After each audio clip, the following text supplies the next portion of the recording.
Hello everyone, welcome to part 16. Before we begin, hey race a quick recap of the previous episode. In the Xiaolong star system a heart of the Xiaolong interstellar empire, Zhao Chen finally caught a rare break after a marathon of meetings. He rushed to the planet where his children lived and enjoyed some long overdue family time. The peaceful beach scene, however, was shattered by an unexpected explosion. His 3-year-old daughter, Zhao Bayer, had shown astonishing talent. She crafted a mini rocket launcher to fish and sent a robot to collect her catch. Stunned, Zhao Chen realized the mysterious Annie was behind it all. Annie had taught Zhao Bayer to build weapons and had gifted Zhao Hu and Zhao Lily a mech wristband and a carrier-class starship control ring. Her methods were dangerous, yet undeniably stirred the children's gifts. Determined to confront her, Zhao Chen learned that Annie was already fascinated by the children's potential and had even provided Zhao Bayer with core materials for an interstellar battleship. Annie admitted Zhao Bayer's abilities surpassed ordinary standards and might one day eclipse her own. While Zhao Chen saw limitless promise in his children, he feared Annie's influence could be hazardous. After a tense exchange, he agreed to let Annie continue guiding them on the strict condition that safety came first. Meanwhile, he began planning a cosmic trade alliance to secure the resources needed for the Xiaolong Empire's expansion. Though the empire had earned an initial victory over the Devourer civilization, Zhao Chen knew the toughest battles lay ahead. Military growth demanded fresh funds and supplies. His solution was a trade coalition spanning multiple interstellar civilizations, designed to lower cross-universe barriers. Backed by the Holy Elven Empire, he personally negotiated membership. In the Scorching Hammer Free Federation, he offered exclusive sales rights to Eden-class starships and won over their top officials. Through the Bylon Interstellar Trade Group, he intended to extend the alliance's reach even farther. Yet while Zhao Chen championed his alliance, a conspiracy against the Xiaolong Empire brewed. Within the Macassian Empire, a Xiaolong diplomatic envoy was ambushed and wiped out. Furious, Zhao Chen ordered an immediate investigation. Marshal Medusa led the probe and soon unearthed a web of political intrigue signs pointed toward the Macassian royal family itself. Unwilling to back down, she pressed forward. Watching from the rear, Zhao Chen realized the attack threatened not only his empire, but the stability of the entire trade alliance. Determined to expose the mastermind, he vowed to defend imperial honor at any cost. As the inquiry deepened, Zhao Chen and Marshal Medusa uncovered secrets buried at the core of the Macassian Empire. A storm capable of shaking the galaxy was about to break. That concludes our recap of Part 15. I hope you enjoyed today's Part 16. Your likes and comments are my greatest motivation. If you're new to the series and intrigued by the story, start with Part 1 in the playlist or the comment section below. Now, let's dive into Part 16. The Major General of the Imperial Guard smiled faintly. If you insist on leaving, at least finish your visit first, yes? As for how long a visit lasts, I never said it could be a month, half a year, or even 10. Stay as long as you please. No one has ever carried a guest out of the Xiaolong Interstellar Empire. Flame Elf Queen Saluoman chuckled, an amused glint in her eyes. So you've planned this for quite some time. Tell me, when did His Majesty give you these orders? Before he set out for the Vaudual battlefield, the Major General replied calmly. From that moment on, we've been at your side. All this time, Saluoman arched a brow. The Major General pointed to a shadow-like starship in the distance. With our cloaking technology, no one in this galaxy cluster surpasses the Xiaolong Empire. Realization dawned on Saluoman. Ever since the Emperor left for his duel, these Imperial guards must have shadowed her in a stealth warship, waiting for today. Your Emperor really did cover every angle, she said, sweeping the room with her gaze. Spotting a sleek sofa, she sat down without ceremony. The sofa's surface was held at 80 degrees Celsius, hot enough to sear ordinary skin, so the Major General dared not approach. Saluoman, however, sank into the cushion as if sliding into a hot spring, hands draped over the backrest, eyes closed in contentment. She smiled. Artificial sunlight from an Eden-class ship overhead, an endless supply of fresh fruit, not a bad place to retire. If you wish, you may stay indefinitely, the Major General said at once. His Majesty has decreed that this palace and the entire desert are yours. The Eden-class ship will provide limitless food and resources. The offer gave Saluoman pause, her gaze turning pensive. In the Holy Elven Empire, she would never receive such treatment. Even among her own kin, no one was this considerate. The contrast between that cold reality and the generosity of these outsiders struck her as bitterly ironic. She closed her eyes again, preparing to doze. Just then, a voice crackled over the comm channel. Commander, hayraced the latest battlefield report. On the N-12 front, the Conqueror civilization's fleet has picked up speed. Multiple rebel starships have been spotted trying to ambush our logistics convoy, fanatics hoping to defect to the Conqueror civilization. Flame Elf Queen Saluoman kept her eyes shut and scratched idly at her ear. She muttered self-deprecatingly, I've been working way too much lately. Yet here I am, still receiving battlefield updates. Saluoman, you've been off duty for over 10 hours, don't you think it's time to get back to work? The familiar male voice floated in, leisurely and mocking.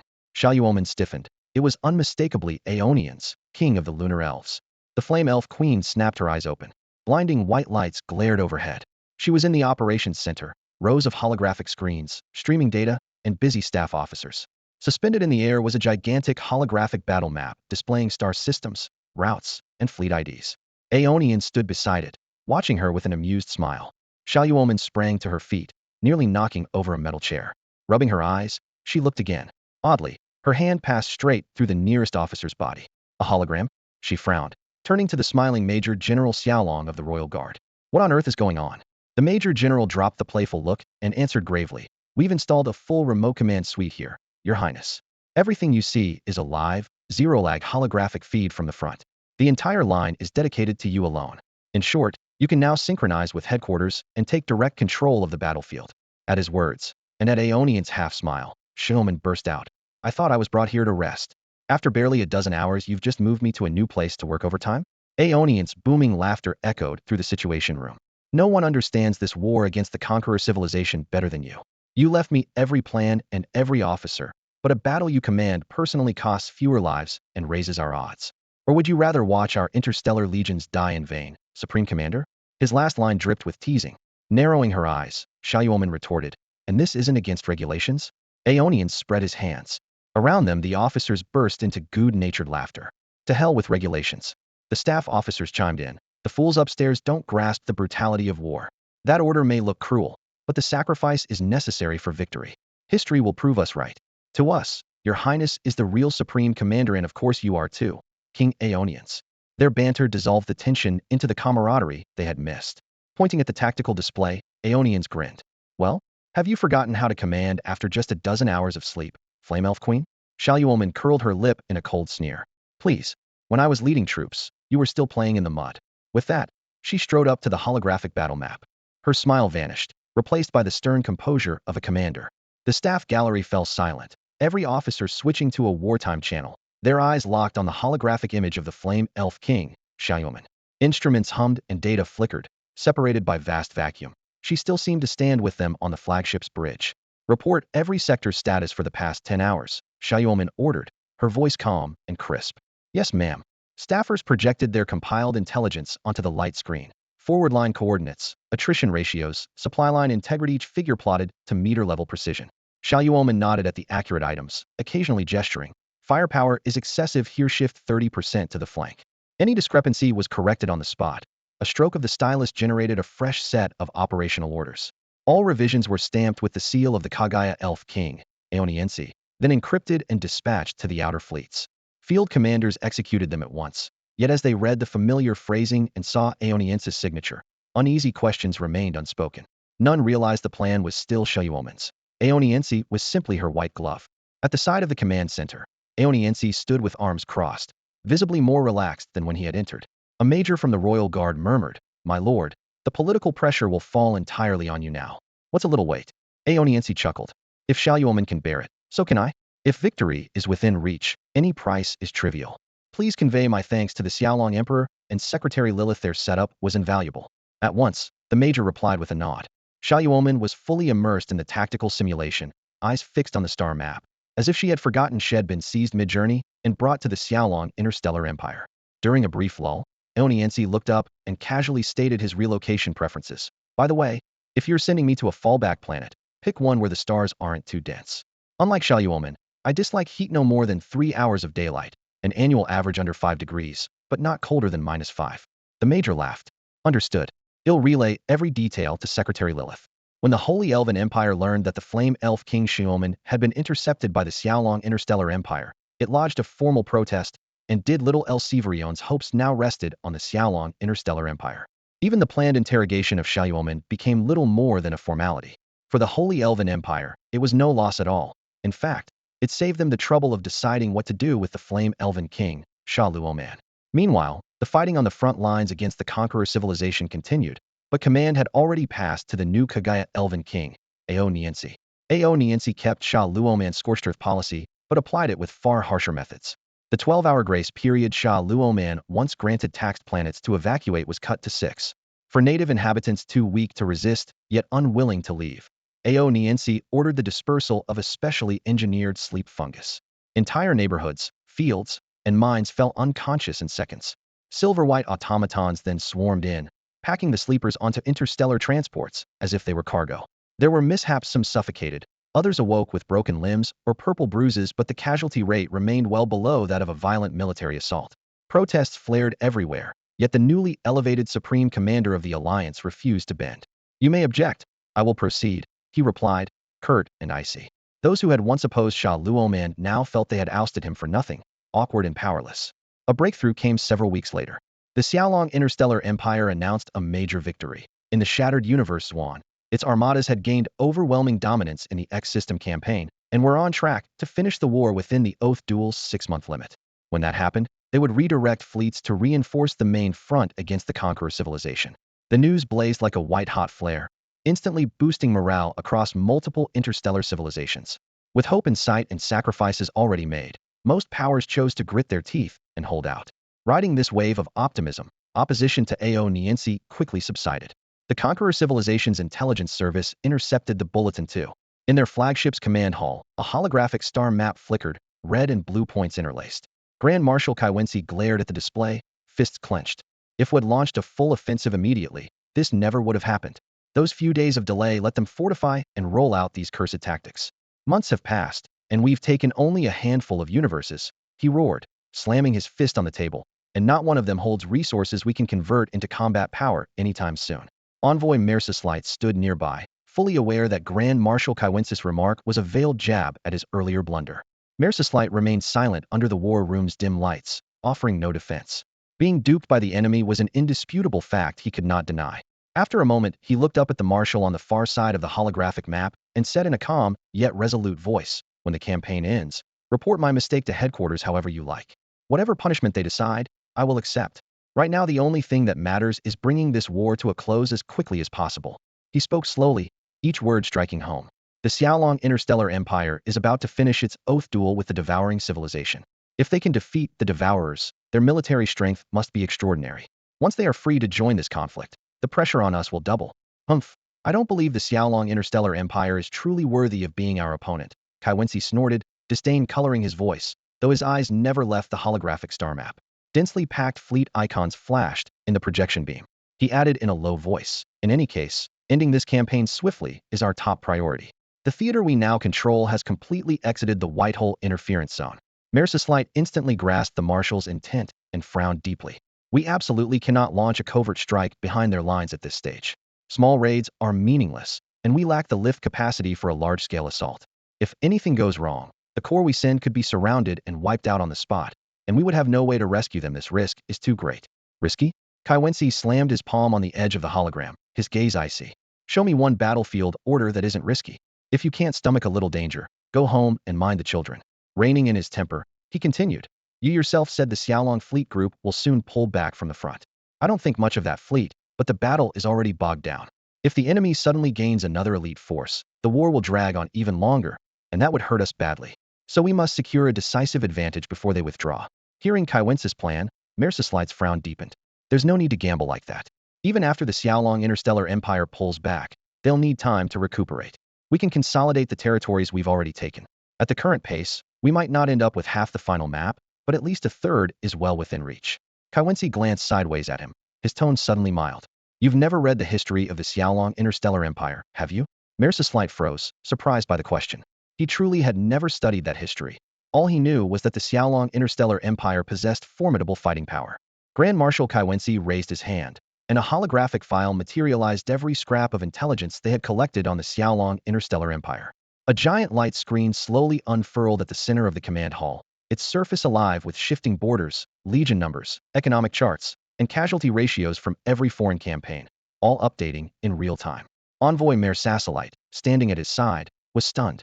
Kaiwensi had always mocked the Xiaolong Empire as a gang of bumpkins, yet the terrifyingly detailed data before him told a very different story. Kaiwensi noticed the envoy's surprise, spared him a glance, and spoke in a calm voice edged with steel. "You're wondering why I bothered compiling this if I look down on Xiaolong. As Supreme Commander, I disdain every enemy. I'm convinced no one can defeat me, and I believe my armada is unstoppable. A commander without that pride would never keep winning. His words matched the measured rhythm of the turning light screen pages. Pride, however, doesn't excuse ignorance. While you and the bureaucrats were playing at diplomacy, I was digging into the top 10 civilizations in the galaxy. The Holy Elven Empire? A cluster of turtles in shiny shells, brilliant tech, zero fighting spirit. They can bully the weak, but against a peer they don't stand a chance. He tapped the display, shifting to another dataset. Xiaolong is different. I finished the Elven files in 3 hours. Xiaolong's took 3 days. I always start with modern war records. They sketch a ruler's character better than any biography. A string of campaign chronologies shimmered into view, and his gaze sharpened like a blade. The Xiaolong Emperor never forgets a slight. He may be biding his time now, but once he's strong enough, he'll wipe out every old enemy. They nurse grudges and anticipate threats. Xiaolong won't charge in for quick glory. They infiltrate, manipulate, and strangle economies, choking foes at the root. By the time those civilizations realize it, they're no longer worthy to sit at Xiaolong's table. Kaiwensis' eyes moved to the star map's rim, where red forces nearly swallowed several systems. His voice dropped, each word crystal clear. Make no mistake, had our expeditionary fleet not arrived early, this entire cluster would wear Xiaolong's banner within 30 years. The assessment sent a chill through Mayor Sassalite. Hearing such respect from a man who usually solved problems with firepower, he saw for the first time the meticulous mind behind Kaiwensis' ferocity. Perhaps the war god wasn't the blunt instrument the rumors claimed. Kaiwensi closed the screen and looked up, delivering his final verdict. Given the Emperor's nature and Xiaolong's terrifying pace of expansion, if we don't seize this moment and lock in victory for the campaign. According to your proposal, we could split the galaxy in two and govern our half, while the Xiaolong Interstellar Empire keeps theirs, even if we manage to occupy half the known systems. Yet the moment they regain their footing, they would strike us without hesitation. Frankly, their current strength does not impress me, but the speed at which they grow is terrifying. Can you imagine it? A backwater faction rose in barely a decade to the point where it could challenge the Devourer civilization to an oath duel.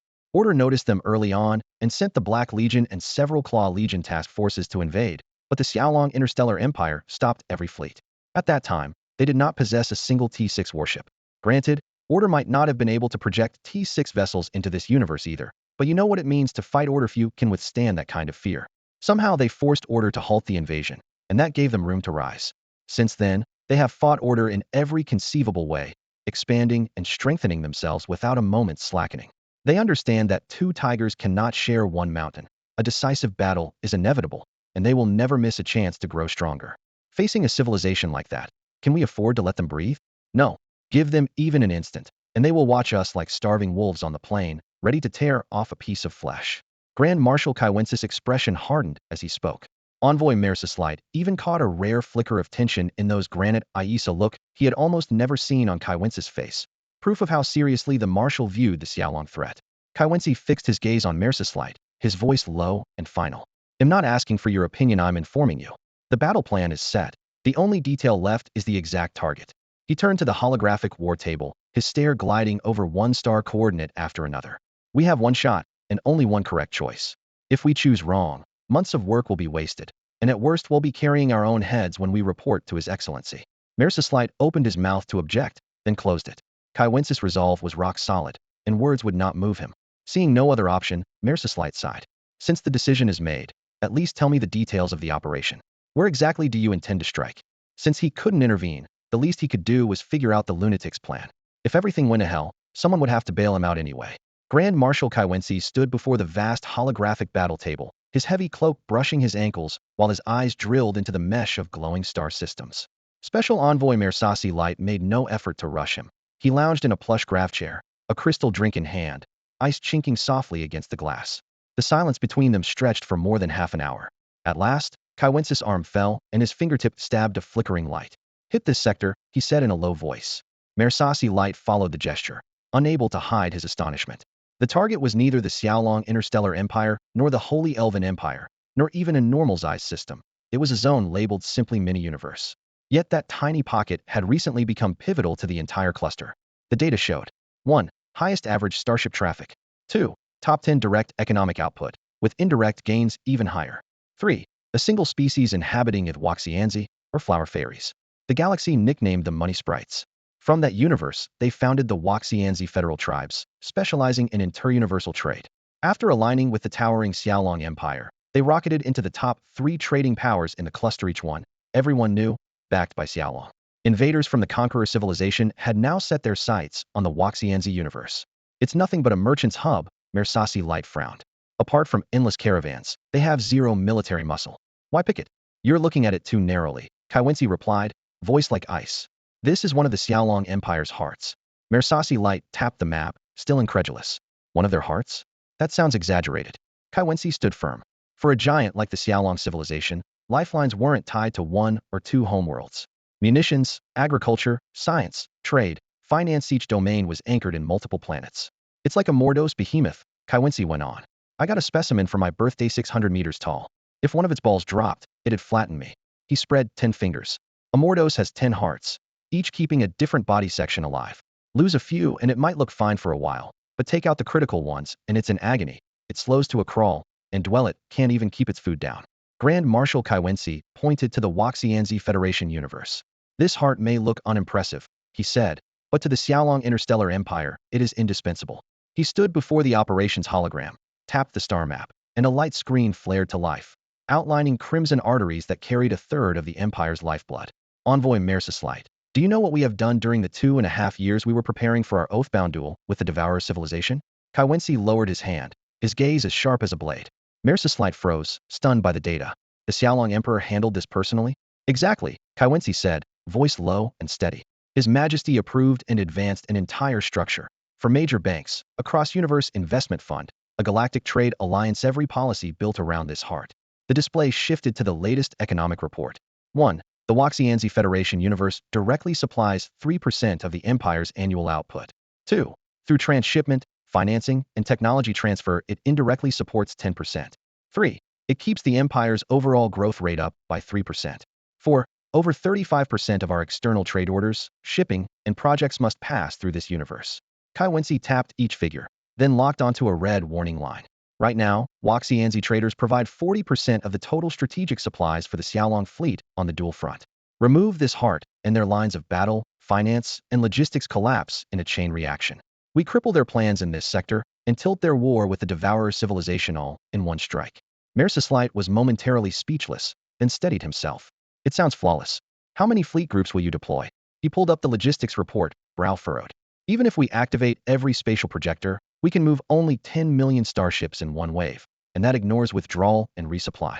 If we push deep without support, he caught the glint of madness in Kaiwensis' eyes. You truly intend to send 10 million ships? We have no supply line and no Stargate ready. Even at full industrial speed, it would take 6 months to build by, then the fleet's stores are gone, and they'll be sitting ducks under enemy guns. Mersaslight looked up, his voice harsher than ever. I will not allow you to do something this reckless. Marshal Kaiwensi gripped Envoy Mersaslight's shoulders with both hands and almost roared, his voice wild amid the chaos of battle, especially at such a decisive moment. We must burn every bridge behind us. Once the decision is made, we go all in. Only then can we break through the darkness and welcome tomorrow's sun. The faint-hearted think about escape routes. The brave have none. His chest rose and fell as he continued. I've assembled 9 million assault starships and 1 million transports and supply vessels, 10 million ships total. From the moment we depart, logistics are irrelevant and no corridors are reserved for the wounded. Either they seize the Waxianzi Federation tribal universe, or those 10 million ships stay there forever. Mersaslight swallowed hard, feeling Kaiwensis' fierce resolve. He knew further persuasion was pointless. The Grand Marshal's mind was set long before this conversation began.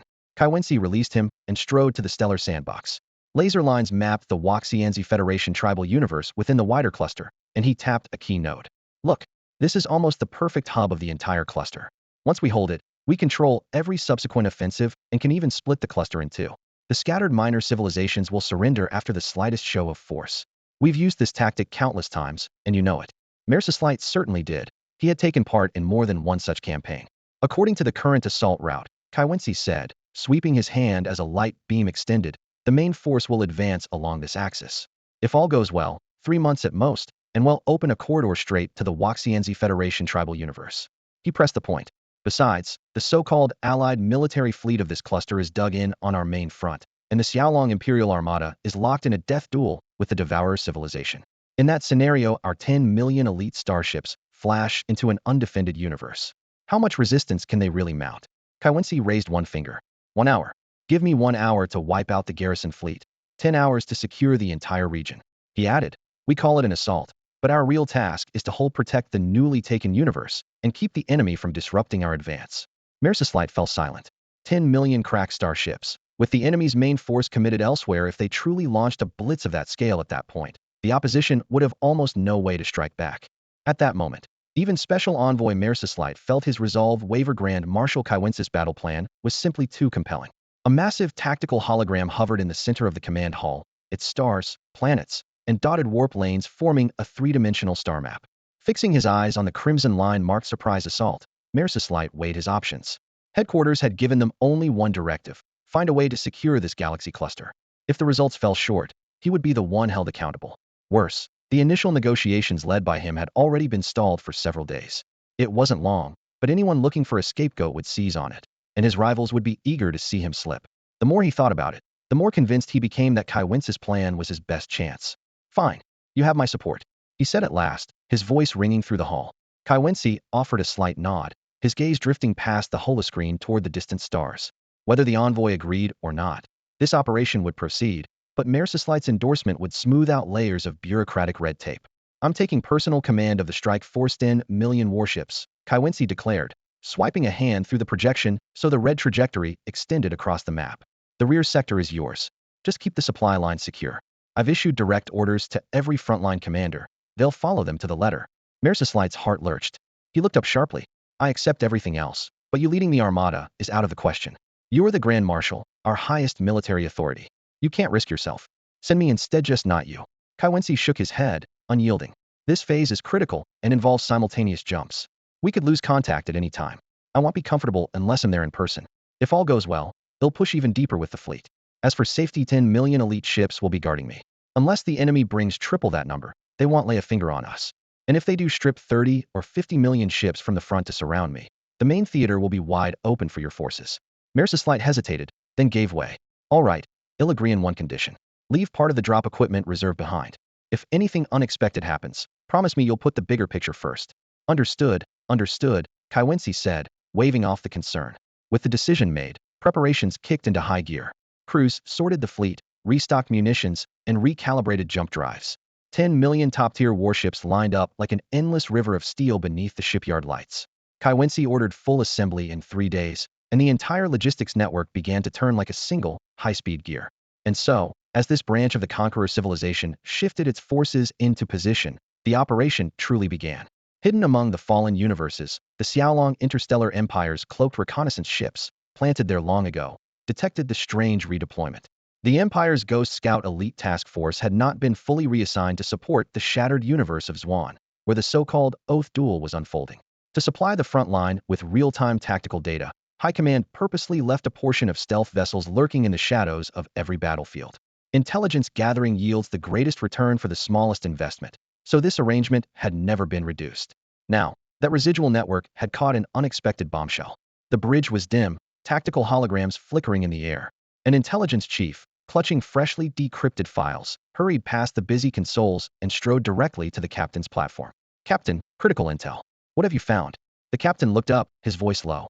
The officer slid the data slate toward him while reporting, over the past 24 hours the same operation code name has been repeated throughout the Conqueror civilization's upper command network. They sometimes draft isolated plans, but none has ever covered an area this wide. Crimson lines of text flashed in midair. Cross-checking every record in our archive shows major troop movements across several Conqueror fleets. They're not reinforcing the front. They're concentrating in a rear sector that's already under their control and currently quiet. The captain's brow tightened. Anything else? Yes. The chief opened another feed. Grand Marshal Kaiwence, normally omnipresent on the command channel, has been almost silent for hours while outside his usual rest cycle. Sensors confirm his flagship has left its post and is heading toward that same rear sector where the fleets are converging. The captain's gaze sharpened. The officer spoke faster. Taken together, we believe the Conquerors are preparing a major operation, and the target likely isn't the front. They may be planning a surprise strike deep in our territory. They used to be pinned near the white hole where space was unstable, but after capturing several universes they've moved farther away. The turbulence no longer bars a mass jump. I suspect this secret plan is precisely that, using a long-range jump to hit our heartland without warning. The captain fell silent for a moment, his expression growing heavier. If that's true, the situation is grave. I'll alert High Command immediately. Meanwhile, widen the net, send more cloaked scouts into that sector, and track every enemy movement. And find out exactly which universe coordinate they intend to strike. We have too many holdings. Without the target we can't mount a defense. Understood. The intelligence chief nodded firmly. She returned to her station and began piecing together every scrap of evidence, hunting for actionable intelligence. The captain bundled the data into a top-level encrypted file and forwarded it without hesitation. The priority message shot through the military network and landed on the command terminal of the acting Supreme Commander of the Xiaolong Interstellar Empire, Lieutenant General, Deputy Commander of the Ghost Recon Ace Fleet Group. Acting on Zhong Xiaoxia's orders, she oversaw all intelligence collection and screening across the entire cosmic cluster. When the flash alert popped up, she needed only a glance to gauge its weight. She immediately invoked her highest clearance, opened an emergency channel to Secretary Lilith, and pushed the file straight to her desk. "I've got it. Good work." Lilith's voice came through the holoscreen, calm yet tinged with urgency. "But keep digging. We need the enemy's full battle plan, and strike coordinates. Our follow-up deployments depend on it." "Understood." The link went dead. In the dim command hall, Lilith raised her eyes to the holographic battle map hanging in midair. Her brow nodded. The worst scenario was taking shape. If the Conqueror civilization advanced methodically, the Empire could absorb the losses, but if they slipped around to strike a key universe from the rear, the damage would be immeasurable. Without hesitation, she opened another channel, this time to Xiaoman, king of the Flame Elves. Most of the Empire's senior commanders were still locked in the brutal fighting of the Oath Duel, Shattered Universe, the Zwan front, leaving only the younger generation in the rear. Before departing, Zhao Chen had told her to consult Xiaoman if anything changed, an instruction echoed by Marshal Charlotte. As Grand Marshal of the Holy Elven Empire, Xiaoman was not only a brilliant strategist but a trusted ally. The call connected at once. On the holoscreen, Xiaoman looked relaxed, cheeks glowing, dressed in a floral shirt and matching shorts, flip-flops slapping lightly on the floor. The former regal aura was gone, replaced by easygoing charm. "Secretary Lilith, calling to check on my creature comforts?" She waved a mango with a carefree smile. "The weather's perfect, the fruit's sweet. I'd be even happier if those folks stopped dumping battle reports on me and cleaned up the front themselves." As she spoke, she waved her attendants away, the weight of the past clearly lifted from her shoulders. Yet the moment she saw the gravity in Lilith's eyes, her smile faded and her gaze sharpened. "What's happened? Is it our front, or trouble in the Xiaolong Empire?" Lilith, the secretary officer, reported that His Majesty the Emperor had no outstanding issues and everything was proceeding smoothly. Only then did Flame Elf King Sha Luoman quietly exhale, her knuckles tapping against her vambrace before she pressed on. "What about our side?" Lilith nodded to show she was prepared and laid out the newest intelligence she had gathered. The Conqueror civilization was mobilizing a new class of combat mechs. So far we only know that Grand Marshal Kevins is pulling whole fleet groups toward the front. The destination is top secret. He merely said he intends to launch a surprise strike somewhere within our galaxy cluster. That puts us at a distinct disadvantage. After hearing the briefing, Sha Luoman raised a hand and activated the three-dimensional stellar map in the center of the command hall. The translucent projection rose slowly. She folded her arms, golden red hair lifting in the flow of light, her gaze cold and razor-sharp. "I've considered this," she said crisply. "If they get bogged down on the main front, they'll probably risk everything and pivot to another critical target. From the look of it, Kevins is about to stake everything on this move." "Exactly," Lilith answered, scrolling through her datapad.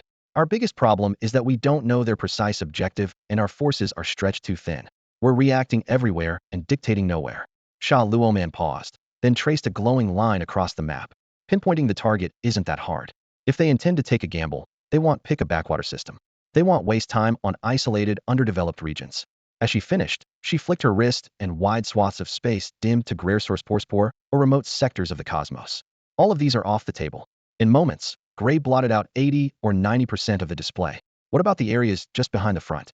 Lilith asked uneasily. "Unlikely," Sha Luoman shook her head. "They still hold the numerical advantage, and we've already killed their hopes of a rear assault. Our supplies and fleets are dispersed. Each system has its own defenses. Even if they took one, it would net the conquerors too little." The remaining bright sectors in the rear faded to gray as she spoke, erasing another two-thirds of the possibilities. "As for the sacred Elven Empire's territory," she added, tapping her own domain, which promptly dimmed, "we reinforced space there early on. For them to break through Hedon would cost too much. They're not foolish enough to make that their primary objective." Lilith stared at the few luminous clusters still shining on the map, her heart tightening. They marked the Xiaolong Interstellar Empire. Sha Luoman's gaze settled on that region. Her voice was utterly level. "The Xiaolong Empire combines industrial and agricultural strength, making it a keystone civilization in this sector. Right now your main fleet is deployed to the outer rim, leaving your rear defenses thin." She looked up and met Lilith's eyes. "Which means striking you now would be their best opportunity." Yet as the Flame Elf King Xiaoman shifted the topic, she also extinguished the entire sector belonging to the Xiaolong Interstellar Empire. On the tactical holotable, clusters of lights representing Xiaolong's home systems faded, as though the whole realm had been drained in an instant. Xiao Yuomen glanced at the officers, her voice calm but razor-sharp. We all know the Empire's core defenses are impregnable. Even with every frontline fleet deployed, the Lord Guardian armadas left behind are no pushovers the field the Xiaolong Line's most advanced warships. Along the sandbox's rim, icons for orbital batteries, stargates, and starports still blinked, warning that any aggressor would pay dearly. Xiao Yuomen added coolly, a heat and assault would only waste effort. Aide Lilith nodded, her gaze steady. His Majesty and Grand Marshal Charlotte anticipated that risk, she said. Before departure, they laid out a comprehensive homeland defense plan. If the Empire is attacked in their absence, every contingency will trigger in seconds, layer upon layer, leaving no gap. When she finished speaking, only a few bright sectors remained on the display. Xiao Yuomen understood that for the special military operation to succeed, it had to upset the current balance without spiraling out of control and, ideally, serve several aims at once. Narrowing her eyes at Lilith's image on the comm screen, she suddenly asked, "If you were our enemy, where would you strike the Xiaolong Empire right now?" She was asking herself as well. The answer surfaced at once. The Waxianzi Federation tribal universe, Lilith blurted. Xiao Yuomen locked onto the tiny, blinking sector. On the map, it was a speck of stardust, yet it tugged at the Empire's lifeline, tied to the oath duel of the expeditionary fleets and to Xiaolong's position across the cosmic network. The Waxianzi Federation tribal universe was, in effect, the Empire's external heart. She raised a hand and tapped the coordinate. Then we have it. Grand Marshal Kyvans of the Conqueror civilization will move next against the Waxianzi Federation tribal universe. Lilith's brows knit, worry clouding her face. Though vital, the Waxianzi sector is not a fortress. It is a trade nexus, thinly garrisoned and lightly defended. The Waxianzi Federation tribal universe is our lifeline, she declared. We cannot afford to lose it. Xiao Yuomen's frown deepened. I know how important Waxianzi is to the Xiaolong Empire, she replied. It matters just as much to our own front against the Conqueror civilization. The merchant fleet that handles interstellar freight is now responsible for moving more than half of all military supplies. Fire Elf King Xiao Luoman stood shoulder to shoulder with his aide Lilisai before a massive three-dimensional star map, pale blue routes crisscrossing in front of them. He spoke gravely. If the Waxianzi Federation sector falls, our entire logistics chain snaps in an instant.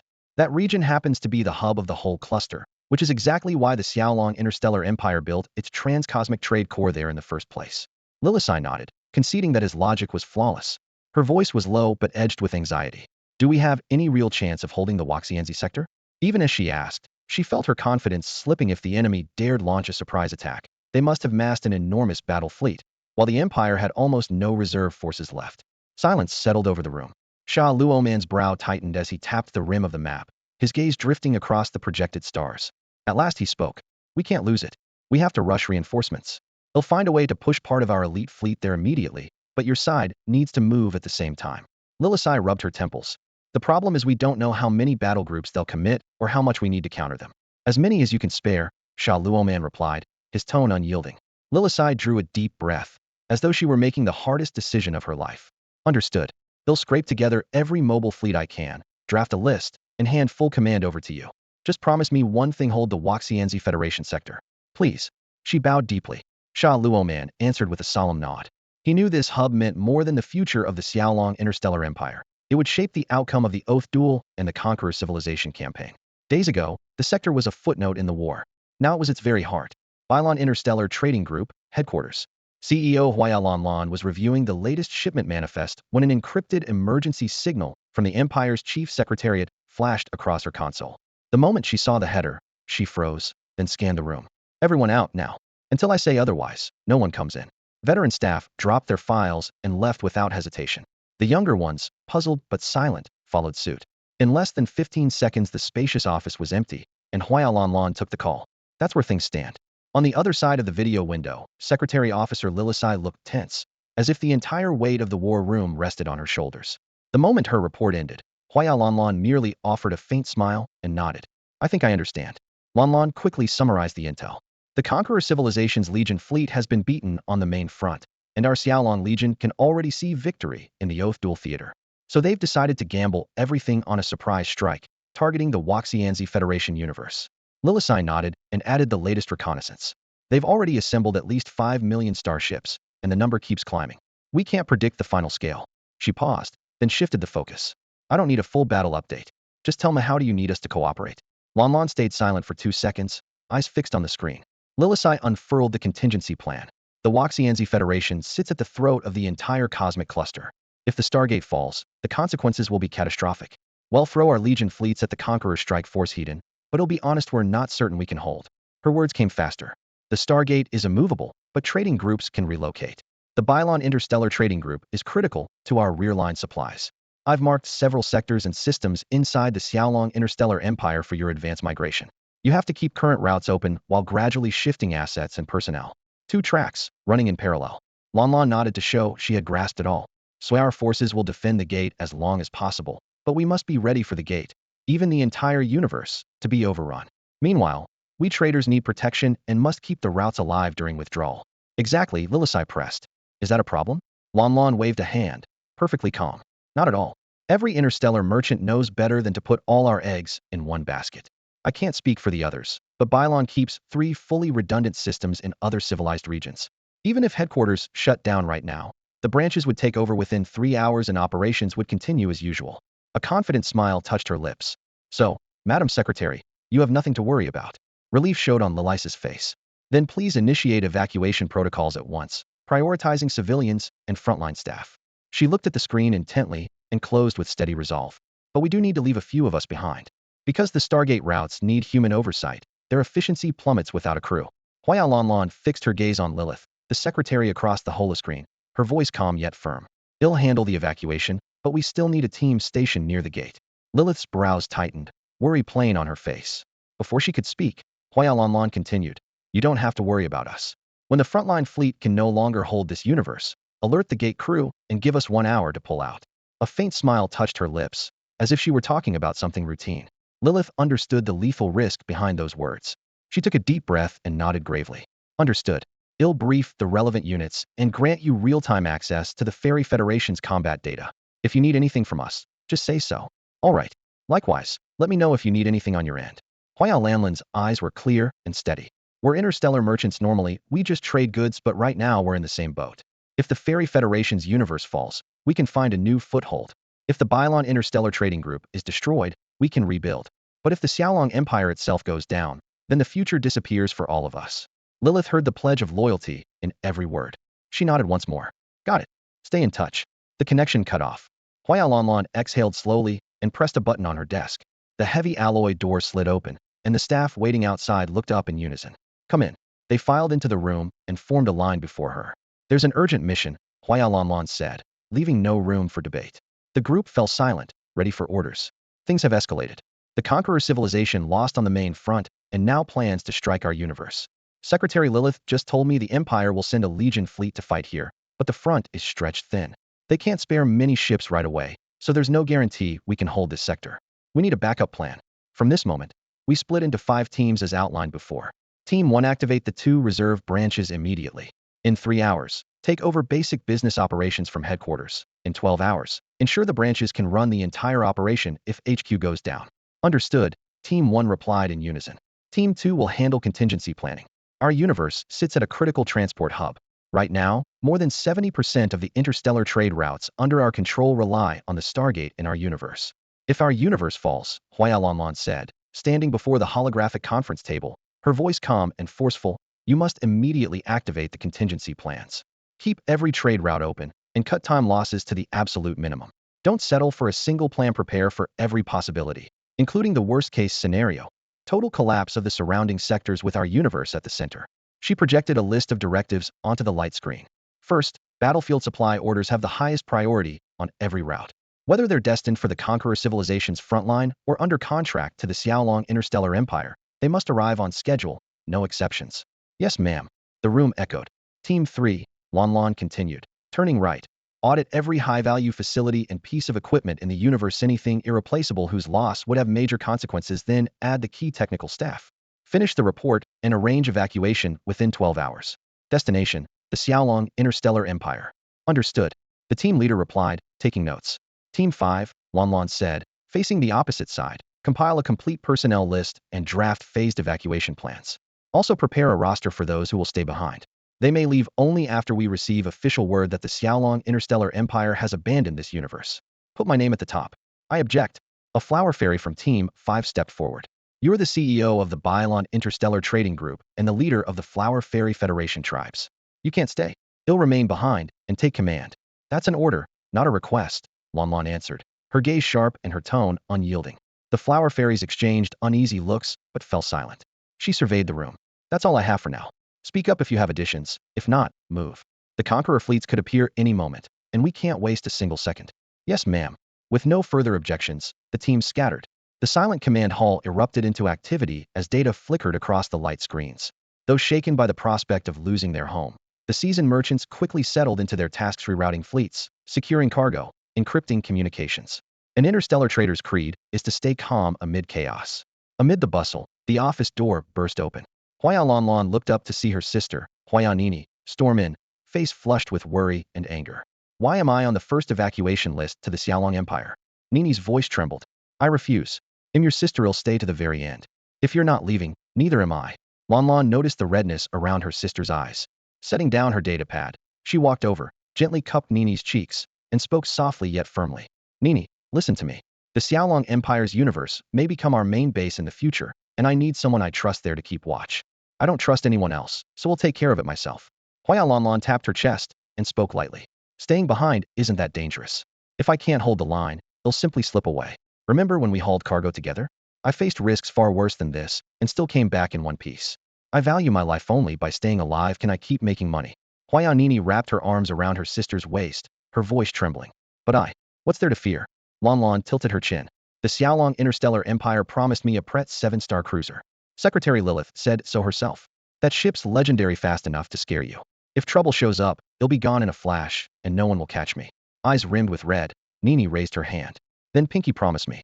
Lanlan hooked Nini's nose with her forefinger and chuckled. You're exactly the same as ever. You're a vice president now, yet still this childish. I don't care. Promise. The sisters exchanged a smile and sealed the promise with locked pinkies. Meanwhile, the various clans of the Fairy Federation began an orderly evacuation. The first wave of the Interstellar Legion appeared in orbit, nothing but stealth reconnaissance ships, no warships among them. Move. We've got to schedule deploy the devices. The fleet commander urged them on over the open channel. Dozens of stealth scouts shot off like arrows, dropping diamond-shaped crystal devices at their assigned coordinates. Through the clear casing, pinpoints of light flickered inside. Sector A is live. Sector B is fully activated. At the center of the command hall, the holographic war map lit up sector after sector. As the lattice of lights thickened, the commander finally allowed herself to breathe. When the last zone glowed, the entire Fairy Federation universe was under the net. We made it in time, she exhaled. All devices deployed. Begin testing. Yes, ma'am. About half an hour later, the bridge technician announced, initiating test. Aside from the new devices, nothing seemed to change in the deployment zones. The commander waited calmly. At last the technician shouted, excitement cracking his voice. Success. Test teams confirm. Except for the fixed stargates, no spatial projection device can establish a link. Not even the Holy Elven Empire's tech works, and our own jump ships can't fold in either. Only then did the commander fully relax. The crystal devices were a barrier designed to seal this entire pocket of space. That meant the Conqueror Civilization's invasion fleet could no longer jump straight into this universe. At best, they could reach the fringe beyond its outer boundary. Immediately, every secondary core fleet within the Xiaolong Interstellar Empire began readying for action. Under the Imperial military system, the frontline core, the Xiaolong Corps, and the Ace Corps serve as the primary regular forces, while the secondary corps, made up of elite units from regional powers, provide the current surge of activity. In peacetime, these fleets handle internal security. In wartime, they defend major star regions and seldom leave Imperial territory, having fought almost no major engagements since the Empire was founded. Still, once a contingency plan is triggered, every officer knows the drill. At this moment, several secondary corps fleets stationed in the Xingyao Kingdom are assembling according to that plan. At the Chu family estate, Chu Changhe buttoned the last clasp of his crisp uniform, patted his stomach, and turned to his aide. Have I put on a lot of weight? The aide glanced at the unmistakable bulge but answered respectfully, Marshal, you look exactly the same as you did back then. Smooth talker, Chu snorted. Fat is fat, I'm not blind. The aide gave a wry smile. Sir, if you already know, how am I supposed to answer? While they spoke, they reached the shuttle bay. Chu boarded without hesitation. Take off. Yes, sir. The pilot engaged top-level clearance, and the shuttle punched through the atmosphere without a hitch. Beyond the orbital line, rows of warships floated in formation, their gray-black hulls outlined by navigation lights. Farther out, several stargates blazed, each beam of light disgorging a new fleet that slid smoothly into the gathering circle. Chu opened the Chu family command network, and several holographic windows popped up, revealing men with bristly stubble and women with stern, hawk-like eyes. Hey, "You bunch of old warhorses, still able to move?" he said bluntly. "Marshal, we may have been on leave for a few years, but war is in our bones," a bald, middle-aged man replied, rolling up his sleeves. Chu's smile faded, his gaze sharp. "Can everyone be in position within 30 minutes? Won't need 30-20. Same here. Anyone late answers to me." They promised, pounding their chests. Chu nodded, but kept a hard edge in his voice. "A few years of rest had better not dull your skills. If we disgrace ourselves, it's the Chu family's honor on the line, and none of you will sleep easy. Understood?" "Understood," they shouted in unison. "You've all read the briefing. The Conqueror Civilization's commander, cornered and desperate, has attacked the Flower Fairy Federation tribes. His Majesty the Emperor is leading the main force against the Devourer civilization, and the Holy Elf Empire's main fleet is tied up at the front as well. That means it's our turn to step in." Chu Changha said gravely. "For all we know, a few of us old warhorses might die out there." The conference room was glaringly bright, and his voice sliced through the air like a blade. "Anyone who wants to leave go ahead. Take off the uniform and go home to nurse the kids.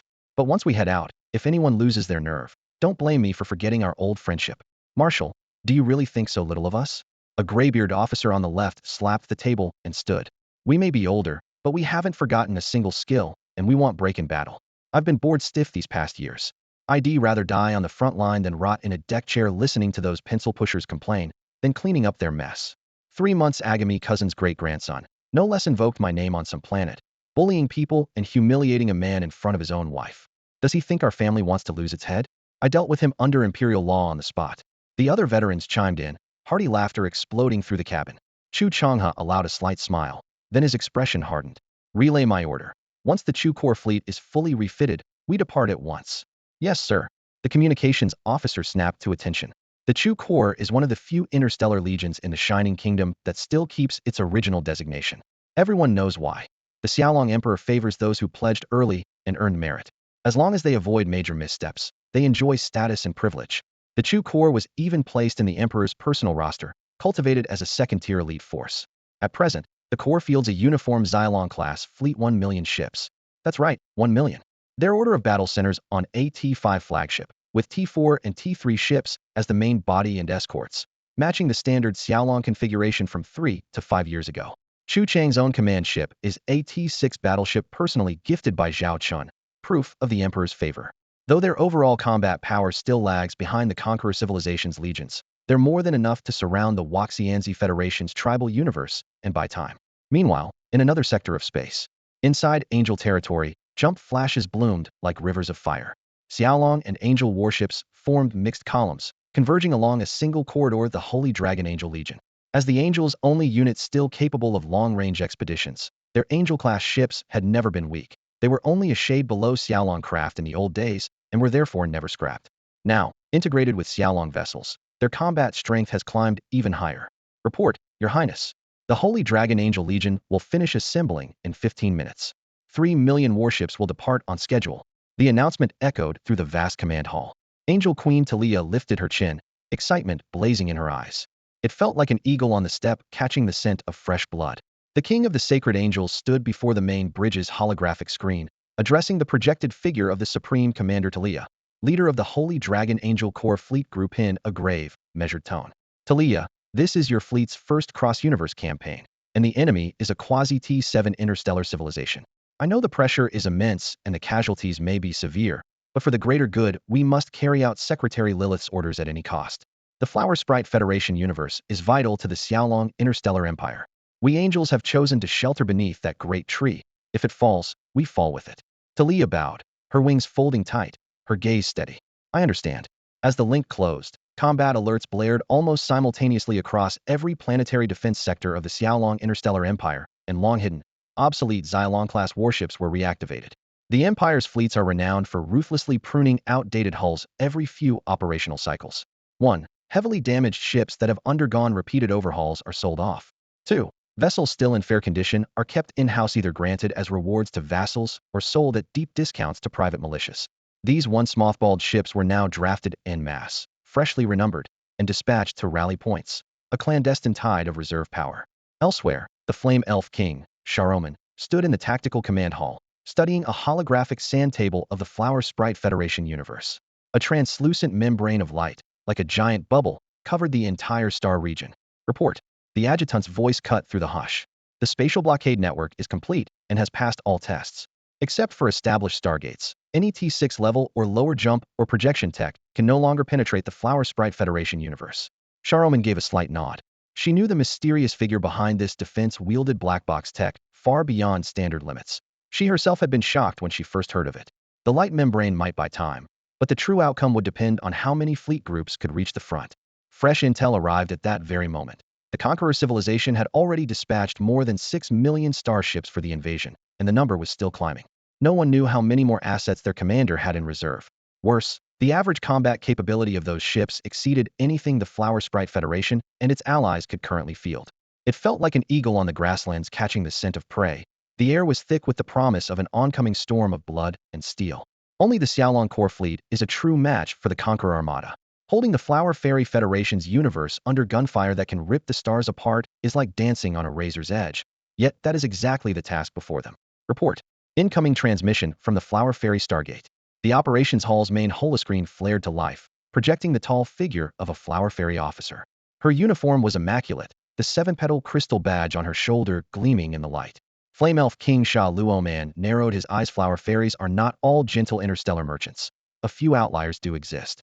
They once lacked a stage, but inside the vast war machine of the Xiaolong Star Empire their talents have finally found room to breathe. This particular outlier is one of them.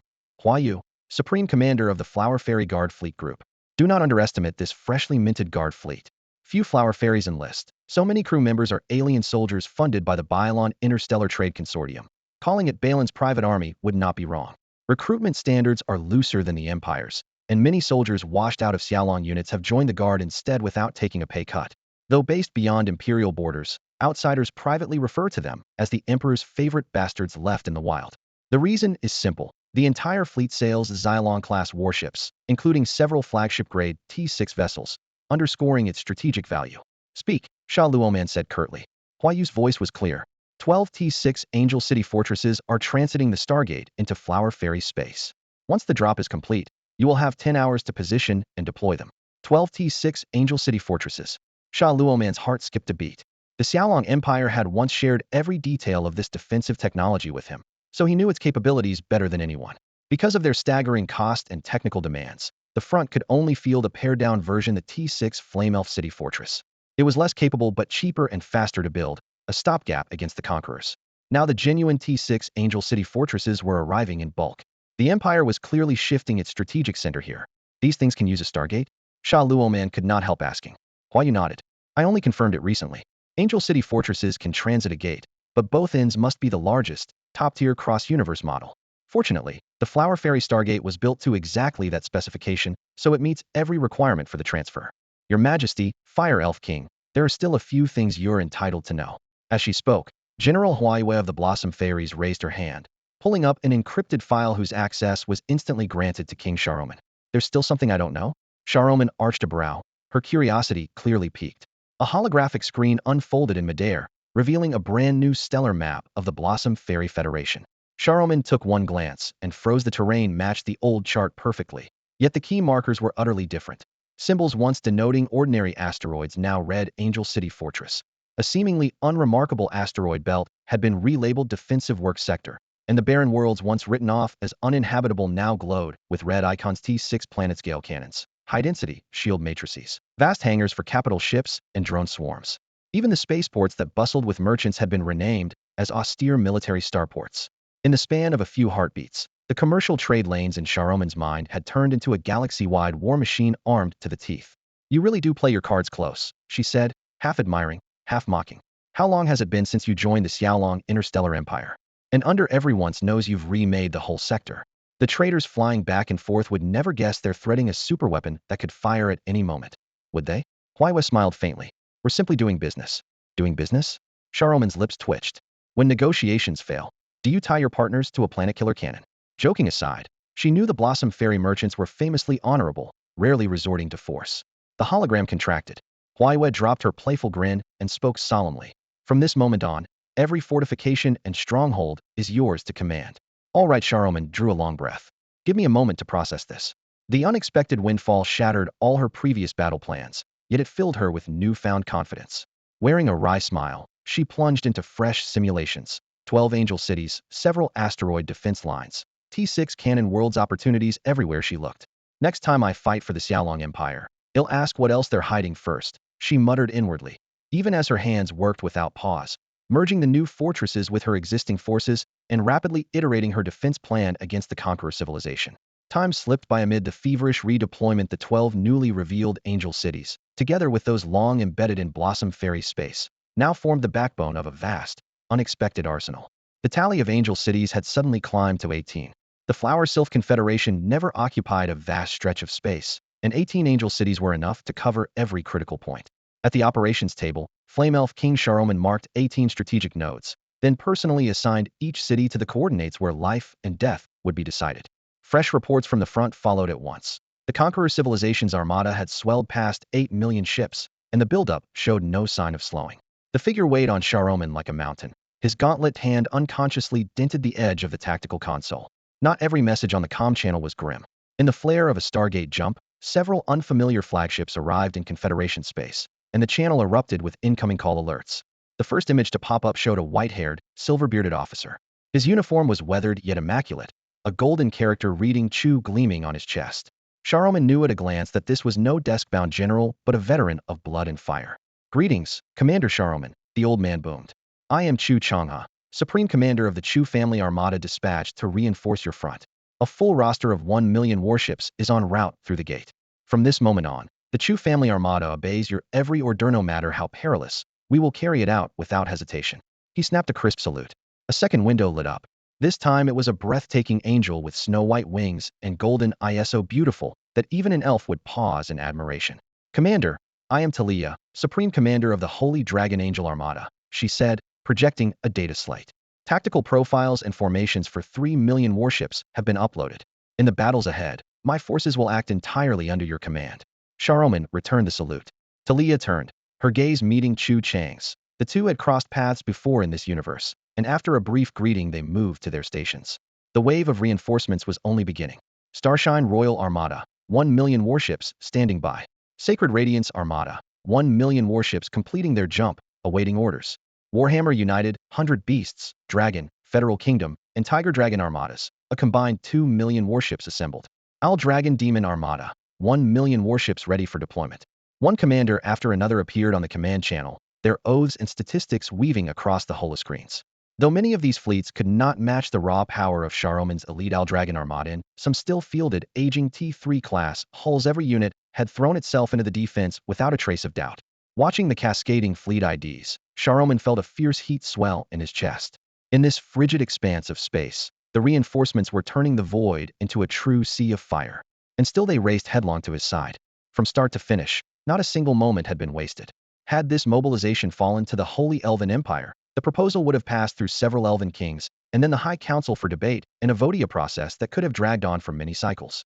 Yet under the unified command of the Xiaolong Interstellar Empire, an armada of this size had been raised in mere hours, and these were only second-line units. They might have lacked the polish of true frontline troops, but their discipline was still stirring. Flame Elf Queen Sharoman stood in the center of the flagship's command deck, her gaze sweeping across a wall of glowing status screens.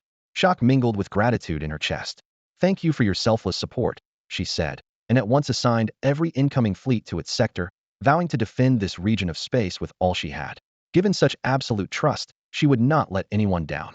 The immediate task was to log the precise arrival time of each battle group emerging from the Stargate and fine-tune their deployment. Meanwhile, the Conqueror civilization could attack at any moment. The alert grid could not relax for a second. Time slipped by. Light flared within the Flower Sprite Gate as one reinforcement fleet after another streamed out. Each formation jumped straight to its designated berth, topped up fuel and munitions, calibrated cannons and shield nets, and waited for the next order. The Flower Sprite Federation occupies a vital crossroads for both frontline supply and civilian trade. To keep the lanes clear, the military and the local merchant guilds split operations into time windows. First fortify the defenses, then stagger merchant traffic, preserving the supply chain as much as possible. With every assignment issued, Sharoman stepped before the massive holographic star map. Defensive lines and fleet vectors pulsed across its surface. She had done all she could for now. From here on, she would have to meet each move as it came. Suddenly the comm channel lit up, and the image of Huey Elf King Aeonians appeared. He already possessed the latest intelligence on the Flower Sprite sector and knew the Xiaolong Empire had given Sharoman full authority here. The main front against the conqueror civilization had its own playbook. Unless something unexpected happened, it would proceed as planned, allowing her to focus entirely on this critical trade route. How far along are your preparations? Aeonians asked bluntly. Though never a soldier himself, he understood that if this corridor fell, the frontline armadas would suffer a crippling loss of supplies. Everything that can be arranged has been arranged, Sharoman replied. The Xiaolong Interstellar Empire had shown them immense support. King Sharoman of the Flame Elves stood before the tactical holoscreen, still in disbelief. I never expected him to be this prepared, with everything ready down to the last detail. On the screen, the holographic image of King Aeonians of the Radiant Moon Elves wavered with hesitation. Sharoman caught that fleeting pause and lifted the corner of her mouth in mockery. You're calling to tell me your request for reinforcements was denied, aren't you? Exposed, Aeonians could only nod. Exactly. The pressure on us is enormous. Our main battle fleets are all at the front. Fewer than 1,000,000 ships remain in the Empire, yet they're expected to defend the whole universe and every critical sector. It's hopelessly inadequate, Sharoman replied coolly and directly. Spare me the excuses. They've always been short-sighted. I wasn't asking for frontline units, just second-line forces. Even 500,000 ships would help, but they won't release a single hull. Her eyes burned with anger. The contrast with the Xiaolong Interstellar Empire was stark.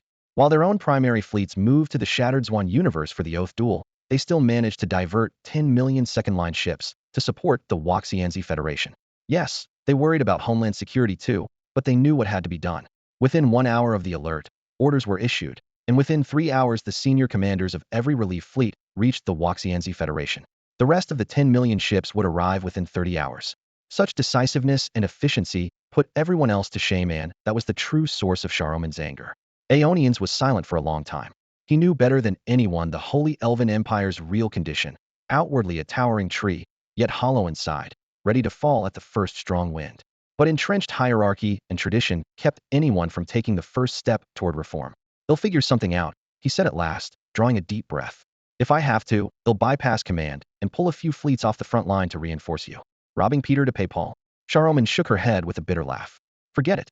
The resources from the Xiaolong Interstellar Empire are enough. We'll hold with what we have. Aeonians fell silent once more. All preparations are complete. Grand Marshal Kaiwensi stood on the flagship's holographic observation deck, surveying the star sector his forces had temporarily commandeered. 10 million elite warships stretched out in layered echelons, their hulls flashing cold metallic sparks under the starlight. Kaiwensi nodded in satisfaction, swept his arm forward, and gave a calm, decisive order. Transmit my command blitz operation against the Waxianzi Federation tribal universe. Engage the spatial projection array. Sir. The staff officers replied in unison. At the front of the armada, several oddly shaped warships began unfolding their segmented hulls. Each main structure resembled a towering ivory spire, its apex slanting inward. Hundreds stood in perfect alignment. When the hulls fully opened, the tips of every spire fired dazzling beams that converged at the center, sending visible ripples through space and outlining an immense, multifaceted pyramid of light. A voice cut in over the comms. Target coordinates are heavily jammed. Switching to secondary coordinates, outer region of the target universe. After projection, flight time to the main theater will be 1 hour. The report took everyone by surprise, yet Kaiwensi merely replied, proceed. Yes, sir. A broader platinum beam erupted from the pyramid's apex, blazing bright before space seemed to swallow it, opening an invisible corridor. All fleet groups, begin your jump, Kaiwensi ordered. One formation after another accelerated into the shimmering apertures. Each ship vanished in the glare, and within moments the colossal fleet was gone.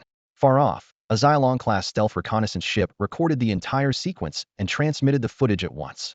Latest intel, the duty officer said urgently. The Conqueror civilization has projected 10 million vessels, 9 million combat craft, and 1 million support ships. The report reached Flame Elf King Xiaoman. He lifted his gaze. Red gold irises narrowed against the tactical display's glow. 9 million combat ships and 1 million auxiliaries, they've thrown in everything. They mean to overrun the Waxianzi Federation in one stroke. Dig in, and wait to link up with the main front. He tapped the holodable. With no supply line, they brought 1 million logistics ships along. The display showed their own defensive ring and the outer hyperlanes in red and blue. Xiaoman knew they also fielded 10 million ships and extensive fortifications, yet most of theirs were low-tier models, while the enemies were nearly all T4 and T5, with large numbers of T6, and even a few near T7 hulls.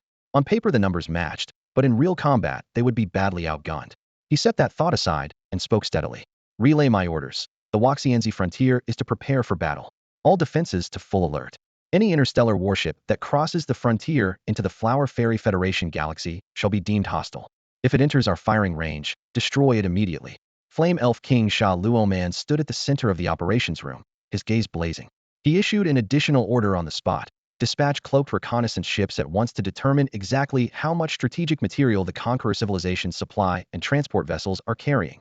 The planning division is to form a special task force to calculate how long those supplies can keep 9 million enemy warships operational.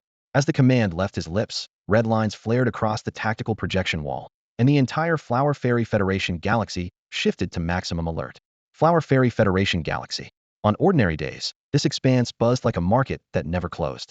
Wherever you looked, traffic lanes brimmed with interstellar warships, each route patrolled to maintain order.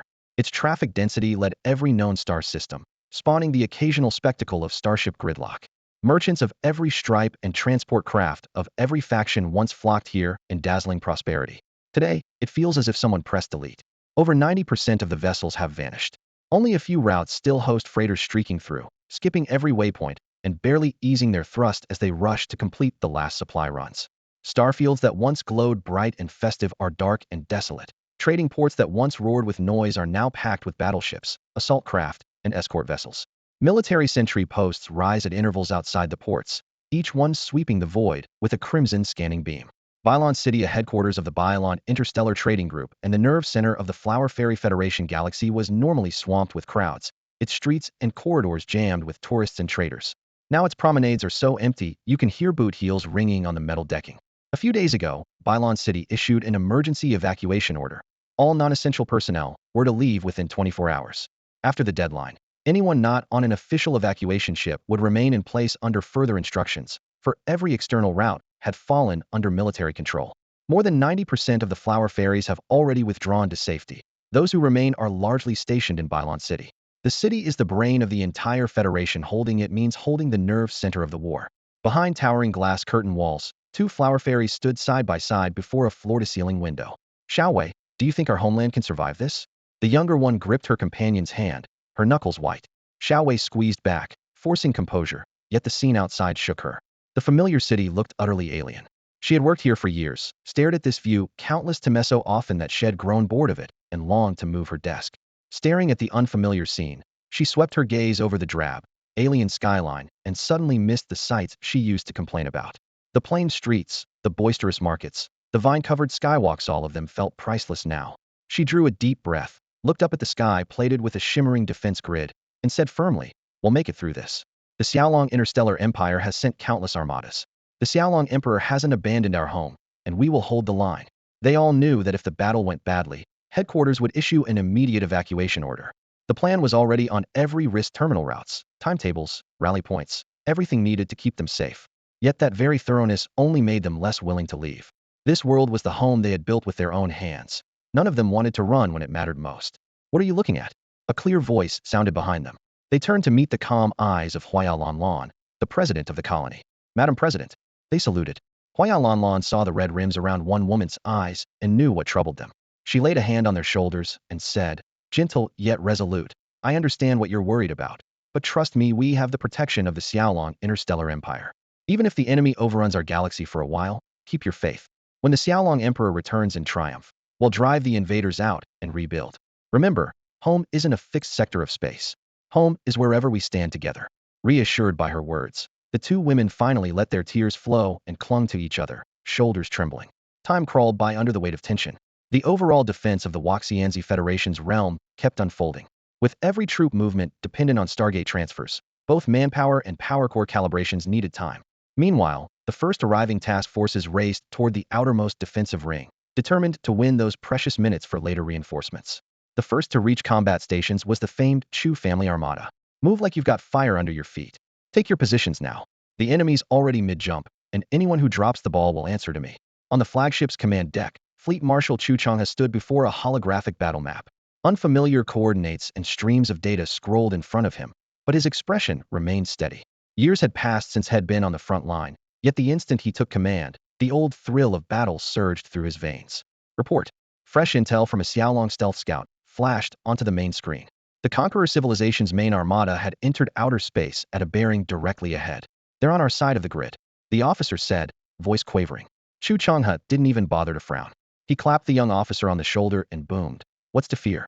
10 million starships? I've seen bigger. Besides, he swept his gaze across the command deck, a defiant grin curling at his lips. The front line is only so wide. No matter how many star cruisers they bring, they still have to line up in front of us, which means we'll only be facing the first million or so at any given moment. From Chu Changhe, that was no boast, it was simple fact.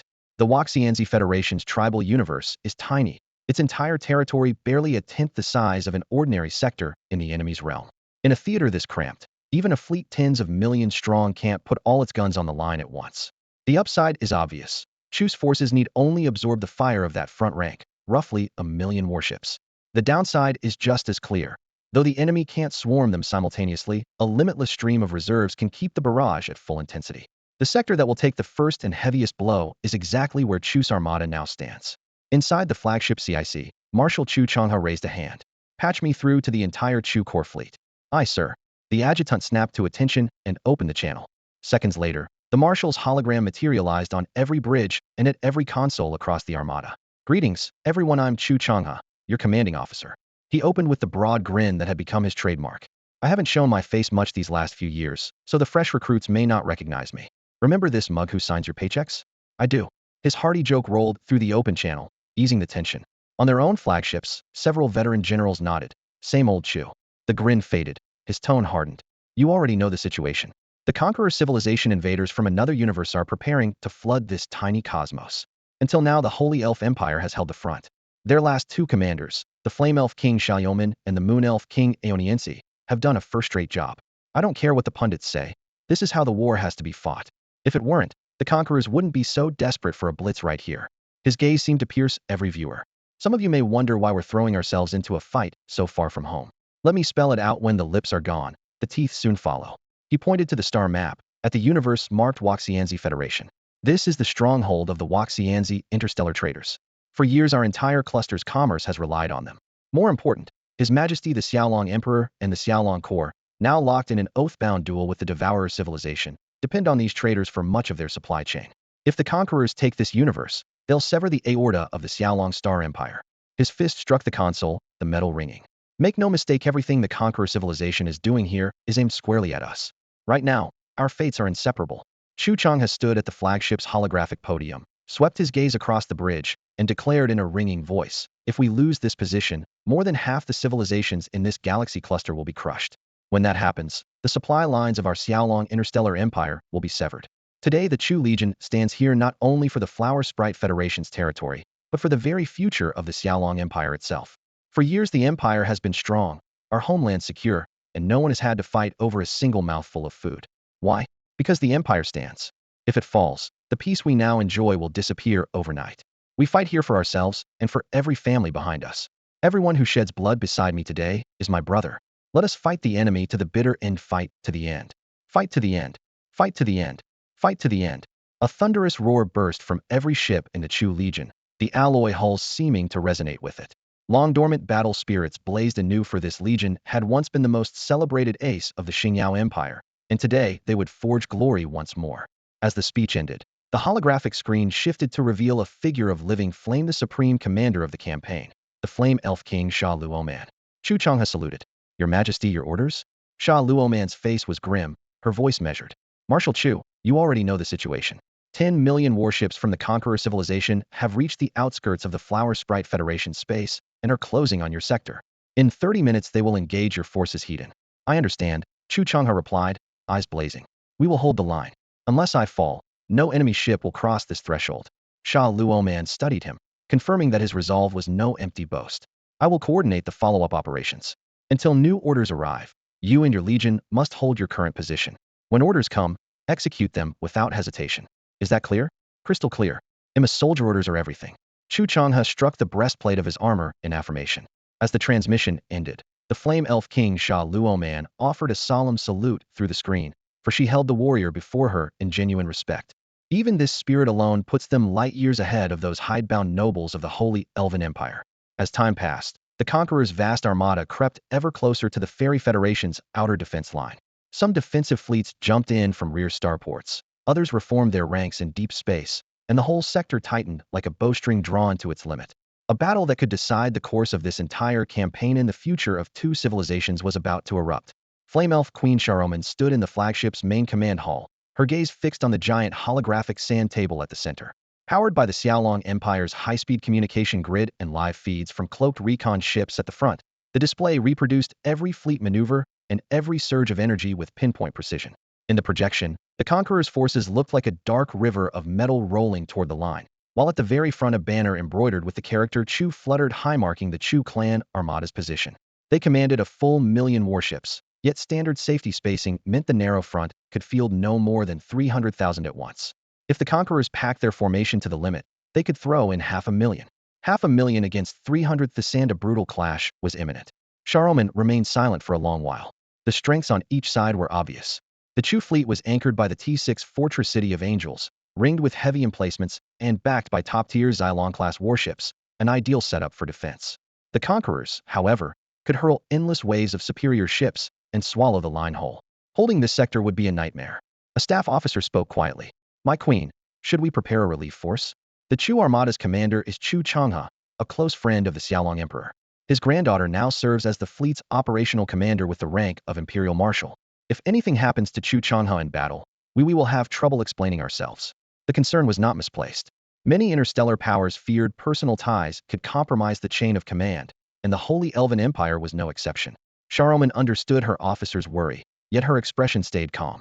She raised a hand, opened a drawer beside the tactical table, and pulled out a pristine sheet of papyrus handwritten letter, rare in this age. Lifting the thin page, she asked in a low, steady voice, "Do you know what this is?" The staff officers in the operations department froze, staring at the sheet of paper in bewilderment. It came from Marshal Chu Changhe, Supreme Commander of the Chu Fleet Group. The document was both a request for combat duty and a last testament. Line after line, he insisted that his rank meant nothing. On the battlefield, he was just another soldier, ready to appear wherever the fighting was fiercest. If others could fall, so could he. Should he die in this campaign, he would do so without regret. He ended with a message to his granddaughter, Marshal Chu Xian. If he were killed, no one was to be blamed. The briefing room fell silent. Every officer bowed his head, filled with respect for the veteran. Flame Elf King Solomon pulled out another stack of papers and slapped it onto the table. They were letters of request from every commander and deputy commander taking part in the Flower Fairy Federation's planetary defense war, each accompanied by a personal will, each volunteering for the most dangerous missions. Solomon swept his gaze across the room and said in a low voice, "With our commanders this determined, what right do we, the planning staff, have to wear this uniform if we can't give them the best possible plan?" He slammed the tabletop and glared at the officers through the holoscreen. "Do not underestimate this battle. I want every brain in this room running at full speed. We have to win, and we have to bring home as many of our people as possible. That is our duty. Do I make myself clear?" "Clear, sir." The chorus echoed through the room. At that moment, the latest report from the front arrived. The Conqueror Civilization's fleet had just clashed with the Chu Fleet Group for the first time. Solomon looked up, calling up real-time imagery alongside the three-dimensional tactical display, as though he were standing on the bridge himself. The Conquerors had thrown in 300,000 starships against the Chu ships, with an even larger follow-on force pouring in behind them. Their main body was already spreading toward both flanks, trying to stretch the front. On either side of the Chu sector, the Holy Dragon Angel fleet and the Sacred Radiance fleet were at full alert, ready to engage at a moment's notice. Meanwhile, a cloaked reconnaissance craft lurking on the periphery was feeding every detail of the enemy's movements into the data net, forwarding it instantly to the senior defenders and to Solomon. The most critical information concerned the overall strength of the enemy armada. 10 million starships in all, 9 million combat vessels, and 1 million auxiliaries, though their exact capabilities were still unknown. For the moment, however, their full attention had to remain on the 300,000 warships already trading blows with the Chu Fleet Group. The mere sight of their armada made it clear how determined the Conqueror Civilization was to seize the Waxianzi Federation tribal universe. Among the 300,000 warships on the field, two stood out: newly christened Galactic Conqueror-class super dreadnoughts, rated above T6. Battle assessments rank their overall combat power just below the Xiaolong Interstellar Empire's Quasi-T7 Golden Scarab-class heavy dreadnoughts. Aside from cruising speed, which is slightly slower than the Quasi-T7 Golden Seraph-class light cruisers, every other metric overwhelms the latter. That comparison alone explains why the Galactic Conqueror inspires such fear. The few Golden Scarab dreadnoughts that the Xiaolong Empire possesses are currently tied up in Oath Duel battlefronts, and no other superflagships have shown up, leaving the Galactic Conqueror almost overspec'd for this theater. During clashes between the Holy Elf Empire-led defensive alliance and the invading Conqueror fleets, these giants have repeatedly torn gaps in the front line. To date, the Alliance has managed to destroy only 3 ships of this class. Intelligence reports add that the Conqueror civilization has mobilized 3 billion vessels for this expedition, including 30 galactic Conqueror dreadnoughts, roughly one assigned to every 10 million ship army group. From the very start, the enemy pushed one of them to the vanguard, clearly intending to punch through the outer ring defenses of the Waxianzi Federation with overwhelming firepower. Besides the 2 Super T-6 flagships, the 300,000 strong strike force contains more than 160 T-6 warships, over 100,000 T-5 ships, and the rest are uniformly T-4. Extrapolating from this ratio, a full 10 million ship Conqueror army group would field at least 5,000 T-6 vessels, 3 million T-5s, and nearly 6 million T-4s. The defenders look far less impressive. Only 300 T-6 ships, less than 1/10 of the enemy's projected total, plus 500,000 T-5s and 1 million T-4s, with the remaining slots filled by T-3 craft. On paper, the numbers seem comparable, but a glance at ship classes reveals a colossal disparity. Flame Elf King Sharoman and the frontline commanders know this all too well. Sharoman now stands on his flagship's observation deck, eyes fixed on the Chu Legion's sector, the only line currently engaging the Conqueror forces Hedon. Although the battle is growing desperate, he has never overstepped his authority. Each legion's tactical plans remain in the hands of its own commanders. Salute set only the broad strategy whether to defend, attack, or retreat, but real command now rested with Marshal Chu Chang'e. The Chu family armada deployed in the classic Xiaolong formation. The van jutted forward like a spearhead, while the rear massed into a silent wall of firepower.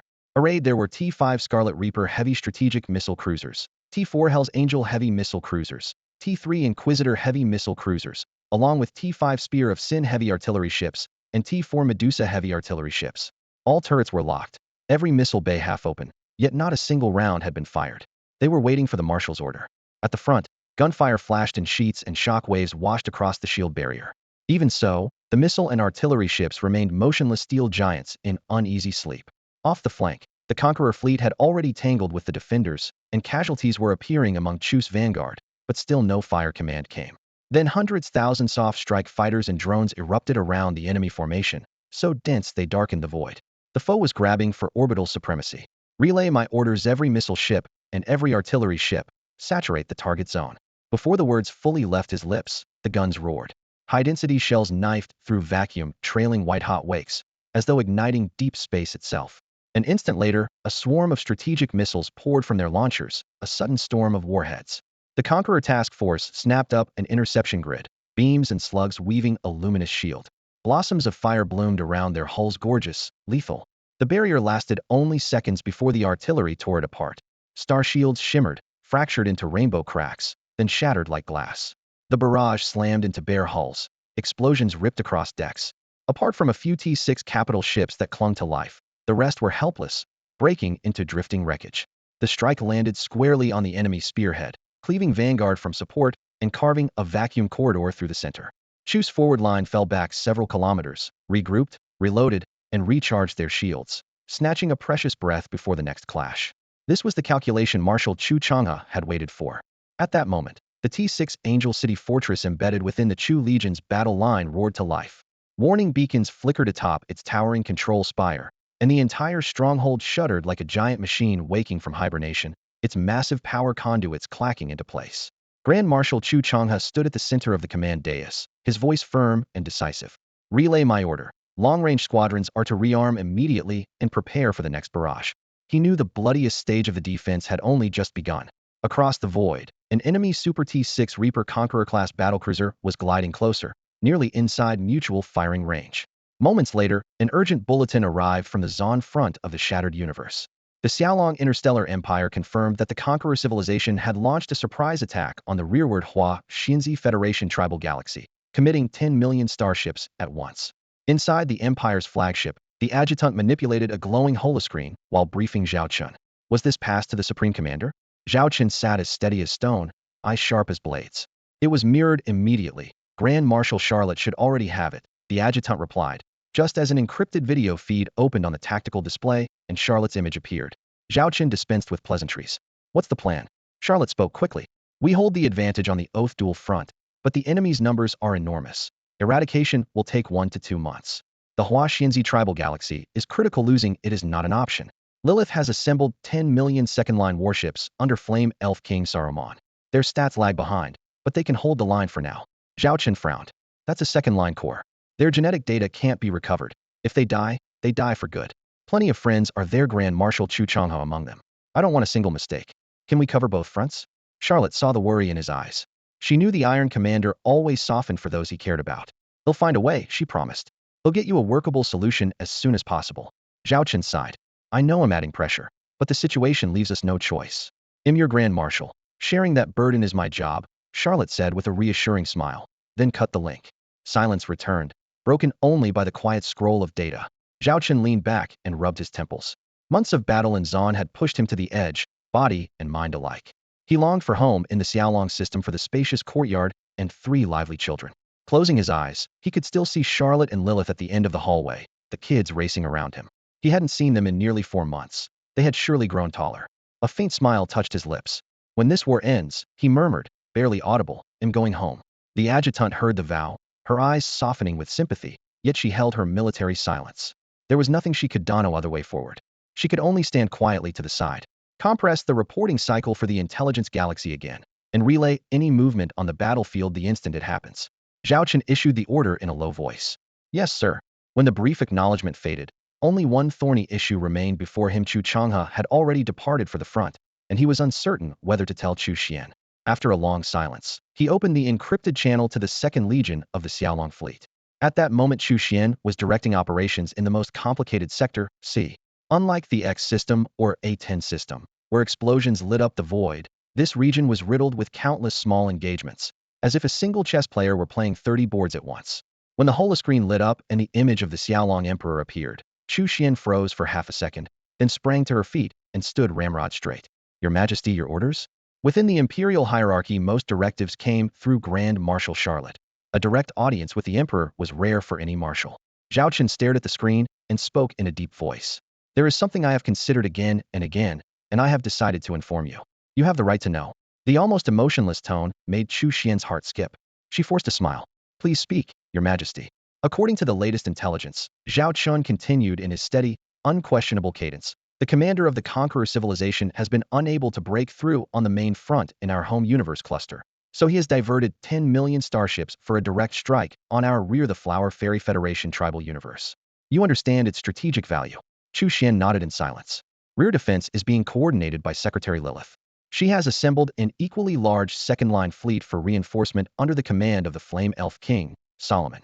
By our estimation, as we speak, the battle has already begun. At this, Chu Xian's expression tightened. As an imperial marshal, she could piece together the entire picture from a few fragments.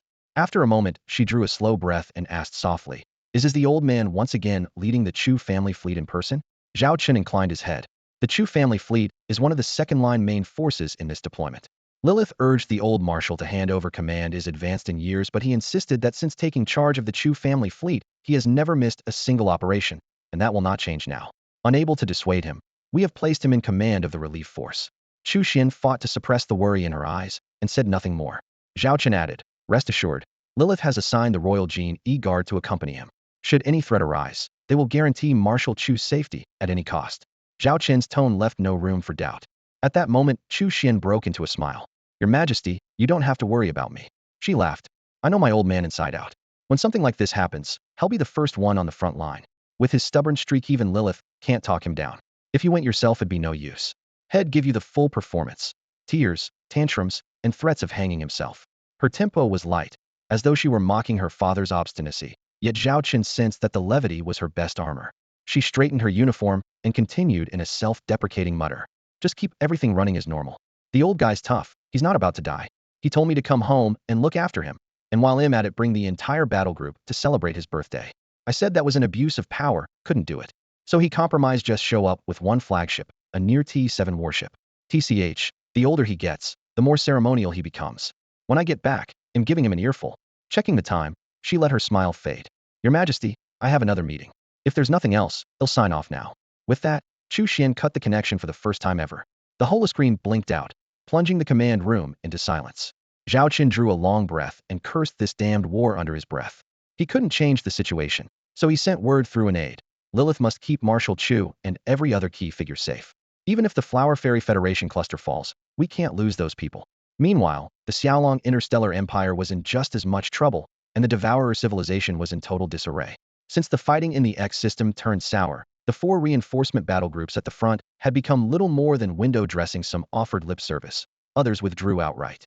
The Dark God Emperor's constant edicts and condemnations were treated like background noise. Corpses lay strewn across the throne hall, empty bottles scattered among them. Any officer who failed to satisfy the Dark God Emperor had been executed on the spot. Alcohol was now his only anesthetic. What else can I do? He buried his face in his hands, the hoarse whisper warping into manic laughter. A sudden kick shattered a bottle.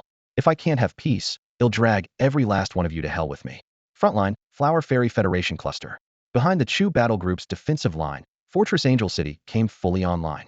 Huge alloy walls shimmered under the stars, bay doors opened layer by layer, and swarms of unmanned drones poured out, more than 100 million of them, each carrying near T6 combat power. Alongside the interstellar drones came swarms of fighters, more than 1 billion in all. Every one of them was a T6 platform, officially designated Heaven Hunter-class starfighters and Heaven-Moth-class unmanned drones, all assigned to the City of Angels Fortress.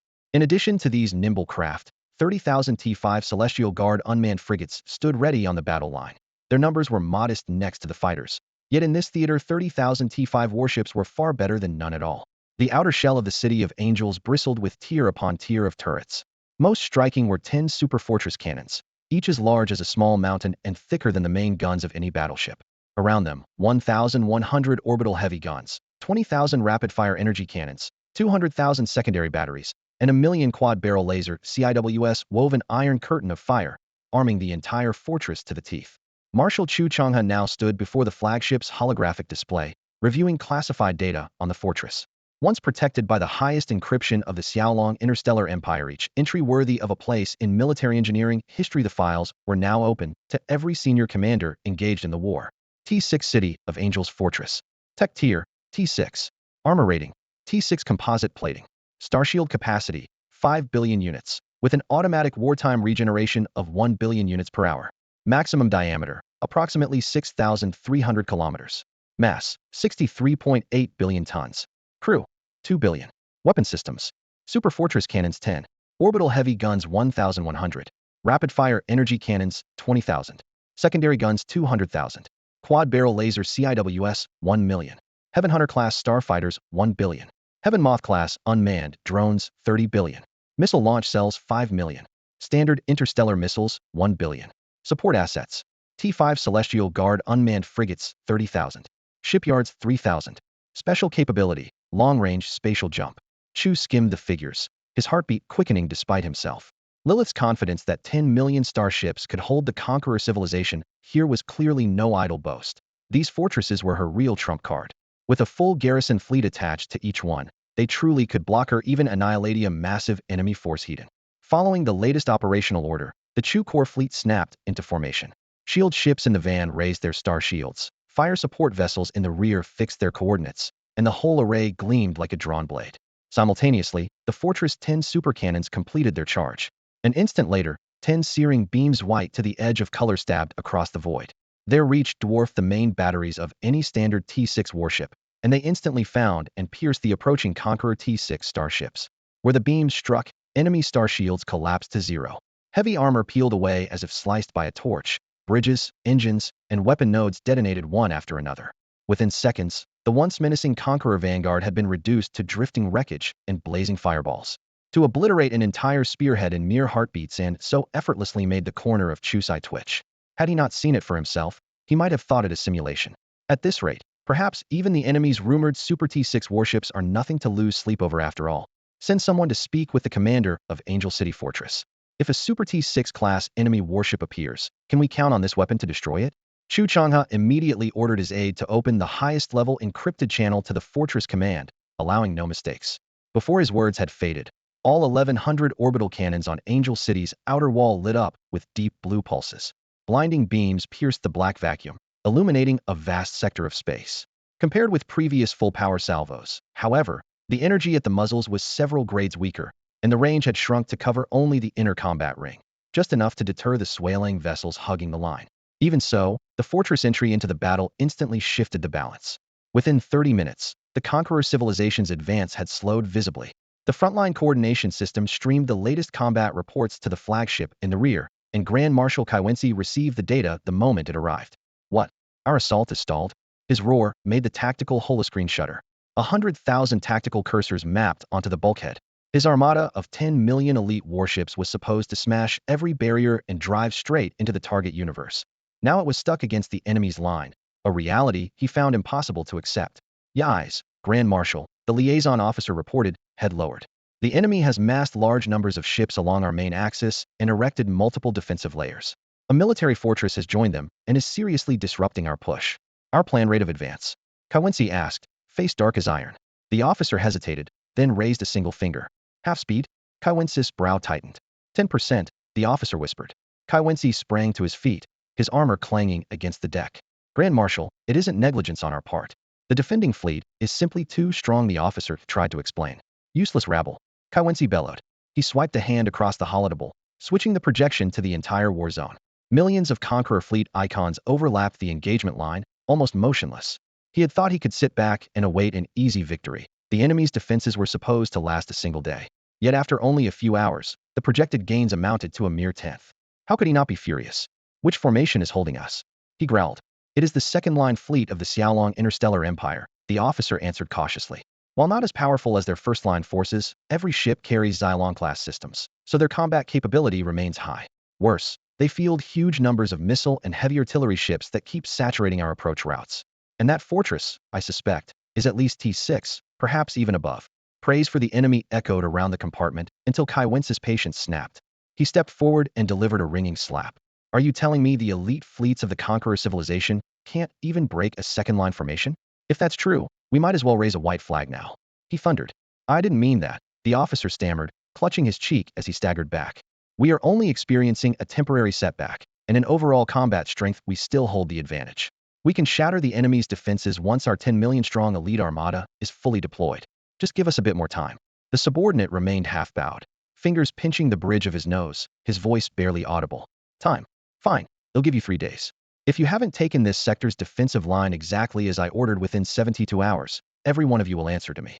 Grand Marshal Kevin slammed his alloy desk as he spoke, a metallic boom reverberating through the operations hall while every officer froze, afraid to raise his head. Under Kevin's pressure, the Conqueror civilization's forward core abruptly ramped up its firepower. A torrent of ordnance fell like a sudden downpour on the Chu Legion's ships, forcing their once stable line to drift backwards. Marshal Chu Chong has spotted the shift immediately. All frontline fleets provide overlapping cover and fall back to the new line as planned. The order was terse yet rang with authority. Chu pulled the vanguard back without hesitation, determined to anchor the next phase of the defense on the Angel City fortress. Stay calm during withdrawal, and keep the crossfire continuous. Yes, sir. Flagship lights blinked across the formation as acknowledgments came in. Chu had no intention of clinging to the old position. He trusted the fortress' giant main cannon, and he knew the real danger lay in the enemy's Super T-6 Galaxy Conqueror-class dreadnought. Intelligence gathered over the past months highlighted 3 facts. First, the Super T-6 dreadnought delivers devastating mid-range fire, its layered star shields and heavy spatial armor letting it keep fighting even after the shields collapse. Second, its sole weakness is limited range. No true long-lance batteries are installed. Third, whether due to sheer mass or power devoted entirely to weapons, its speed is dismal, only slightly better than the Conqueror civilization's carrier barges. Because of these traits, the Holy Elven Empire and its allies have repeatedly avoided direct clashes. The dreadnought barely enters the theater before coalition forces are already pulling back. Scoring decisive damage against it is nearly impossible. After months of grinding warfare, the Flame Elf King, Sha Luoman, devised a complete set of tactics for handling the Leviathan. 1. The moment a Super T-6 flagship appears, open the distance. 2. Use superior maneuverability to probe and harass. 3. Concentrate fire to strip its shields, then punch through armor-weak spots with heavy penetrators. She has shared these lessons without reservation with every Xiaolong commander of the Blossom Sprite Federation, giving them a realistic path to survive and strike back against the Conqueror fleets. Marshal Chu Chongha knew exactly how to counter a Super T-6 Galaxy Conqueror-class dreadnought. The only asset able to contain such a monster was the Angel's City Fortress, another T-6 platform built by the Xiaolong Interstellar Empire. That was why Sha Luoman, the Flame Elf King, could confidently vow to hold the front line for the Waxianzi Federation tribal universe. Which weapon would prove superior, a conqueror civilization's dreadnought or the Angel City fortress, would soon be decided in the next engagement of the Chu Legion fleet. Commander Chen, the battle ahead is in your hands. The Chu Legion fleet will support every combat requirement without reservation, Chu Chang has said, his steady tone laced with anticipation. On the wide hollow projection screen, Commander Chen gave a solemn nod. Rest assured, Marshal, we'll do everything necessary. He turned and stepped into the command center. The room resembled a palace. Tiered ring-shaped consoles, floating holoscreens, and precision instruments intertwined across a space several times larger than a standard warship bridge. To coordinate the vast combat network, the fortress housed more than 100 departments: capital ships, strike craft, drone swarms, shipyards, hangars, logistics, weapon modules, every function the fortress could provide. All departments to combat readiness. 1. Chen's voice rolled through the amplifiers, sweeping across the entire installation. Primary target: the enemy's Super T-6 Galaxy Conqueror-class dreadnought. Maintain restraint for now. We know its engagement range. Let it close. Don't give it a chance to flee. Once it enters the envelope, every available weapon locks on simultaneously. We're not aiming for an instant kill, but we must suppress its firepower and keep our fleet safe. He reviewed each detail, unwilling to tolerate even a hairline error. The finest duels are often decided by the smallest margin. Report: target is 15 minutes from the designated strike zone. Synchronize cooldown cycles for main batteries, missiles, and energy lances. Compress the salvo window into a single burst. Understood. Recall strike craft and drone swarms to conserve strength. All warships assume standby attack posture. The Angel's City fortress now crouched like a hunter in tall grass, waiting for its prey to step into the trap. Seconds ticked by, tension seeping into every corridor and tactical substation. Across the distant multiverse, countless observation terminals fixed on the impending showdown. On the primary front, the Kagaya Elven King, Aoniensi, studied the stellar war grid, a cursor drifting along the battle line, yet his thoughts had already slipped to another rear theater altogether. Inside Lalisa's office, the lamplight glowed softly against a metal-rimmed desk where files lay in perfect stacks. Yet again she set the folder in her hand aside, her brow knotted with conflicting thoughts. The intern secretary beside her froze in place. In her experience, Lilisai never lost focus while working, but today her chief kept glancing at her watch as though the very moment held world-shaking significance. Meanwhile, in Bylon City, headquarters of the Bylon Interstellar Trade Group, Huayalalan stood at a floor-to-ceiling window, cradling a cup of coffee gone stone-cold, condensation fogging the glass. The universe here was so compact that, beyond the city's shield, she could see bursts of flame blossoming in distant starlands, white-hot exhaust trails from warship drives, fireworks, and warning lights, all at once. Aboard his flagship, the Xiaolong Emperor Zhao Chen paced the bridge, boots clicking sharply on the deck as he stared at the red alert line marking the shattered Zwan battlefield in the holographic display. His aide followed close behind, well aware that the Emperor's true worry lay not in Zwan, but in his homeland, a brutal fight still raging in the Waxianzi Federal Tribal Universe. Even during the Federation-shaking X-Star System campaign, the Xiaolong Emperor had never looked this unsettled. At that very moment, on the Federal General Staff flagship, Marshal Chu Xian stood over the tactical table, her mind miles away. "Ma'am, you misplaced the decimal. It should be one place to the left," a staff officer whispered. "Ah, sorry," Chu murmured, correcting the figure. "Marshal, you're exhausted. You need rest," he urged. She began to object, but her secretary cut in, voice crisp and firm. "Marshal, you're making elementary mistakes. In live combat that could cost the entire fleet. I can't let you continue." Chu drew a long breath and forced a smile. "Understood. Operations section takes command. Brief me if anything critical develops." "The situation's under control, ma'am." "We've got it," the officer replied, snapping to attention. Rest, however, eluded her. She sank into the captain's chair as cannon flashes outside the viewport flickered across her closed eyelids, pulling her back to the old Chu family home. In the courtyard, the squint-eyed old man who always smiled seemed to be beckoning with a cup of hot tea. A surge of memories swept over her, a tear slipped free. Clenching her fists, she whispered, "Old man, you'd better be all right. If anything happens to you, I swear I'll never let it go. We agreed I'd take care of you when you're old." Now, on the front lines of the Waxianzi Federal Tribal Universe, the battle raged on.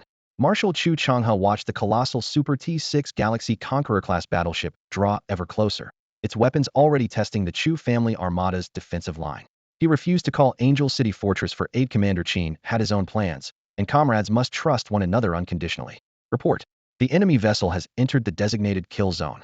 Commander Chen's voice blasted through the fortress. "All personnel, target the enemy flagship. Hit it with everything you've got." 1. Mobile strike. Every standby starfighter rolled from its bay as the hangar doors yawned open in the same heartbeat. The fortress spread its steel wings like an angel of war, while tens of thousands of fighters and drones poured out, fully loaded for that flagship. The broadcast looped. All lanes clear. Flight teams, repeat. Target the enemy flagship, the biggest one out there. 2. Broadside barrage. 10 Angel Fortress supercannons. Coordinates locked, flared with cold white halos as their capacitors peaked. 10 colossal beams erupted simultaneously, their dazzling glare igniting the void. 3. Saturation strike. 5 million missile tubes launched at once, each projectile streaking away on a plume of fire. The fortress metal frame shuddered from the barrage. In that instant, Angel City unleashed more firepower than in any previous engagement. This was its true majesty. 4. One consensus: annihilation. Every soldier in the fortress repeated the same mantra: not repel, not pin down, destroy. Drone swarms shielded the fighter squadrons. Any damaged craft switched to kamikaze mode. If we're going down, we crash into their shields. Logistics never paused. Every production line ran at full capacity, birthing fresh drones that launched straight from the assembly cradle into battle. A single fortress now wielded the killing power of hundreds of thousands of warships. Meanwhile, alarms shrieked inside the Super T-6 Galaxy Conqueror's combat center. Alert! Massive incoming ordnance detected. The radar display flooded scarlet, the density so extreme that the system began to overload. Even this vaunted vessel could no longer count the incoming threats. All closing guns, form a bowside barrage right now. Weapons on standby. The ship's commander barked, his forced calm unable to hide his shock. The moment that fortress enters our range, hit back hard. Flatten it. He stood on the command platform, roaring the order again and again, his voice edged with hysteria. Moments later, bands of multicolored light rippled across the star shield outside his viewport, flaring in relentless succession. Each wave of radiant explosions spewed searing vortices, fire, and billowing smoke that blotted out everything else, leaving the naked eye with no other scene to register. The barrage of shells, missiles, and energy warheads around them triggered reactions so intense that the radar array on the Super T-6 Galaxy Conqueror class interstellar battleship, when effectively blind, its panels flashed red in every direction, a silent admission that the hull was engulfed in indiscriminate fire. Under those circumstances, the bridge switched to blind fire mode, hammering away along preset vectors. Both giants in the duel, their own Super T-6 battleship and the opposing Angel City orbital fortress, were too massive and, paradoxically, too agile to bother dodging. They simply traded blows, hurling shells, beams, and every ounce of firepower they could muster. The core of the battlefield was quickly cleared. Friendly and enemy vessels alike pulled back on instinct, leaving ample room for the two behemoths to exchange lethal volleys. At this tier, ordinary warships had no role to play. The Super T-6's salvo finally reached the fortress itself. First to meet the incoming fire was a nearly transparent, close-quarter shield. Meanwhile, the Fortress 1 million quad-barrel high-speed laser CIWS threw up a dense curtain that shredded about half the projectiles, achieving an average interception rate of 50%. A handful of beams slipped through the defensive fire, but their strength was already diminished, and the residual energy was absorbed by the final layer of the Fortress Star Shield. This shield system was cutting-edge and ran on a cost-effective principle. It activated only when the Closian weapons could not fully cover an attack. As a result, stray shots that the CIWS could handle never drained shield energy. More importantly, the protective field was deployed at a distance barely 1/10 the radius used by standard warship shields, almost hugging the armor itself. That gave the CIWS a wider interception zone and reduced the volume the shield had to cover. Because the star shield did not stay constantly lit, small fragments and residual energy occasionally struck the armor directly, leaving only fist-sized dents.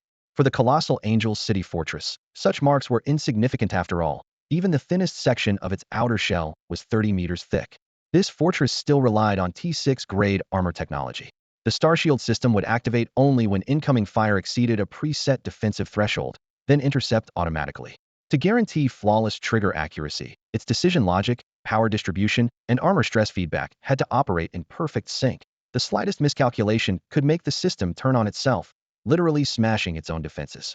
Because of that risk, most ordinary interstellar civilizations never dared touch the concept. When the Xiaolong Interstellar Empire assembled its first city of Angel's Fortress, the leadership worried about the same hazard. Their solution was 3 straight months of live-fire drills, simulated missile barges, overcharged main gun shots, quantum shock waves. Every form of attack tested the shield at maximum standard. The final interception rate came back with an almost impossible figure: 100%. Yes, an unblemished 100%. That number convinced every officer and soldier that the fortress was both an impregnable wall and a lethal blade. On the bridge of a Beyond T-6 Conqueror-class super battleship, warning lights flashed nonstop. The captain stood before the tactical holoscreen, brow furrowed. The situation had blown past every expectation. The fortress across the void was exchanging heat and fire with a ship rated above T6. In the entire history of the Conqueror civilization, nothing like this had ever happened. Red alert bars dropped segment by segment, yet the enemy barrage remained ferociously dense. Calculate how long our star shield can hold. The order flew from his mouth, and a flicker of shame followed. Since these ships were launched, no captain had ever worried about shield power. No fleet, no weapon was supposed to threaten them, let alone at the opening phase of battle. But the fortress assault left him no choice but to face reality. Moments later, the executive officer saluted and reported, "If the enemy maintains current firepower, the star shield will be drained in 12 hours. 12 hours. The captain's fists clenched in disbelief. A Beyond T6 Conqueror-class super battleship could last only 12 hours? If that reached home space, it would spark an uproar. No one would believe their pride had been cornered so brutally. He drew a long breath. "Patch me through to the Grand Marshal." After a brief hesitation, the channel opened and Grand Marshal Kaiwans appeared. His face was thunderous, his mood clearly foul. The captain barely had time to speak before Kaiwans asked icily, "Are you telling me that our Conqueror-class super battleship is locked in a stalemate with that fortress because of your engagement?" The voice was cold and devoid of emotion, yet the captain knew the Grand Marshal's fury hovered at the brink. Every sentence now was a matter of life and death. One wrong word could unleash a storm he might not survive. Why, sir? The enemy star fortress wields tremendous firepower, more than anything we have faced before. At this moment, we still cannot judge how long the fortress itself can hold.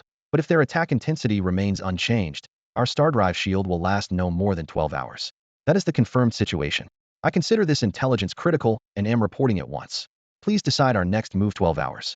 Grand Marshal Kaiwensi had been monitoring the battlefield in real time and knew that the Ultra T6 Conqueror-class super dreadnought had met its match. Even so, a maximum of 12 hours far exceeded his expectations. Had he not seen the data himself, he would have found it hard to believe. Though unhappy, he had to face reality. He also understood that the captain before him was not at fault. Within the Conqueror civilization, every captain of an Ultra T6 Conqueror-class super dreadnought is chosen through a ruthless selection process, and none of them serves as the overall commander. The sole criterion is the ability to wring every ounce of combat power from the ship. The captain standing here was clearly doing exactly that. "I understand," Kaiwensi answered gravely. "Maintain your current course. Your only mission is the enemy fortress. Keep its guns suppressed. I will order the other core fleets to reinforce your flanks and help you destroy the fortress in the shortest possible time." The Grand Marshal never indulged in feudal fury. He judged the situation coolly. If he withdrew the Ultra T6 Conqueror-class super dreadnought now, the fortress suppressed fire would pour onto the rest of the Conqueror fleets, inflicting catastrophic losses. Therefore, the dreadnought would not withdraw and, in truth, could not. To seize this sector of space, the fortress had to fall. This was not an option, it was a mandate. With the order issued, the Conqueror fleets moved immediately. Any warship within range of the fortress unleashed its weapons without hesitation, while the others accelerated toward their designated flank assault points. Across the vast battle line, the shift in focus quickly became clear. Every gun was now aimed at the star fortress. The defensive perimeter, once a broad arc, began to ripple until a deep concave wave formed, curving inward around the fortress as the fleets closed in for the kill. On the flagship's bridge of the Chu family fleet group, Marshal Chu Changhe studied the holographic sand table of the ongoing interstellar war. A vast, three-dimensional battlefield model hovered in the center of the command hall, countless ship icons and energy readouts flickering across the light screens. The moment both sides committed their formations, Chu Changhe had already seen through the enemy's intent. In a clash this large, the first to reveal his trump card practically hands his plan to the opposition. This Angel City fortress is a beast, he mused. Its combat power rivals an entire fleet group. A mischievous thought followed. If he could wring one of these out of Zhao Chen and tow it back to the Chu family star domain, he would spend his retirement inside the fortress and skip buying a villa altogether. Most technophiles across the Xiaolong interstellar empire dream of those divine palace-class megastructures Chang'an City or its twin, Bailon City. But as a career soldier, Chu Changhe preferred a fortress built purely for war. The problem was cost. Angel City sits at the absolute ceiling of the empire's military-industrial budget, and even the deep-pocketed Xiaolong Empire can only field a handful. If money were no object, the Holy Elf Empire would not have had to settle for a stripped-down version on their front against the Conqueror civilization. The thing simply burns through credits. Pulling his thoughts back to the present, Chu Changhe opened an encrypted channel to the fortress. "Commander Qin, you're doing well. The enemy has concentrated most of its firepower on Angel City. How much pressure are you under? Do you need additional support?" His tone was brisk and direct. For the entire defensive line, the fortress was the linchpin. If Angel City fell, the front collapsed. Whatever it cost, they had to hold it at least until the scheduled cutoff time. In other words, it could fall, but not now. Commander Qin's calm voice came back. "Combat metrics are stable. We can hold. Even if the enemy increases firepower by 30% every 5 hours, it will still take them at least 6 hours to break through the star shield. 6 hours sounded short, yet the opposition had deployed its ace, a Super T-6 Stellar Conqueror-class battleship supported by a growing armada of elite Conqueror warships. Under that assault, squeezing out 6 extra hours was nothing short of miraculous. Without the fortress, the Chu family fleet group wouldn't last one. Chu Chang'e knew it. That's why Angel City matters more than anything on this line. He murmured, "If you need anything, just say the word." Marshal Chu Chang'e spoke with unmistakable resolve. Commander Qin raised an eyebrow and smiled. "We're on the same side. If the need arises, I won't hesitate to call on you. For now the situation is manageable, so I don't need any additional support." "Understood. Let's stay in touch." Chu nodded and ended the call, asking nothing further.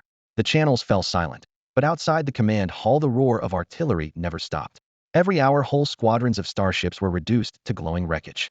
On both flanks, 2 defensive lines had already collided with the Conqueror civilization's fleets, energy pulses weaving a blinding net across the void. If the Waxianzi Federation's tribal universe were a circle, 2/3 of its circumference was under bombardment. Flame Elf King Sha Luoman estimated that within 24 hours the enemy would close the ring. When that happened, all 10 million of their warships would surge forward, forcing the Federation defenders to fight with their backs against the wall. The Conqueror civilization was also refining its tactics. Recon reports showed that the Federation had more than one Angel City-class star fortress. Nearly every approach concealed one of these bastions.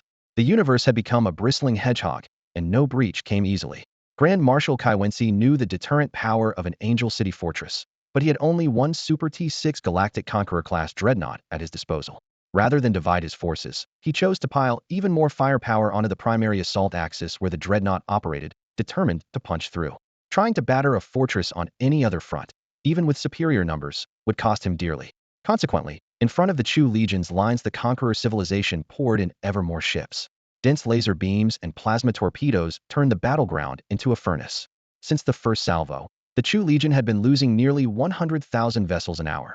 At that rate their original million could last perhaps 10 more hours. Before the fortress joined the battle, the Chu legion sacrificed 3 ships for every enemy vessel destroyed, the disparity in quality painfully clear. The arrival of the Angel City fortress dragged the exchange down to a shaky 1-10. Now, as the fortress batteries began to falter, the balance was tilting once more toward the Conqueror fleets. Inside the command center of Angel City Fortress, a strained voice reported, "Our drone fleet is down by more than 70%.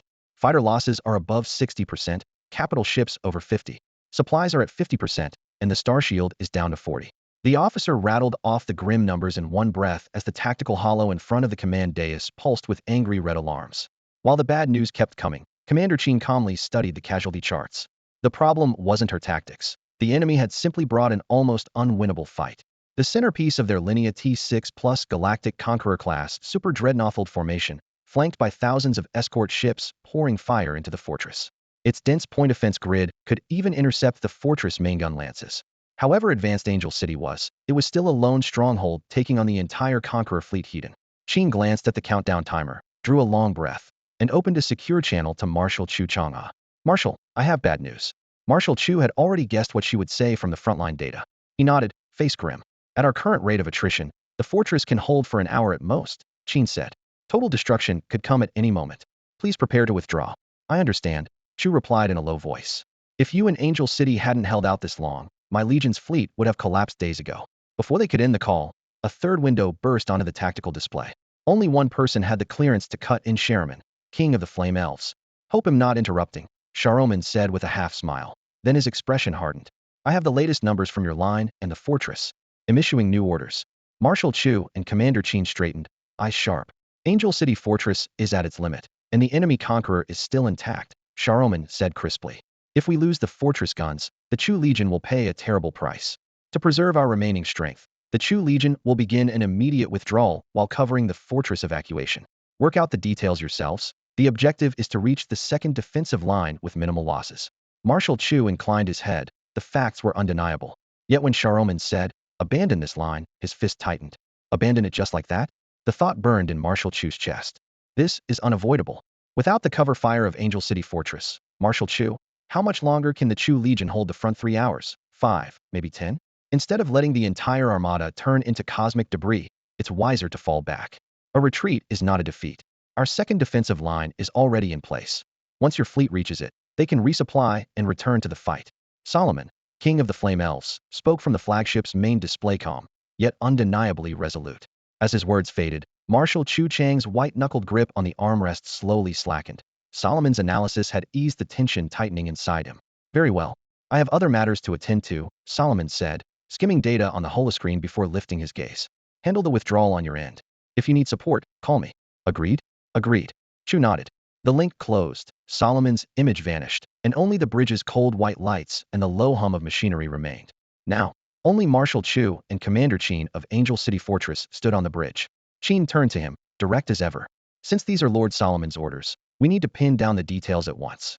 Do you already have an evacuation plan? Well, coordinate. Chu knew nearly 2 billion personnel permanent staff and rotating crews lived inside the fortress, a steel metropolis the size of a small moon. Its administration, research, logistics, and weapons systems sprawled across countless decks, each demanding a vast workforce. Our plan has long been ready. Commander Chen pulled up a schematic of the fortress, evacuation corridors blinking in the hologram. First we move everyone who can't fight. Do we have enough starships? Chu asked, voice steady but cautious. More than enough. Chen nodded. The docks keep a stockpile of interstellar transports for emergencies. They'll cover the entire headcount. Good. While they're boarding, they'll deploy Chu Legion warships to provide outer line fire support, Chu said. Chen calculated on the spot. With current lift capacity, we can launch a batch every 5 minutes, 3 to 500 million people at a time. In no more than 50 minutes, everyone will be out. Once they're gone, what happens to the fortress? Chu pressed. It cannot fall into enemy hands. Chen's expression held firm. We've wired it for self-destruction. As soon as the last transport clears the bay, the core will start a countdown and overload the reactors. The entire fortress will erupt in the largest blast this sector has ever seen, our final strike against the enemy. To let a weapon end its own fight in one last detonation. Chen murmured, fingertips tapping the console as if trying to drum his reluctance into the steel beneath. The fortress was cold metal, yet as its commander he couldn't help feeling attached to it. Marshal Chu understood. When he transferred from his old ship to the new flagship, Head felt the same hollow dislocation true. The new hull was stronger, more alluring, but the old one still held too many good memories. They'll cover the last wave of starships myself, Marshal Chu Chang'a said. Commander Chen hesitated for a heartbeat, then understood the concern in the marshal's voice. Chu feared he might do something reckless. Chen smiled, nodded, and let it drop. No more words were needed. The officers set about assigning evacuation duties at once. For the Chu clan's battle group, the procedure was clear. Heavily damaged warships were to break away first and fall back behind Angel City Fortress. Inside the fortress, massive orbital shipyards were already filled with super-heavy transports, engines hot and waiting to load tens of millions of troops in mere minutes. Every boarding tunnel, hundreds of long corridor elevators was open, its light strips glowing to mark the flow. Deep inside the fortress, departments no longer needed for combat were being emptied at top speed. Supervisors barked orders while colored guide lights on the floor pointed out the fastest route. Tion, move it. The transport's not going to wait. Miss this one, and you'll have to take the next, and the evacuation audit will dock your pay. The department head shouted at a soldier still seated at his console. On my way. Tion stood, pulled a snapshot of himself at the station from his pocket, and laid it gently on the edge of the control panel. This had been his first combat post. Since his rookie days, he had kept the gauges polished and the station neat, even setting out a few trinkets. His buddies teased him for treating the post like a new bride. He had only laughed and never offered an explanation. Goodbye, he whispered to the familiar seat, then sprinted into the outer corridor. Outside, rows of soldiers were running full tilt, boots hammering in perfect cadence. About a kilometer ahead loomed a gigantic vertical slide. The soldiers in front dove in without hesitation. Go. Training stance, arms crossed over your chest, legs straight. Clear the exit the moment you land. Don't clog the line. Sergeants on either side shouted the reminder over and over. Tion swung himself into the chute. The drop lasted barely 30 seconds before the exit rushed up to meet him. Airborne for an instant, he landed squarely on a thick crash mat. Up. Off the pad now? A kneeling sergeant bellowed. He scrambled to his feet and jogged clear. Every 2 seconds another body shot from the chute. Without the endless drills, the area would have jammed in moments. Keep moving. Don't stop. Guided by the prompts on his handheld terminal, he pushed forward. The sergeant tapped the bracer on his wrist, and a blue-white beam burst out, unfurling a half-meter-wide hologram. His serial number scrolled at the center, while a pulsing golden arrow traced a real-time route ahead. He broke into a sprint, alloy decking thundering beneath his boots as the corridor lights shifted color to confirm his heading. Almost 5 minutes later, he reached his assigned pod. The compartment was barely 2.5 meters high, yet it stretched the length of several stadiums and, from above, resembled a neatly carved honeycomb. Thousands of similar pods filled the Tripkariran enormous transport refitted to move the maximum number of personnel in a single lift. His seat sat against the outer hull. The porthole, no larger than a palm, still offered a glimpse of the fathomless dark outside. Through it he spotted another transport. Its passengers were already aboard, docking bridges and supply arms folded away as its stern engines lit with steady blue fire. The dock gates opened, and the stark contrast between the ship's running lights and open space widened while the vessel drifted clear. At that moment, the emergency amber lights in his own pod faded to a gentle white. The climate system settled at a comfortable temperature, and the hallway fell silent. Every seat had locked. A dense canopy of heads filled the chamber. One could toss a crumpled sheet of paper and still hit someone. From the berths of Angel City Fortress, one transport after another slipped free. The Chu Legion's escort fleet hugged their flanks, withdrawing in the tightest possible formation. The first ships away were damaged warships, drawing little extra attention from the Conqueror civilization's forces. But when the number of Chu Legion vessels surged, the enemy caught on. They ordered a full press, escalating the barrage to cripple the Chu main body during its retreat. Losses mounted, yet the withdrawal held. Missile cruisers, heavy artillery ships, and the fortress main guns wove a curtain of fire that tore a corridor open for the transports. After prolonged coordination, a cheer came from the fortress command deck. The second wave of evacuees was clear. "Next up is us," the secretary murmured. Commander Chen surveyed the room. Nearly 70% of the vast hub now stood empty. Onsiclamorous stations were reduced to cold holographic panels running on automated combat protocols. He had fought here so long that this steel hull felt like home. Boom.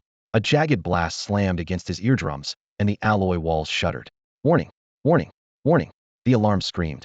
"The fortress armor is taking direct hits. Repeat, direct hits." Mechanical sirens reverberated through the metal corridors, and a harsh red strobe bathed the steel walls as if they were bleeding. The starshield of Angel City Fortress had been drained dry. The Conqueror civilization armada's beam cannons would no longer be deflected or weakened, but would slam straight into the plating. Inside the command center, sweat beaded on the secretary officer's brow like a fire at his temples. "Relay my order. Everyone in the fortress is to evacuate at once." Commander Chen's voice was low but razor-sharp. The secretary exhaled in relief and cut into the all-band channel. "Latest directive. All remaining personnel, withdraw immediately. Evacuate, evacuate. Reach the emergency transport ships within 5 minutes." With the command issued, he herded the bridge crew toward the exit, yet paused to look back at Chen in the captain's chair. "Don't overthink it," Chen said, half joking, half earnest. "I just want to be the last one out. I'm not planning to go down with the old girl."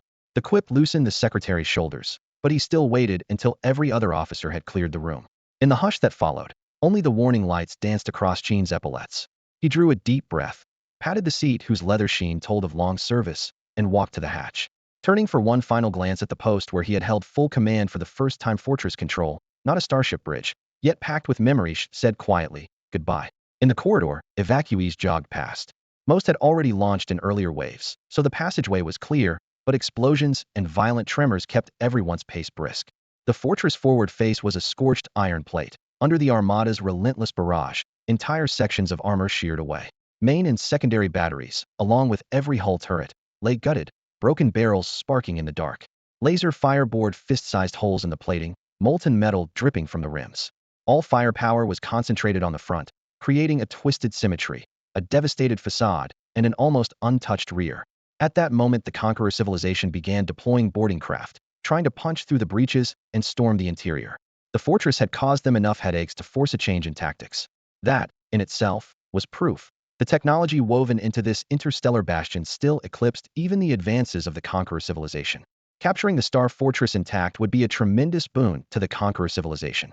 They knew the Xiaolong interstellar empire would never hand over the City of Angels unscathed, least of all the core technology woven into its very bones.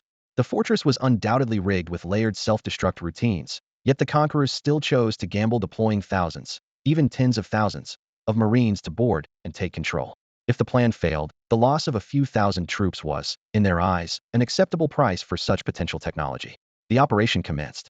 Tactical breaching craft shot from the carrier, slamming into the City of Angels' thick exterior like iron spikes. Each vessel's nose cone ripped open the alloy shell, then unfolded into metal petals that formed passageways into the interior. "Go, go, go full speed."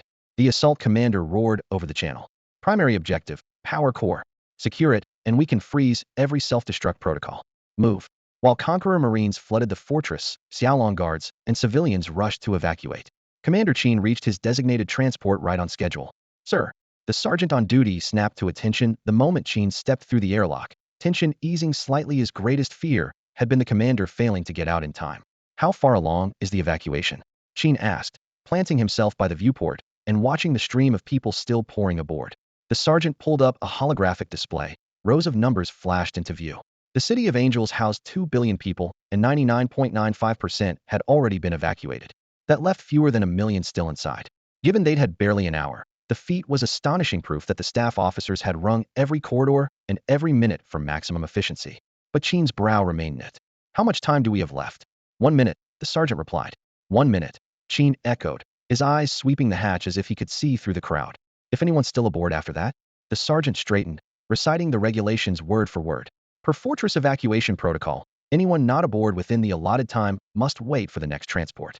If this really is the last interstellar freighter, everyone still inside the fortress will immediately receive a second emergency evacuation plan. The cover page, printed in bold red letters, lists 2 ways to survive. 1. Find the nearest hangar, seize one of the remaining shuttles, escape, and then try to rendezvous with the main fleet. 2. Look for a life pod instead. Once a starship picks up a pod signal, it will attempt to intercept and retrieve it. If it cannot arrive in time, the system records the pod's ejection trajectory in full. Priority 1. Launch toward a populated planet. Priority 2. Launch toward any body with life-supporting conditions.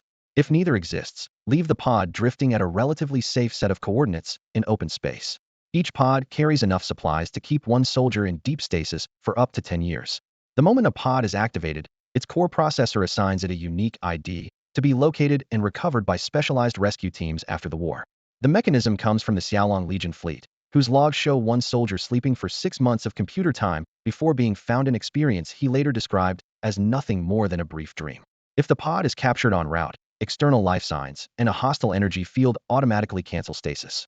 Should the soldier confirm capture, a pre-installed painless nerve gas can be released, eliminating any chance of imprisonment or interrogation. When the officer finished detailing the plan, Commander Qin finally felt a little more at ease. The officer, however, noticed the dried blood on Qin's forehead cut from debris during the enemy bombardment. The last evacuees faced the highest risk, yet Qin had stayed behind without hesitation. Commander, you're hurt. Please go to the cabin and rest. While handle the final withdrawal, the officer urged softly. I'm fine. He'll stay a little longer, Commander Qin replied, remaining at the end of the corridor. He kept steadying the incoming troops and ordering medics to treat the wounded, determined to stretch the final minute into 10. 50 seconds left, 800,000 still to board. 40 seconds, 700,000. 20 seconds, 400,000. 10 seconds, 300,000. 5 seconds, 200,000. The instant the clock hit 0, every evacuation corridor linked to the transport ship lit up red. A heartbeat later, all connections disengaged at once. At this moment, Commander Qin could still see the soldiers who had already reached the evacuation zone, staring helplessly at the corridor that had been sealed off. Warning lights flashed relentlessly, and evacuation plans complete with routes and time limits appeared on every soldier's handheld terminal. After a brief shock, the crowd split. Some sprinted toward the nearest shuttles, while others headed straight for the escape pods. Commander Qin glanced at the real-time data panel. Personnel remaining, 160,000. A sergeant's voice sounded in his ear. Commander, our transport ship is about to leave the combat zone. Let me escort you to the forward cabin so you can rest. This time Qin did not refuse. He nodded and followed. The blood on his forehead had dried into a dark crust. As he walked, he wiped it away with a wet towel, though his fingers trembled. Those 160,000 who haven't made it out yet, he asked the evacuation officer quietly. Be honest, how many will survive? The officer paused, then answered in a flat voice. 50%. Half of them, roughly 80,000 people, would never return to base. Some would fall in the corridors leading to the shuttles. Others, even if they managed to eject, might be caught by enemy fire in open space. Against the enemy's main batteries, the thin hulls of shuttles and escape pods were almost defenseless. Qin said nothing, offering only a silent prayer. The Chu family core fleet completed its withdrawal at minimal cost, leaving the Fortress Angel City running on automatic at lowest power. Meanwhile, its self-destruct countdown had quietly begun. Flame Elf King Solomon stood in the center of the operations hall, studying a three-dimensional map of the Flower Fairy Federation's territory.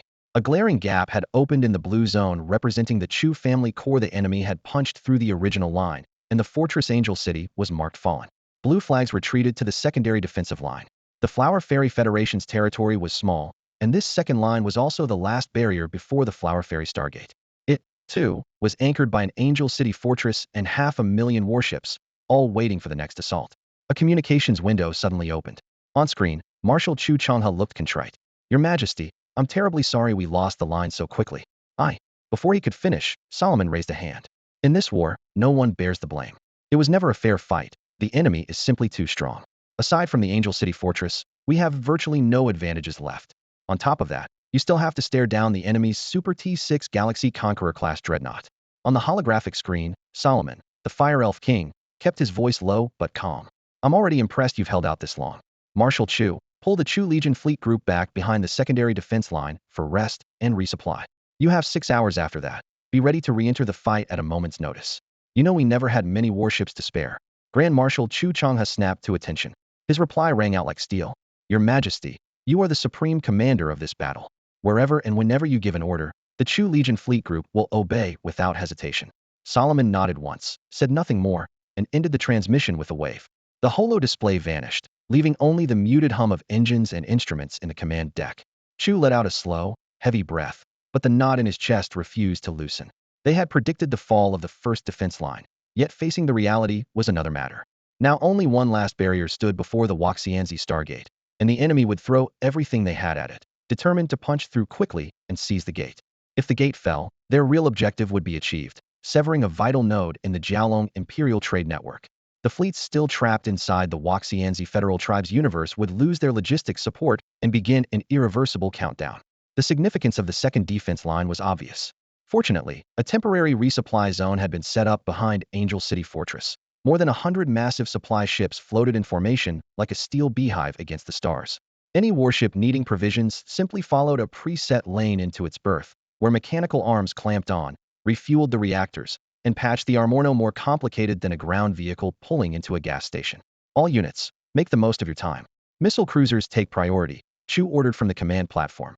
Assess your remaining combat capability. Fix what you can immediately.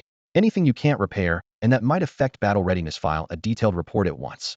Confirmation lights blinked across the tactical display, answers echoing back from every deck. For half an hour, Chu's voice and gestures never stopped, commands pouring out like a flood. Then, without a sound, someone appeared at his side. The newcomer said nothing, made no move to interrupt, only watched him work, breathing so softly it was barely there. 30 minutes passed before Chu even noticed. It took a silent glance from his aide for the marshal to see the figure standing just inside the bridge doorway. Commander Qin, what brings you here? You could have at least sent a word ahead.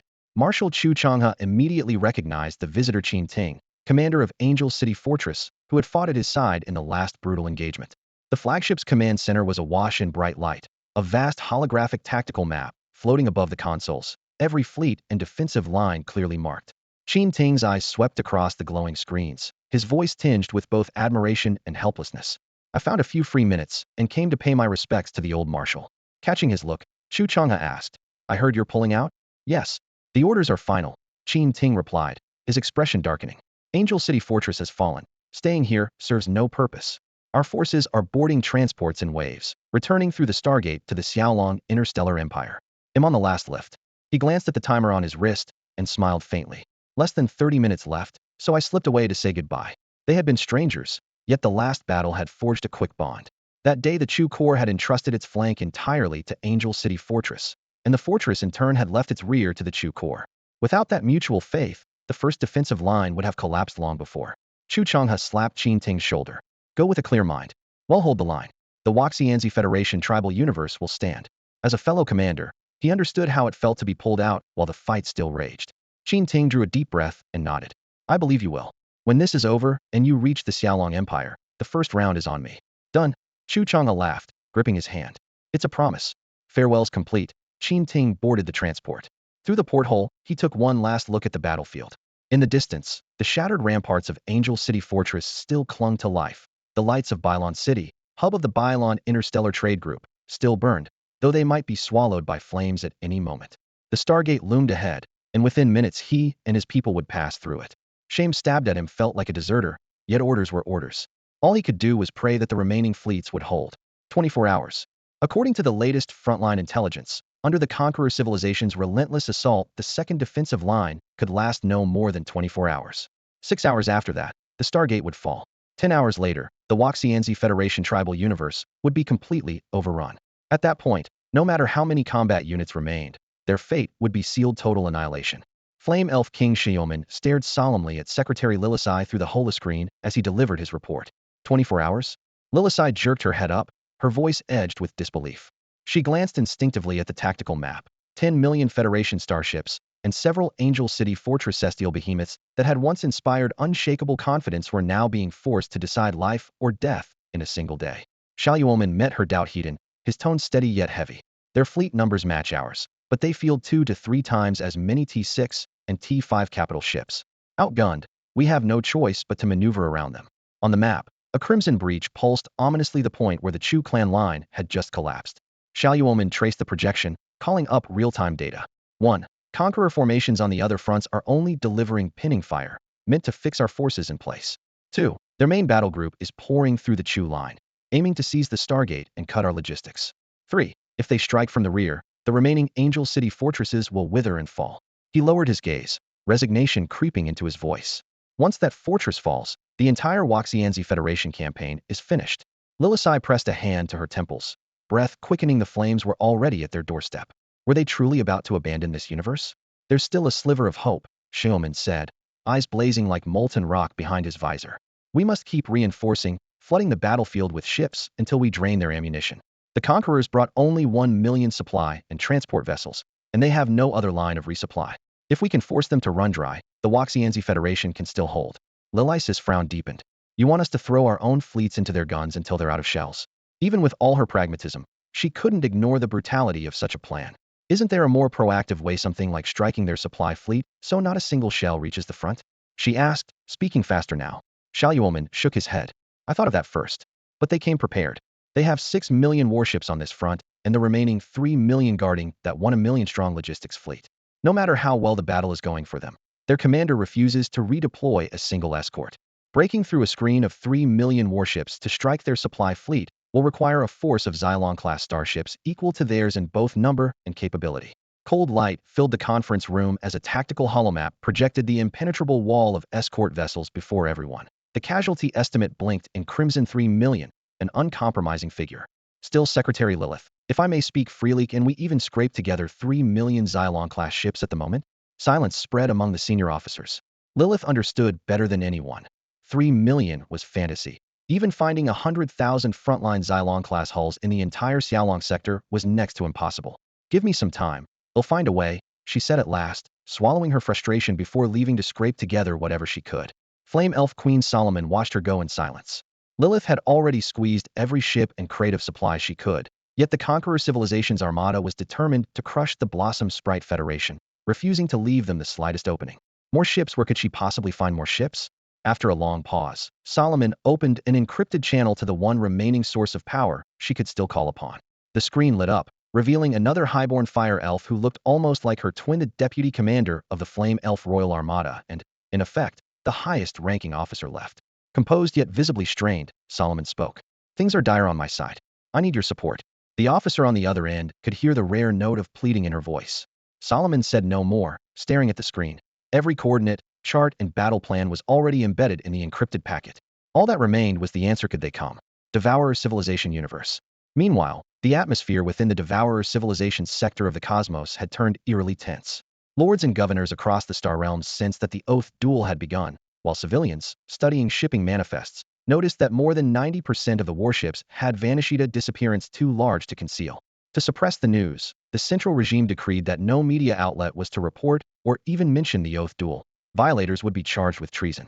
Within a few short months, millions were executed, tens of millions imprisoned, and hundreds of millions lived in daily fear. Even the dullest souls could sense that the Black God Emperor's Oath Duel was not going well.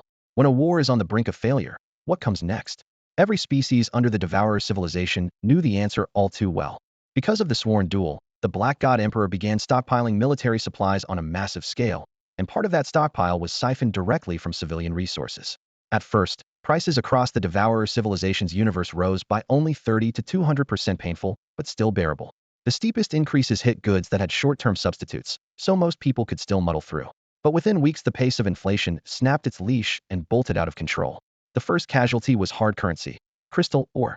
In other universes, it is also called star ore, refined ore, or crystal stone. In peacetime, the Devourer Civilization had long since replaced bulky physical payments with digital money, no one wanted to lug a sack of crystals around. War upended that arrangement. Banks quietly introduced withdrawal caps, then suspended redemptions altogether. Many shops refused digital credits unless customers put at least some crystal ore on the counter. For ordinary citizens, the figures in their accounts became worthless the moment they could no longer be cashed out nothing but cold, meaningless digits. Complaints that started in small clusters spread until entire blocks buzzed with anger. People formed queues that snaked down the streets, desperate to turn numbers into rocks they could hold until one bank after another slammed down its heavy metal shutters. Why had crystal ore become so scarce? Because it was more than a store of value.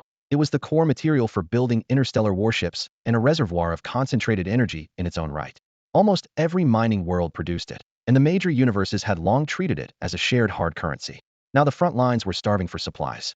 Crystals were forged into hull plates, gun barrels, and power cores, loaded by the shipful for the battlefield, leaving virtually none for the market. Circulation froze, the monetary system shuddered, and the inevitable chain reaction was runaway inflation. Take the most common basic synthetic food, 1-month pack. Before the war, it cost about 30 crystal coins. A rank-and-file worker in a mid-tier star system earned 100 coins a month, enough to feed a family of 3. During the war's first month, the pack went up by 30%, painful but survivable. By the second month, the price tag had doubled to 60 coins. Most households tapped their savings and tightened their belts, praying the front would deliver a quick victory. After every previous expedition, the Empire had shipped home mountains of spoils. Even once the nobility skimmed off the lion's share, the crumbs that fell to the common folk had kept them content for a while. They had long grown accustomed to this endless cycle. No one, however, foresaw how completely different this war would be. By the third month, the monthly ration for one person cost 100 crystal coins. For an ordinary family, the food that once fed 3 mouths now had to be squeezed into a single portion just to stave off hunger. Complaints echoed through the alleys, quickly giving way to hoarding, theft, and armed clashes. Discontent rose from every corner. True to its creed of brute force, the Devourer civilization staged several bloody public executions and purges. The streets fell silent for a time, and most people clenched their teeth and endured. In the fourth month, the price of a single ration shot up to 200 crystal coins, pushing nearly everyone past the breaking point. Sporadic uprisings flared across the Devourer universe. Although the populace feared the Black God Emperor, survival eclipsed all fears. More and more civilians attacked noble estates, and even hijacked military transport ships, seizing supplies bound for the front. The regime dispatched suppression fleets, just a handful of true warships, yet against T1 and T2 scrap ships or hastily armed freighters, they could mount a one-sided slaughter. Still, the bloodshed did nothing to snuff out the fury, for everyone was fighting for the right to eat. By the fifth month, nearly every sector and star system within the Devourer universe was in turmoil. The masses were starving, and the government wavered like an old tree in a gale. It was then that uninvited guests slipped in.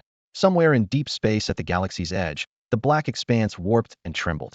Space folded upon itself and tore open a dark fissure. A vast interstellar armada surged through, its silhouettes crowding the tactical displays at least 30 million ships. Each hull bore the same emblem, the crest of the Maiden Civilization. They had all come from the Maiden Civilization. Warning! Warning! Target sector registering abnormal spatial fluctuations in the nearest orbital outpost. The duty officer stared at the radar screen, hurriedly noting the data. He was about to report when a shot blew his skull apart, blood and brain matter splattering across the console. Gunfire echoed as the deputy holstered his weapon, kicked aside the headless corpse, and muttered, "Stubborn old fool. We tried to reason with you, but you insisted on staying loyal to His Majesty the Black God Emperor. What's loyalty worth? Can you eat it? Besides, you and I both know what's happening on the Oath duel front. The defeat is only a matter of time. Are we supposed to end up like that old black guy, slaves of the Xiaolong Galactic Empire? No way." The man lowered his voice and let his gaze sweep across the dim command center, fixing on every face frozen in shock. Indicator lights flickered on the consoles, carving his features in cold relief. He snorted. "I have no intention of becoming anyone's property. Water flows downward, people climb upward. Now that the Saintist civilization is willing to cross into our universe and bring true blessings, we should welcome genuine strength." Before his words faded, 8 fully armed Marine troopers behind him spread out to the corners of the room, alloy rifles raised and ready. The air reeked of metal and menace. He tapped his breastplate. "Read the situation. Come with me now. Swear to the Saintist civilization and your future is limitless. Cling to the dying embers of the Devourer civilization, and there's only one outcome: decay." After a heartbeat of silence, someone shouted first, "Long live the Saintist civilization." A chorus followed. "Long live the Saintist civilization. I pledge my loyalty." The command center erupted. Watching fear melt into obsequiousness, the man nodded, satisfied. "That's more like it." He glanced at the headless corpse by his feet. Trash from a bygone age. Just then a holoscreen burst open and an encrypted link forced its way through. A veiled apostle of the Sanctus, draped in robes bearing the sacred crest, stared down at them. The man dropped to one knee. Great apostle, your servant has secured every outpost, fortress, and planet in this sector as ordered. The arrival of the Sanctus fleets will go unnoticed. The apostle's eyes flashed with brief contempt, yet her voice stayed calm. Well done. The Sanctus civilization will remember your loyalty. Her light will shine on you. Long live the Sanctus civilization. Long live the Sanctus civilization. Long live the Sanctus civilization. He cried, and the feed closed. A new window appeared. Another apostle took shape. One the Black God Emperor would have recognized the commander who had once brought Sanctus fleets to aid him. No one imagined Shed seized this chance to strike at his very home. Apostle 15 spoke coolly. 17, my end is done. I've sent the battle plan. The Black God is cornered. The Devourer civilization is trash. They're unworthy of the God of Order's favor. We'll manage his universe ourselves. Apostle 17 listened in silence. Behind her, the star sea lay dim while Sanctus fleets drifted in radar silence. She raised her eyes, a glint of mockery cutting through. 15, I understand. But remember the oath duel with the Devourer civilization already cost us plenty of warships. We can't waste strength. 15's face never changed. The responsibility is mine. He'll shoulder it. The hollow shut down. The command center fell quiet again, like a deep sea before a storm currents raging below, unseen by anyone. When this is over, he'll return to the Holy Land and accept my punishment. Shawuhao's gaze was cold as frost. But Shikiho, remember your station. Right here, right now, you don't get to point fingers at me. The words had barely fallen when Shikiho dropped her head, fingers twisting the hem of her dress while she cursed her own impulsiveness. Greed had clouded her judgment. She had exposed her ambition too soon. If Shawuho escaped the punishment everyone expected, then Shikiho had just made a powerful enemy in front of the entire room. Big Sister 15, I spoke out of turn. I was only worried about you. Her smile turned ingratiating, her voice soft. Little bitch, do you think I can't see through you? Shawuho sneered inwardly but couldn't be bothered to call her out. The girl wasn't worthy of becoming her rival. Withdrawing her gaze, she regained her chill. We'll deal with the rest later. The mission comes first. The room's air tightened. Shawuho swept her eyes over everyone. We're not the only ones after the Devourer civilization's universe. The Linghan Apostle civilization and the Jifa civilization are ready to pounce. They're probably only a step behind us. Then why not strike now? Shikiheo's eyes lit up. Our legion fleets are already in formation. Haishin's forces are all but spent, and years of war have the populace in revolt. We can take them in a lightning strike. Her certainty filled the room, but Shawuho merely waved a hand. Don't rush, early birds get shot. Who knows what traps Haishin set? The Devourer universe is huge. Those two powers can't swallow it whole at once. Let them move first. We'll follow my intel. The order was clear: stay hidden, watch, and strike when the time was right. Understood, everyone answered as one. At the edge of the Devourer civilization's universe, three great powers lay in silent wait. Each knew the others were there, yet none wanted to fire the first shot. Day after day, their interstellar fleets stayed on alert, devouring fuel, and Suppliesno one hauls millions of warships into deep space for a joyride. Patience finally snapped. Zifa's envoy opened a private, encrypted channel and sent a conference request to the other two forces. The hololink sprang to life. A dim virtual room, a round table less than a meter across, for chairs in a ring. Darkness swallowed everything else, save a single yellow lamp that bleached the tabletop bone white. Three figures had already taken their seats. After a brief silence, Zifa's representative pressed a palm to the table and spoke in a clear, forceful voice. I've asked you both here so we can speak plainly. Each of our three factions has quietly dispatched tens of millions of warships to the Devourer civilization's territory in the cosmos. The enforcer delegate spoke softly, yet his words cut like a laser, exposing every covert move on the board. With a fleet that size, no one was here for sightseeing. The Sanctus delegate and the Soul Apostle delegate exchanged a look but held their tongues. In the reception hall, the air pressure seemed to clamp shut. Only the low hum of the stellar reactor broke the silence. The enforcer delegate finally projected a star map, flooding the room with light. It showed the Devourer civilization's entire interstellar domain sectors, routes, depots, and resource belts so detailed, it could only have come from a high-level leak. Let's stop pretending, he said, voice casual. A flick of his finger traced 3 red lines across the map, slicing the universe into equal thirds. An enforcer flag stabbed into one zone with a sharp click. A holy crest of the Sanctus civilization appeared over the second, and a spectral emblem of the Soul Apostles rose over the third. This one is ours, he announced, spreading his arms with an innocent smile. And being perfectly fair, going strictly by output value. No one's getting shortchanged. The other 2 sections are yours. Deal? The Sanctus representative studied this cake-cutting exercise from on high. Her rose-colored lips curved, and she finally let out a soft laugh. How slick of you. Looks simple on paper, yet you're using 5-year-old production data. Normally, the gap wouldn't matter, but 5 years ago the Devourers hadn't gone to war with the Xiaolong interstellar empire. Xiaolong's counterattack ruined a good chunk of their space. With the latest figures, your slice holds 40% of current production, while we're left to split the other 60. And you call that fair? Her smile vanished, eyes turning frosty. Do you think you're the only smart one at this table? The Soul Apostle, usually unreadable, couldn't help muttering a single word. Hypocrite. The Saintess quirked a brow at the blunt assessment, amused despite herself. It took a lot to rattle a Soul Apostle at the negotiating table. Unmasked, the enforcer showed no embarrassment. He shrugged. We're negotiating, after all. This is just an opening offer. If you don't like it, we'll keep talking. Both delegates understood perfectly.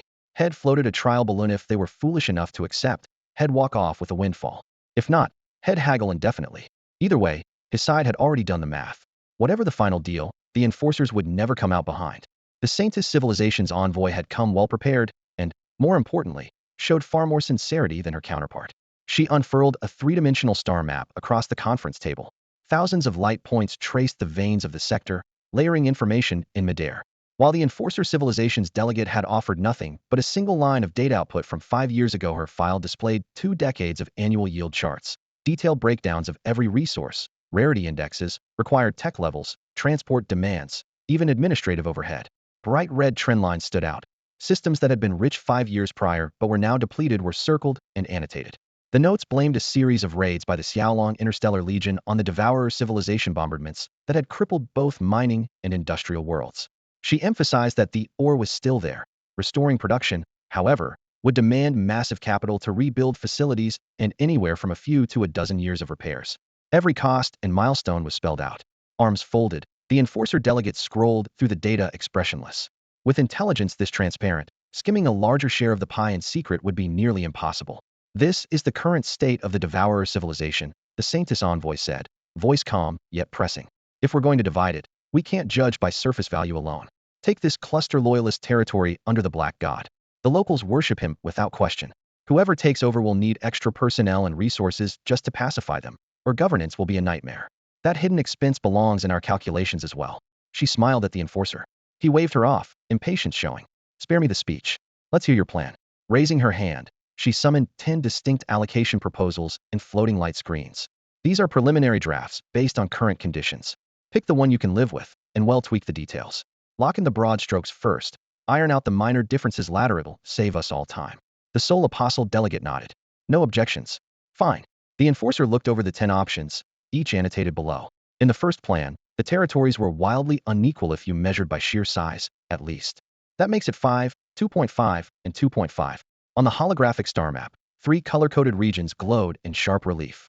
One zone was as large as the other 2 put together, yet its resource curve dipped below either of them, and its rare resource readings were clearly inferior.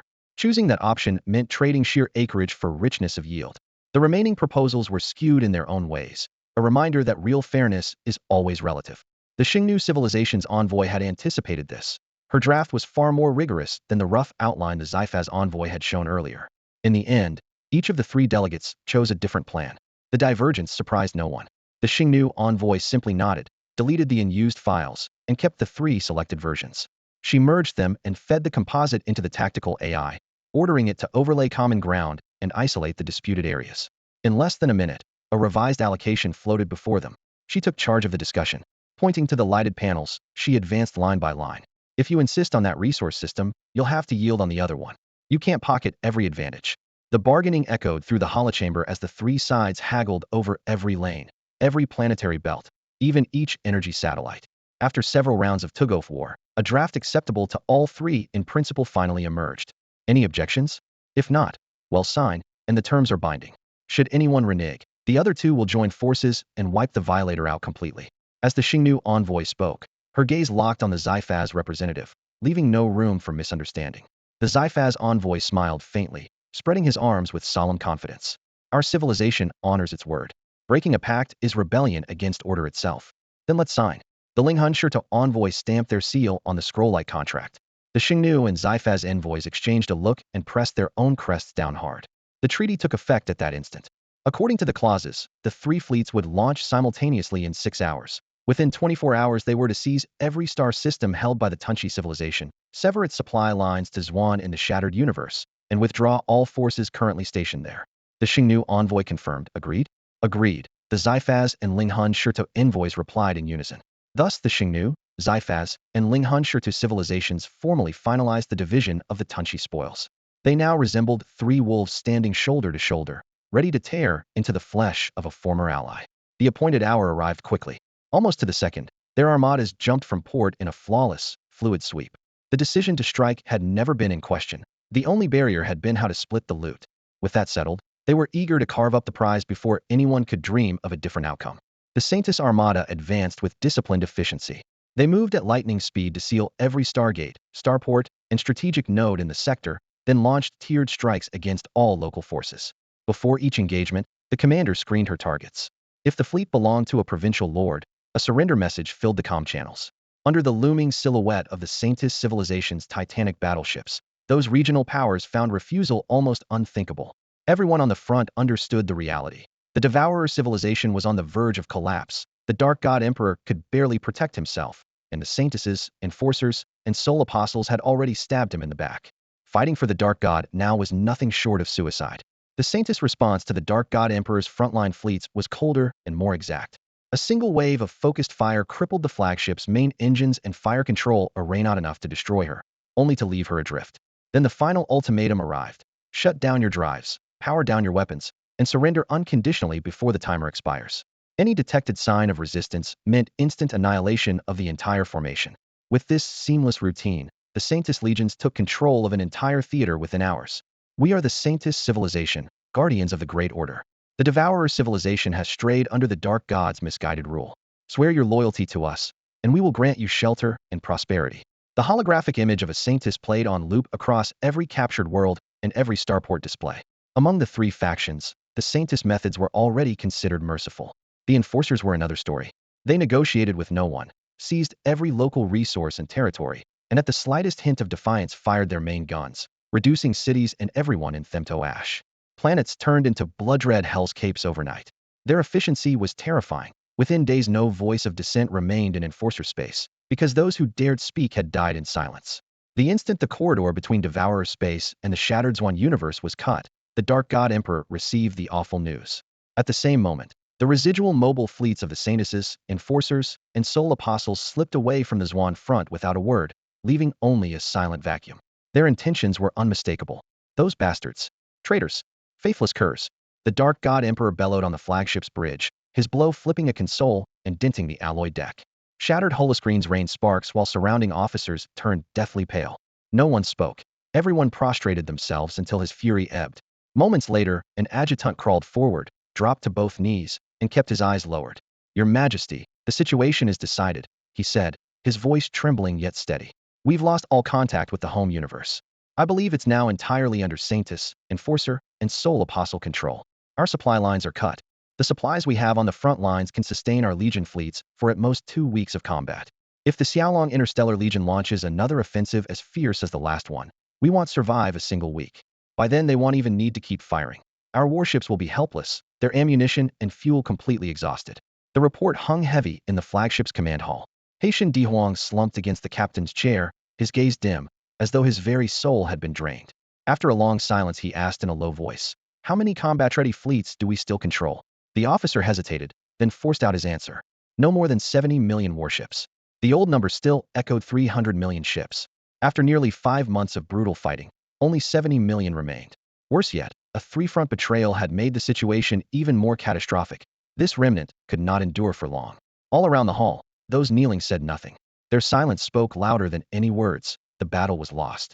The decision now rested on Haitian Dihuang alone. He suddenly threw back his head and laughed, the sound laced with madness and bitterness. Ha ha ha, we've lost utterly and completely. His hand slipped from the throne's armrest and hung limply at his side.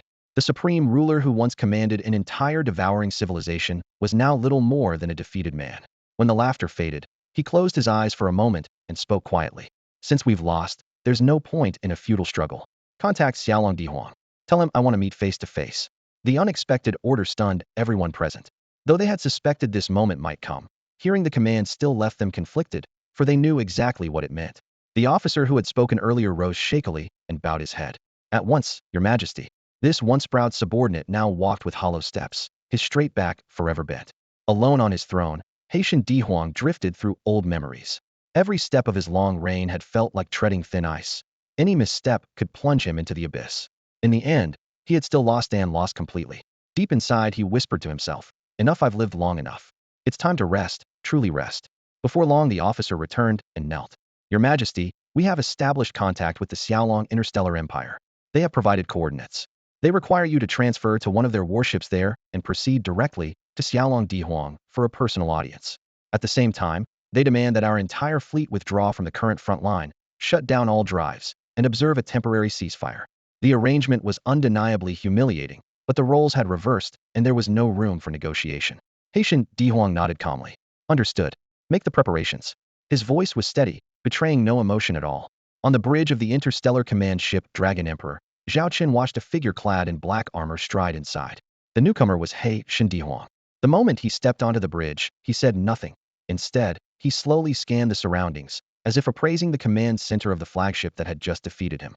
The bridge, vast as a computation hall, opened onto a sweeping panoramic window beyond which scattered embers of battle still flared. At the control consoles, Xiaolong crew members merely glanced up to confirm his presence before returning to their duties. No murmurs, no jeers. Their discipline impressed Zhao Chen, who silently conceded that most of his own soldiers were a full tier below. Haitian Dihuang's gaze soon settled on the gray-silver alloy sofa at the heart of the bridge.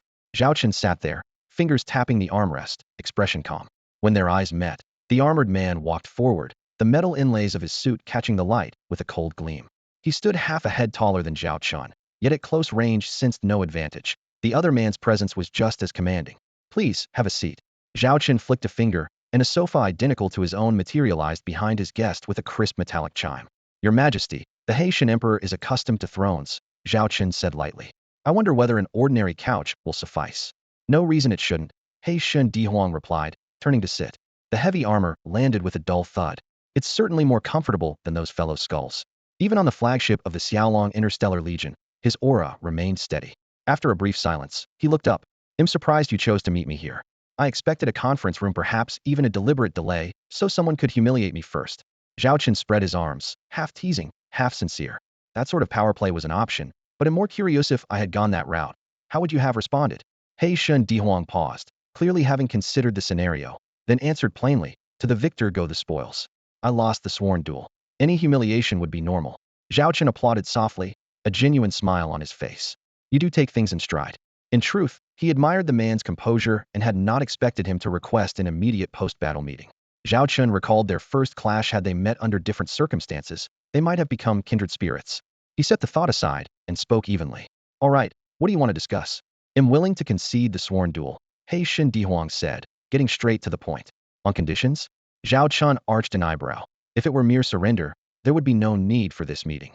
Haitian Dihuang raised one finger. "First, you must not persecute the fleet groups I have left. They only followed my orders.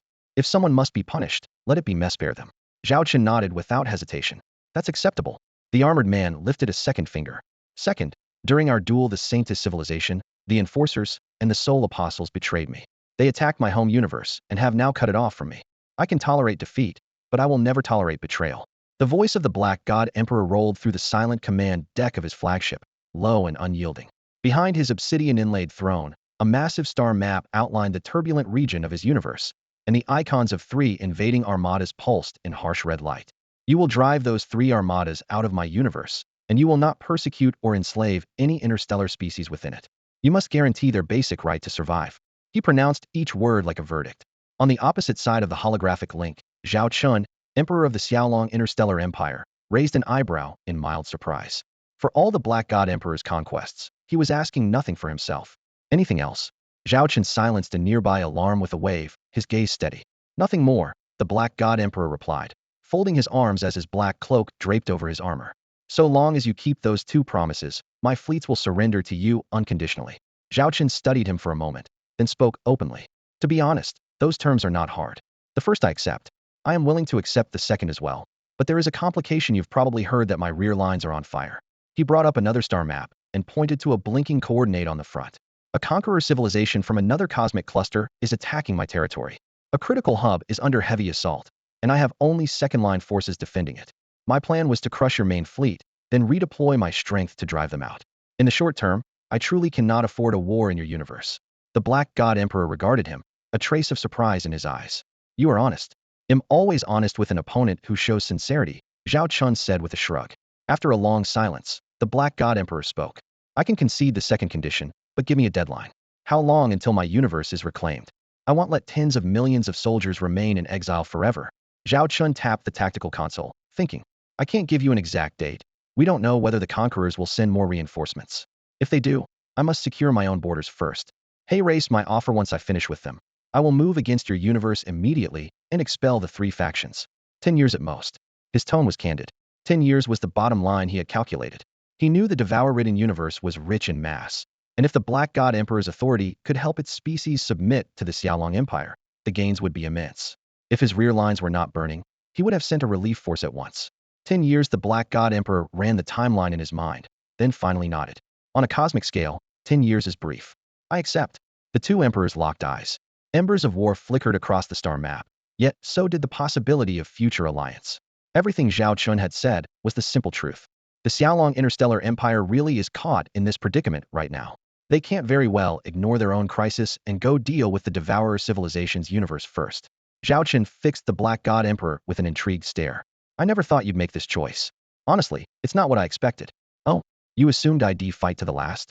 The Emperor's voice carried a faint laugh, the tone noticeably lighter. Why prolong a war whose outcome is already decided and let countless lives be wasted?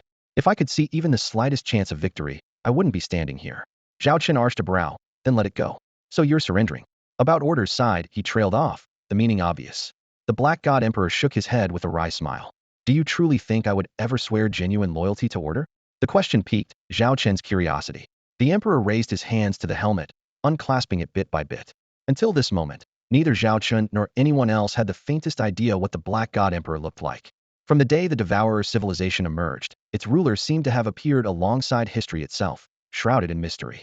The helmet clattered to the deck. Pale gray skin came into view, framed by a waterfall of rose-colored hair. Her eyes, human's eyes yet double-pupiled, glowed the same soft pink. She had ears shaped like 3 thin petals forming a rippling fan. The bridge fell silent, all washing over every witness longer than when she first entered. Who would have thought the most powerful ruler of the Devourer civilization was a woman? Would you like to hear a story?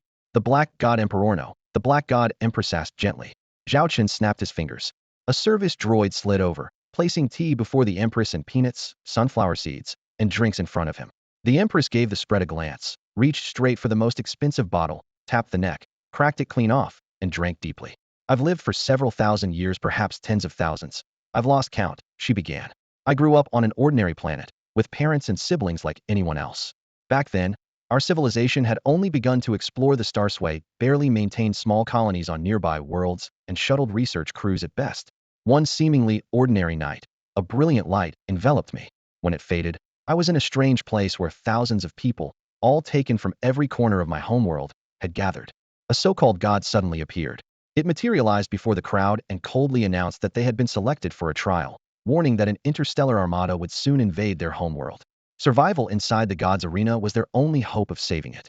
The first round was nothing short of a massacre. Tens of thousands were transported to a barren planet teeming with fanged, clawed monsters, a living replica of a space marine battlefield. Gunfire, explosions, and screams echoed non-stop, and within days half the contestants were dead. Each survivor earned points based on kills and time lived. Points were a lifeline, redeemable for gear, medicine, and technology. Some bought alloy armor, others stocked up on stimulants, while the most extravagant prize, a gleaming silver starfighter, was priced far beyond most budgets. As scores rose, the trials grew harsher. Ground beasts evolved into titans that roamed the vacuum of space. Endless insect swarms blotted out the stars. Ghost fleets drifted through the dark, their hulls glowing sickly green. After several blood-soaked engagements, the original throng shrank to fewer than 100. Diverging goals and grievances split the survivors into rival factions. By then they had mastered Tier 1 warship tech, fielding flotillas of 30 light frigates apiece and recruiting natives from conquered worlds. They called the next phase the Age of Interstellar Trials. Pitted against bona fide space powers whose primary cannons shredded shields in a single volley, they scrambled to patch hulls and upgrade weapons with the sporadic data drops the gods still provided. One fighter rose above the rest, seizing a resource-rich planet, raising his banner, and building factories and shipyards. His fleet passed 3,000 vessels, yet fewer than 30 original trial participants remained. Some had become pirate lords, raiding every trade lane in sight. Others turned to commerce, wagering their lives for profit.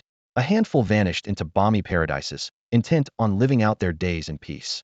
Just as they found a tenuous foothold, the god released another data packet, the precise coordinates of their homeworld, and a merciless countdown.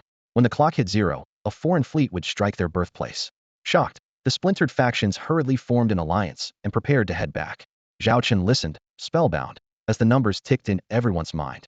To bulk up before the return journey, the new lord tore away his final scruples.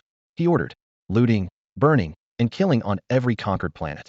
Total extermination of any civilians who resisted. Elimination of neutral populations that controlled key resources or strategic ground. To leave no seed of rebellion, he wiped out entire clans. As blood and fire spread, former comrades fled. Betrayal, accusations, and curses followed him, but he silenced all dissent often with his own blade. His armor ran red with blood, kept alive by a single obsession: go home. Drifting through the endless stars, he thought again and again. All this time I've been missing, my parents must be worried sick, and my brothers and sisters must be desperately searching for me. So you rushed back? Zhao Chen asked, intrigued. A complex emotion flickered in the black goddess empress' eyes. She nodded. I did. After 10 long years, I finally returned to my homeworld.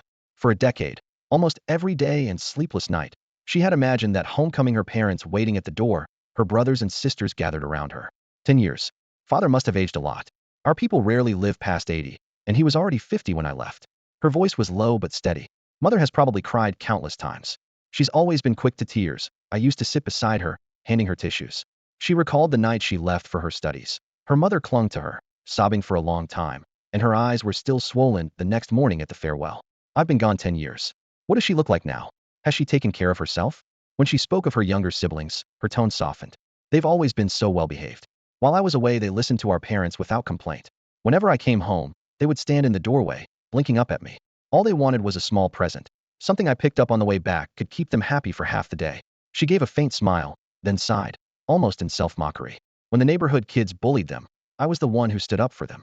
Without me, I wonder if they've been picked on these past 10 years. Without their big sister, life must have been hard. Zhao Chen listened quietly. In front of him, the Black Goddess Empress was no longer the ruler who shook the galaxy, but an ordinary girl who had been away from home too long. I made it to the homeworld, she said suddenly, lifting her head and fighting back tears, but I can never go home again. She drew a deep breath. Invaders struck the planet, bombarding the entire surface from orbit. My fleet drove them off, but I spent 3 whole days and nights and still couldn't find my home. Rubble and scorched earth stretched as far as she could see. Everything looked the same. Every trace from a decade ago had been erased. At last she followed the coordinates to where her house had stood. It had been a quiet residential district with a park behind it, and in that park grew a flowering tree whose blossoms matched the color of her hair. When she was a child, her parents often took her there, and she loved that tree dearly. But it's all gone. All of it, she murmured. Zhao Chen gazed at her. In that moment, the Black Goddess Empress had become a lost little girl, all majesty stripped away. I fell apart, she recalled. Standing there amid the ruins, I suddenly didn't know where to go next. For the past 10 years, the thought that kept me going was getting home. I had no idea where my home was, only that somewhere out there, my family was waiting for me. But now that I've finally found it, it's gone. The Dark Empress, He Luolin, lifted her gaze to Zhao Chen. Tears shimmered in her obsidian eyes, yet a self-mocking smile tugged at her lips. Back then I kept asking myself, what good are all those fleets? I would have traded every last credit for an ordinary life. Zhao Chen, spellbound, pressed on. What happened after that? I fell apart for a while, He Luolin said, leaning back in her chair, her voice a low murmur. Luckily, the companions had followed me for 10 years, never abandoned me. We'd survived too many trials together, and they pulled me out of the abyss. But the destruction of my homeworld, I had to avenge it. She rallied the remnants of her forces, expanded her power, and secretly traced the fleet that had obliterated her planet. It belonged to a Tier 4 interstellar civilization, just an ordinary exploration squadron. Their reason for attacking was nothing short of absurd. During their patrol, one of our craft drifted into their lane and clipped a starship's engine. Repair cost, 3,000 Chris coins. 3,000. He Luolin's fist slammed down. For a measly 3,000, that patrol fleet wiped out my entire world. Ridiculous, isn't it? In that instant she understood. When strength is lopsided, the strong need no reason to crush the weak, only the whim. From then on, vengeance coursed through her veins, and her hunger for power became relentless. Her fleet swelled territory, spreading from a single planet to a system, then an entire sector. Warships multiplied from 3,000 to 10, 30, 100,000. At last she possessed her first Tier 4 battleship. To grow stronger still, she invaded and absorbed other civilizations. Any who resisted were erased. With technology blurring the years 1 century, 3, perhaps more life extension let her amass the strength she sought. He Luolin hurled her vast armada into enemy space, and, in just 3 days, reduced every planet in that starfield nobles and civilians Alakido ashes. Zhao Chen's brow furrowed. He had expected ruthlessness, but not such total annihilation. He could be merciless in his own revenge, yet raising an entire starfield was beyond him. Still, he knew he had no right to judge those who haven't borne the pain, cannot preach mercy. What did you do once the vengeance was done? He asked softly. Only then did he realize, to his surprise, how alike he and the Dark Empress truly were. Neither had sought domination, yet both had been driven, step by step, into the abyss by forces beyond their control. If they paused for even a heartbeat, the wave behind them would swallow them whole, leaving no trace of their bodies. He Shun Empress spoke in a low, stifled voice, as if the fury of that memory was still chasing her. At the time, her realm stretched across several star domains, stargates glittered under her flag, and her warships lined up in perfect formation. She was not yet the universe's foremost power, but she could match any of them. Just when she felt certain she could keep expanding, the god who had once summoned them to the trial appeared again. One final war, the deity declared coolly. Within 10 years, only one interstellar power may survive in this universe. If no victor emerges by then, the universe will turn to ash. War flared instantaneously. For 8 years a span that engulfed the entire cosmos, stars went dark, ring worlds tumbled, and billions of cannons pierced the void with light. Haitian Empress flagship was surrounded, and trusted allies betrayed her at the pivotal battle. She lost count of how many fleets she had destroyed, how many civilizations crumbled in fire and consumption. On the very last day of the 8th year, she stood alone at the universe's summit. Only then, in the aftermath, did she behold the god's true face.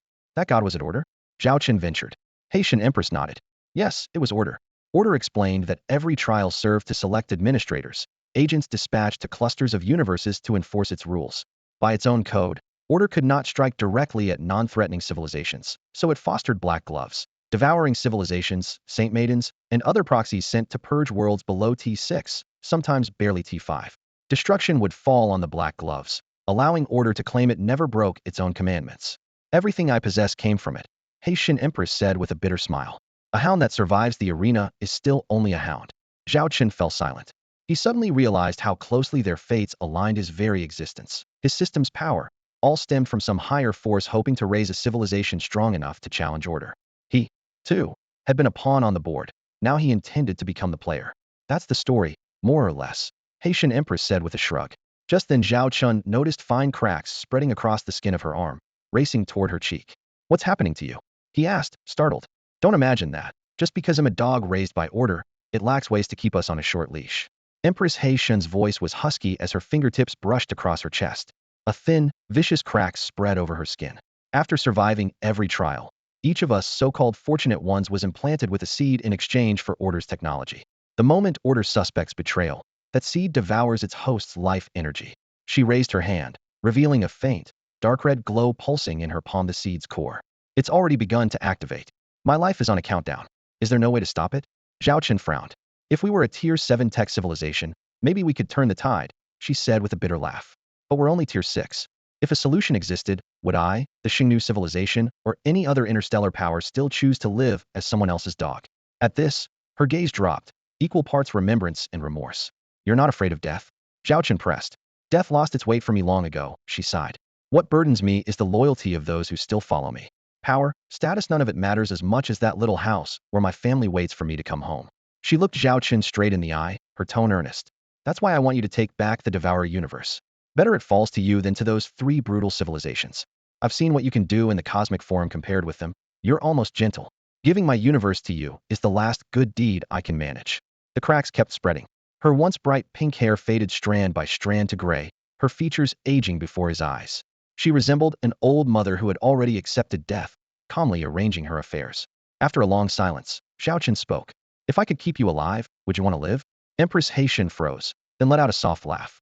Life or death, it's all the same to me. Just answer, do you want to live? Zhao Chen's voice was unyielding. She thought for a moment, then nodded.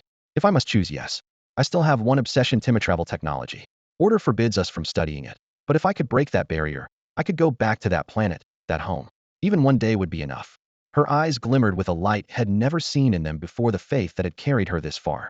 I'm giving you a choice, Zhao Chen said, his calm words striking the confined cabin like a hammer. Swear your allegiance to me. I can promise you nothing else. No immediate reward, but I can keep you alive. Those simple words shook her to the core. The great civilizations had all declared it impossible, yet this man claimed he could save her life.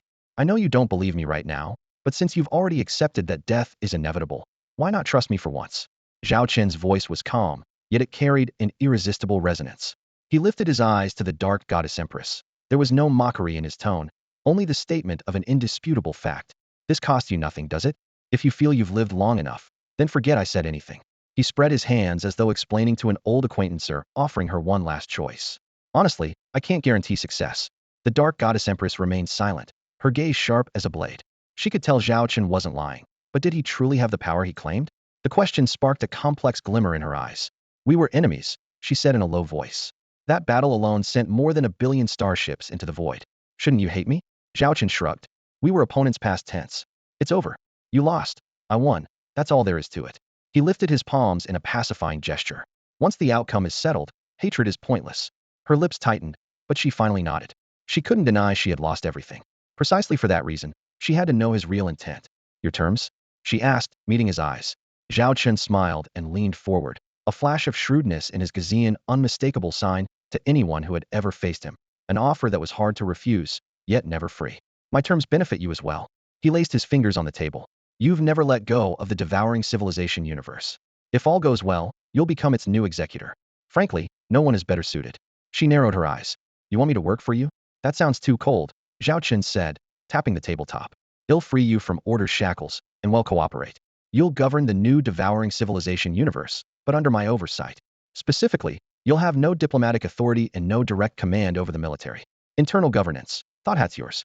With a gesture, a holographic screen bloomed, scattering star charts and data in midair. Every realm in my Xiaolong interstellar empire uses this model. If you doubt it, travel and see for yourself. You'll find it's the best choice for you and for the devouring civilization. He shifted tone. Of course, the inspection can't drag on forever. We'll sign a 100-year contract. When the century ends, you're free to Leovago wherever you like, and I won't stop you. His voice was low and magnetic, like a devil's whisper. The dark goddess empress said nothing, yet she could feel the weight of the offer seeping into her heart. Seeing her hesitation, Zhao Chen delivered the final blow.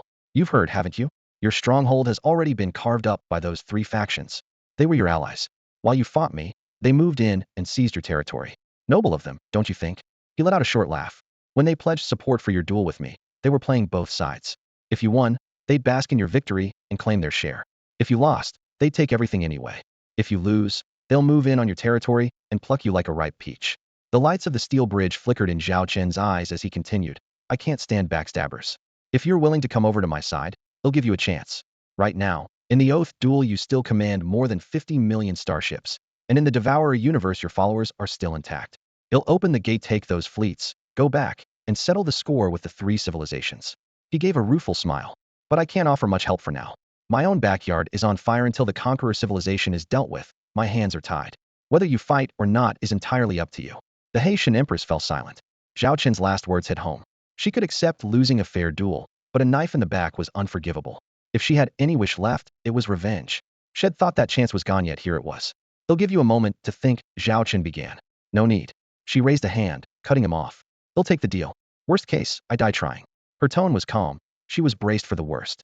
If the Xiaolong Emperor played any tricks, she'd simply walk away. Good. Then pledge your loyalty. That's all. She asked, brow arched. That's all, Zhao Chen replied. After a brief pause, she stepped forward. Her black armor dissolved into shimmering motes, revealing a form-fitting combat suit. Even as her body aged rapidly, her lithe silhouette remained striking. Dropping to one knee, she pressed a palm to her chest. I, He Luolin, swear allegiance to the Xiaolong Emperor. The moment the words left her lips, the name He Luolin flashed to the top of a roster in a secret lab deep within the Xiaolong interstellar empire. She rose and studied Zhao Chen, finding the ceremony absurdly simple and wondering if he could be trusted. How long can you hold on? Zhao Chen asked. She looked at her wrinkling hands. 10 minutes, at most. Understood. In 10 minutes you'll wake up in an all-white room. Someone will care for you. You may not see me for a while, but I'll make sure your needs are met.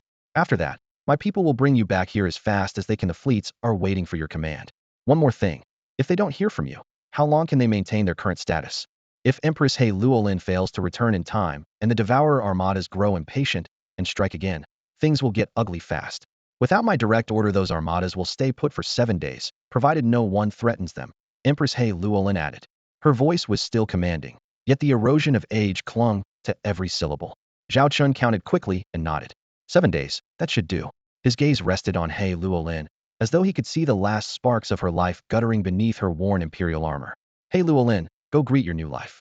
Farewell. As his words faded, the Empress' eyelids drifted shut. Age surged through her unchecked. The power that once darkened the skies would never gather again. Zhao Chen stepped forward, gently easing her to the deck.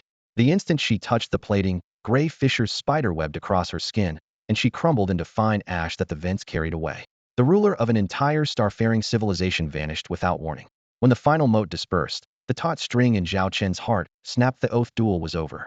He dragged himself back to the flagship's captain's chair, tapped the comm panel, and reopened the video channel that had been on mute. Opposite him, a hologram of Grand Marshal Charlotte stood at rigid attention. You heard everything. What do you think? Zhao Chen asked bluntly. Charlotte frowned slightly. Do you really trust her? Whether I trust her or not hardly matters. Zhao Chen shrugged, his casual tone masking careful calculation. We've won the oath duel, but 3 other powers want a piece of the Devourer universe. In our current condition, we can't survive another full campaign. So we use what's left of He Luolin's forces. She knows the territory. Even if she isn't loyal, she can still throw those 3 powers into disarray. As long as the Devourer universe stays in turmoil, it'll be easier for us to take over later. He paused, then added, and if she does side with us, the upside far outweighs the risk. Seizing the Devourer universe demands huge investment. Letting her old troops run it first saves us the trouble and keeps resources flowing our way. Charlotte listened, then nodded slowly. If all goes well, we'll be talking withdrawal in a week. Zhao Chen's face was flint hard under the dimmed lights. I just received a new report. The situation in the Fairy Federation cluster is deteriorating. We're on the clock. His eyes burned with urgency. First order, divert every combat-ready armada. We have to reinforce the Fairy Federation cluster. That front is critical. We cannot lose it. I'm already on it, Charlotte replied. The main fleet needs a full overhaul, but I've pulled the healthiest squadrons from every formation. He raced the reinforcement list. She pushed a data file to Zhao Chen, her voice steady and firm. Roughly 300,000 starships. Once the order is given, 300,000 star-class warships will launch immediately, follow their designated routes to the nearest stargate, return to the Xiaolong Interstellar Empire for resupply, and then jump straight into the Waxianzi Federation tribal theater of war. The entire operation is expected to take 24 hours. After Marshal Charlotte finished the briefing in one breath, Zhao Chen did not hesitate. No more waiting. Those 300,000 ships leave now. Primary objective: secure the Waxianzi Federation tribal universe. Understood, Charlotte replied crisply, snapping to attention. She added the follow-up plan. I've divided the remaining fleet into 5 echelons, each with 300,000 ships, a total of 1.5 million. After a short maintenance cycle, every echelon can return to full combat readiness, but departures must be staggered at least 24 hours apart. As for the rest of the main battle groups, they need more than 300 hours of major overhaul to regain full strength. We can send them straight to the front, but combat efficiency will drop sharply and unnecessary casualties are likely. Zhao Chen's gaze remained steady. Handle the details as you see fit. Keep in touch with Lilith, and come to me only if something critical arises. In military matters, he trusted Charlotte completely. Aye, sir. Before long, the shattered system of Zwan, once alive with cannon fire, fell eerily silent. Both sides accepted the unexpected lull with relief. Months of grinding attrition had exhausted everyone. Within the swarm civilization, whole battle groups began to show signs of war weariness. Their doctrine thrived on conquest and the spoils that followed, yet endless fighting had yielded nothing tangible, sapping morale far faster than in the Xiaolong fleets. The opposing wills of the 2 armies now differed by an abyss.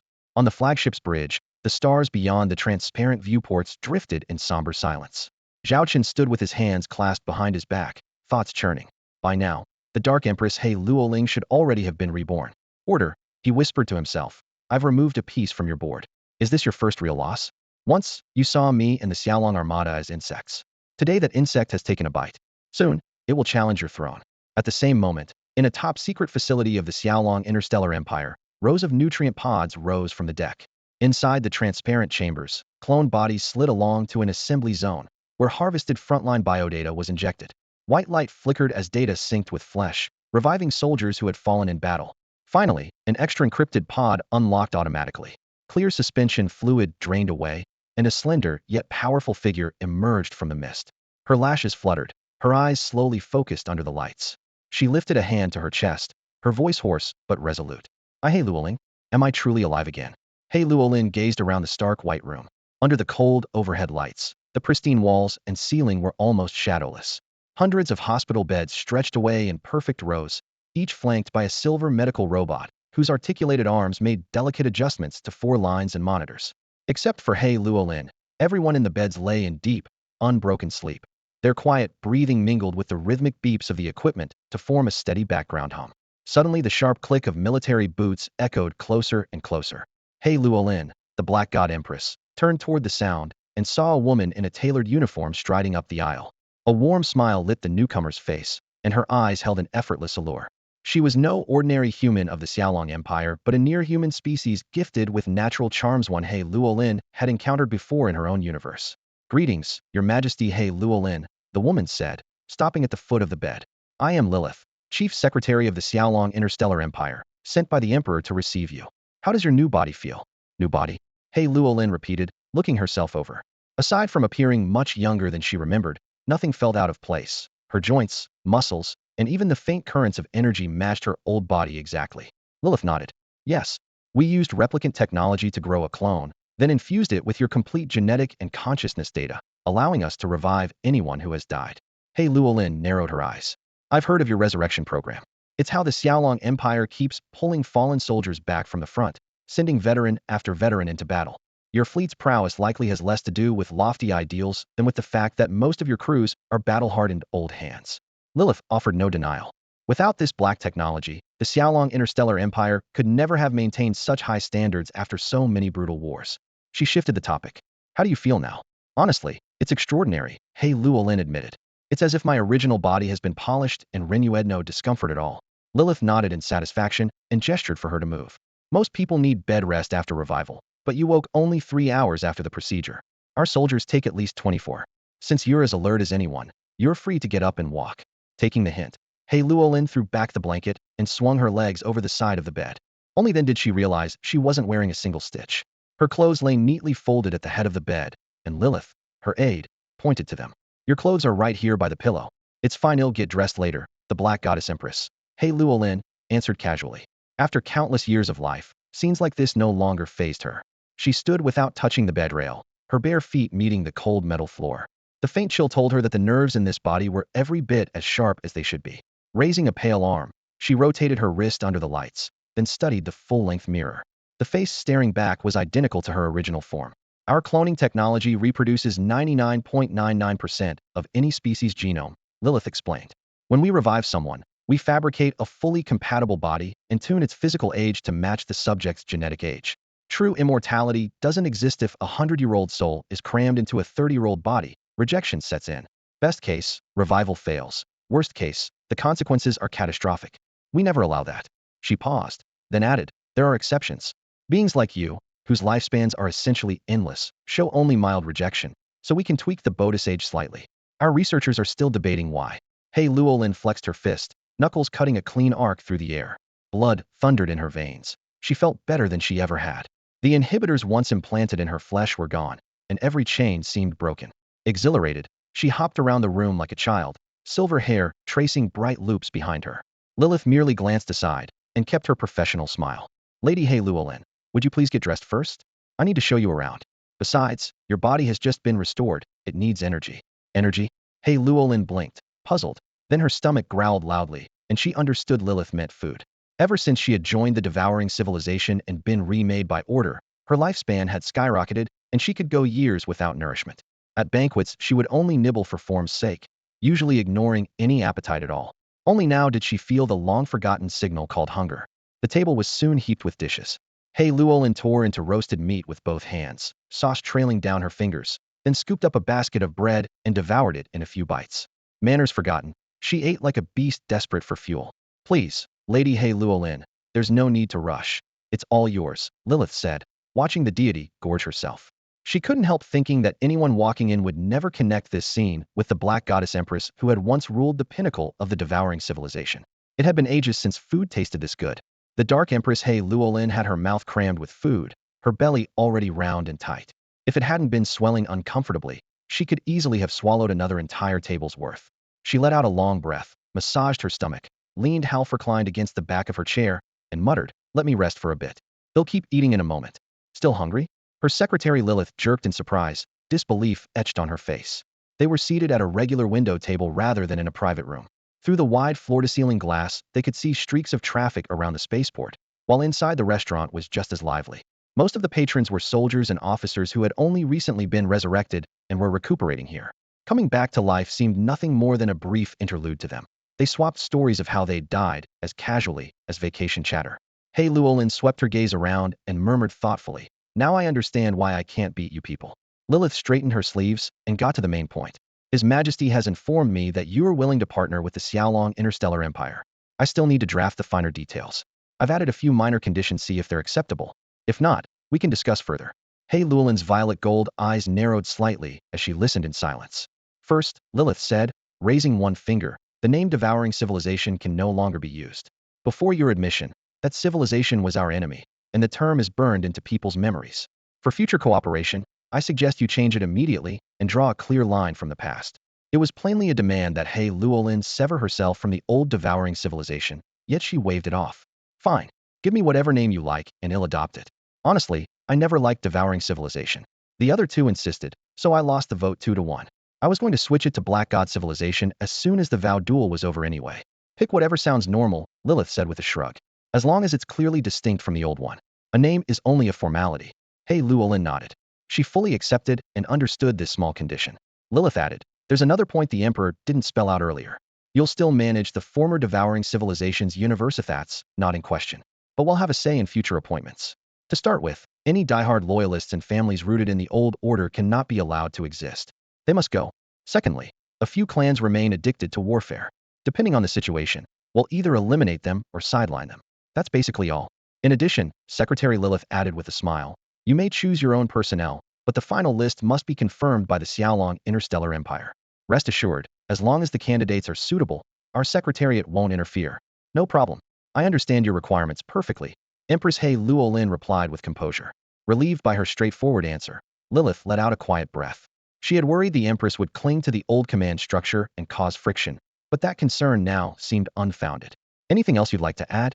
Hey Llewellyn blinked at Lilith. "Nothing for the moment. Then we'll begin round 2. Before Lilith could respond, Hey Llewellyn dove back into her meal as if she hadn't eaten in centuries. The way she devoured her food reminded Lilith of the outrageous scenes she'd witnessed whenever the Empress dined with Chief Engineer Annie. Lilith let her eat, ordered a low-sugar drink, and handled a few minor tasks. The dishes were soon empty. Hey Llewellyn exhaled with satisfaction, as though she'd just fought a fierce interstellar battle. "Amazing. I've never eaten so freely." As she set down her utensils, Lilith handed her a moist towel. "Now that you're finished, His Majesty instructed me to accompany you on a tour of the Empire if you still have doubts. You can see firsthand how each faction is governed. He also said you're free to withdraw at any point before you return to the shattered universe of Zwan." The solemn promise made Hey Llewellyn raise an eyebrow. She chuckled. "Your Emperor Xiaolong trusts people that easily?" "It isn't easy trust," Lilith replied, shaking her head, her gaze steady. "Once he chooses to trust someone, he trusts them completely. When I met him, he often repeated one phrase: don't employ those you distrust, and don't distrust those you employ. If you don't trust someone, why appoint them? And if you appoint them but still doubt them, how can they ever give their best?" Hey Llewellyn fell silent. The principle sounded simple, yet few truly live by it.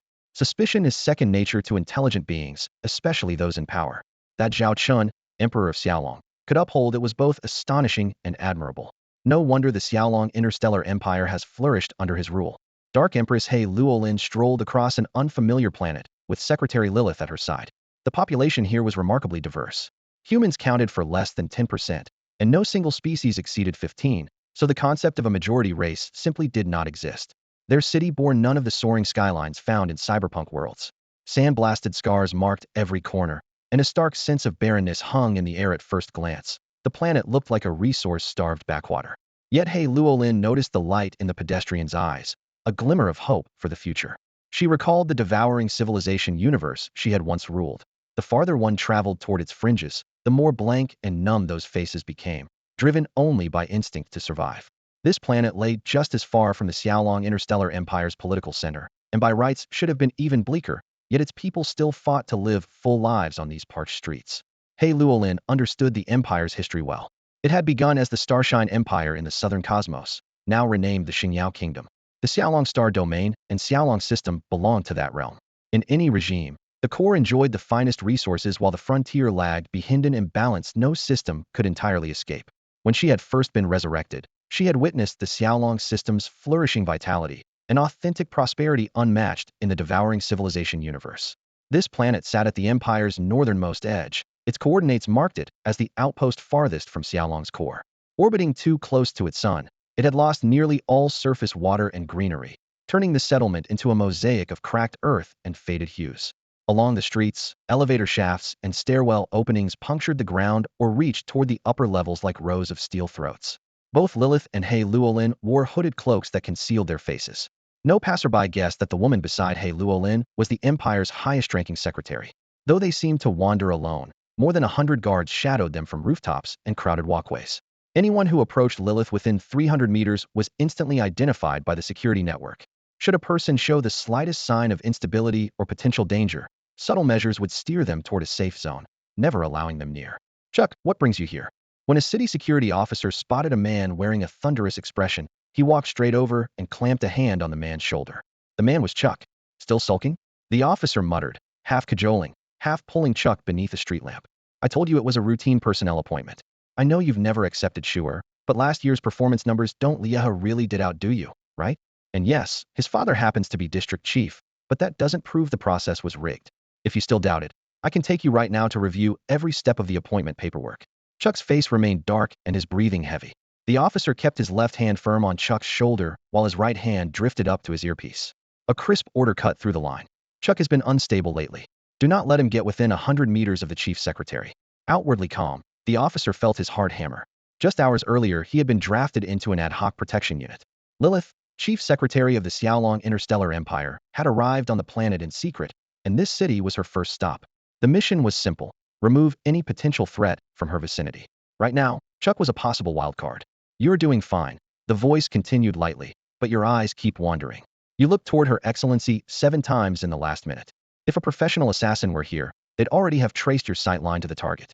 High above the city, night clouds parted in silence, revealing a sleek stealth starship suspended motionless.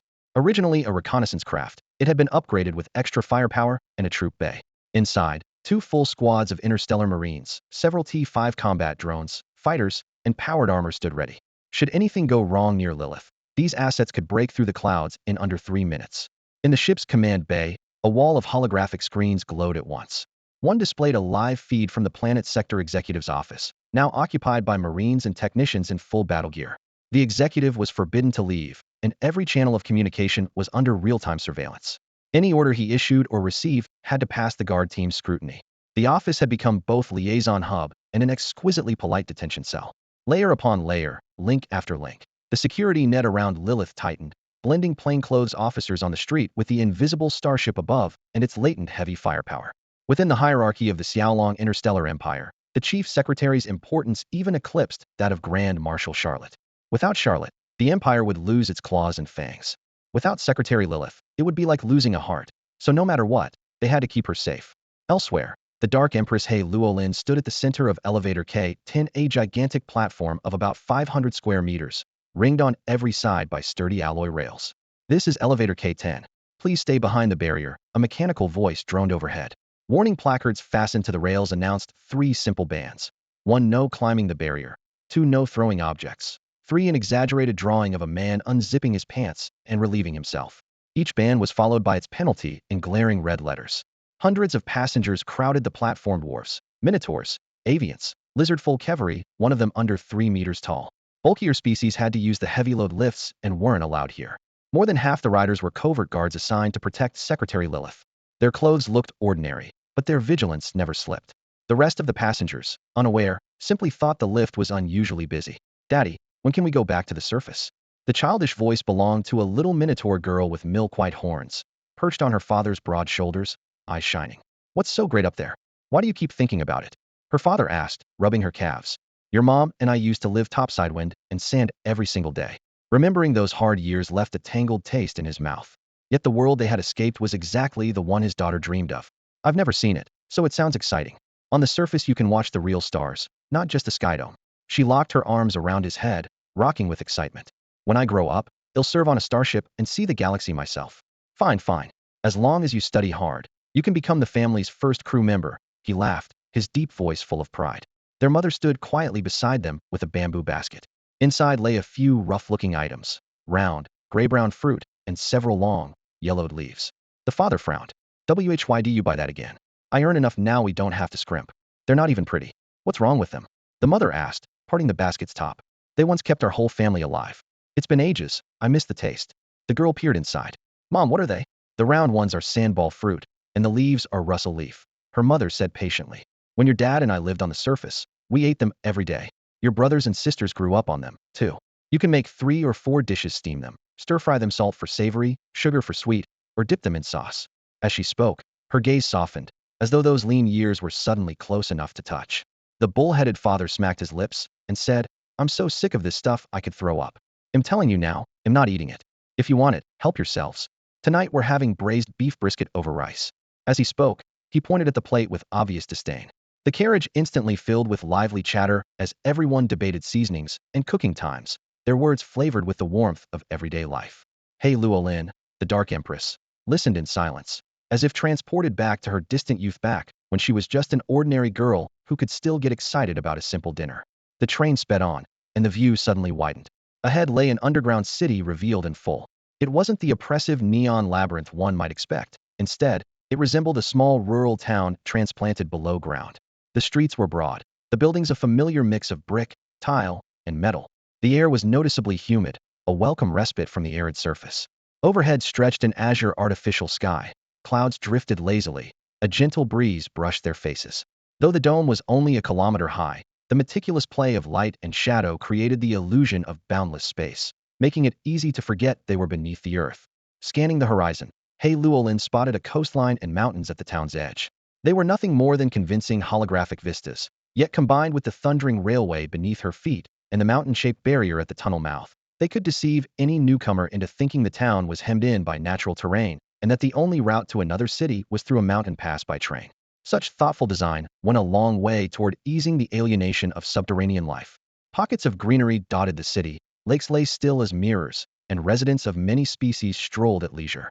In the distance, a strikingly modern school stood out. An accompanying official began recounting the planet's history. The surface, rendered uninhabitable by ecological collapse, had once supported 300 million natives. When the new regime took over, every resident was offered a choice. Those willing to relocate could board interstellar transports to a habitable world. Those who preferred to stay would rebuild their homes underground. 200 million chose to remain, leading to the construction of nearly 300 subterranean cities across the globe. The depths of these cities vary. Some sit only a few hundred meters below the surface. Others plunged several kilometers deep. The city they were approaching housed just 300,000 people, labeling it small. The standard size held around 3 million, while the rare megacity could exceed 10 million inhabitants. Below ground, the authorities established full-service and education sectors along with portions of light industry. Most factories, however, remained on the surface, where the harsh environment offered unique advantages for certain components. With these jobs, an average family's basic needs were easily met, but anyone seeking a higher quality of life had to strive harder, and the government provided clear avenues for upward mobility. On one hand, the system offers orbital factories and resource-rich mining worlds. These giant plants drift in orbit, ablaze with lights, their hulls washed in the stars' pale glare. The mining planets are dotted with drilling towers, and their choking dust clouds blot out the sky. Working there pays 3 to 5 times a regular wage. The price is just as obvious: shifts in hard vacuum, constant radiation alerts, and months away from family. Hardship and high pay go hand in hand. You give much and get much. On the other hand, the planet hosts basic training centers.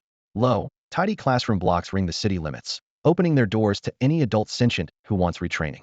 Courses cover everything from machine maintenance to starship fundamentals. The first tier is free, but the screening is ruthless. Those who slack off or show no aptitude are asked to leave after a trial period. Those who remain must pay their own way to advance. For the truly gifted, the administrators provide 2 paths.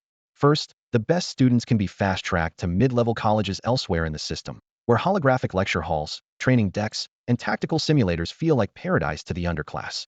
Second, those who finish the basics but still crave more can earn an additional free upgrade period. If they fail the next assessment, the tuition bill is theirs to pay. The Xiaolong Stellar Empire sells the entire arrangement as a ladder of ascent. Talent and hard work, they claim, can rewrite anyone's fate. Hopi, a simple word to most, carried real weight for the Black Empress Hylulan. A species that still hopes can keep moving forward. A hopeless one will either stagnate or go mad. For those in power, hope is a double-edged sword. Too much, and the masses start dreaming beyond their place. Too little, and they lose all drive. The empire's rulers walk that razor's edge, leaving every lowborn subject a door that is visible, yet forever out of reach. In truth, most people will never cross that threshold. Yet they can always point to a success story nearby. A family in the next town moves to the core worlds because their child excelled at an interstellar academy. A kid from the same street earns a technician's license and is about to relocate his parents to a better undercity block. Such stories are rare, but they are enough to feed the sweet illusion that I could be next.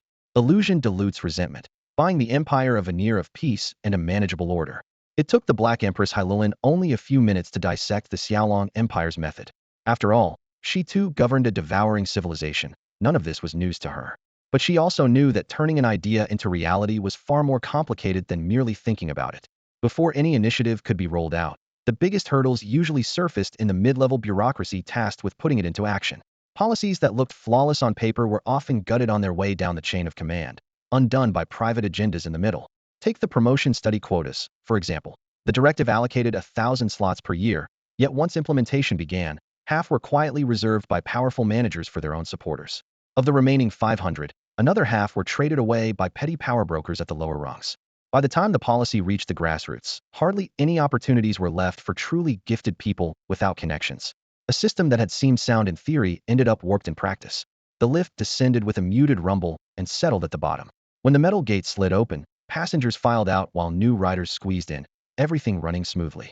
Empress He Luolin stepped from the lift and swept her gaze across the street. They were in the town's center. The flow of pedestrians never stopped, and vendors' cries rose and fell. The Minotaur family with the child had already melted into the crowd and could no longer be picked out. Glancing around, she spotted several people wearing badges on their chests and patrolling the street, others sitting at outdoor tables sipping drinks, watching their surroundings while chatting with passersby. They appeared to be the town's administrators. Because this was the central district, their numbers were higher, yet they interacted easily with residents, exchanging nods and greetings without the slightest air of superiority. What system of governance do you use here? An aristocracy? He Luolin asked as they walked, genuine curiosity in her voice. Secretary Lilith, a few steps ahead, slowed and looked back. From the top down, it's best described as a semi-centralized federation, she replied. Our Xiaolong Interstellar Empire is the core, and the subsidiary star systems and kingdoms participate as member states. The empire holds absolute authority in both politics and the military. Powers such as diplomacy and defense are all centralized. She raised a hand toward the sky, where warships drifted high above. Every star kingdom has to secure imperial approval for the size of its fleets, and when they purchase ships they're restricted to models sanctioned by the empire. That effectively cuts them off from forming deep ties with outside alliances. What about commerce? He Luolin pressed. On the surface, our interstellar trade looks quite liberal, Lilith said with a small smile. But anyone watching closely knows that 95% of cross-galactic commerce is already controlled by corporations wholly owned by the empire or by joint ventures we bankroll. The remaining sliver less than 5% lies in non-core sectors with little real competitiveness. If we wanted to claim it all, it would be effortless, she added with a shrug. Still, we have to leave something on the table for the subordinate star systems. Within every interstellar faction, we keep a firm grip on our share of trade. The Xiaolong Galactic Empire first locks down 50% of the core routes through state-run guilds. Then it secures another 30% via joint ventures or subsidized partnerships. Only the remaining 20% is released to the open market, where self-styled private enterprises can fight it out. For these traders, the empire lays out two parallel options. 1. If they accept imperial investment, we take dividends only and stay clear of day-to-day management. 2. If they lack capital or channels, we assume a controlling stake and distribute contracts as needed. Most merchants choose the first path, tapping into the imperial network while keeping operational autonomy. Even those on the second path still run their businesses under the original framework. The empire merely handles macro-level scheduling. Military power, diplomacy, commerce, a newly launched financial system, and the empire's unrivaled high technology, these 5 pillars form an unassailable edifice. The leadership declares that for thousands of years to come, the Xiaolong Galactic Empire will know neither civil unrest nor any threat to its foundations. Lower down, governance branches into noble administration and clan administration. When the empire absorbs a realm, it preserves part of the existing system so daily affairs continue smoothly. Some vassals still run parliaments. Others cling to hereditary nobility. The empire doesn't sweat the details, because the real leverage already rests in its iron grip. More important, from the day the legion fleets were formed, the empire recruited soldiers from countless species. After relentless forging, their loyalty now outweighs any pull of bloodline. More accurately, they see the current order for what it is.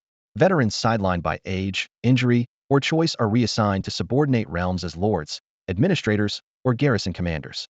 Those who hail from the local species and still hold clan influence gladly welcome this homecoming with honor. Even outsiders seldom refuse.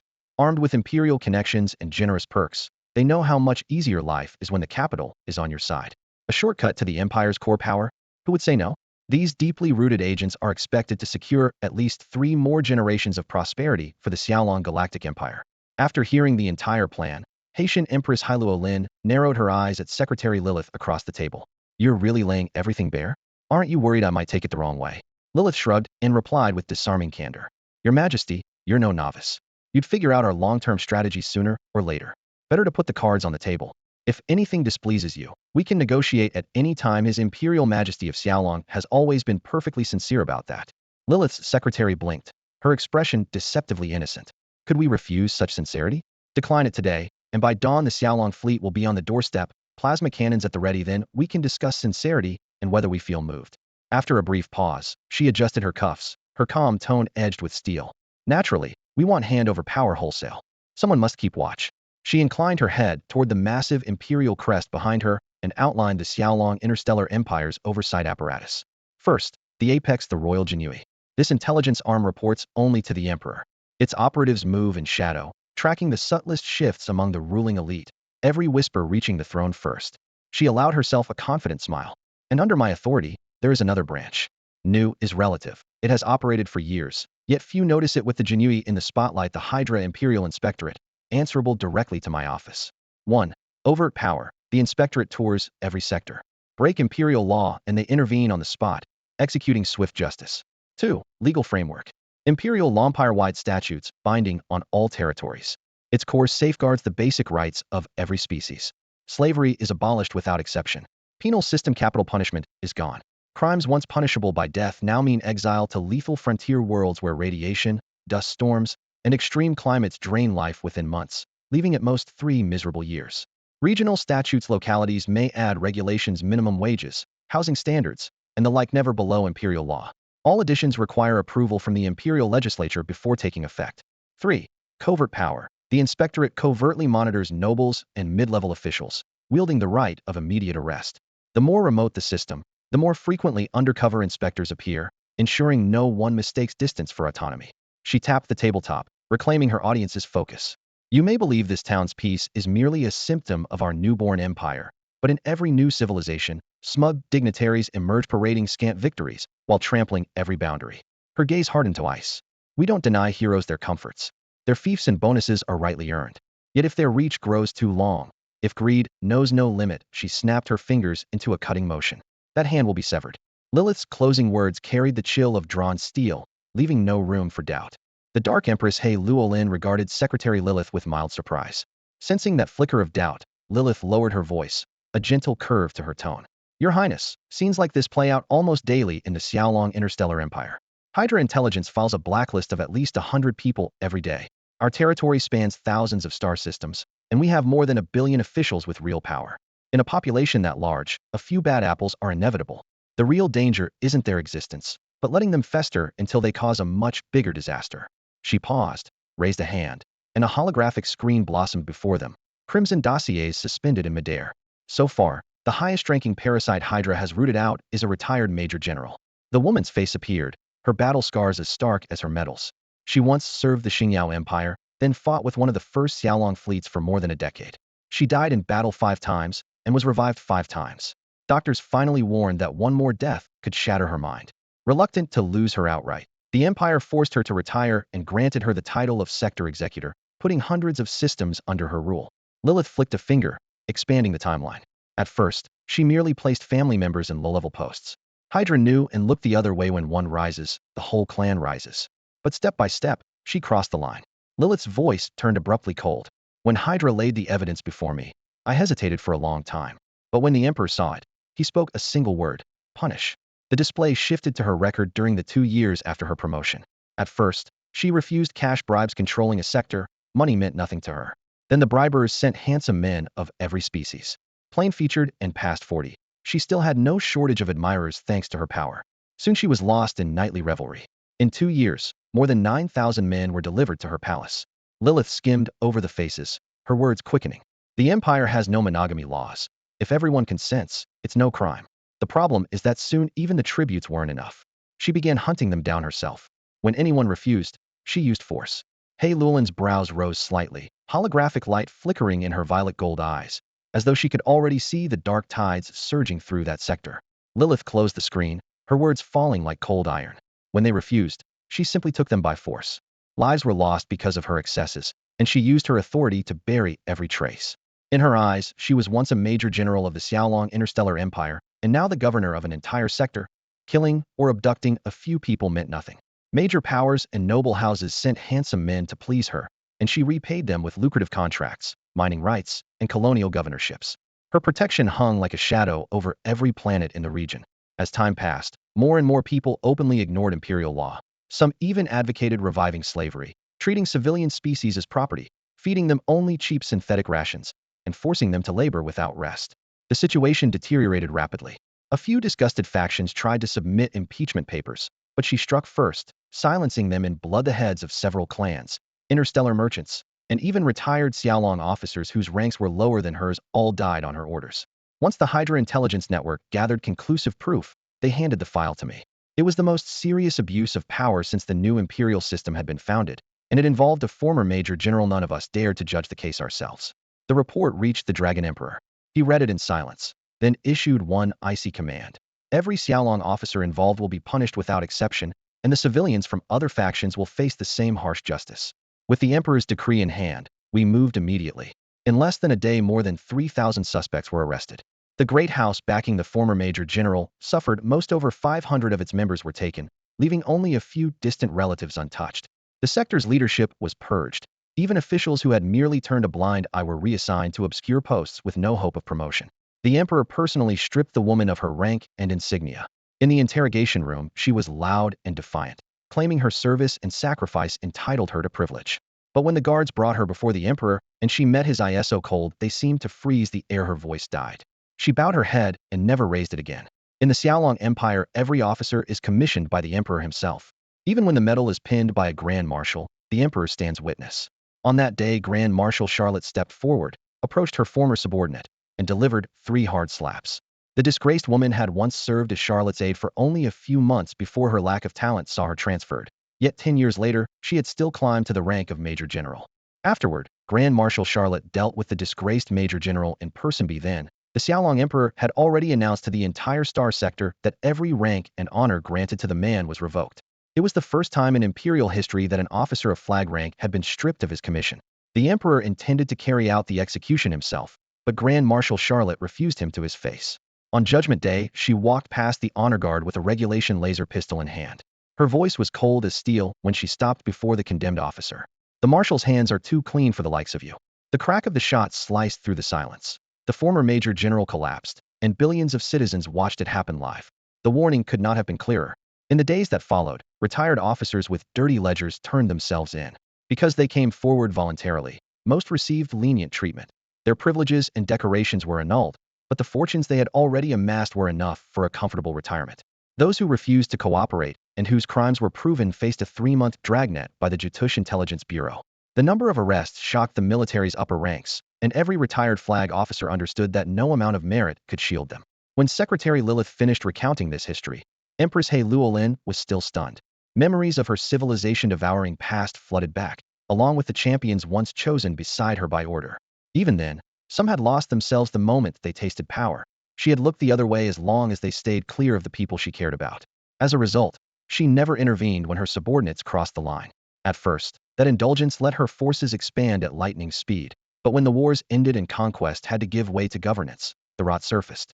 Most commanders who still held troops could not transition from lawlessness to lawful administration. They viewed civilian lives with indifference, squeezing them for output and nothing more. Hei Luolin tried to impose discipline, yet whenever the axe threatened comrades who had fought and bled at her side, she faltered. For a rootless woman, those comrades were family. So she kept covering for them, and the civilization she led eventually spiraled out of control.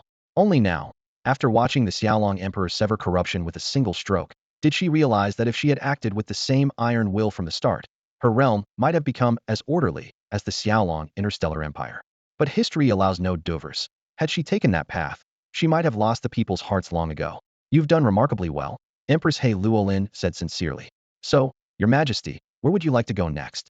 I'd be happy to accompany you wherever you'd like, Secretary Lilith said with a warm smile. That's enough. It's time I returned to my own world, the Dark Empress He Luolin replied, raising a hand to decline the offer. The elevator's mirrored panels reflected their figures as it ascended. In the dim amber glow, He Luolin looked back at the small town, a faint, almost whispered smile curling on her lips. May my homeland one day be as prosperous and peaceful as this place, she murmured. When the elevator reached the surface, Lilith immediately arranged a starship for her. The vessel was snow white, its flank emblazoned with the shattered cosmos crest of Zwan, its power core humming quietly. In just 3 days, He Luolin had gone from dead to returning to Zwan, and her world had been upended. Meanwhile, the situation on the Conqueror civilization front was changing dramatically. Fairy Blossom Federation Tribal Universe, forward line. The Conqueror Armada was hammering the Chu Legion's defenses. Millions of warships darkened the sky, poised to break through and strike the Blossom Gate. The T6 fortress shields were down to their last reserves when a brand new fleet burst from hyperspace. In Bylon City's observation hall, Huaya Lanin pressed against the viewport, breathing hard. Silver-blue beams lanced across the gate as warships bearing the Xiaolong crest emerged the main battle groups of the Xiaolong Interstellar Empire. Scorch marks still marred their hulls, yet they were in fighting trim. No sooner had the 300,000 strong armada formed up than it surged to the front, taking position beside the Chu Legion. They numbered barely a third of the enemy, yet Huaya Lanin felt no dread. She had seen the Xiaolong Legion in action. The Conqueror civilization was fierce, but the Xiaolong were fiercer still. Pulled from another battlefield, this steel tide was ready to prove it again. Conqueror Civilization Flagship, Command Center. Grand Marshal Kaiwensi glared at the tactical display. The last T6 fortress in their path had less than 5% shield integrity. It should have fallen in 15 minutes. With the Xiaolong reinforcements smashing into his lines, the estimate had stretched to 50 minutes and continued to climb. Sir, reports confirm the presence of the Xiaolong Empire's main battle groups. An aide shouted. Kaiwensi's face blanched. After tangling with a second-line Xiaolong fleet, he already dreaded what the Empire's frontline armadas could do. He was racking his brain for a way to end the war in this galaxy as fast as possible, to make sure the prize landed safely in his own bowl, and the finish line was now only a step away. Yet just as Grand Marshal Kaiwen's calculated his final harvest, the main core of the Xiaolong Interstellar Empire jumped in from the depths of the void. Blue-white warp flares split the combat zone, and an uncountable tide of steel leviathans surged toward the front lines. Damn it! He gripped the edge of the table on reflex. What in the world had happened on the Devourer front? How could the Xiaolong Empire free up its main fleet so quickly? Had the Devourer civilization already collapsed? In less than half a standard year? Even the weakest polity shouldn't fall that fast. Kaiwen's rejected the idea immediately, partly because he simply didn't want to believe it. If it were true, Xiaolong's other battlefield would be wrapping up, and every ship made available would be redeployed to the Hua Fairy Federation cluster to block his invasion, an outcome that could be fatal to the Conqueror civilization. His offensive had already stalled. If Xiaolong's main force returned now, the campaign's outcome would become highly uncertain. Kaiwen's ran the numbers. The only plausible explanation was that the Dragon Emperor refused to let the Hua Fairy universe fall. Knowing its strategic value, he had forcibly pulled units off the Devourer front. But how many had he brought? The answer flashed across the intel screen: about 300,000 warships, each hull still scarred, with fresh carbon scoring and energy burns from a brutal engagement. 300,000. Kaiwen's froze for a heartbeat. If the Emperor had indeed stripped forces for emergency deployment, it explained why only this many had arrived instead of a massive recall. Realizing this, half the gloom in his chest lifted. 300,000 ships were not necessarily beyond his reach. He looked up at the holographic combat map in front of him. Pinpoints of light marked every pocket of firepower, fleet formation, and supply lane in the Hua Fairy universe. Before the campaign, he had assembled 9 million combat starships and 1 million supply vessels, an armada that rolled forward like a tidal wave. To date, the fighting on multiple fronts had cost him more than 2 million ships. Of the 7 million that remained, 3 million guarded the rear alongside the million-ship supply train, preventing the enemy from striking his sole logistical hub. The other 4 million were committed to the front, 2 million pushing on the main axis, 2 million sweeping around the flank. Now, with 300,000 Xiaolong capital ships suddenly pouring into the battle zone, he could see that trying to smash this line with the forces on hand was a fool's dream. If he wanted to keep up the tempo, he would have to pull in reinforcements of his own. There were only 2 ways to bring in reinforcements. Either divert warships from the other offensive corridors, or draw from the 3 million vessels stationed in the rear. Strictly speaking, those 3 million ships were not sitting idle. They rotated in and out of the line. Once a ship had burned through most of its ammunition, it would fall back to the resupply zone, swap places with a fresh hull waiting in the rear, and returned to the front fully stocked. This battle resupply cycle kept numbers up on the front line and restored ordnance and fuel at top speed, pushing the tempo of the offensive to its limit. The first option, stripping forces from other fronts, was virtually impossible. Those sectors were holding actions now, but if the fleets were withdrawn, the enemy's defensive burden would ease and they could redeploy entire corps to the main battlefield. That would make the situation at the front even worse, not better. After weighing everything, drawing reinforcements from the rear was the only viable course. The question now was how many. The enemy had just committed 300,000 Xylon-class capital ships, vessels known for their heavy firepower and superb maneuverability. By the old 3-ton rule, they would need at least 1 million additional ships to be safe. 1 million. Grand Marshal Kevins stood in the center of the flagship's command deck. His gaze swept past the panoramic viewports and settled on the bustling resupply zone below.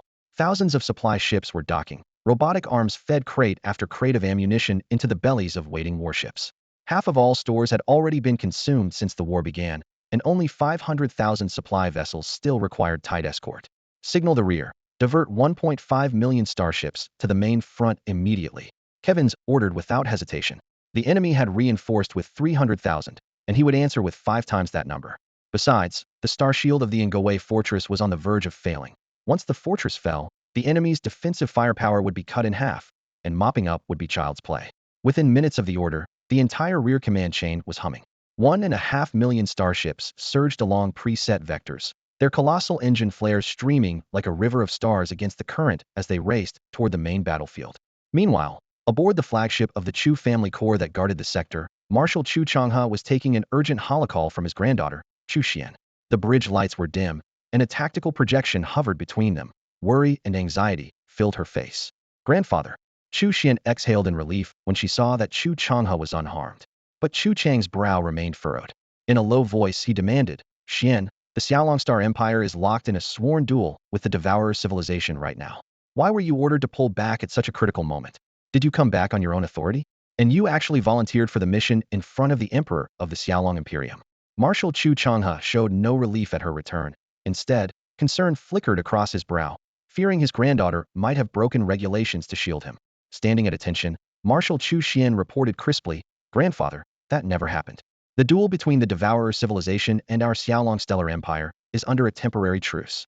I don't yet know the details, but we hold a decisive advantage. My return was ordered personally by His Majesty, who redirected 300,000 star warships. The only thing I requested was to lead the fleet home. We needed a commander of sufficient rank, and the Emperor approved. Only then did the stern lines on Chu Chang's face ease. Studying his granddaughter, he could not hide his distress. You just finished the campaign in the shattered universe of Zwan, and before you could even rest you rushed here to reinforce us. I don't know how fierce that battle was, but seeing these intact ships tells me it must have been brutal. Chu Xian smiled lightly. Don't worry, Grandfather. Everything went smoothly. Even if I hadn't come, another marshal would have taken over. But I know the Chu family battle group best, so I'm the logical choice. Now isn't the time for family talk. The front line matters more. Hearing this, Chu Changhe reined in his emotions and adopted an official tone. Marshal Chu, here are the full specifics of this theater. Review them and ask me if anything is unclear. Being treated so formally by her grandfather felt odd to Chu Xian. Grandfather, you don't have to be so stiff. It feels strange. Chu Changhe corrected her sternly. Chu Xian, remember this is a battlefield. Right now we are not grandfather and granddaughter. We are superior and subordinate. You're the senior commander. Know your duty and act at once. The reminder snapped Chu Xian into command mode. Drawing a steady breath, she issued concise orders. My battlegroup fleet will assume the primary defensive line. The Chu family group will fall back to the second line for resupply. Long-range fire support ships will stay on the flank and continue covering us. All other vessels remain on standby during replenishment. Chu Changhe still looked uneasy. Will 300,000 ships really be enough? Chu Xian's gaze was unwavering. Trust me, Elder Marshal. I've analyzed the situation thoroughly on the way here, including the combat capability of the Conqueror civilization's fleet. Our 300,000 star warships are more than enough to withstand their assault. Hearing his granddaughter's unequivocal words, Marshal Chu Changhe fell silent. In the crystal-clear hololink before him, Chu Xian's eyes were unwavering. She had always been the old marshal's greatest pride, winning renown within the vast fleet of the Xiaolong Legion and rising into the select circle of imperial marshals made her strength and resolve undeniable. When the connection closed, Chu Changhe leaned back in the captain's chair and burst into hearty laughter. Turning to the adjutant who had been watching him the whole time, he boasted, "Did you see that? That's my granddaughter, Chu Xian. She's now a marshal in the main fleet group of the Xiaolong Interstellar Empire, and she commands millions of starships. The adjutant nodded in admiration and gave a thumbs up. She is truly the pride of the Chu family. Outside the empire, her fame might be hard to measure, but in the kingdom of Xingji, especially on Chu lands, Chu Xian was a living banner. The courtyard where she had once lived remained perfectly preserved. Every surrounding house had been vacated to ensure her old residence would never be disturbed. A dedicated staff cleaned it each day so that Marshal Chu would find a spotless home the moment she returned. Whenever members of the Chu clan walked abroad, they did so with heads held high. Their family had produced Marshal Chu Xian, and their surname now stood alongside the leading houses of the Xiaolong interstellar empire. In other words, the Chus had secured the shade of the empire's towering tree. Swelling with pride, Chu Changhe immediately ordered his adjutant to pull up all battlefield surveillance feeds so he could study his granddaughter's next deployment in detail. 300,000 Xilong-class warships took over the entire line with remarkable efficiency. The fleet split into three groups. 1. Ships carrying interstellar missiles and heavy artillery slid to the flanks and rear of Angel City Fortress, providing long-range fire support for the main position. 2. Nearly half the escort ships formed a screen directly in front of the fortress, merging into an airtight star shield matrix that served as a second line of defense. Everyone understood that Angel City must never fall. 3. Battleships and destroyers rushed to the very front to blunt the enemy's spearhead. The steel torrent consisted entirely of Xilong-class hulls, including numerous T-6 and T-5 heavy capital ships. Though the crews had just withdrawn from another theater, their combat power had not diminished. In the opening exchange, they even drove the Conqueror civilization's ships back under heavy fire. Only when the enemy's reinforcement fleet of 1.5 million ships arrived was the battle line finally stabilized. Watching his granddaughter's positions being squeezed step by step, Chu Chang's smile slowly faded. As he saw the defenses under Chu Xian's command contract once more, a knot of worry formed in his chest. The enemy was backed by 1.5 million star warships, in addition to the fleet already fighting on the front line. That force outnumbered Chu Xian's 300,000 ships by several times. Even with Angel City Fortress at her back, the disparity was impossible to ignore. Chu Changhe stood at the center of the flagship's command deck, his gaze locked on the holographic Sandoval ahead. In a low voice, he ordered, "Relay my command. Have our core fleet on standby at all times." The moment Chu Xian gives the word, we move in. Staff officers sprang into action, streams of orders flashing across the projection. Chu Changhe was ready to jump into the fight at a second's notice. Minutes crawled by while the enemy gnawed at the defensive line, the red alert bar inching backward. Yet Chu Xian never called for help. At most, she had the clan's missile cruisers and heavy artillery ships lob a few long-range salvos before falling silent again. Tension coiled tighter in Chu Chang's chest. More than once, he almost requested permission to engage, only to force himself to wait. Just as the suspense became unbearable, his adjutant burst in, slapped his shoulder in excitement, and forgot all protocol. "Marshal, sir, look at the Stargate." Chu Changhe whipped around. Expecting a second wave of reinforcements, he saw instead a single, solitary warship. Reinforcements, but only one? The question barely formed before recognition lit his eyes. That was no ordinary vessel, it was a Quasi-T-7 Golden Scarab-class heavy interstellar dreadnought. Among the mass-produced Xiaolong line, it ranked unchallenged at the top. One such ship could equal an entire fleet. A Quasi-T-7 Golden Scarab-class heavy interstellar dreadnought. Chu Changhe breathed, his eyes blazing brighter than the day he first met Chu Xian's grandmother. He had seen the design before. Even in semi-retirement, he and a few old friends built scale models and dissected the ship's specs, fascinated by the most powerful mass-produced hull the Xiaolong Empire possessed. Super flagships never impressed, the Mevri civilization fielded its own oversized showpiece, but many T5 cultures merely over-modified their best ships to reach Quasi-T6 levels. Those jury-rigged vessels couldn't be built in numbers, cost too much, and their add-ons often crippled core systems. Now, however, a genuine mass-production Quasi-T7 stood framed in the Stargate, worth more in an old soldier's eyes than several of the Empire's super flagships combined. Is this thing brand new? Chu Changhe caught the details at once. A hull coat without a single scuff, heat dissipation fins gleaming like mirrors, armor seams on the bridge as sharp as if they had just cleared the dry dock. The first conclusion that hit him was simple: this Quasi-T7 Golden Scarab was fresh off the assembly line. There was not a single spot on the vessel that was anything less than brand new. The hull's plating shimmered with a soft golden sheen under the lights, as though it had not even had time to pick up a scratch. The serial number stenciled along the flank belonged to one of the newest batches, silently announcing the ship's date of birth. This Pret 7 Golden Scarab-class heavy interstellar dreadnought must have joined the Chu Legion almost straight off the production line, and today's engagement was likely to be its maiden battle. Marshal Chu Changhe stood at the flagship's observation window, his eyes following the giant as it slid into formation, while the blood in his veins seemed to thunder. He had inspected countless warships over a lifetime, yet he had never witnessed the legendary Golden Scarab roar in actual combat. Even better, the overall commander today was his own granddaughter. The thought of sending this cutting-edge dreadnought to the front lines at her side left the old marshal almost in tears. He burst out laughing. Huh, I get to fight alongside my granddaughter and witness the first sortie of a Pret 7 dreadnought worth it. Someone, bring wine. He thrust his right arm into the air, his voice echoing through the command hall. The aide beside him hesitated, then lowered his voice. Marshal, you personally decreed that no one may drink during shipboard operations. Anyone caught will face court-martial. Hearing the words court-martial, the aide broke into a cold sweat, was quoting the marshal's own order back to him.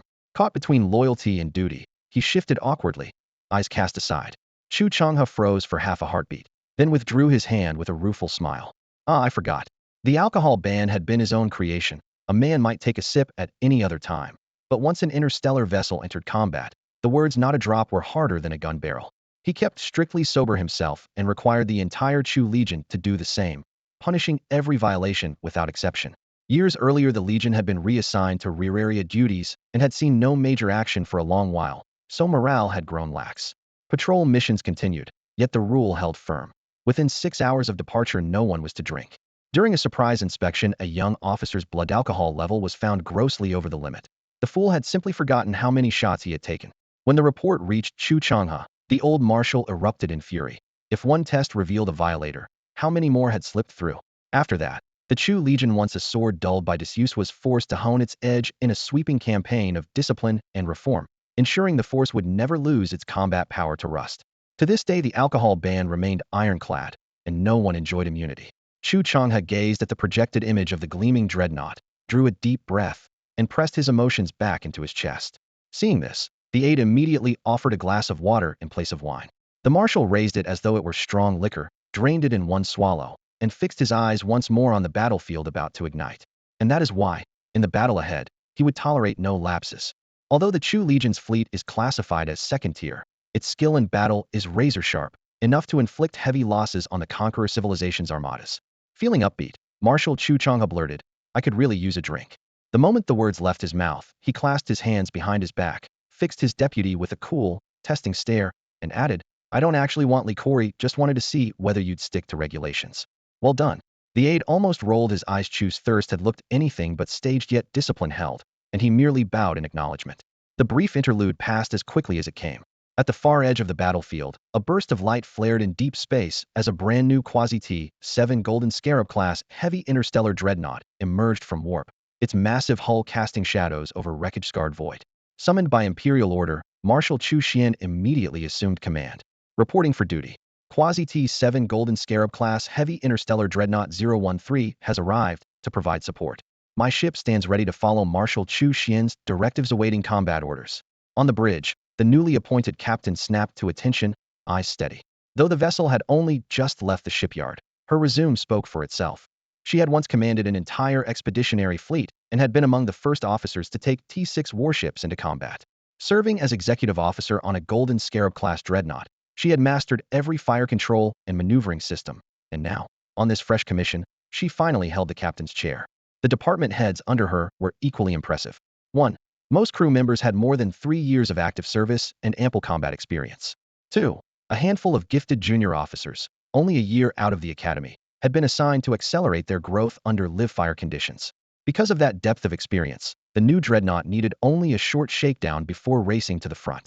Nearly every sailor had already fought aboard the same class of ship, fully versed in weapons arrays, power management, and carrier wing coordination. The moment the warp jump finished, they locked targets, adjusted fire control solutions, ignited blue-white thrusters, and slid seamlessly into the Chu Legion's battle line. Staring at the holographic tactical display, Marshal Chu Xian recalled the Emperor and Secretary Lilith assuring him, reinforcements will arrive if necessary. He hadn't expected the first to be a Quasi-T-7 Golden Scarab-class dreadnought.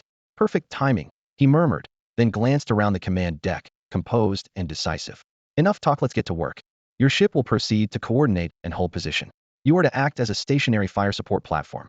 Engage any hostile vessel that enters your weapon's range, prioritizing the enemy's highest-class capital ship. Marshal Chu Xian fixed the captain with an icy, unwavering stare. The captain straightened, saluted smartly, and declared, Understood, Marshal. We will accomplish the mission. Blue-white exhaust flared from the engines as the Quasi-T-7 Golden Scarab-class heavy interstellar dreadnought surged toward its assigned coordinates.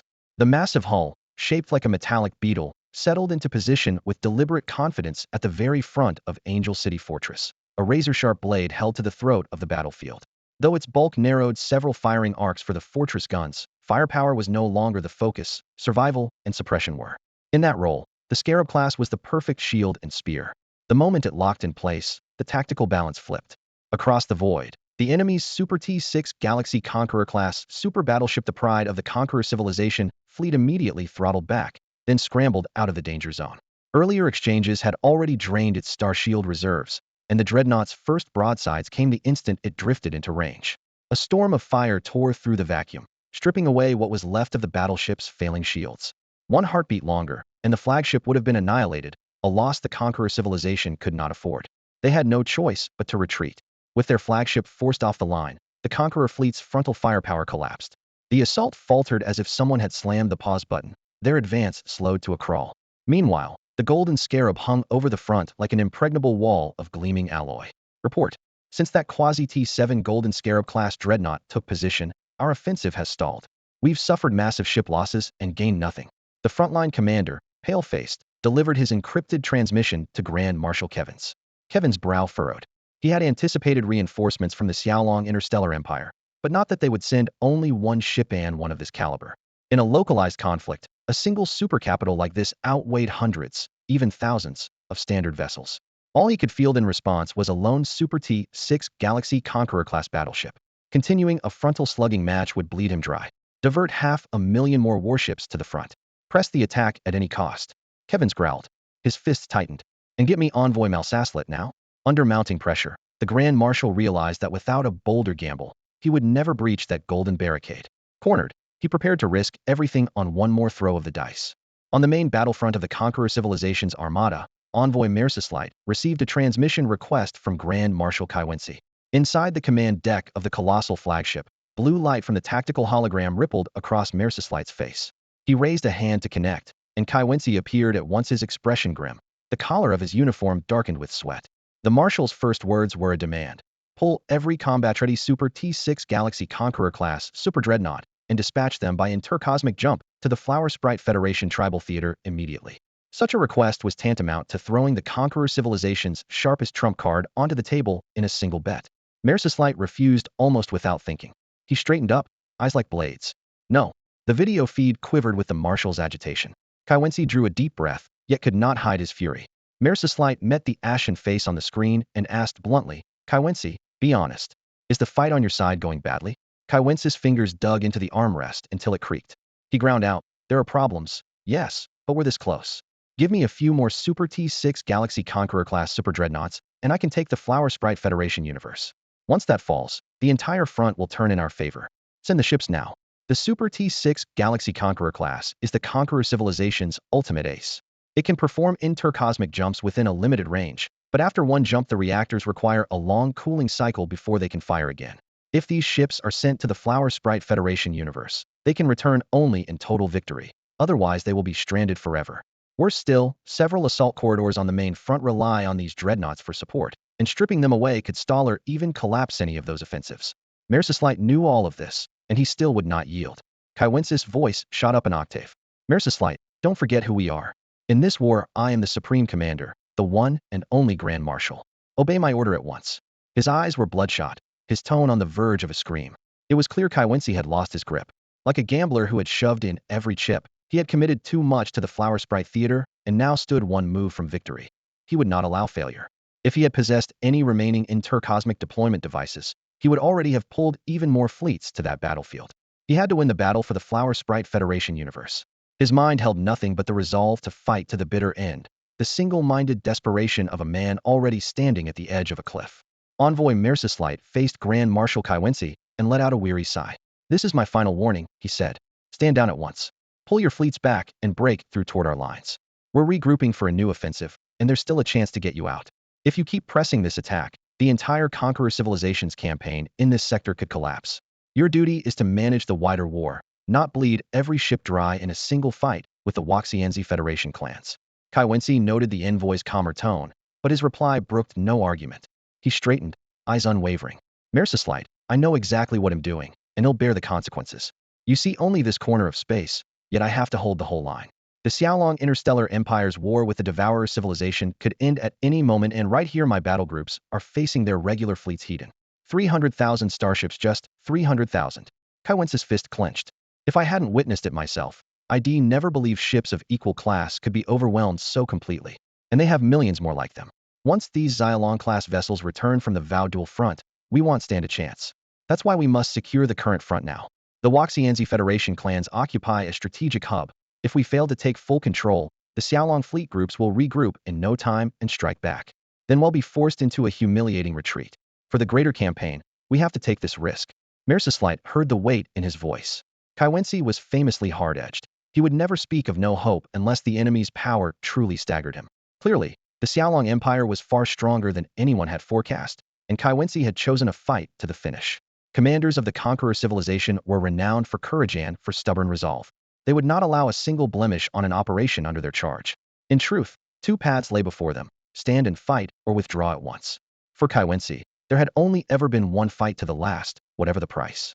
Understood, the envoy said at length. He'll issue the orders on my end. But let me remind you, I can spare at most 19 Super T6 Galactic Conqueror-class battleships. I understand. Grand Marshal Kai Wenci cut him off without hesitation, his voice ringing with authority.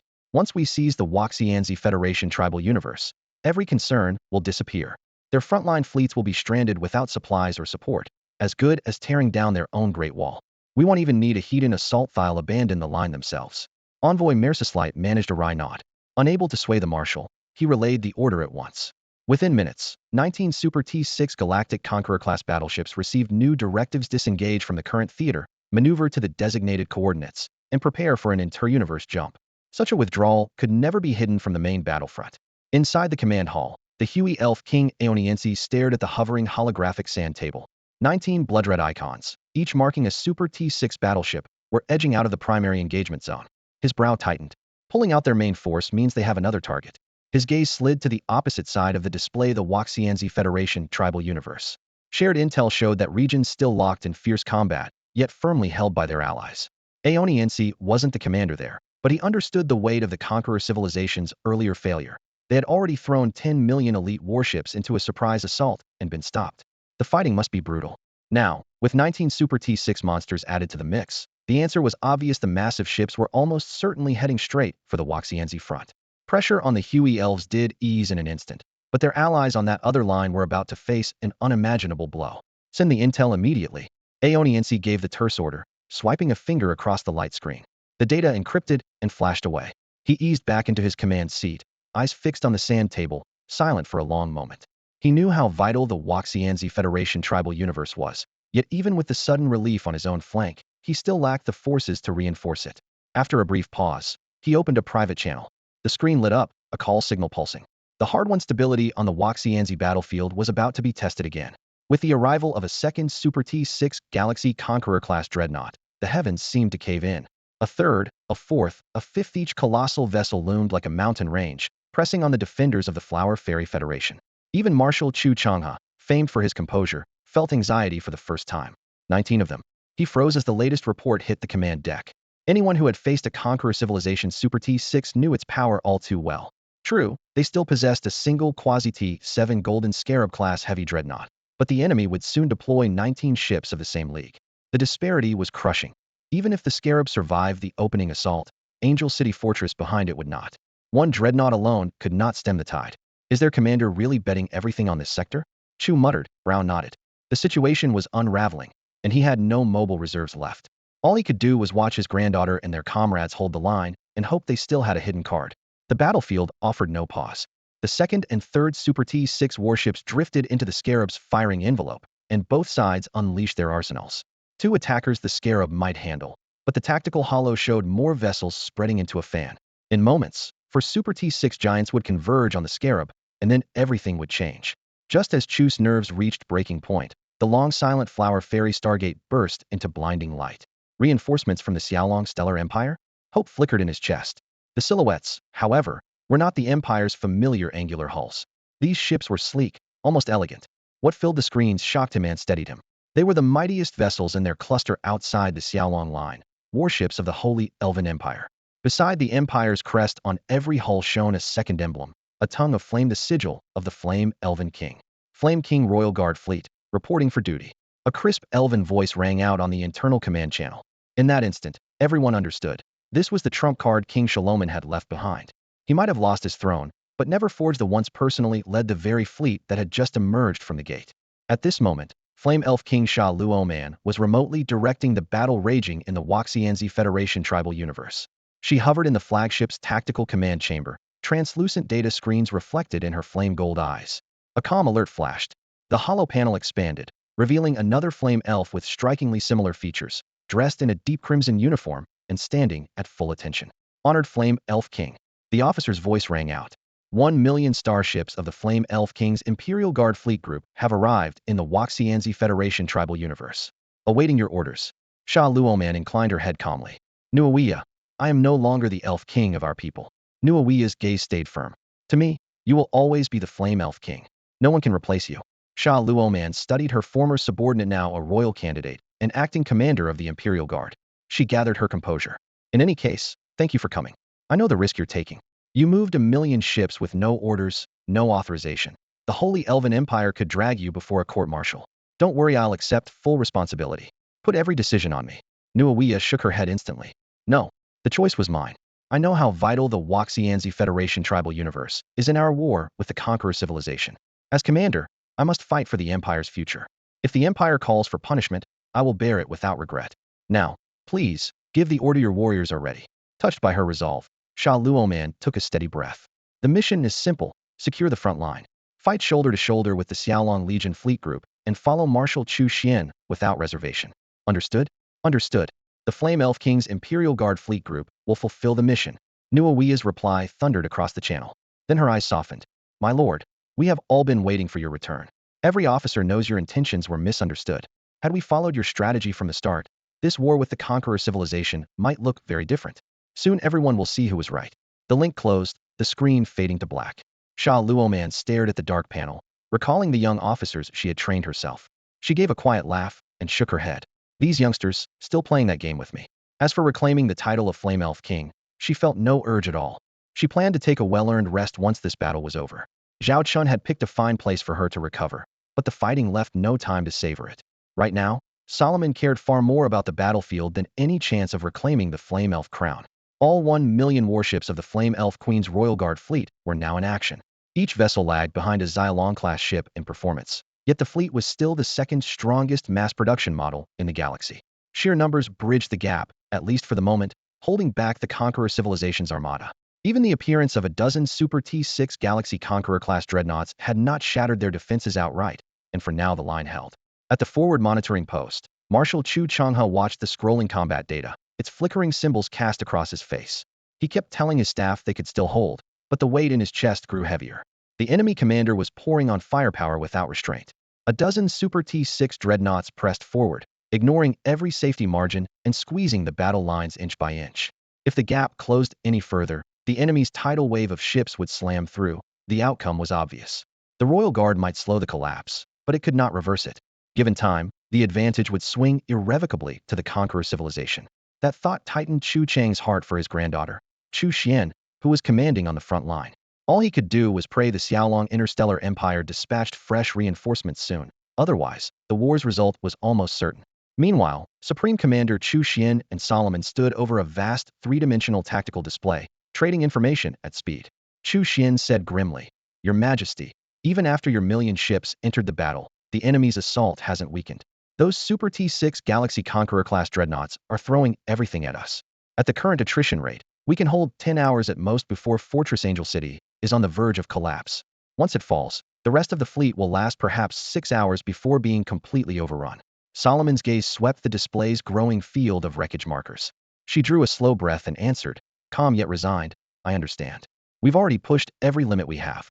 Now it all depends on when Emperor Xiaolong's next reinforcements arrive. Chu Xian gave a brief nod. Her first priority in contacting Solomon had been to make sure the Flame Elf Queen understood exactly how dire the situation had become. The Floral Fairy Federation tribal universe could be overrun at any moment, and the situation might deteriorate without warning. Inside the strategy hall of the Xiaolong Interstellar Empire's Supreme Council, Bright lights flooded the operations hologram, while red warning lines pulsed across the star map. Marshal Chu Xian spoke in a low, steady voice. The importance of the Floral Fairy Federation tribal universe is beyond dispute. Until the true apocalypse arrives, our military will never abandon it. As he spoke, his fingertip pressed firmly against the projection of that sector, as though nailing the entire fleet in place. On behalf of the Xiaolong Interstellar Empire's armed forces, I swear that even if only a single starship remains, we will fight to the end. Those words carried the force of an irrevocable order. Xiao Yuomen watched him, expression grave. After a brief silence, his voice rolled through the command hall's slightly echoing sound system. I cannot speak for everyone, but my personal guard fleet 1,000,000 blazing elf king-class ships will stand with you until the last moment. A weight lifted from Marshal Chu Xian's mind. Division at a critical juncture is fatal. Now that the two principal forces were aligned, the rear still had hope. Confirming their common stance, he continued, given the current fighting in the Floral Fairy Federation tribal universe, I recommend we activate the emergency plan at once. Evacuate all non-combat personnel. Xiao Yuomen knew exactly whom non-combat personnel meant. The last employees of the Bylon Interstellar Trading Group were still stationed in Bylon City, maintaining a vital trade route that cut across the war zone. If Angel City Fortress fell, Bylon City and the Stargate behind it would be exposed and nearly indefensible. Xiao Yuomen nodded immediately. No objections. Issue the evacuation order at once. With the decision sealed by the two supreme commanders, the battle for the Floral Fairy Federation tribal universe entered its fiercest countdown. Simultaneously, sirens shrieked through Bylon City, and every department received an emergency evacuation notice. On the 9th floor of Bylon City's central administration tower, only a tenth of the usual lights were on, and in the vast open-plan office barely a tenth of the staff remained. At the sound of the alarm, almost everyone instinctively looked up at Huaya Lanlanth, current president of the Bylon Interstellar Trading Group. These people had volunteered to stay, unafraid of death. If she ordered them to hold their posts, even to the bitter end, they would obey without regret. The scene of them competing for the right to stay behind was still vivid. Places for non-combat personnel had once been scarce, and their resolve now weighed heavily in the air. The shrill evacuation klaxon reminded them that this was the worst-case signal in the contingency plan. Huaya Lanlan rose, her gaze sweeping from the remaining workstations to the wall projections. She took a deep breath and turned to her personal secretary. How are the procedural handoffs? Once Bylon City shuts down, can the outer backup divisions take over trade and transport smoothly? The secretary straightened, confidence unmistakable in his voice. President, please rest assured. All authority data for Bylon City has already been backed up off-site, and the system switch will be seamless. If the Stargate falls, we have alternate routes ready. However, he paused, transport time and capacity will inevitably be affected. That was his reply. Since the retreat order has been issued, we have to carry it out without question. Otherwise, we'll only drag down those still bleeding on the front line. Huaya Lanlan lifted her head, eyes sharp as blades, and her voice rang through every corner of the Bylon City Command Center via holocoms. Pass my orders. All remaining personnel, initiate the evacuation plan at once. Within 30 minutes, everyone boards the interstellar transports and withdraws through the Stargatino exceptions. The secretary froze for a heartbeat, then clenched her teeth, nodded, and bolted from the room. As the command moved down the chain, not one face relaxed. Before the screens and inside the compartments, every expression felt heavy as lead. From the moment they chose to stay, they had rehearsed the worst outcome going down with their posts. They would rather fight to the last second than walk away now. Under the low, pulsing alarm, some Waxianzi collapsed over their stations, weeping. Others clenched their fists until their knuckles went white. If a starship appeared in front of them, they would have launched straight at the invaders. They wanted to protect their home, especially these Waxianzi, who had already lost one world and now faced exile again. I'm not leaving. This is my home, and I'll fight till my last breath. One young Waxianzi finally cried. Colleagues rushed to soothe her, but tears burned in their own eyes. Huaya Lanlan strode over, crouched in front of her, and brushed away the tears with gentle fingers. Her voice was soft yet unshakable. Remember, the Waxianzi's greatest treasure is ourselves. As long as our people survive, we can rebuild our home.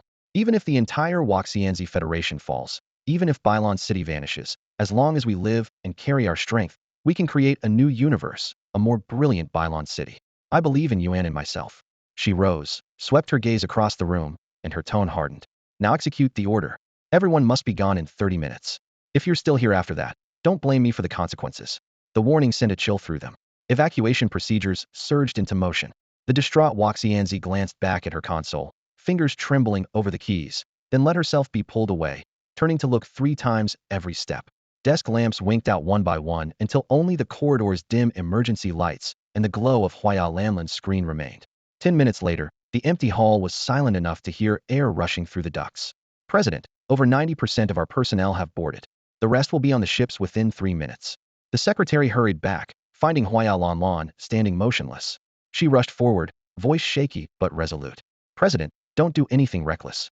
Remember your own word, so long as we live. So long as you live. With your leadership, we'll rebuild everything. The Waxianzi will shine brighter than ever. The secretary feared that CEO Huaya Lanlan might decide to stay behind alone. Huaya Lanlan gave a faint smile and waved her hand. Do I look that irrational? I'm just making sure we've missed nothing.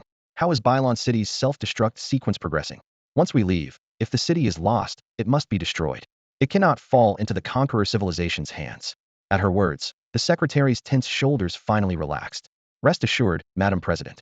I personally inspected the Cadino faults whatsoever. We've reached an agreement with the garrison fleet. Once they enter the passcode, Bylon City will blow. Those raiders won't get a thing. With everything confirmed, Huaya Lanlan nodded, feeling a weight lift from her chest. Good. Let's go. Yes, ma'am, the secretary replied, hurrying after her. Huaya Lanlan suddenly stopped, her gaze skimming the empty corridor. Do we have enough time? If we can, I don't want to use the express tube. I'd like to see Bylon City once more. If time is short, her voice trailed off. We're fine, the secretary answered at once. I know a route that's safe and gives a panoramic view. This way. They stepped into a full-glass observation elevator. Except for its metal floor, every surface was an impact-resistant transparent alloy, softly lit from within. The car shuddered lightly, then rose smoothly, a low mechanical hum vibrating underfoot. The view widened as a tidy township slipped past below District D3 of Bylon City. That's D3, the secretary murmured. Huaya Lanlan stared down. I remember that tavern. I've been there. One of our elders owns it. He said he loved the atmosphere and wanted to spend his twilight years here. The elevator kept rising, unveiling more of the city. She recalled Bylon City's inauguration, when thousands of flower sprites cheered amid ribbons and petals. Compared with distant planets, this orbital city felt like their true home. Its entire design catered to the flower sprites' physiology and way of life, matching nearly every detail of their ideal habitat. It was revered as the holy city of the Flower Sprite Federation, and even outsiders fought to buy property just to claim a foothold here. Now, however, streets that should have been bustling lay deserted. All residents and visitors had been evacuated before the fighting began, leaving the city an empty shell, its silence almost suffocating. What a magnificent city, Huaya Lanlan whispered. She could give the self-destruct order without hesitation, yet watching these familiar corners about to vanish sent a dull ache through her chest. The flower sprites might be born interstellar traders, experts at putting a price on anything outsiders assumed they would sell, even the stars, for profit. But in truth, every item carried a trace of sentiment for them, and some things could never be bought. Bylon City, now lying beneath them, was more than a dot on a star chart. For the flower sprites, it had long been a sanctuary for the soul. Huaya Lanlan sat in the grav car, watching familiar streets stream past the holographic windows. Neon signs of the commercial district flashed by, followed by the dim lighthouse of the old harbor, then the ivy-covered clock tower of the residential quarter. Moments later, she reached the interstellar transport ship moored at the highest platform, the last evacuation vessel the city could muster. The hatch sealed behind her, marking Bylon City officially deserted. Engines rumbled low, the hull gathered speed, and the ship aligned with the Stargate corridor. Every porthole and panoramic pane along the corridor was crowded with sprites, each bracing against the tremors to brand the last image of their home into memory. Some wept in silence. Others clung to one another, shoulders quivering with sobs. As corporate president, Huaya Lanlan had been assigned a private cabin, yet she abandoned all executive composure. Grasping a bottle of aged liquor in her left hand, she could not bother with a glass. Outside business receptions, she never touched alcohol. To her it was an expensive, harmful social solvent. Tonight, however, the burn of each swallow was the only thing keeping her emotions from boiling over. She tilted her head, searching through the viewport for one last sliver of the city. The Stargate's light curtain slid into place, shrinking Bylon City to a pale speck before it vanished entirely. In that instant, the universe of the Blossom Sprite Federation was forced to step into its final war.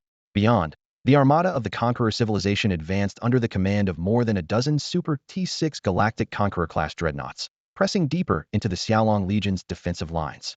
Behind the Xiaolong ships stood the Angel City Fortress. There was no room left to fall back. Every vessel had to dig in and keep firing until enemy salvos turned it to debris. The forward line became a slaughterhouse. Wreckage used for cover 1 second was pulverized the next. Strategically, the Conqueror fleet held the upper hand.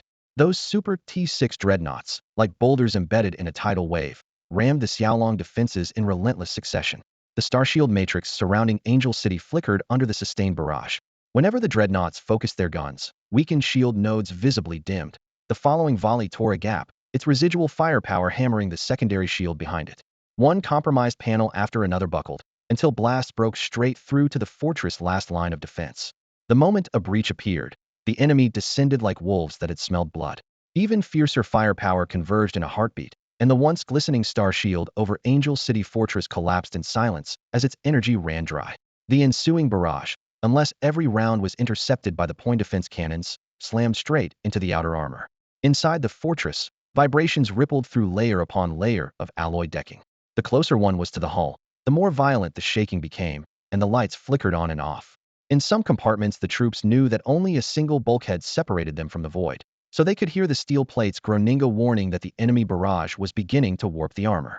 The tremors sent unsecured equipment crashing to the floor, and now and then a wall bulged inward under a sudden blow. Yet the soldiers and petty officers responsible for these sections merely glanced up to confirm the damage, righted the instruments, and went back to their consoles. Until an evacuation order arrived, they would not abandon their posts, such was their duty. Outside, the Quasi-T-7 Golden Scarab-class heavy interstellar dreadnought was caught in the same inferno. On this battlefield, it was almost transcendent, yet it was still a mass-produced warship. No matter how formidable, it could not withstand hundreds of thousands of enemy vessels alone. Once its star shield failed, all that remained was a thick shell still hard to crack, but no longer invulnerable. The Conqueror League's battle groups cared nothing for the cost. Grand Marshal Kaiwensi was seeing red. He was ready to hurl 100, 1,000, even 10,000 ships into the gap if that was what it took to tear apart this Quasi-T-7 behemoth and the Waxianzi Federation cluster. Marshal Chu Xian stood before the panoramic viewport at the center of the flagship's bridge. At the heart of the line, both Angel City Fortress and the Golden Scarab Leviathan erupted in flames at the same time. Oxygen leaks ignited fuel, and shards of metal blossomed into fireballs that were swallowed by the void a heartbeat later. Yet fortress and warship alike clung stubbornly to their positions, using their broken hulls to stem the enemy tide. Suddenly, 3 thick lances of energy cut through the darkness and struck a heavy cannon on the fortress. The gun and its mount vanished with a muffled roar, leaving a yawning crater in the deck. The weapons section beneath the turret was reduced to vacuum and debris in the same instant. Everyone stationed there was almost certainly dead. Chu Xian said nothing, her knuckles white from the force of her grip. All she could do was watch the meat grinder unfold and pray with all her heart for a miracle. The Stargate. The Stargate's active. The secretary's cry shattered the silence. Chu Xian snapped around and saw the distant arch flare with light, the radiance that only appeared when a fleet was transiting. At this moment, the only ships that could arrive in the Waxianzi Federation cluster were reinforcements. Yet the vessels that emerged froze the hopeful smiles on both their faces. It was obviously not a Xylon-class starship. Along the hull gleamed the silver crest of the Holy Elven Empire, edged by a faint black crescent, the emblem of the Moonlit Elves. The secretary recognized it at once and nearly cried out in surprise. This was no main battle fleet of the Dragon Empire the Flower Fairy Federation had imagined. Yet on a battlefield like this, any reinforcements could buy a few more precious moments, enough, perhaps, for hope to appear. A video request suddenly flashed onto the main screen. Marshal Chu Xian accepted at once. An elven officer stepped forward, standing at rigid attention. The cabin lights glinted off his silver armor. "Greetings, Marshal," he said, saluting. "I am the deputy clan leader and acting fleet commander of the Moonlit Elves. By order of our Elven King, every ship in our domain capable of Stargate jumps class T3 and above has been gathered. We have brought 300,000 vessels, the vast majority T3, some T4, and a handful T5. The entire fleet is holding 5 grids out, ready for your orders." Through the holoscreen, Chu Xian saw rows of aging but impeccably aligned warships. In the vastness of space, 300,000 ships were hardly impressive, certainly not compared to the million elite vessels the Flame Elf King, Xiaoman, had committed earlier. Yet more important than numbers or firepower was the unwavering resolve she sensed on the other side of the link. Her voice was low but firm. "You understand the situation. Without further reinforcements, the line will eventually break. We crossed the stars to stand here," the commander replied, eyes cold as the moon. "If you can fight to the last moment, so can the Moonlit Elves." The spirit of charging into certain danger without hesitation commanded Chu Xian's respect. She returned a crisp salute. "Very well. Order of battle. Hold the line beside the Flame Elven fleet. Until I issue a retreat command, no ship is to fall back. Even if only one gun remains, you will defend your position. Is that clear?" "Crystal clear, Marshal. We will carry out the mission," he answered, resolute. The transmission ended. On the external monitors, Chu Xian watched Moonlit Elf warships stream through the Stargate like falling stars, plunging into the inferno. She knew full well that for many of them, this was a one-way flight. Their odds of survival were vanishingly small, their remaining time heartbreakingly short. The Huey Elven armadas plunged into the fight, but their arrival merely delayed the collapse of the line for a fleeting moment. Warning, warning, warning. Overall hull damage exceeds 30%, power supply down 25%, engine output down 37%. The newly commissioned Quasi-T7 Golden Scarab-class heavy interstellar dreadnought no longer bore the gleaming luster she had at launch. This might be not only her maiden battle, but also her last. Even so, the captain stood at the center of the command platform, firing off orders. Contain the fire in compartment D71, don't let it spread. Deploy fire suppression drones and extinguish the external blazes. Inspect turret K013. If it can be fixed, fix it. Get runway P11 operational and launch every available drone.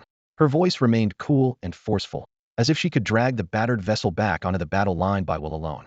She never bothered to check their coordinates. From the moment the ship took position, she had accepted the single option of no retreat. So, whether this was her first engagement or her last, she intended to squeeze every ounce of combat power from the hull. Boom bulbs above the bridge burst, spraying glass across the consoles, ignored by the crew as cleanup bots swept the shards away. A series of muffled detonations followed. An entire bank of lights on the port side died, plunging workstations into shadow. The captain glanced up. Power conduits hit, short circuit in progress. Repairs underway. Command functions unaffected, the executive officer reported at once. After a heartbeat of surprise, the affected crew switched to backup protocols. Meters flickered back to life, and the workflow rolled on. Another violent shudder rocked the dreadnought, shrill alarms stabbing at eardrums. The captain turned to the holographic status board. The Golden Scarab was a patchwork of colors. Wide swaths of the bow glowed yellow, several sections bled red, and a few zones were jet-black vacuum where compartments had once been. Even more chilling were three spear-like holes that pierced the hull projection. Report. 3 enemy Super T6 Stellar Conqueror-class super battleships are maintaining continuous fire. Our hull is critically compromised. The XO called, voice tight.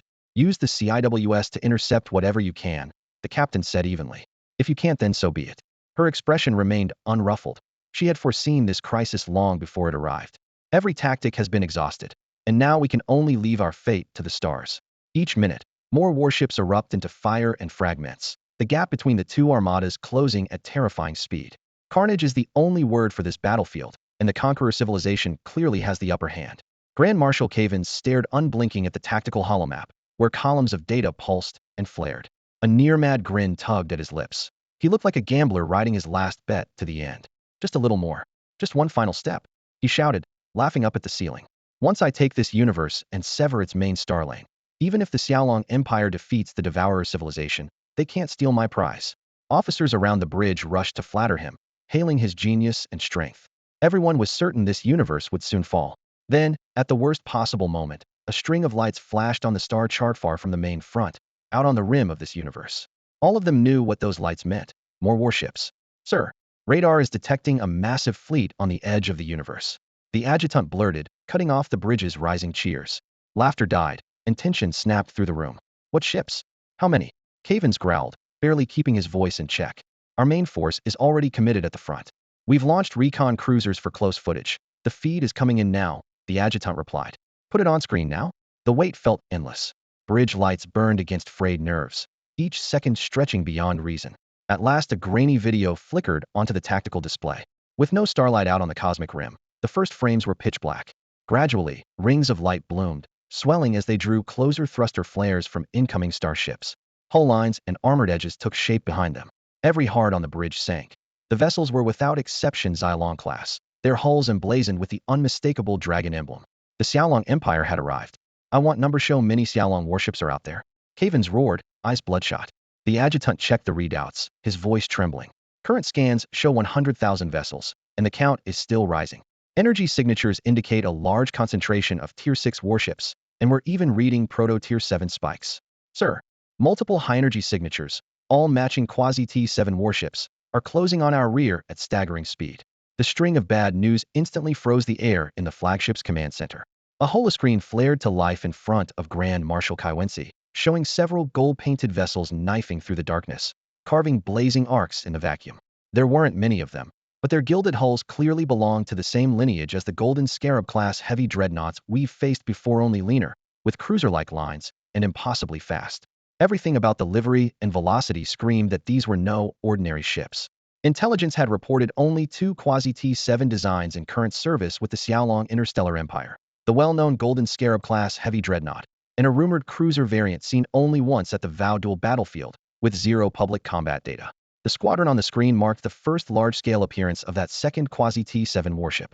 Confirmation hit Kaiwensi like a hammer. Had expected a standard battle group, not a hidden asset capable of tipping the entire front. Worse still, where exactly this elite golden fleet was headed and what lay in its path could decide the fate of the campaign. Expand the tactical grid, Kaiwensi ordered. The aide highlighted nearly 30 flashing golden blips racing across the sector toward our rear lines. Radar put the count at 30 ships, on a course that would carry them straight through our logistics zone, where a mass of supply vessels currently lay at anchor. They're coming for our supply line. The aide stammered. Advance or fall back. If we pulled out before the Xiaolong reinforcements fully arrived, some of the main force might survive, but retreat would erase months of positioning across the theater. Every eye shifted to Kaiwensi, awaiting the verdict. Silence hung for a heartbeat. Kaiwensi stared at the grid, bloodshot eyes on the edge of frenzy. The order scraped out of his throat, low and final. Relay this frontline ships will attack at all costs. Units in the rear sector split into two groups. One contingent swung out to intercept the Xiaolong Interstellar Empire's reinforcing Legion fleet, targeting the quasi-T-7 warships in particular. Another turned back toward the main theater to fight alongside friendly forces already engaged. Every supply ship was ordered to the front. Those still stocked began real-time resupply, ferrying ammunition, energy cells, and repair modules under fire, while the emptied hulks deployed their built-in star shields and formed a moving wall at the head of the formation, soaking up enemy fire to buy their comrades breathing room. Whatever it takes, we take that Stargate today. Grand Marshal Kaiven's command crackled through every hull via quantum broadcast. In the command hall, the officers could almost feel the icy, murderous resolve in his voice, a man who had burned his bridges. They understood that Kaiven's no longer cared about bringing the conqueror civilization's fleet home. His sole aim was to destroy the gate and sever the Xiaolong Empire's central corridor. If they had to die with the enemy, so be it, as long as the wound they left could never heal. Two vast armadas now raced against the clock. The Xiaolong Legion fleet barreled in at near light speed, desperate to seal the breach before the gate fell, while the conqueror civilization's battle groups pressed forward like a tidal wave, intent on smashing the defense through sheer numbers. 30 quasi-T-7 Golden Seraph-class light cruisers suddenly dropped into fire control range. Their gilded hulls sliced bright scars through the vacuum, but were met by a hastily assembled interception screen. Hundreds of thousands of mixed warships, reinforced by empty supply craft, whose translucent star shields formed a provisional bulwark. Seraph-class ships never break. Their only mission was to punch through, disrupt enemy fire, and hold the fortress called Angel City that guarded the gate. The 30 cruisers charged ahead, ventral rapid-fire guns, railcasters, and energy projectors spitting white-blue lances that punched hole after hole in the blocking destroyers and supply ships. They entered the swarm at flank speed, but the mass of enemy hulls inevitably bled off their momentum. Even so, on the tactical hologrid, the 30 golden icons pushed forward in a wedge, drawing ever closer to the crimson kill zone. The command AI projected that at their current rate, they would reach the front line in 30 to 60 minutes. That estimate posed the obvious question: could the forward defenders in Angel City hold for another half hour? The outlook was grim, for Grand Marshal Kaiven's had mustered a unit every bit as suicidal as the Seraphs. She massed her dozen Super T-6 Galactic Conqueror-class star battleships and drove them straight into the fight. Although these behemoths lacked the agility of the quasi-T-7 Golden Seraph-class light cruisers, their overwhelming broadsides tore the battlefield apart. Before their guns, the Angel City Fortress and the few quasi-T-7 Golden Seraph-class light cruisers, already running on fumes, were close to collapse. If the Xiaolong warships, the Chu family fleet, the Flame Elf King's Royal Guard, and the Kagaya Elvenstar Legion had not bled themselves dry to intercept, the fortress and its lone quasi-T-7 Golden Scarab-class heavy dreadnought would have fallen long ago. But the screening force had squeezed out its last drop of strength. At last, with a thunderous blast, the Golden Scarab dreadnought erupted in a brilliant fireball midships, its massive hull snapping in two. Barely a week into service, the giant met its end in its first real engagement, recording the shortest career of any ship in her class. Marshal Chu Xian watched the burning wreckage in silence. Her mind unervingly calm. She had foreseen this outcome. Dispatch rescue craft and pick up the ejected pods, she ordered, voice steady. Moments before the explosion, scores of escape pods had already launched, giving more than half the crew a sliver of hope, but only rapid recovery could keep them alive in the crossfire of open space. With the dreadnought split apart, the life of Angel City Fortress began its countdown. 1 minute, 3 minutes, 5 minutes. The Super T-6 battleships poured every joule of power into an unrelenting barrage. Surrounded by enemy fire, Their bows never wavered from the fortress. Once this thorn was pulled and the stargate raised, nothing would stand in their way. Ships at the edge of the line were the first to punch through the star shield, their outer armor glowing red-hot. Flames danced through their seams, yet they stayed on course. One after another, several Super T-6 battleships went dark and drifted away, trading their hulks for the fortress' total defensive collapse. As annihilation loomed, a high-frequency evacuation alarm blared throughout Angel City Fortress. Every crew member rushed into escape corridors, racing the clock. Within minutes, the fortress, its power grid in chaos, began to list. Vast steel walls split open, and the frontal armor was shredded beyond recognition. There was hardly an intact square meter left on the forward face. Blasts of flame and thick smoke had erased every trace of the Angel City Fortress' original form. With a series of thunderous detonations, its armored framework snapped apart. Colossal slabs of metal drifted through the vacuum, trailing rivers of fire, like a continent ripped from steel. The final barrier lay in ruins, and the Conqueror civilization's interstellar fleet lunged at the dazzling stargate ahead, like hyenas scenting blood, oblivious to everything else. Ships along their route tried to block the advance, but the Conqueror crews never even realigned their guns. Unless you clogged their flight path, they fired at will, for the gate was their only target. Nothing appeared capable of halting the tide. Yet at that moment, fresh silhouettes poured out of the gate. 1, 2, then an entire column of Xiaolong-class warships. Reinforcements from the Xiaolong Interstellar Empire had arrived. Fire! Destroy that stargate! Grand Marshal Kaiwensis' roar crashed through the command channel, a low-frequency hammer that chilled every spine behind every screen. Every senior captain understood there was no retreat. If they bled for victory, their families would earn rich rewards. If they failed, those families would pay a dreadful price. Only one path remained: fight to the death. Open fire. Target the gate. Bring all drives online. Push the reactors past the red line. Charge. Even if we die, ram that gate. Shouts echoed across the tactical nets. Ignoring critical alarms, Conqueror captains drove their reactors into overload, ships spitting blinding jets of white flame as they hurtled toward the Waxianzi stargate like runaway meteors. Silver-blue ripples shimmered across the gate's surface, the starshield matrix, its first and final layer of defense. Weapons fire ignited the outer shell with pinpoint bursts of light. Conqueror vessels exploded against the shield, their broken hulls slamming into the ripples, turning self-destruction into a weapon. Words could no longer measure the carnage. Warning! Warning! Starshield energy below 50%. Automatic sirens shrieked across every frequency. Waves of super-heavy Conqueror dreadnoughts, rated beyond T6, pounded the shield without regard for loss, and its power levels plunged in free fall. Meanwhile, reinforcements emerging from the gate arrived far too slowly, barely 200 or 300 ships a minute. The instant they cleared the aperture, they received Marshal Chu Xian's order: form a defensive line outside the gate and hold it at any cost. Thus, a new tableau unfolded. One Xiaolong series warship after another emerged and took its place beyond the stargate, forming precise ranks that locked together into a shield wall. They stood like a steel great wall, welding their starshields to their hulls and swearing to fight on even if the matrix shattered and the Waxianzi universe stargate died with them. At last, a Galaxy Conqueror-class super dreadnought, already engulfed in flame, lit its engines and hurled itself forward, turning its entire hull into a final projectile aimed at the shield matrix. With a thunderous roar, the once crystalline energy wall burst like shattering glass, and the stargate's final veil of light winked out. The shield matrix collapsed, leaving the stargate fully exposed. Knowing the effort was hopeless, the Xiaolong ships still closed ranks, presenting their bows to the oncoming fire until the very end. Sparse yet deadly shells blossomed into blinding white fireballs across the stargate's surface. Warning! Warning! Warning! The stargate is under attack. Gate protocols disrupted. Subsequent jumps may be severely erratic. On the holographic chart before the Stargate director, several waypoints flared crimson. If transmission continued, ships already in transit could be flung into unknown sectors or ripped apart by raging spatial currents. Shut down the Waxianzi universe stargate at once. Reroute every ship still in the lane to the nearest gate, he ordered without hesitation. On the massive star ring, pillars of jump light flickered out, and the glowing lanes dimmed in rapid succession. Simultaneously, the incoming barrage intensified, rocking the stargate to its core.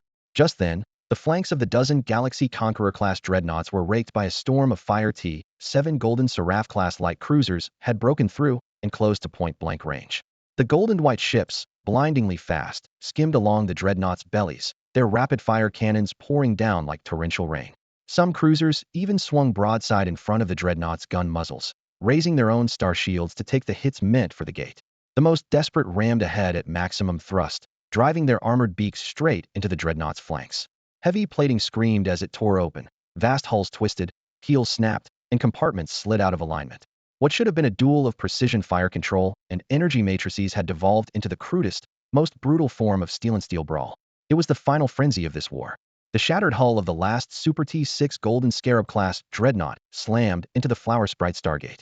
Incandescent debris skittered across the gate's shields, trailing fire for dozens of kilometers. When the fragments finally cooled, only sputtering arcs and mangled girders hung in the black. It felt like a muffled full stop, announcing that the battle was, for the moment, over. The Conqueror civilization's lone surviving warship was now encircled by millions of Xiaolong vessels. Within that ring, several Imperial superflagships glowed an icy blue, their shields rippling as though ready to fire again at any second. The most conspicuous was the Dragon Sovereign, the command ship of the Xiaolong Emperor, its imperial crest gleaming in the dying starlight. Inside the flagship of Grand Marshal Kaiwensi, the dim tactical lights painted his face ash gray. He stared blankly at the last image from the gate. Scattered sparks danced on its surface while swarms of repair drones sprayed coolant foam and welded seams. The worst damage amounted to a few breaches and a circular dent left by a ramming Super T-6 Star Conqueror-class battleship. Battered, yes, but structurally sound. A short repair cycle would see the gate fully restored. Kaiwensi's plan had collapsed. Defeat. Frozen in place, he could hear only one sentence echoing in his chest. We lost, and utterly. 10 million elite ships under his command would never return. The hastily summoned dozen Super T-6 Star Conquerors would drift forever in this wreckage. With half his best forces gone, the entire invasion of this universe cluster was beyond rescue. Meanwhile, the Xiaolong Empire, suddenly free to maneuver, would leave no doubt on the main front. Give me the highest-ranking commander of the Xiaolong fleet now. Patch me straight through to the Xiaolong Emperor, Kaiwensi barked. The comm officer blinked, unsure why the marshal would choose this moment. Do it, Kaiwensi roared, his voice reverberating through the steel bridge. The officer complied, opening a public channel aimed directly at the Dragon Sovereign. Command issued. Kaiwensi drew a long breath and forced the panic aside. Straightening his uniform, he eased into the captain's chair and laced his fingers on the armrest. Moments later, a comm window flared on the tactical screen. A man in Xiaolong uniform appeared, star-shaped rank pins glinting on his shoulders. His expression was calm, his gaze as keen as a blade. Silence pulled between them. Kaiwensi spoke first. You defeated the Devourer civilization? The Xiaolong Emperor's voice was almost casual. What did you think? How else could I be here? Kaiwensi had expected the answer, yet still felt the shock. How did you manage it? Surrender, the Emperor replied with a hint of amusement, and he'll teach you. Grand Marshal Kevins laughed loudly. I have to admit, you and your Xiaolong Interstellar Legion took me completely by surprise. Standing at the holographic command table on his flagship, the battle's glare flashing off his epaulets, he went on. I heard your warships were formidable, but never imagined they were this powerful. I was careless. I also never expected you to defeat the Devourer civilization. Perhaps you're too strong, or perhaps they were too weak. Either way, you are a worthy opponent. His eyes burned as he tapped the armrest with a clenched fist. If I had the chance, I'd love another round with you, just the two of us, without all the useless riffraff. The Xiaolong Emperor stood at the central console, the power lines on his exoskeleton glowing an eerie blue. He knew exactly whom that riffraff referred to, the Allied forces holding the front lines at the cost of their lives. His voice was calm. I don't consider them riffraff. Those very soldiers you dismissed delayed your 300 million ship armada long enough for our fleet to return. Even without them, I'd still win. But remember, this: never underestimate anyone brave enough to draw a blade against you. Kevins fell silent for a moment, then chuckled helplessly. You're right. Perhaps it really is my mistake. But I have no way back now. And you should know, the Conqueror civilization never lets its prey escape. Since our founding, not one starfaring race we marked as quarry has survived. The Emperor narrowed his eyes, a hint of mockery in his smile. Then perhaps I'm not the prey you're looking for. Kevins drew a deep breath, still unwilling to give up. This may sound redundant, but I'll offer you one last chance. Surrender now, and the Conquerors will grant you control over 1/3 of this galaxy. You'd be second to none, outranking even me in status and power. You and your people would stand on unshakable ground. The Emperor raised his hand, sparks of energy dancing at his fingertips. I honestly don't know where you find the nerve to make that offer at this moment. Kevin spread his hands and shook his head. I know you're unlikely to accept, but one day you'll regret it. Before he finished speaking, the armor of Kevin's flagship shuddered, its hull screeching in protest. Their channel remained open, while main guns and energy lances outside never paused. On the screen, the Xiaolong Emperor watched quietly, a dense weave of friendly firepower blazing behind him. Kevin's burst into boisterous laughter, and the image cut to blinding static. Thus fell the supreme commander of the Conqueror civilization, who had led 300 million warships into this seemingly insignificant corner of the universe. Zhao Chen stared at the darkened window, then turned to another screen still aglow. Marshal Chu Xian and the Flame Elf King Sha Luoman stood in battle armor, their faces weary yet proud. Zhao Chen spoke solemnly. Your resistance bought us the time we needed. Without you, the enemy would have destroyed the Flower Fairy Federation's tribal universe, which is vital to us. Even if we retake them quickly, rebuilding the ruined stargates, starports, and orbital cities will take a great deal of time, Marshal Chu Xian said, tapping the star map on the conference table, her voice heavy with worry. This will seriously disrupt the Xiaolong Interstellar Empire's future expansion and trade routes. That success belongs to Lady Sharoman, she added, forcing herself to calm down and shifting the credit to the blazing elf king. Sharoman, clad in crimson battle robes, shook her head. The frontline officers and soldiers deserve the praise. I only offered limited guidance from the rear. If you hadn't rushed back with the fleet, we never would have held long enough to reverse the situation. Save the congratulations for later. Zhao Chen's voice echoed through the operations room as his gaze swept the commanders and settled on Chu Xian. Right now we have work to do. Send a team to inspect the damage to the Flower Fairy Federation's Stargate immediately and give me a full report affected sections, repair schedule, and the earliest date it can be brought back online. That Stargate is the hub of this entire galaxy cluster. Every minute of downtime costs us a fortune, Chu Xian replied. I've already dispatched the engineering corps, and several industrial starships are reinforcing the critical nodes. We'll have the Flower Fairy Stargate operational again in the shortest possible time. Good, Zhao Chen said. Inform the Flower Fairy personnel we evacuated earlier, especially the staff of the Bylon Interstellar Trading Group and Bylon Citito, return to their posts and resume all regular operations. Understood. They'll handle it at once, Chu Xian answered, then turned to coordinate the departments. Zhao Chen faced Sharoman. The fighting in Flower Fairy space is over. It's time to strike back at the Conqueror Civilization's invasion fleets. You were the previous theater commander and know the situation best. Within 24 hours, give me an operational plan for the liberation offensive. You're in charge. Sharoman hesitated, instinctively stepping back. But I'm no longer. I say you are, Zhao Chen cut in, his voice calm and firm. In this interstellar defense campaign, you're the one I trust. Don't you want to see those lost star regions, systems, and cities reclaimed with your own eyes? Sharoman's eyes blazed. She had been forced to give up territory after territory. The chance to win it back set her heart pounding. After a moment, she drew a deep breath and met Zhao Chen's gaze. Very well, but I need to know how many forces the Xiaolong Interstellar Empire can commit to the upcoming offensive. I can't quote exact numbers yet. Zhao Chen replied with a confident smile. Grand Marshal Charlotte will contact you within the hour. The two of you can finalize the details. War strategy naturally fell under Charlotte's command, for only officers of her caliber could steer such a perilous game with precision. Once the assignments were confirmed, the holographic windows floating in the flagship's command deck vanished one after another. Zhao Chen reclined in the captain's chair and gazed through the main viewport at the Fairy Federation battlefield. Jagged hulls and charred debris drifted in ragged belts, while isolated fireballs still pulsed in the darkness. Across the field, the last elite units of the Conqueror Civilization were being surrounded on multiple fronts by the Xiaolong Galactic Legion. Despite repeated surrender broadcasts, not a single enemy ship powered down its weapons. Zhao Chen nodded to himself. Without such iron discipline, the Conquerors could never have endured this long. The Oath Duel campaign had ended, and for now the Fairy front was secure. If they could drive the Conquerors out completely and help Empress He Luolin consolidate the Devourer universe, the Xiaolong Empire might finally catch its breath. The thought made him massage his temples, fatigue etched between his brows. For months, the frontline marshals and soldiers had been under crushing pressure, and their emperor felt every bit of it. Suddenly, an unauthorized video feed flashed onto his console. Only 2 people in the Empire held override clearance. Of course it was her. You're back.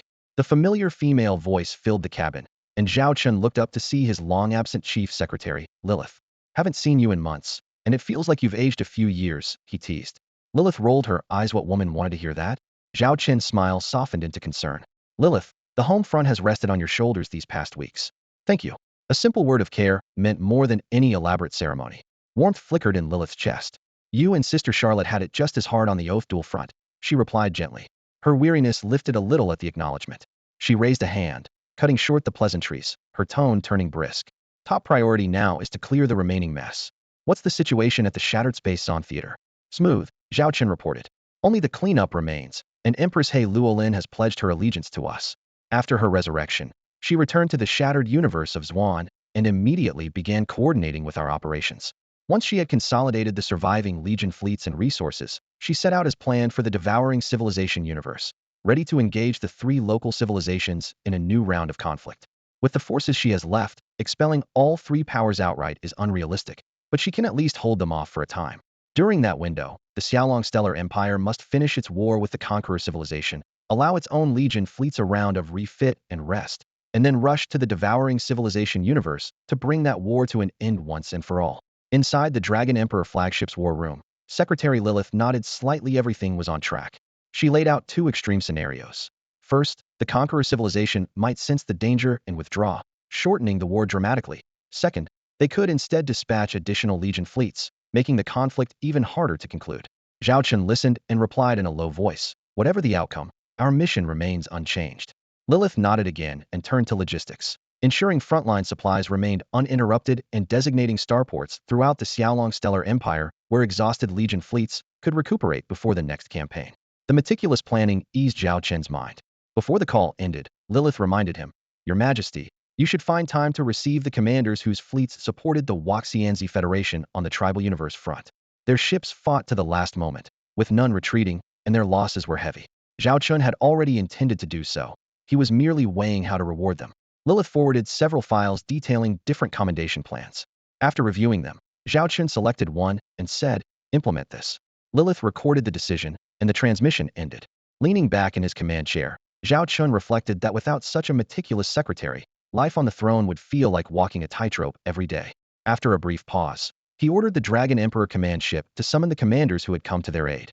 Upon receiving the summons, the leaders of those allied forces boarded their shuttles and hurried to the Dragon Emperor command ship. The summons was not held in a banquet hall or any other ceremonial venue. Instead, it took place on the bridge of the Long Wang, the Empire's interstellar command ship, of vast, glacial space where a half-arc holographic viewport framed the flowing star sea, and a three-dimensional tactical display hovered at its center. Anyone familiar with Emperor Xiaolong knew that an invitation here was never casual. Setting foot on this deck meant that one's family and faction had just climbed another rung on the Empire's ladder of power. Honor to Emperor Xiaolong. Nearly 10 commanders in full-dress uniforms snapped to attention. Two bore shoulder flashes laced with the pale gold filigree unique to the elves, one from the Blazing Flame clan, the other from the Radiant Night clan. Though not imperial citizens, they bowed no less deeply. Zhao Chun lifted a hand, the metal armrests of his command chair retracting as he rose. He returned a perfect salute. "You are the heroes of the recent Waxianzi Federation defense campaign. On behalf of the local inhabitants and the Xiaolong Interstellar Empire, I offer you my deepest gratitude." Polite demurrals erupted at once. "Your Majesty, we dare not accept such praise. We merely did our duty. We live to obey your orders, even unto fire and blood." Marshal Chu Chong has stayed silent, privately sneering at the exchange. A veteran of countless fronts, he despised hollow courtesies. If the emperor truly wished to honor them, rewards were what mattered. With that thought, he leveled a pointed look at Zhao Chun. Catching the seasoned gaze, Zhao Chun raised his voice. "Merit is merit, and merit must be rewarded, lest loyalty grow cold. I now proclaim the awards for all who answered the call and fought in the defense." A virtual screen flared to life at his gesture. First, regardless of imperial status, any warrior who fell while defending the Waxianzi Federation shall have their immediate family granted the same compensation accorded to Xiaolong service members, plus 2 additional privileges.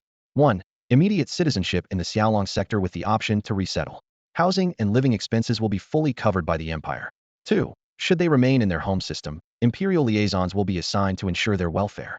The children of the fallen may enter Xiaolong academies without examination, receive priority job placement upon graduation, and be allotted housing if needed.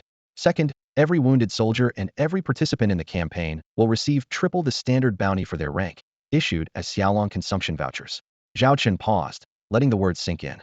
These vouchers are funded directly by the Imperial Treasury and redeemable at face value across all Imperial commercial networks.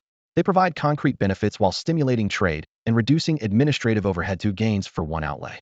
When the details concluded, suppressed excitement flickered across the assembled faces. Next would come the personal titles and promotions for key commanders. Anticipation blazed in many eyes. After all, only a fool spurns good fortune. First of all, to every faction that answered our call and joined the battle line, recognition of your support. The Xiaolong Interstellar Empire will shoulder the full cost of any starship losses you incurred. Standing in the gleaming strategic conference hall, Zhao Chun let his gaze sweep across the delegates from various civilizations, speaking with steady confidence. "If you lost a Tier 3 starship, we will replace it one for own with a Xiaolong vessel of the same class. If you'd like to use this chance to upgrade to a higher performance model, you may do so by paying the difference at a preferential rate." He paused, then raised his hand to project a string of figures onto the holographic display. "Suppose your total battle damage amounts to 1 million star coins. You may exchange that amount for any vessel on our export list. The Empire is currently engaged on multiple fronts, so production lines are tight, but delivery of your new ships will take no more than 3 years. Rest assured, every promise will be honored within that deadline. Dozens of three-dimensional ship models blossomed on the projection, several of them sleek, dagger-shaped hulls trimmed in dark gold. Zhao Chen smiled and added, "In recognition of your contribution, we are also granting limited access to a few Xiaolong prototypes that were previously embargoed from export." The proposal was the result of countless revisions he and his chief of staff, Lilith, had made. If Huailanlan were here, she would surely give him a thumbs up and teasingly call him a shrewd merchant. Outwardly, the Xiaolong Empire seemed to be hemorrhaging money. In truth, the numbers still pointed to a modest profit. To begin with, most of the ships they lost were aging workhorses. Now each faction had two choices: accept a one-for-one replacement of the same class, or use that credit toward a discounted upgrade to a superior model. For second and third-tier civilizations, starships might sit idle in peacetime. Yet they are indispensable strategic reserves. No one knows when the next crisis will erupt. Predictably, most delegates would opt for the upgrade. The real bait lay in the scarce prototypes that had never been on the open market. Granting sudden access to them only heightened the delegates' desire. Any shortfall in credit could be covered with a few more star coins. And despite the preferential rate, the price remained well above Xiaolong's manufacturing cost. The Empire could not lose. Zhao Chen's vision extended farther.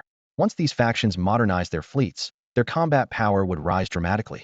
Should another large-scale war break out, the Empire could summon these citizen soldiers at a moment's notice, plugging them straight into Xiaolong's main battle groups.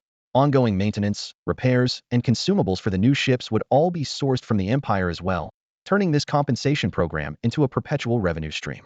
Thus, what appeared to be a generous reward was, in reality, a mutually beneficial arrangement, one that favored the Xiaolong Interstellar Empire most of all. In addition, all commanders who fought bravely in this campaign will receive medals. The hall blazed with light. A roster of honorees scrolled across the holoscreen, and applause surged again and again. Grand Marshal Chu Chang's name settled at the very top, drawing every eye. The Master of Ceremonies announced, for his outstanding performance in this battle, Grand Marshal Chu Changhe is hereby granted the honorary rank of General of the Xiaolong Interstellar Empire. The title carried no real command authority, it was purely ceremonial. Even so, the gleaming badge was valuable proof of close ties to the Empire. With it, one enjoyed priority access throughout imperial agencies, and other starfaring powers were usually willing to show extra courtesy, even goodwill. Everyone welcomed such a reward. With a few signatures and polite words, Zhao Chen had secured real benefits for every recipient. 30 minutes later the ceremony was finished. Zhao Chen closed it with a simple, "Thank you for your service." After the crowd dispersed, Chu Chang's personal terminal lit up with an encrypted message. "Old Marshal Chu, 6 months from now a starship will be waiting for you at berth 771, 3rd Starport, Chu Family Sector." A smile tugged at his lips. The kid had finally grown up. 6 months was a long wait, but good things were worth it. Meanwhile, the final cleanup in the Flower Sprite Federation cluster was underway. Outside its universe gate, dense swarms of industrial ships and autonomous repair drones raced to fix the damaged structure. At the same time, Huailanlan and other survivors who had just reached the Xiaolong Empire space were about to receive fresh news from their former home. On the Empire's frontier, in a leasehold starport run by the Bailon Interstellar Trade Group, a luxury starship sat in the visitors' docks. Deep inside a private lounge, Huailanlan sat alone. Through the floor-to-ceiling viewport, starport lights glittered, yet her eyes held no shine. "President, we've arrived." Her aide stood before her, speaking as softly as if afraid to wake someone. "Give me a few more minutes." Huailanlan leaned back on the sofa, twirling an empty bottle. Losing Bailon Cidian, the entire Flower Sprite Federation cluster pressed on her chest like lead.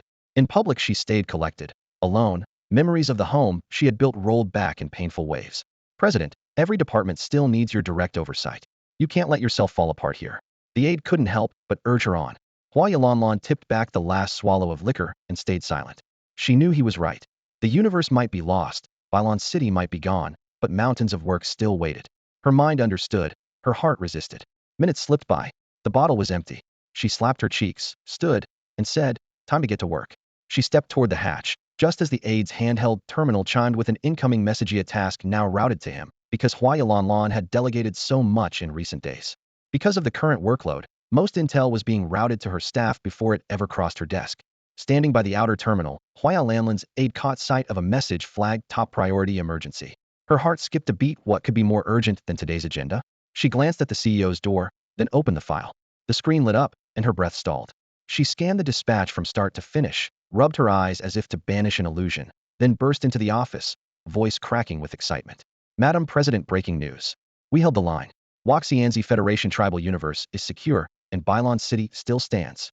Huaya Lanlan froze in mid-signature, stared up in disbelief, and demanded, "What did you just say?" Nearly in tears, the aide repeated, "Joint communiques from the Imperial Ministry of Commerce and the Imperial Chief Secretariat confirmation just came through. Waxianzi Federation tribal universe is safe." Emperor Xiaolong arrived with reinforcements in time, wiped out the enemy's main star fleet, and destroyed the flagship of their Grand Marshal. Right now, the Xiaolong Imperial Armada is hunting down what's left of the Conqueror Civilization's forces. The word safe detonated in Lanlan's ears. She all but jumped from her chair, pumping a triumphant fist like a child. "We held them off. We held them off." Tears shimmered in her eyes. Waxianzi Federation tribal universe was home to every flower fairy, bound to their very roots and souls. But a new worry struck her. She gripped the aide's shoulders. "What about the Stargate? Our Waxianzi Stargate, what's its status?" The aide answered at once. When the Conqueror forces realized they couldn't seize the universe, they gambled everything on the Stargate. They did breach the gate's matrix shield, but Emperor Xiaolong's Quasi-T-7 Golden Seraph-class light cruisers arrived in time. The core structure is intact, only superficial damage. Repair ships are already on site, and engineering crews estimate full restoration and restart within 24 hours. "Thank goodness," Lanlan exhaled, eyes reddening with relief. The aide added, "The Imperial Chief Secretariat has issued top instructions. We're to prepare immediate personnel redeployment back to Waxianzi Federation tribal universe, resume operations, and submit a timeline for reactivating Bylon City and all associated departments." The shadows vanished from Huaya Lanlan's face, replaced by a radiant smile, as if she were staring at mountains of gold and silver. She snapped to attention and barked, "Excellent. Issue my orders. Recall every department that withdrew and prepare to return to Bylon City. I want a complete re-entry plan on my desk within 24 hours.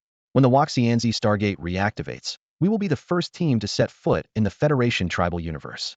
Implement every restart protocol. Within 48 hours, Bylon City and the entire Waxianzi Federation tribal universe must be fully operational." Her subordinates nodded in excitement and sprinted off to make it happen. Coded dispatches and light transmissions flew across the network, and the personnel who had once evacuated now poured out of their bases, ready to move. Though they had been gone only a few days, the separation had felt like an eternity. Every minute they had pictured Balin's streets and the fragrance of blossoms at home. None of them had expected the tide to turn so quickly. At the same time, another piece of news rocked the star clusters. The Xiaolong Emperor had crushed the Devourer civilization, led his armada back to the Waxianzi Federation tribal universe, defeated the Conqueror civilization's fleet in open battle, and personally beheaded its Grand Marshal. The report swept through every intelligence network like a gale scattering storm clouds.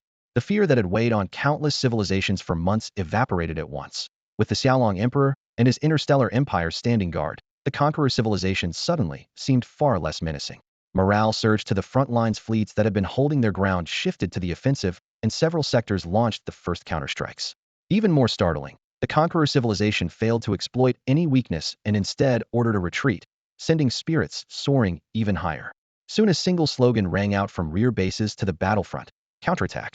Drive out the invaders and reclaim our universe." The loudest cries came from those whose homeworlds had been occupied, forcing them into governments in exile. Once they had maintained a semblance of prosperity in foreign refuges by clinging to their wealth and residual influence. Now, with hope reborn, they longed to return home. Their own militaries, however, were mere shadows of their former strength, so they pinned their hopes on the newly formed Cosmic Military Alliance and on the armadas of the Holy Elven Empire and, above all, the Xiaolong Interstellar Empire. It was no surprise, then, that the Xiaolong Empire's foreign ministry had become a hive of activity. Naturally, the high-level strategy would not be rewritten just because a few voices made a scene. The legionary fleets of the Xiaolong Interstellar Empire had barely withdrawn from the battlefield of the Oath Duel, and their jump engines were still radiating heat when they raced, without a break, to reinforce the Waxianzi Federation cluster.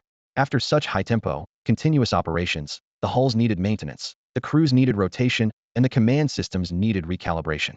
If they pushed any harder, they might still be able to drive the Conqueror civilization's armada out completely, but the price would be heavy and needless casualties. After all, that sector was not going anywhere, and retaking it now or later made no strategic difference. The Xiaolong Interstellar Empire would never choose to kill 1,000 enemies at the cost of 800 of its own.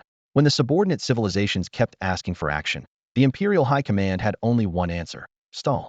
Delay suited Xiaoyuan just fine as well. She needed to see whether the Conqueror civilization would advance, retreat, or dig in for a war of attrition.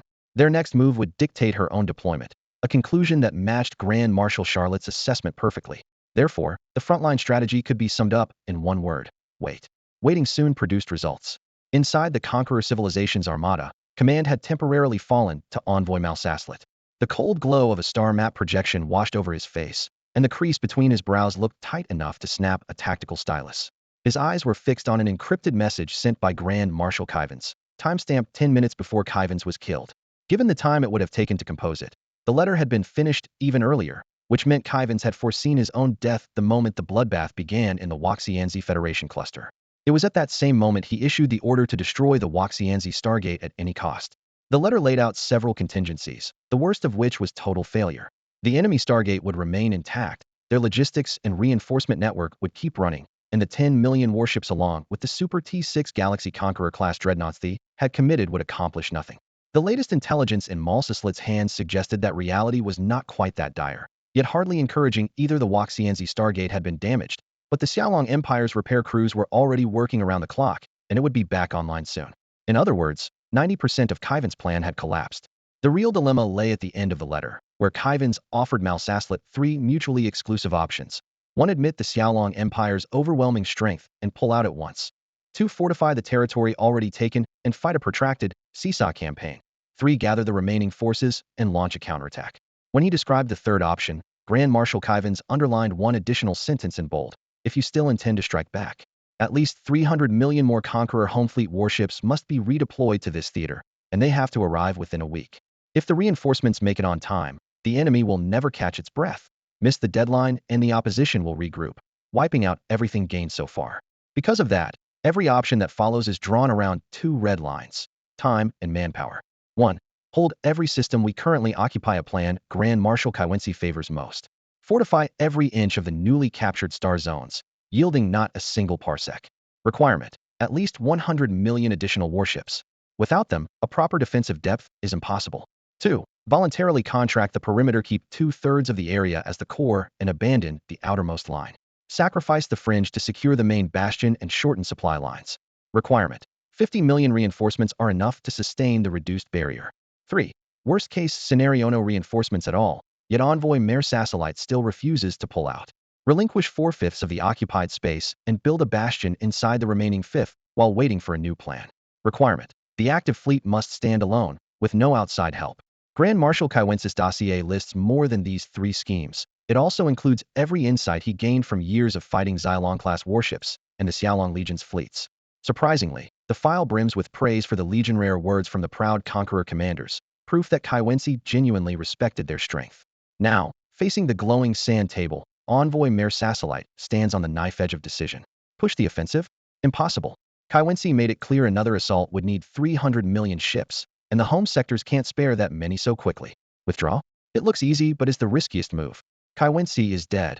If the army retreats now, all blame falls on Mare Sassalite alone. Returning home would be a death sentence. Dig in? The only realistic path. Yet defense comes in layers. He must balance too few reinforcements against territory worth holding. After long deliberation, he dismisses keep attacking. The Conqueror front at home is stretched to the limit. Pulling out another 300 million ships would be tearing out its very bones. Retreating would be political suicide. Kywensi has already fallen, and if Mare Sassalite turns tail, who will carry the blame? That leaves defense, with 3 flavors: hold all, shrink once, or shrink to the extreme. He must first learn how many ships headquarters can spare, then decide how much ground to cede. Every choice is a scalpel, slicing between the future he can still shape and a cost he cannot bear. The star calendar timer keeps ticking, its hand crawling toward the next window for frontline updates. On every surrounding light screen, fleet emblems, data streams, and red-blue loss ratios flicker, as if urging him to issue an order before the countdown hits 0. Envoy Mare Sassalite stares at the current interstellar war map. According to Grand Marshal Kywans, the Xiaolong Interstellar Empire will seize any opening to strike and retake its lost territory. If the Conqueror civilization insists on defending every inch of its current domain, an all-out clash is inevitably a prospect that would crush already sagging morale and strain depleted supply lines. The High Command therefore reached a swift conclusion. They must pull back and relinquish some strategic space for now. But how much should they abandon? Too large a retreat would turn their hard-won gains into discarded pieces on a cosmic chessboard. Too small, and the Xiaolong Empire would keep pressing the attack. No one could find a workable balance. As the deadlock grew heavier, Special Envoy Mare Sassalite had a sudden inspiration. If brute force no longer gave them an edge, why not try diplomacy?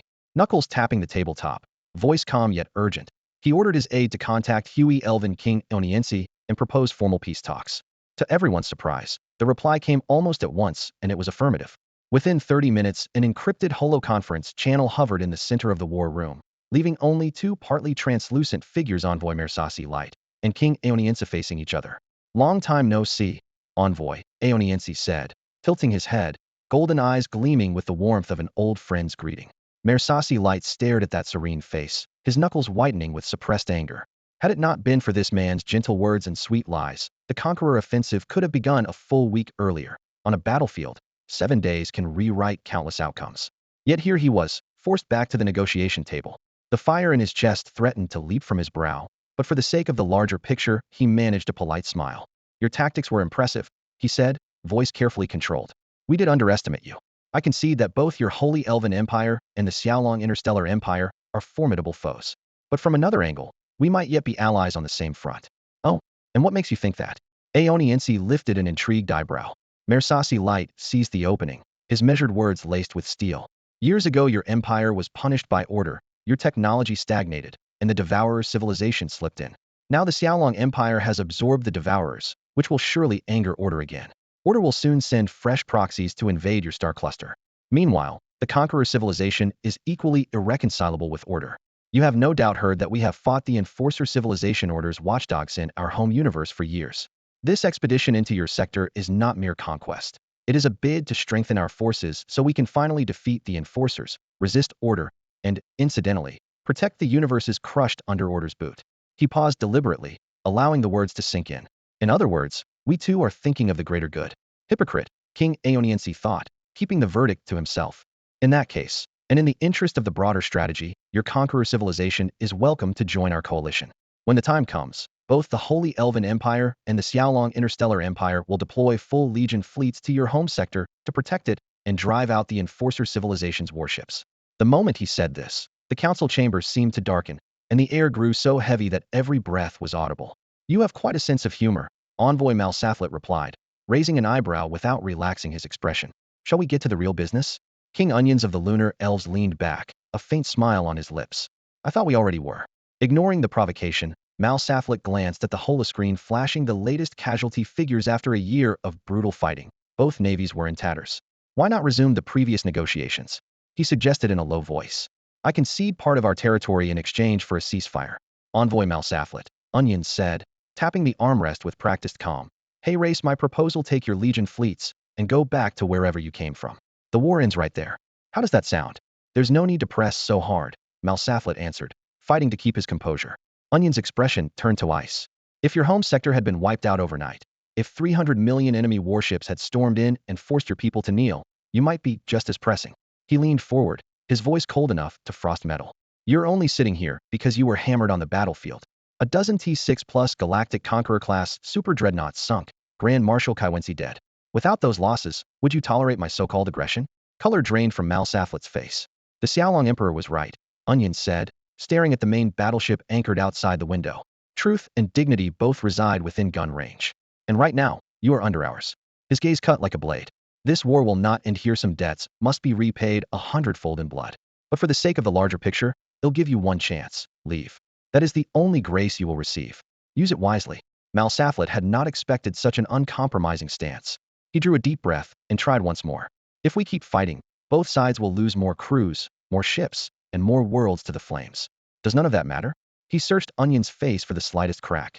Onions narrowed his eyes, a lethal chill dancing in them. "If I agreed to permanent concessions right now, I could never face the fleets and soldiers who bled for those worlds. Their lives bought us this very moment. I will not retreat, and their spirits would never allow it." The Lunar Elven King slammed his palm on the table. "Either keep fighting or leave at once. There is no third option." Hearing this, Envoy Malsaflet fell silent. From the man's tone, his expression, and above all his eyes, the envoy understood he was not joking, was ready to die for this. The gaze of the Kagaya Elf King, Aoniensi, was as cold and sharp as a drawn blade, forcing Envoy Malsaflet to weigh every possible outcome in silence. "Enough," Aoniensi said, hands clasped behind his back, his voice calm, yet unassailable. "I've said all that needs saying. This is our second negotiation and the last one that will take place in this cluster. The next time we talk, it will be in yours." With that, the Elf King turned to leave. "Wait," Malsaflet blurted, instinctive panic and frustration tightening his voice. A.O. Niency stopped and half-turned, his eyes alone granting permission to continue. The look pinned Mal Saslet where he stood. Fury rose in him, but he swallowed it. I can order a withdrawal, he said through clenched teeth, but we need time. A.O. Niency stayed silent, still watching. We'll fall back in stages, Mal Saslet went on. Give us a month. A ceasefire. During that month our fleet groups will pull back from the front line until they've left your cluster entirely. A.O. Niency's lips curved faintly. He lifted one finger. 10 days? Mal Saslet's heart lurched. The time had just been cut by 2/3. He shot to his feet, his chair screeching across the floor. 10 days is impossible. We need at least 20. Not 10 days, A.O. Niency said, tapping the air with his fingertip, voice still mild. 1 week. 1 week. Mal Saslet's fists trembled beneath his cloak. He was on the verge of challenging him to a duel. A.O. Niency remained unmoved. During that week your fleet will retreat a set distance each day. He'll send you the exact coordinates. Miss the schedule, and our armada reserves the right to attack. He ended the call. The hollow projector died, leaving the room in frigid silence. When the lights came back up, Mal Saslet roared and swept cups, papers, and holoterminals from the table. Glass shattered, metal clanged, curses filled the air. Filthy bastard. Contemptible wretch. One day these lesser civilizations will pay you, miserable Kagaya elf. Spent, he slumped into his chair, breathing hard, his face dark as storm clouds. Aides around him kept their eyes lowered, terrified to speak. He scanned them with an icy stare. Relay my orders. Within 7 days every fleet group withdraws on schedule. No lapses, no complacency. Stay alert for any ambush. Remember their side is ruthless and shameless. They will stoop to anything for victory. Finally he closed his eyes, and the memory of that first negotiation flashed through his mind when the other side had asked for only 1 hour. Within a single hour they struck the Legion fleet. In barely 60 minutes, the enemy's lightning assault tore straight through the Conqueror's lines. Scorching streams of energy whipped between hulls, and one blinding blast after another painted the sector blood red. Acting Commander Merces Lit watched the carnage. His face like stone swore he would never be caught off guard again. Are we really pulling out? The adjutant blurted, unable to hide his fear. Merces Lit's reply was low and calm. I'm returning to our home continuum right now to report. A round trip will take 4 days. During that window, withdraw when you get the chance. Heavily damaged ships go first through the White Hole corridor. The rest hold this sector. Whether we abandon it or stand by for new orders depends on headquarters after they read my report. Yes, sir. The adjutant bowed, his breastplate ringing against itself. Merces Lit understood everything hinged on reinforcements. Without them, holding the frontier was nearly impossible. Yet an honest report would bring punishment. After all, this was the first time in millennia the Conqueror civilization had suffered such a catastrophe. Terrible casualties, no territory gained, retreat inevitable. Grand Marshal Kaiwensi is dead finished in 1 stroke, and he'll probably get a posthumous medal. The thought tasted bitter. Merces Lit had survived, but that only meant harsher judgment. For a heartbeat, he even envied the marshal whose charred remains drifted among the wreckage. 4 days later, primary universe of the Conqueror civilization. A colossal palace floated above the starry gulf, standing alone in the void beneath a transparent dome that opened onto the infinite cosmos. Every traveler, no matter the species or strength, seemed dust within its halls. Titans in heavy armor stood guard every 100 meters. Wings of light arched from their backs, cerulean runes rippled across their plating, and a constant high-pressure field bled from them. Hundreds of meters tall, a single step could shatter an ordinary starship, and their silent ranks magnified the palace's intimidation. At its heart, beneath the lone imperial throne, sat a being of incomprehensible scale, dozens of times taller than the guardians outside. Even his ankles rose above the tips of their radiant wings. Shafts of starlight etched his mountain-like outlinea, living god of the void. In the center of the vast chamber, little more than an insect by comparison, Merces Lit sprawled full length on the floor, forehead pressed to cold metal, not daring to look up. Great Lord Diabolo the Destroyer, he began, voice trembling. I, your loyal envoy Merces Lit, have come to report on the campaign in the Xiaolong Continuum. In Conqueror archives, ordinary continuums received only numbers. A proper name was granted only when they possessed distinctive traits. The criteria were threefold. First, the presence of a powerful native interstellar civilization. Second, the abundance of rare, unique resources. And third, unusual spatial or geographic structures. The Conqueror civilization has christened this collection of universes the Xiaolong Cluster, for within its bounds the Xiaolong interstellar empire reigns supreme, unmatched by any other power. Envoy Mer Saslet, who had raced back from the Xiaolong front, now knelt in the center of the obsidian throne hall. Light spilled through fissures in the vaulted ceiling, casting ragged stripes across his trembling armor. His forehead nearly touched the frigid floor. He dared not show the slightest disrespect. Mayor Saslet understood that whatever punishment awaited him depended entirely on a single word from the deity before him. That being was the founder and greatest sovereign of the Conqueror civilization. No one knew his species or true name. Only the rumors that he possessed millions of forms, at times appearing human-sized, barely 2 meters tall, at others said to rival an entire star system, able to crush a sector of space with sheer flesh and bone. Though no eye had ever witnessed these shapes, the legends never faded. The title Diablo the Destroyer arose from phonemes meaning ruin and terror in countless tongues. No one remembered when people first addressed him thus, and he had never bothered to correct them. Records spanning tens of millions of years confirm his uninterrupted presence, and so every sentient mind accepts one truth. The Emperor is immortal. In this cluster, no one can oppose his own. Kevin's is dead. The hushed words drifted through the vast chamber, soft yet striking Mayor Saslet's chest like a hammer blow. Yais, my lord. His Adam's apple bobbed. His teeth clacked against the marble. Of the 300 million starships assigned to your command, how many remain? He held his breath for several seconds, summoning what courage he had left. Fewer than 150 million, sire. Boom. An invisible weight slammed down. Air seemed to vanish from the hall. His bones squealed under the pressure, his body pinned to the stone, leather armor splitting while shards bit into flesh. Crack the first bone snapped. Crack the second, the third, the fourth. Blood slid from his nostrils and the corners of his eyes, dripping into a small crimson pool. Steel talons seemed to clutch his lungs. Every breath cut like a blade. Yet he uttered no sound. Compared with true punishment, this pain was nothing. More importantly, the mere use of oppressive force meant the deity had not yet chosen to kill him outright. If he could survive, there might still be a sliver of hope. Is the Xiaolong interstellar empire truly that strong? Though Diabolo's question sounded casual, it detonated like thunder in Mayor Saslet's mind. He realized he stood on the brink of an abyss. One unsatisfactory syllable, and his life would end here. Yes, they are formidable. I know it sounds inappropriate, but even as an outsider I can tell that every Xylon-class warship outperforms its counterpart in our own navy. Their fleet already fields near T-7 ships that have entered mass production, while our vaunted Super T-6 Galaxy Conqueror battleships can barely hide the gap in class. Envoy Malthuslight raised a hand and summoned a classified file. The final battle report, Grand Marshal Kevin's, transmitted moments before his death, a document filled with his precise assessments of Xiaolong ships. As Diablo the Destroyer withdrew his crushing aura, Malthuslight seized the moment to answer the question and upload the report. A heartbeat later, a giant screen spread across the entire viewport, its icy glow reflecting the tension on every face. The display contained all of Kevin's combat data, complete with identification numbers and performance tags for each Xiaolong vessel. The feed switched to battlefield footage. Fire and debris intertwined, while the cadence of the Xiaolong fleet's assault was laid bare. The camera zoomed on missile frigates, their magazines pouring out whole rivers of warheads, then locked onto the thick barrel of a heavy cannon cruiser, where a white-hot beam tore open space. Softly, Malthuslight reminded them that Kevin's had called this phase of suppression fire a torrential rain of flames. Kevin's summary laid out the Xiaolong Legion's tactics with lethal clarity. 1. Missile frigates and heavy cannon cruisers open with blanket fire. Their numbers are staggering. Even if the enemy has 2 or 3 times as many ships, this storm leaves them defenseless. 2. Most commanders assume that surviving the first salvo allows a counterattack, but that is the trap. After the barrage, only 30 to 40% of the frontline formation remains intact. 3. The instant the guns fall silent, the Legion launches vast swarms of fighters and drones, sealing airspace control. Our own craft either cannot take off or start a countdown the moment they leave the bay. 4. Simultaneously, battleships, battlecruisers, and cruisers push along the front and flanks, slicing into every breach. On screen, our shields were shredded while the command channel filled with pleas for help and furious shouts. The opening bombardment left the forward line tottering, and the flanking battleship thrusts widened the damage like blades, inflicting heavy losses within the battle's first minutes.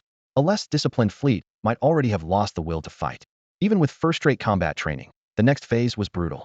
The defenders faced Xylon-class starships whose tonnage and firepower dwarfed their own, while missile carriers and heavy artillery ships on the flanks poured in saturation fire. A single misstep could splinter the entire line.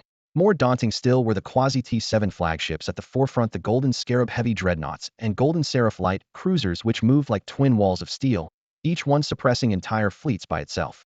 Inside the operations command hall, Special Envoy Mersasi Light rattled off frontline intelligence, tactical details, and casualty ratios at breakneck speed. He knew that only total disclosure might atone for his failure and, with luck, spare his life. Diablo Poation, however, had little patience. Standing beneath the vast holographic star map, he cut the envoy short with an icy, "I have eyes. I can see for myself." Hearing the irritation in that voice, Mersasi Light fell silent. The air grew heavy and oppressive. Minutes felt like years in purgatory. When the unseen pressure finally lifted, his legs nearly gave way with relief. Whatever came next, he was at least still alive. Diabaluo Powation's tone sank low. If Kai Wensi is telling the truth, just how great is the threat posed by the Xiaolong interstellar empire? Steadying himself, Mersasi Light answered solemnly. The Xiaolong Empire is second only to the Order itself, perhaps even more dangerous than the enforcer civilization that serves it. Their expansion is breathtaking. In under 20 years, they have leapt from a T3 civilization to mass-producing quasi-T7 warships. Given more time, there's no telling how far they'll evolve. We must erase them completely, and we must do it fast. Exaggerating the Xiaolong menace was the only way to justify his defeat. If the enemy were weak, he would have no excuse. Diabaluo Powation's gaze was like a blade of ice. You came back in person. What is the current situation in the Xiaolong cluster? Mersasi Light replied at once. Before departing, I laid the groundwork. By hinting at a withdrawal, I secured a 7-day ceasefire. Whether we press the attack or pull out entirely, those 7 days give us a priceless window. Everyone in the hall knew their supreme leader cared little for niceties. Promises and concessions were tools, nothing more. Thus the envoy's ceasefire was treated as just another tactic. Diabaluo Powation opened Kai Wence's combat report and read calmly. To continue the assault, we need another 3 billion warships, the more the better, and the sooner the better. He looked up, his voice echoing in every heart. Assuming, of course, that the Xiaolong interstellar empire is as dangerous as you claim, then we really must eliminate them as quickly as possible. However, the Conqueror civilization's current position is clear. They are waging an all-out war against the Enforcer civilization, with more than 70% of their fleets already committed to the front. Under these conditions, diverting 300 million additional warships to reinforce the Xiaolong Galaxy Group in the near term is virtually impossible. Hearing this, the envoy Mersasi, standing before the tactical hologram, bowed and replied, I am fully aware of the situation. Grand Marshal Kai Wensi has prepared an alternative plan. He raised his hand, lighting up several star sectors marked by red cursors on the projection. Since we cannot draw a massive legionary fleet all at once for the Xiaolong Stellar Empire, we will first hold the systems we have already taken in the Xiaolong Galaxy Group and develop them into bridgeheads. When we launch the next offensive, we will no longer need to spend time and energy on white-hole technology. Compared with an active assault, defense requires far fewer troops. Dim light filled the tactical hall, nebulae flickering in midair. Diabaluo the destroyer remained silent for a moment, metal knuckles tapping the armrest with a low clang. Mersasi dared not speak, waiting for his verdict. Several minutes later, Diabaluo's voice rolled like thunder. Very well. Within the coming week, I will allocate 50 million warships to you. Every week after that, you will receive resources sufficient to operate 200 million ships. In addition, a new order. Each month, 5 million more warships will be dispatched to the Xiaolong Galaxy Group, 1 million per week on average. His gaze sharpened. You have one mission. With these forces, hold the bridgeheads in the Xiaolong Galaxy Group and complete the construction of the cross-cluster super Stargate before our next general offensive. Lay the groundwork for the battles ahead. Understood. Mersasi straightened, his voice betraying irrepressible excitement. As long as the fighting in the Xiaolong Galaxy Group continued, he still had value. An immediate delivery of 50 million ships, plus a monthly supplement of 5 million, filled him with renewed confidence. Diabaluo added, because you are familiar with the Xiaolong Theater, I am giving you this chance to atone. You will command the fighting there. But if you make another mistake, you and your entire species will be exterminated. Do you understand? Understood. Mersasi answered loudly. Keeping his life was already a stroke of luck. The punishment itself was secondary. Yet Diabaluo was not finished. Your guilt cannot be erased entirely. 1/3 of your people will be drafted to the border mines and the front lines for 300 years. At the same time, 1/3 of the output of your clan's territories will be surrendered for the next 3 centuries. Outstanding performance in future battles may reduce these penalties. Any objections? Mersasi clenched his teeth and pressed his forehead to the floor. I failed in my duty and deserve death. You still grant me a chance to earn redemption. Such punishment is nothing. I will heed this warning and devote myself to your command. Good. You may go. Diablo the Destroyer spoke in a cool, detached voice. Yes, my lord. Envoy Malthus Lit clenched his jaw and pushed himself up from the floor. The shattered bones in his leg felt like glowing iron bars, but he forced his spine straight would not appear disrespectful. A bow, a crisp farewell, and only then did he slow his pace, enduring the agony as he left the throne room. Beyond the palace gates, a low-slung hover cart waited in silence. Assist me, he whispered. 2 aides rushed forward, supporting him on either side. At that instant, the last shred of strength in his body collapsed, and he sagged onto their shoulders. A wet cough tore from his throat, spraying black-red blood and bits of tissue across the pristine floor. One attendant knelt at once, using a specialized absorber to wipe the stains away. The other two lifted the envoy onto the cart and swiftly injected a crash kit stimulant. The medicine spread like ice through his veins. The pain dulled a fraction. Home. Now. Malthus Lit exhaled a ragged breath, slumping into the seat. His bones still screamed, but a survivor's smile tugged at his lips. Pain was nothing compared with being alive. By palace regulation, the cart hovered no more than half a meter above the ground, gliding slowly yet steadily toward the distant dock. A starship hatch already yawned open, light strips marking the path. The cart rolled aboard, and waiting medics took over, sliding the envoy into a medical pod. Just before losing consciousness, Malthus Lit enunciated each word. Set course for the Xiaolong Galaxy cluster immediately. The order given, darkness claimed him, though the faint smile of the living still lingered on his face. Shattered universe, Zwan. The quietest moment in 6 months had arrived. Half of the Xiaolong Legion's fleet had withdrawn, and the Black God Emperor's forces had likewise pulled back, regrouping in the same star system of Sector E. The two sides that once filled the void with relentless fire now shared space, peacefully, a fresh reminder that there are no eternal enemies, only eternal interests. The Black God Emperor, the Black Goddess Empress He Luolin returned to her flagship and immediately set sweeping reforms in motion. Step 1. Restructure the Legion and purge every officer and soldier fanatically loyal to order. It was precisely the plan her secretary Lilith had proposed earlier. He Luolin did not hesitate. During the age of devouring civilizations, she had already scrutinized her upper echelon, especially those quick to bend the knee to order, quietly adding their names to a list. Now, Empress He Luolin handed that list to the subordinates she trusted most. Eliminate everyone on this list who is still alive, and do it at the lowest possible cost, the Dark Empress He Luolin said quietly. In the shadow-filled command hall, hovering holoscreens pulsed with cold data. Names, ranks, and fleet assignments for nearly 100,000 people scrolled past, including several corps-level commanders. The trusted aide tasked with the operation lowered his gaze, his fingertips trembling. All of them are to be removed? He asked, unable to hold back.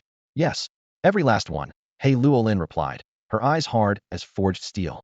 Finish it within 24 hours. If anyone asks, the official line is that they showed gross negligence in the previous battle and must be taken for investigation. Detain them first, dispose of them later. If any starship or fleet resists, suppress them by force. The aide swallowed, but his shoulders stayed square. He was accustomed to handling dirty work. He understood that once this order went out, a storm of blood would sweep through every fleet under the Dark Empress banner. Understood, he said, departing with heavy yet steady steps. With the order issued, He Luolin convened her corps lieutenants for a holographic meeting.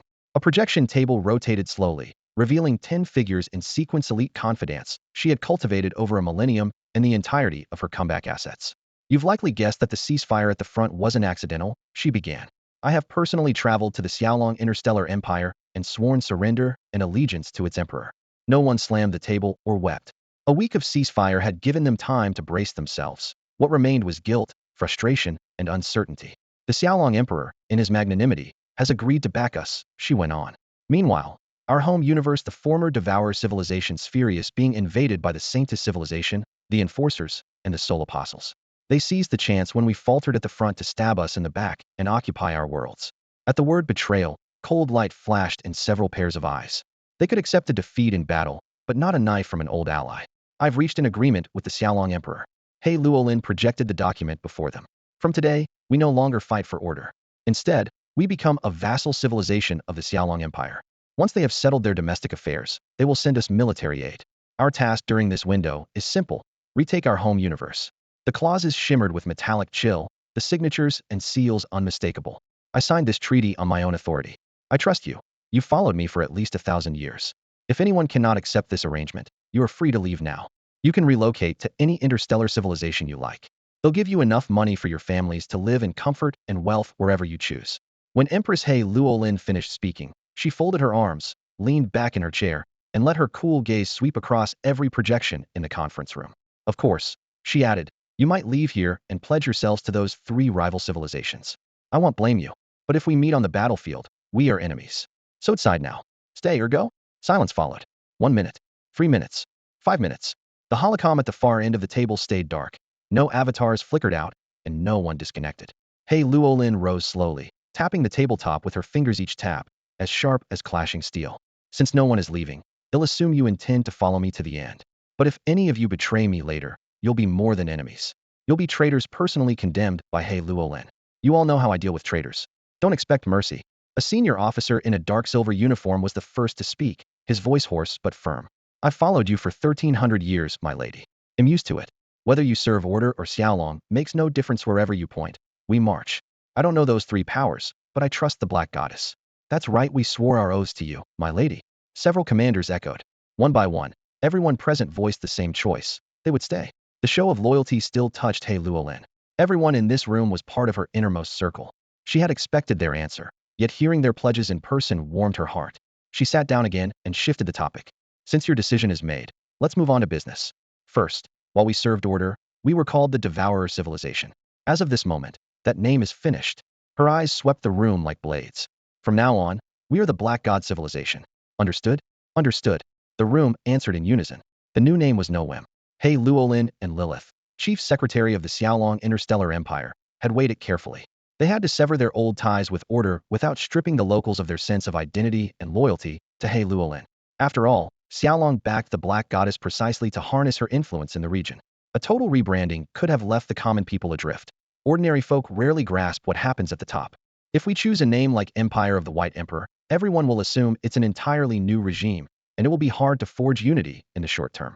Empress He Luolin of the Black God Civilization swept her gaze around the flagship's tactical conference room, her tone calm, yet final. The name Black God Civilization is different.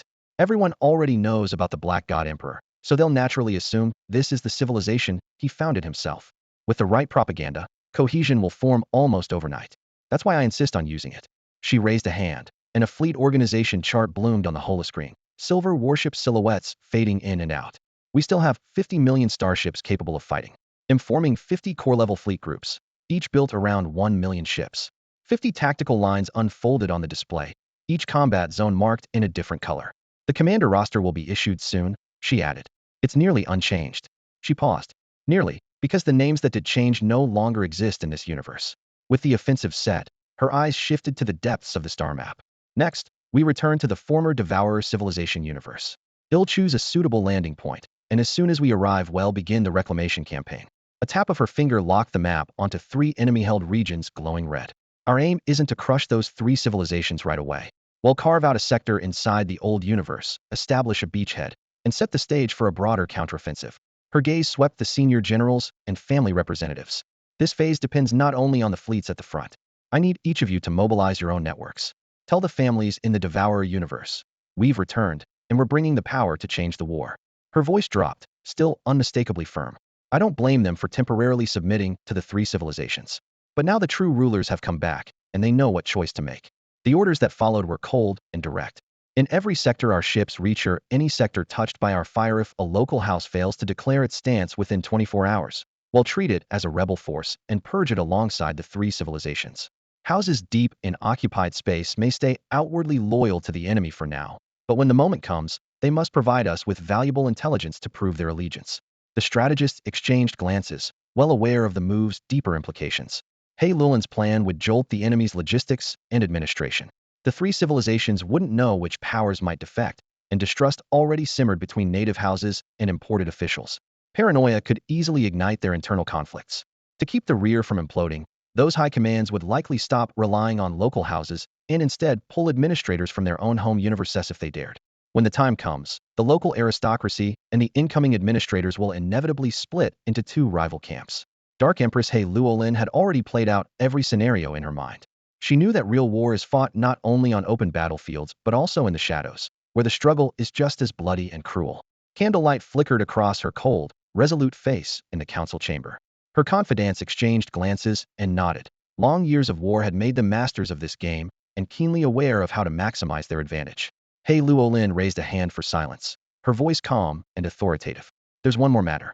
It may sound premature, but we must make it clear now to avoid misunderstandings later. She swept her gaze across the room.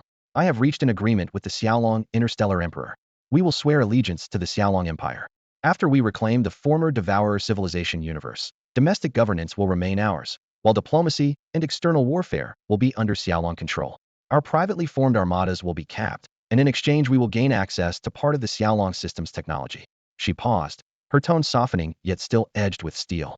We once crossed blades with the Xiaolong Empire, which means we understand their fleets and their science better than anyone. Among all the spacefaring civilizations I've seen, they are second only to Order. They already possess quasi-T7 technology and are the faction most likely to reach full T7. When that day comes, they will have the strength to confront Order Hedon. Therefore, He Luolin continued, voice low but resonant. Given our present situation, betraying Order and joining the Xiaolong Empire is the only wise choice. If all goes well, and we win back the Devourer universe, I will reward each of you according to your contributions. The Emperor has agreed to let past grievances die. Your presence here means you already have her approval. Her eyes hardened, cutting through the room like a blade.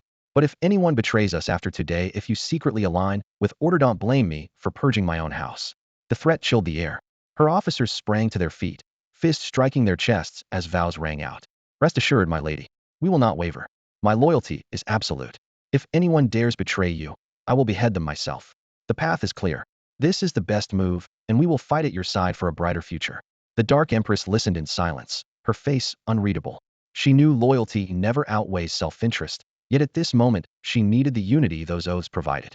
The coming period, especially the initial phase of their return to the Devourer civilization universe, would be decisive. If the first shot is brilliant enough, people will see that following her brings opportunity, hope, and profit. Only then will they keep crossing the stars at her side without hesitation. If they realize she is all title and no might, most will scatter at once, and some will gladly trade her head for a reward. He Luolin, the Dark Goddess Empress, is keenly aware of this. This is my preliminary battle plan, she said, her voice low yet clear as her eyes swept the crowd beneath the suspended holographic star map. All divisions will refit their fleets immediately and reach peak readiness within 3 days. In 3 days we return to the former Devourer civilization universe and launch the first assault. The objective of that opening assault is to capture several star sectors around the landing zone within half a month, an area roughly 1/10 the size of the entire former Devourer universe. He Luolin raised a hand and tapped the dark star map. A bright yellow ring flared outward, neatly encircling the target sectors and outlining the first attack route. According to the latest intelligence, an adjutant with fresh reports stepped forward, speaking quickly. The territory inside the ring is currently controlled by the Enforcer civilization. The attentive had already noticed that the marked zone lay almost entirely within Enforcer space, with no overlap into the other two powers' defenses. If the campaign went well, she could swallow nearly a third of the Enforcer's realm in one stroke. Several shrewd commanders immediately grasped the plan's core. Your Majesty intends to establish a beachhead on Enforcer territory, keeping the battlefield confined to them alone and avoiding the other two for now. He Luolin tilted her head slightly, signaling them to continue. Choosing the Enforcers, one commander explained, is wise because they're already fighting the Conqueror civilization, so their forces are tied down. Even if they ask the other two powers for help, those allies will likely send only token fleets or refuse to fight at all. That lets us concentrate on the Enforcers without facing 3 enemies at once. Once we secure our foothold in the former Devourer universe, we can defeat the others one by one, a Legion commander added. It's the safest strategy. He Luolin listened in silence, a faint smile touching her lips. Her confidence had unraveled her entire plan in moments. Earning a nod of approval after all, everyone here had lived for centuries. A slight hint was all they needed to understand her intent. The other two factions were not blind to this fact. Yet that was exactly where He Luolin's brilliance lay. She had set the trap long ago, exploiting everyone's instinct to fight for themselves and protect their own. She laid her plan on the table without hesitation. I am here solely for the Enforcer civilization. If you stay out of it, you can watch from afar. She swept her gaze across the room and asked calmly, any other questions? After a brief silence, someone hesitantly raised a hand. When will the Draconic Star Empire's reinforcements arrive? Everyone knew their current fleets could not possibly fight the Saintis civilization, the Enforcer civilization, and the Soul Apostle civilization at once. Their only hope rested with the Draconic Armada. I have already said, He Luolin replied, voice steady and composed. The Draconic Star Empire has a string of matters in its own cluster. It cannot spare any troops for now. We must be ready for that. Do not ask about the timing again. No one pressed further. The decision was final. In 3 days, the Dark Goddess Empress would return to the former Devourer civilization's universe. Meanwhile, inside that same universe, the Saintis civilization, the Enforcer civilization, and the Soul Apostle civilization were busy dividing the spoils, absorbed in digesting their conquered star systems. None of them knew He Luolin had sworn allegiance to the Draconic Star Empire, let alone that she was on her way back. They never imagined the Dark God Empress would betray the Order, or that she and her once mortal enemy, the Draconic Star Empire, could sit at the same table and seal a deal. Each point sounded impossible, yet all had come true. 3 days later, in a distant sector, a spatial corridor suddenly split the silent void. Rows of black warships emerged in procession. Their hulls matched those of the old Devourer fleets, familiar to every witness, but the paint was different. All emblems of the Devourer civilization had been erased, replaced by a new coating etched with dragon motifs. black dragon heads and scales, stark, cold, and commanding. The greatest change lay on the bows, where the crest of allegiance had been completely replaced. Once, even after sweeping the realm, the Dark God Emperor had kept the Devourer emblem. Now it was gone. In its place stretched the silhouette of an obsidian dragon. Before the dragon's shadow stood the outline of a cloaked woman, gazing ahead in silent authority and mystery. This was the insignia of the new Dark God civilization. The massive armada was the current fleet of the Black God Empress, its dark hulls gleaming with dragon motifs that spoke for themselves. Report: the fleets have completed their jump and arrived at the target coordinates. We are scanning the sector and have found no hostile contacts. The ships are spreading out and forming combat formations.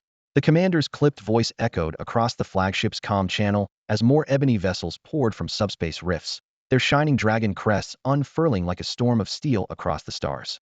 On the fringe of the zone, several passing merchant ships had the misfortune of witnessing the spectacle. Beyond their viewports, the armada's vast array nearly blotted out the star's glow. Look at all those warships. They remind me of the fleet that once devoured entire civilizations, though the paint scheme looks different. The colors changed, but that has to be the Black God Empress fleet. I saw the same class of ships docked at Starport once. There's no mistaking them. Before the shock could settle, a powerful open-band broadcast flooded the region, clear to every vessel, military or civilian. This is the Black God Legion fleet. All ships in this sector are ordered to withdraw at once. I repeat, all non-combatant vessels must leave immediately, or accept full responsibility for what happens next. The message looped, the fleet's name hammering the point home. No one doubted it now. The Black God Empress had returned. High on the flagship's panoramic observation deck, He Luolin's Black God Empress watched the familiar starfield in silence. Amid the mingled glow of consoles and starlight, an odd sense of displacement stirred within her, as though she were an entirely new soul, severed from the strings that once bound her to an invisible order. The puppet had been freed. Choice and purpose were hers at last. She would fight for her own future, and for a tomorrow worth the struggle. Your Majesty, over 30% of our fleet groups have completed their jump, the adjutant reported calmly from the tactical display. Intelligence from the Xylon-class stealth recon ship shows the Enforcer civilization hasn't detected us yet.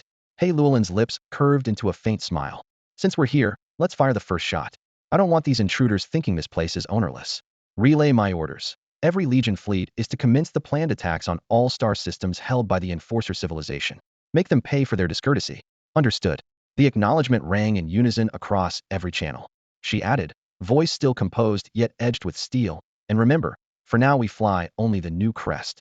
Once they realize who we are and once our ships begin to prove their worth, paint this emblem on the hull of every flagship in the fleet. A hologram flared across the tactical display as the Dark Empress He Luolin projected the Imagean enormous golden dragon crest of the Xiaolong Interstellar Empire, blazing against a black field. Every commander grasped her intent at once and nodded in unison. Once the order went out, the assembled expeditionary armadas executed their pre-planned assault routes. What stunned the observers was the effortless precision with which He Luolin's forces moved. Millions of warships knifed through the target sector at full speed, without so much as stirring the Enforcer civilization's garrisons or patrol wings. Hours after arrival, the vast armada still drifted like a phantom. Pulling off an operation of that scale without raising an alarm belonged in a military textbook. Their cover cracked only when one fleet abruptly opened fire on a star fortress held by the Enforcer civilization, launching straight into the assault instead of bothering with the target lock. When the imposing battle line jumped into the system's executive officer didn't shout enemy attack. He honestly thought an Enforcer task force had shown up for a routine inspection. The confusion was understandable. The Enforcer civilization had consigned huge swaths of territory to regional vassals, and its procedures hadn't yet meshed with the central bureaucracy, creating constant communication gaps.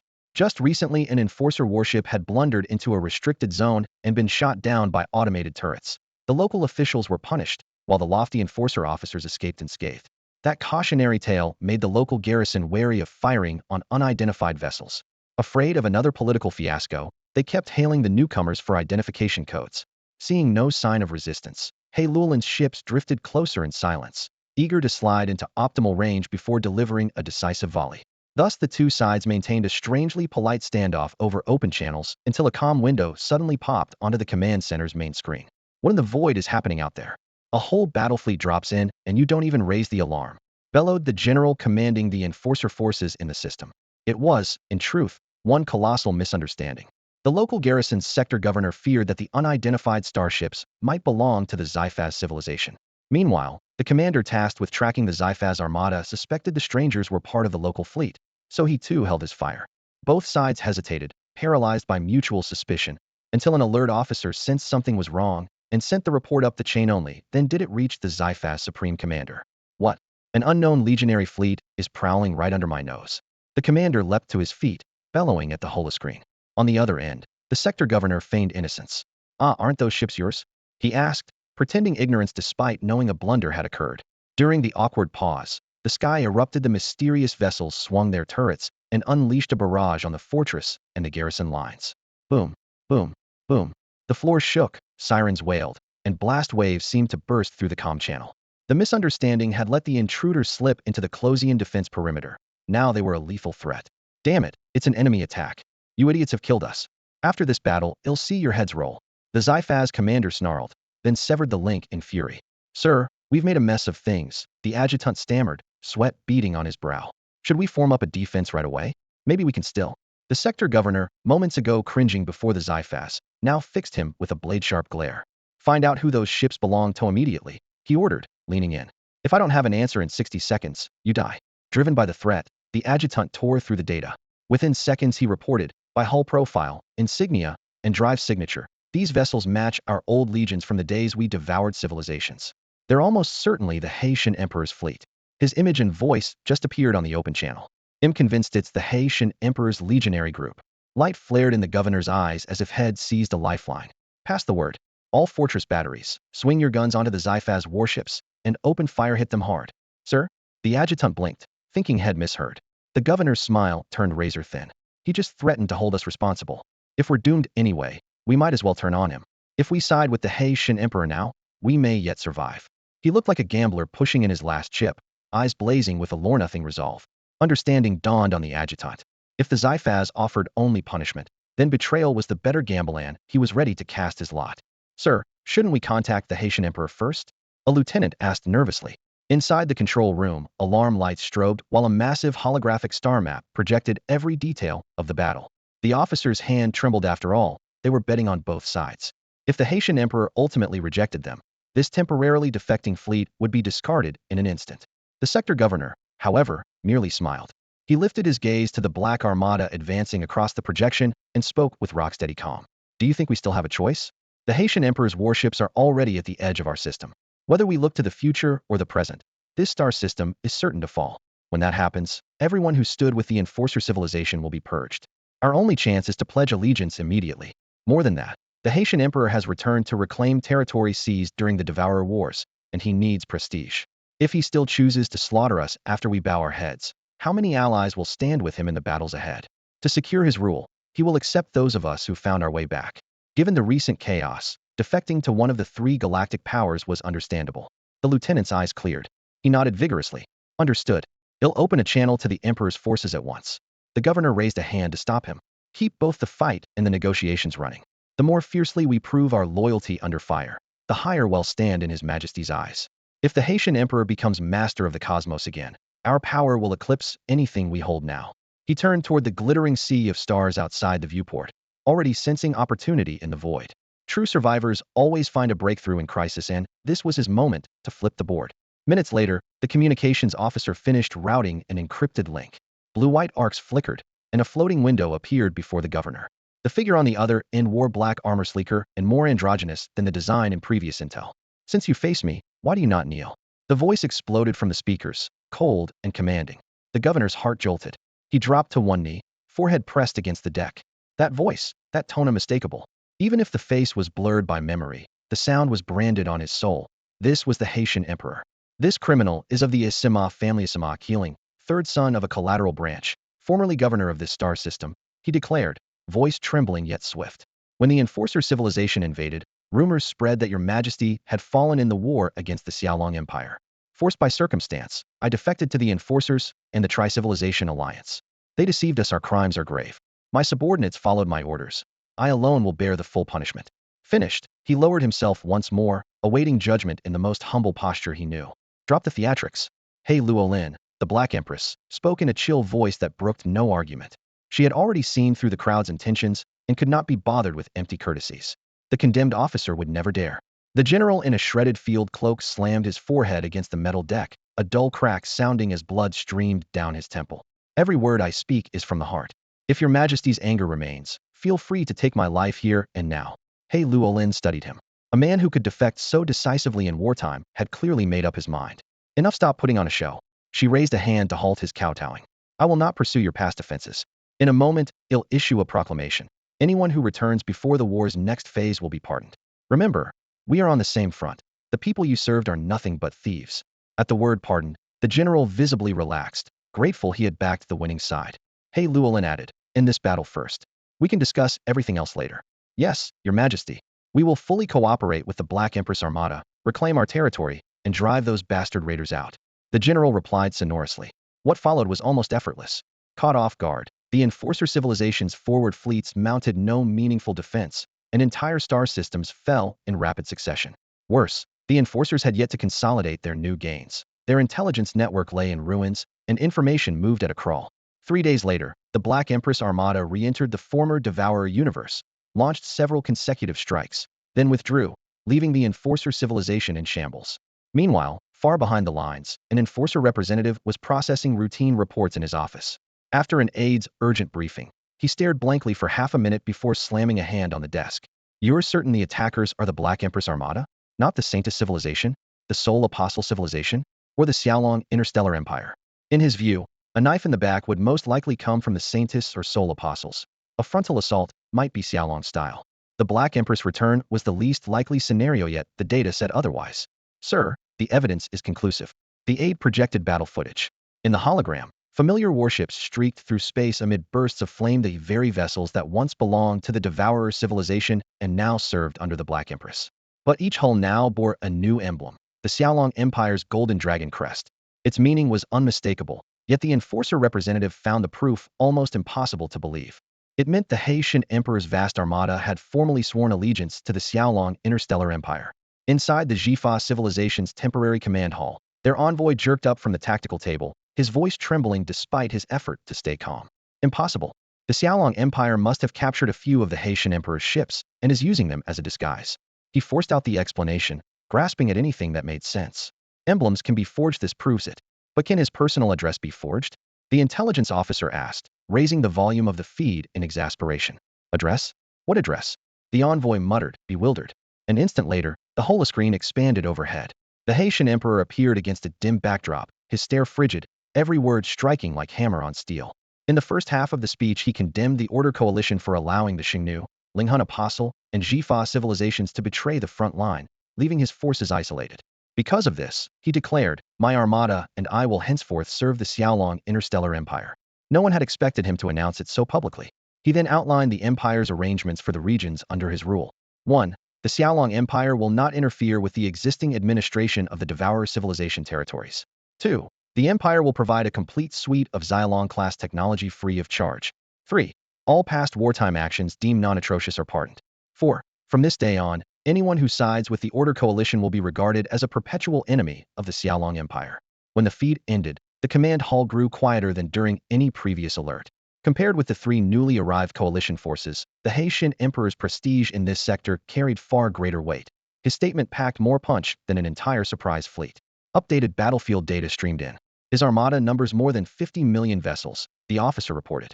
If they throw everything at our line, our 30-odd million ships will suffer devastating losses.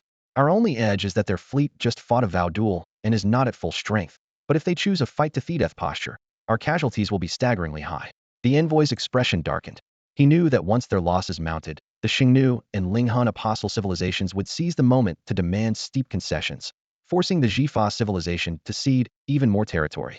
In this arena, power wrote the rules. Treaties held only when strength was balanced, and once that balance broke, agreements became worthless. Drawing a sharp breath, he slammed the comms panel. There's no way I'll let them sit on the sidelines.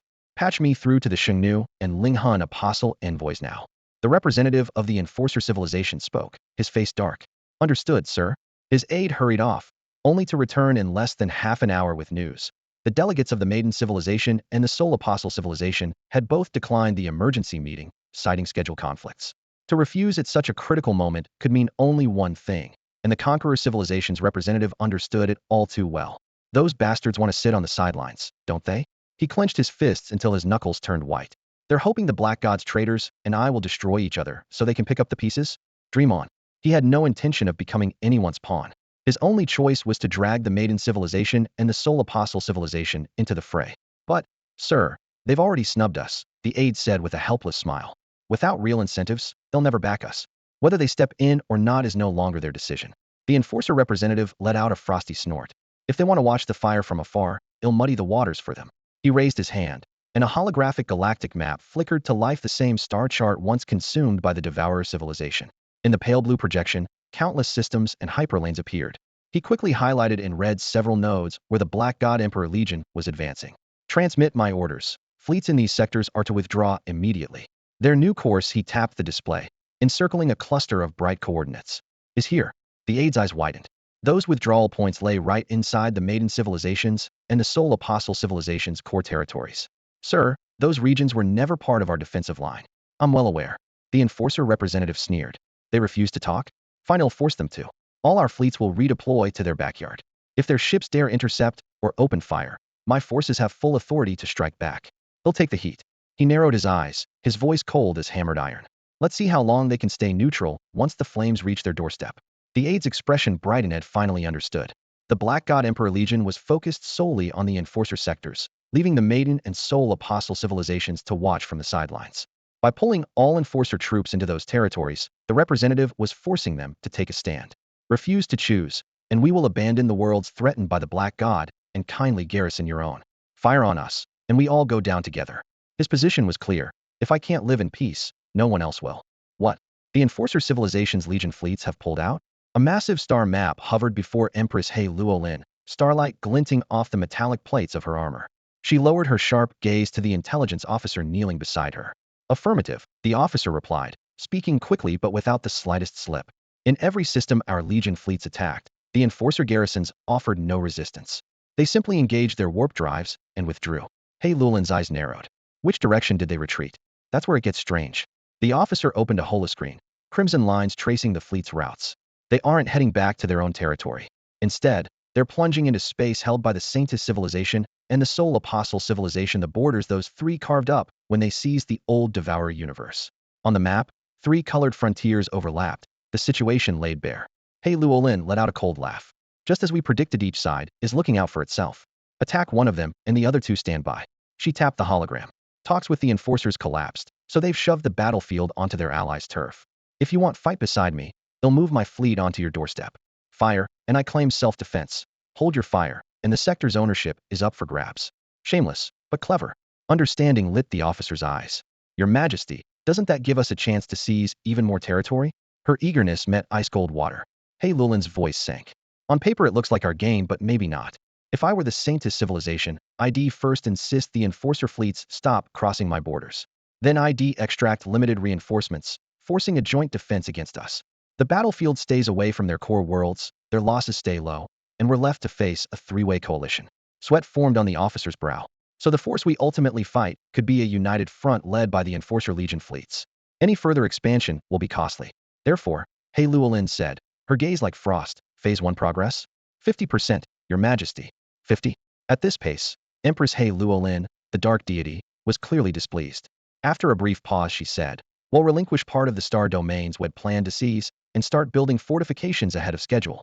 This war demands several backup plans. Before her words had faded, an intelligence officer received an update.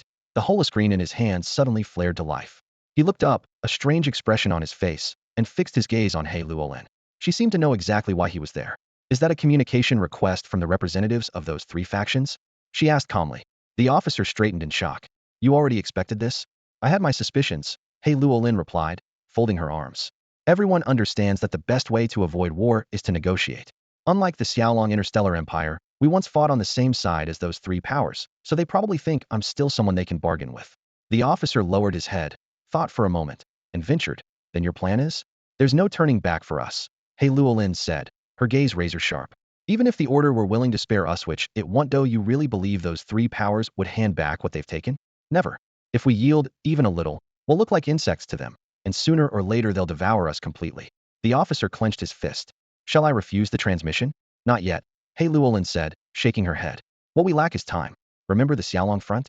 When the Conqueror civilization invaded, its main fleets engaged us, while the Holy Elven Empire handled the defense theater. At the outset, The elven commander opened talks with the conquerors, bought himself time, and finished his fortifications. We can do the same, sit down with them, but never pause our preparations. Understood. The officer bowed and hurried off to make the arrangements. He Luolin drew a deep breath, then entered the operations hall, ready to speak with her old friends. The hollow walls ignited, 3 windows opened side by side, and the representatives of the Holy Maiden, Enforcer, and Soul Apostle civilizations appeared in turn. Lady Dark Deity, long time no see, said the Holy Maiden envoy, her voice calm as if the recent battles had never happened. Lady Dark Deity, how have you been? The Enforcer envoy added with a faint smile. Leaning back in her command chair, He Luolin's eyes turned icy. How do you think I've been? On the battlefield of the shattered universe, Swan, the 3 of you pulled your fleets out without a word. That surprised me. What surprised me even more was that each of you then brought 30 million warships straight into my universe. If you wanted to visit, you could at least have told me in advance. I would have been delighted to host your guests. But you 3 have been in my universe for quite some time. I wonder when will you be leaving? Black Empress He Luolin spoke in an even tone, yet a hidden chill lay beneath her calm, like a blade against the throat. She tapped the armrest of her throne and narrowed her eyes at the 3 envoys opposite her, sneering inwardly. So, you want theatrics? As if I can't act, too. The atmosphere thickened at once. The Saintess envoy stepped forward to break the stalemate. I'm curious, he said. Your Excellency swore an oath duel with the Xiaolong Emperor of the Xiaolong Interstellar Empire, victory or defeat, life or death. Yet here you stand. How so? Or have you betrayed the great deity? He deliberately ignored the fact that his own forces had invaded this universe, steering the discussion to the oath duel instead. A second envoy added, indeed. Could your Excellency enlighten us? He Luolin shrugged without a trace of guilt. You sold me out and carved up my territory while I was fighting on the front lines. And you still have the nerve to question me? Whatever I've done, you drove me to it. Her voice was low, anger burning in her eyes. The Saintess envoy shook his head, hands raised in mock innocence. Oh, not at all. We never pressured you. We entered your universe only to reinforce the rear against a possible Xiaolong raid. When the war ends, everything will be returned intact. We simply didn't expect you to surrender to the Xiaolong Empire first. He stressed the word surrender. He Luolin laughed coldly. Lovely story. Since I'm back, withdraw your troops and hand this place over. The lawkeeper envoy stepped forward, his tone steady yet edged like a blade. If your Excellency still serves the great deity, your territory will be restored. But if you have aligned with the Xiaolong Empire, this universe may no longer be yours. He Luolin's gaze grew even colder. In that case, what is there to discuss? If you refuse to leave, you can stay forever. Murderous intent seeped from her words. The Saintess envoy feigned conciliation. There is room for negotiation. We don't know what you promised the Xiaolong Emperor in that duel to secure your return to the Devourer civilization's universe, but we believe you remain loyal to the great deity. We simply need time to confirm it. For now, please pull back your Legion fleets and accept temporary supervision. After we report to the great deity, the 3 of us will intercede on your behalf. The great deity, in divine mercy, will surely consider your situation. So, let's wait a little longer. He Luolin scoffed silently. So, they're wielding order to pressure me. She feigned sudden comprehension. Of course, they'll stay right here. But surrender command of my legions? Impossible.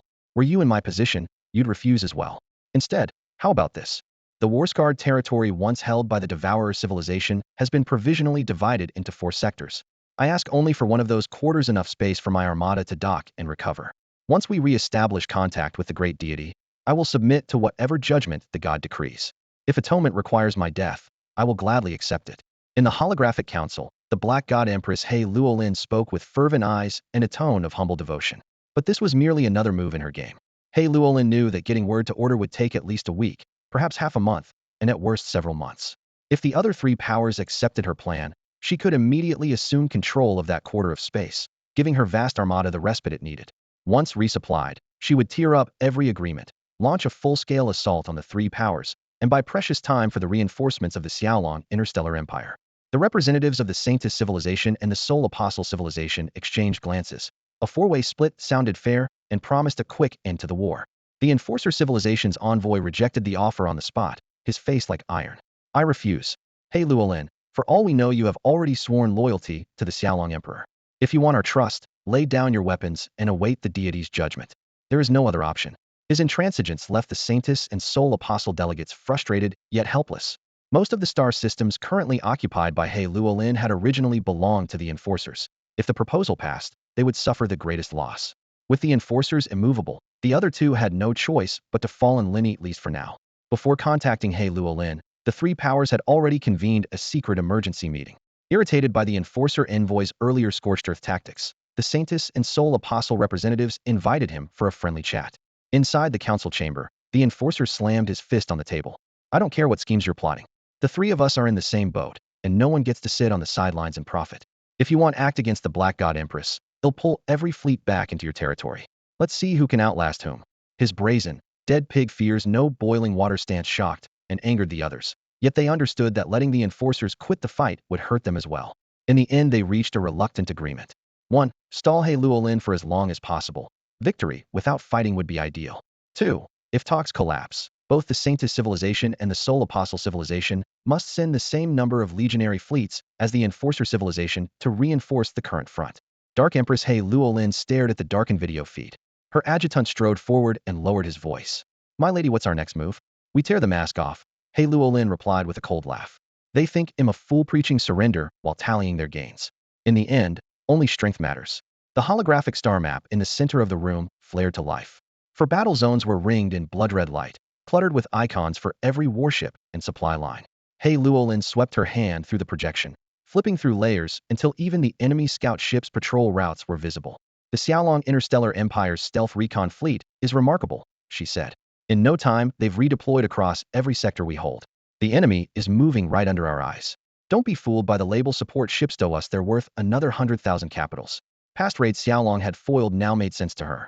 The adjutant nodded, fired up. Ever since we tapped into Xiaolong's intel net, it feels like we've opened a celestial eye.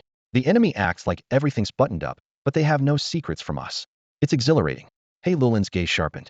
The three factions just signaled. Their bargain is struck. Next, the Saintis civilization and the Soul Apostle civilization will reinforce the front. Each has amassed 30 million ships in our universe and is recalling fleets from the shattered realm of Zuan, about 35 to 40 million in all. But they won't put all their chips on the table. I expect 10 to 15 million from each, so the front line should see roughly 40 million. The adjutant did the math. We can handle 40 million. We've got 50 million under strength. Yes, but good for a long grind. They'll need time to marshal. That window lets us act. He Luolin called up another map and pointed to 3 glowing dots beyond their defensive ring strategic hubs held by the Enforcer civilization, each with a stargate and starport. In theory, they belong to me, but the Enforcers occupy them. Without Xiaolong's aid, taking them back outright would drag on. Instead of waiting, we'll destroy them, she said, eyes ice cold. If I can't use them, neither will they. The adjutant murmured assent.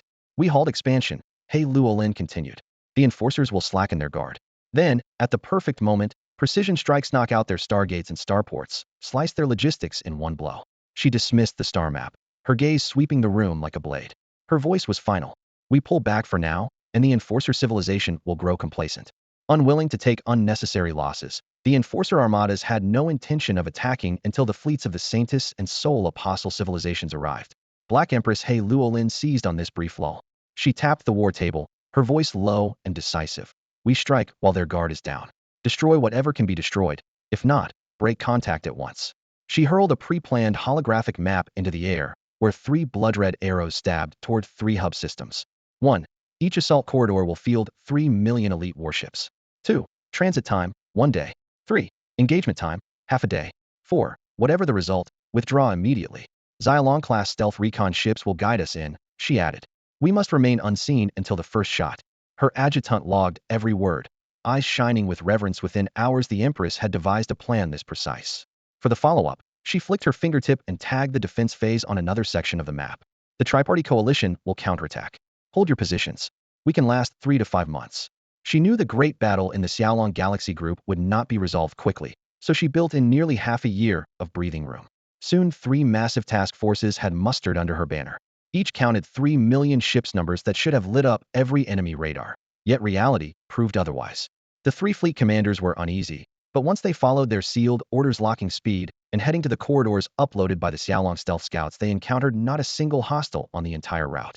Tension turned to bewilderment, then to relief. They eventually ceded full navigation to the scouts, pausing only to input the preset velocities. That cooperation showed them just how formidable the Xiaolong scouts were. They were not mere spotters, but integral nodes in the combat network. Reconnaissance, intelligence analysis, and preliminary tactical layout all fell on their shoulders, greatly easing the burden on the front line. Positioned closest to the enemy, they grasped opposing tracks, fire control signatures, and formations better than the main fleet. Moments later, the Enforcer delegation was slammed with staggering reports. 3 critical hub systems were under assault by the Black Empress armadas. What? The representative of the enforcer civilization shot out of his chair, staring in disbelief at the subordinate who had just delivered the report. It's been confirmed every word, the subordinate said, swallowing hard. All 3 positions were hit almost simultaneously by enemy starfleets. Each axis had no fewer than 3 million warships. 3 million? The representative's voice rose sharply. He pulled up a holographic star chart, drew 3 crimson marks with a swipe of his finger, and barked, "Look at this. Those systems are still a long way from the territory the Haitian currently control. A jump of that magnitude, and we had no warning at all. Why?" Sweat beaded on the subordinate's forehead. "Our spatial fluctuation monitors picked up nothing. We believe the 3 Haitian armadas didn't jump in at all, but cruised the whole way here?" The air in the conference room seemed to solidify. The subordinate's voice fell to a whisper. "Yes, sir. By conventional drives, straight through our patrol zones. 3 full armadas, 3 million ships each, and they just sailed past our screens? What were our patrols doing sightseeing? This wasn't a handful of raiders. It was 3 million ships." The subordinate lowered his head, saying nothing. After a burst of curses, the representative turned back to the tactical display and snarled, "Divert the nearest 3 battle groups to reinforce immediately. We cannot lose those systems. And make sure those Haitian ships don't get out alive. If Haitian dare send entire armadas this far, we'll make sure they don't cruise home." Orders flew out, but by the time enforcer reinforcements arrived, they found only 3 fields of charred wreckage. These systems had once belonged to the Haitian emperor. No one knew their architecture and weak points better than the current Haitian empress, Luo. She chose her targets with surgical precision, set her strike formations, and executed the assault flawlessly, knowing the territory, striking first, never hesitating. The enforcer fleets showed up too late to even glimpse the enemy. All they could do was replay sensor logs of the aftermath. Every major installation, especially those with military value to the enforcers, wiped from the face of the stars. Those structures had been built by the old Haitian emperor. Luo personally ordered their destruction, leaving nothing standing. Hesitation might have stopped another commander, but she never paused for breath. Aart, the representative of the enforcer civilization, swept everything off the table in a fury, the crash echoing through the command chamber. This was the equivalent of defecating right in front of Hema, blatant humiliation.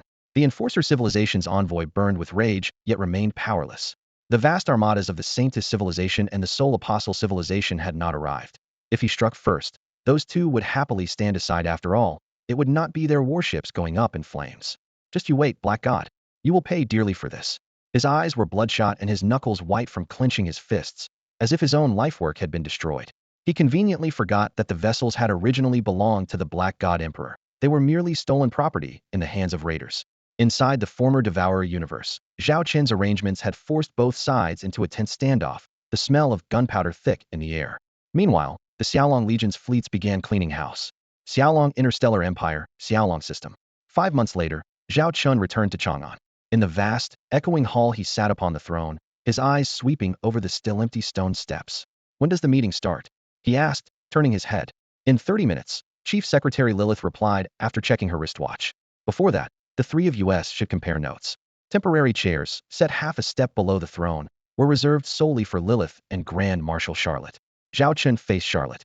"Do we have the casualty report from the Shattered Swan front?" Charlotte nodded, her expression grave. "Average losses across the fleets exceed 30%. Some units are over 50. We lost 12 million warships outright. Another 3 million are heavily damaged and will be sorted into 3 categories once the dockyards assess them. 1. Beyond repair, scrap them for raw materials. 2. Reparable but below Legion standards, refurbish and sell them abroad.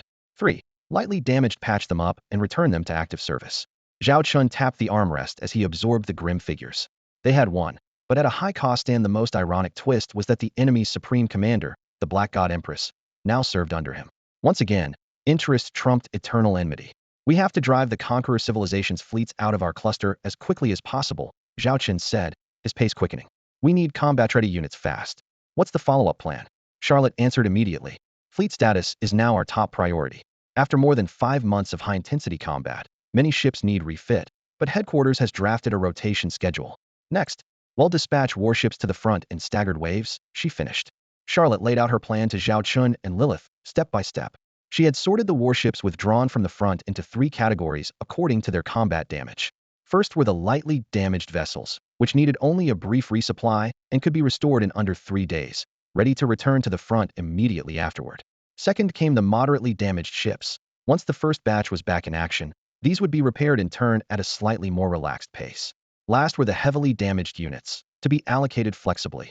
If the battle grew intense, those that could be fixed fastest would be rushed forward, but if the situation stayed calm, repairs would proceed methodically. By cycling the fleet this way, the Legion of the Xiaolong Interstellar Empire could keep its combat strength at a peak while minimizing its own losses. Charlotte emphasized that this seemingly simple routine demanded seamless coordination among the logistics, intelligence, dockyard, and engineering divisions. She had already delegated full authority to Chief Engineers Annie and Nana, confident they could shoulder the load. Zhao Chen nodded. Come to think of it, I haven't seen Annie and the others in a while. I should find time to check in on my old subordinates. Achoo. Chief Engineer Annie sneezed twice in her office, the dark circles under her eyes nearly matching her coffee mug. A holographic display before her projected data on dozens of warships awaiting repair or resupply, and the long column of red deep overhaul required tags made her scalp tingle. Every engineer knew the truth. Given the same 3 days, building a new ship was far easier than repairing an old one.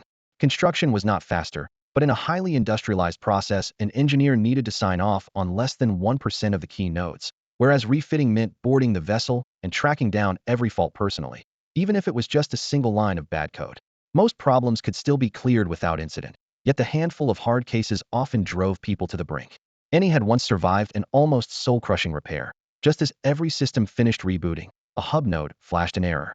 Staring at the pristine hull and that unexpected new alert, she felt as though a ship stretching several kilometers long, its presence amounted to nothing more than a single screw on a car.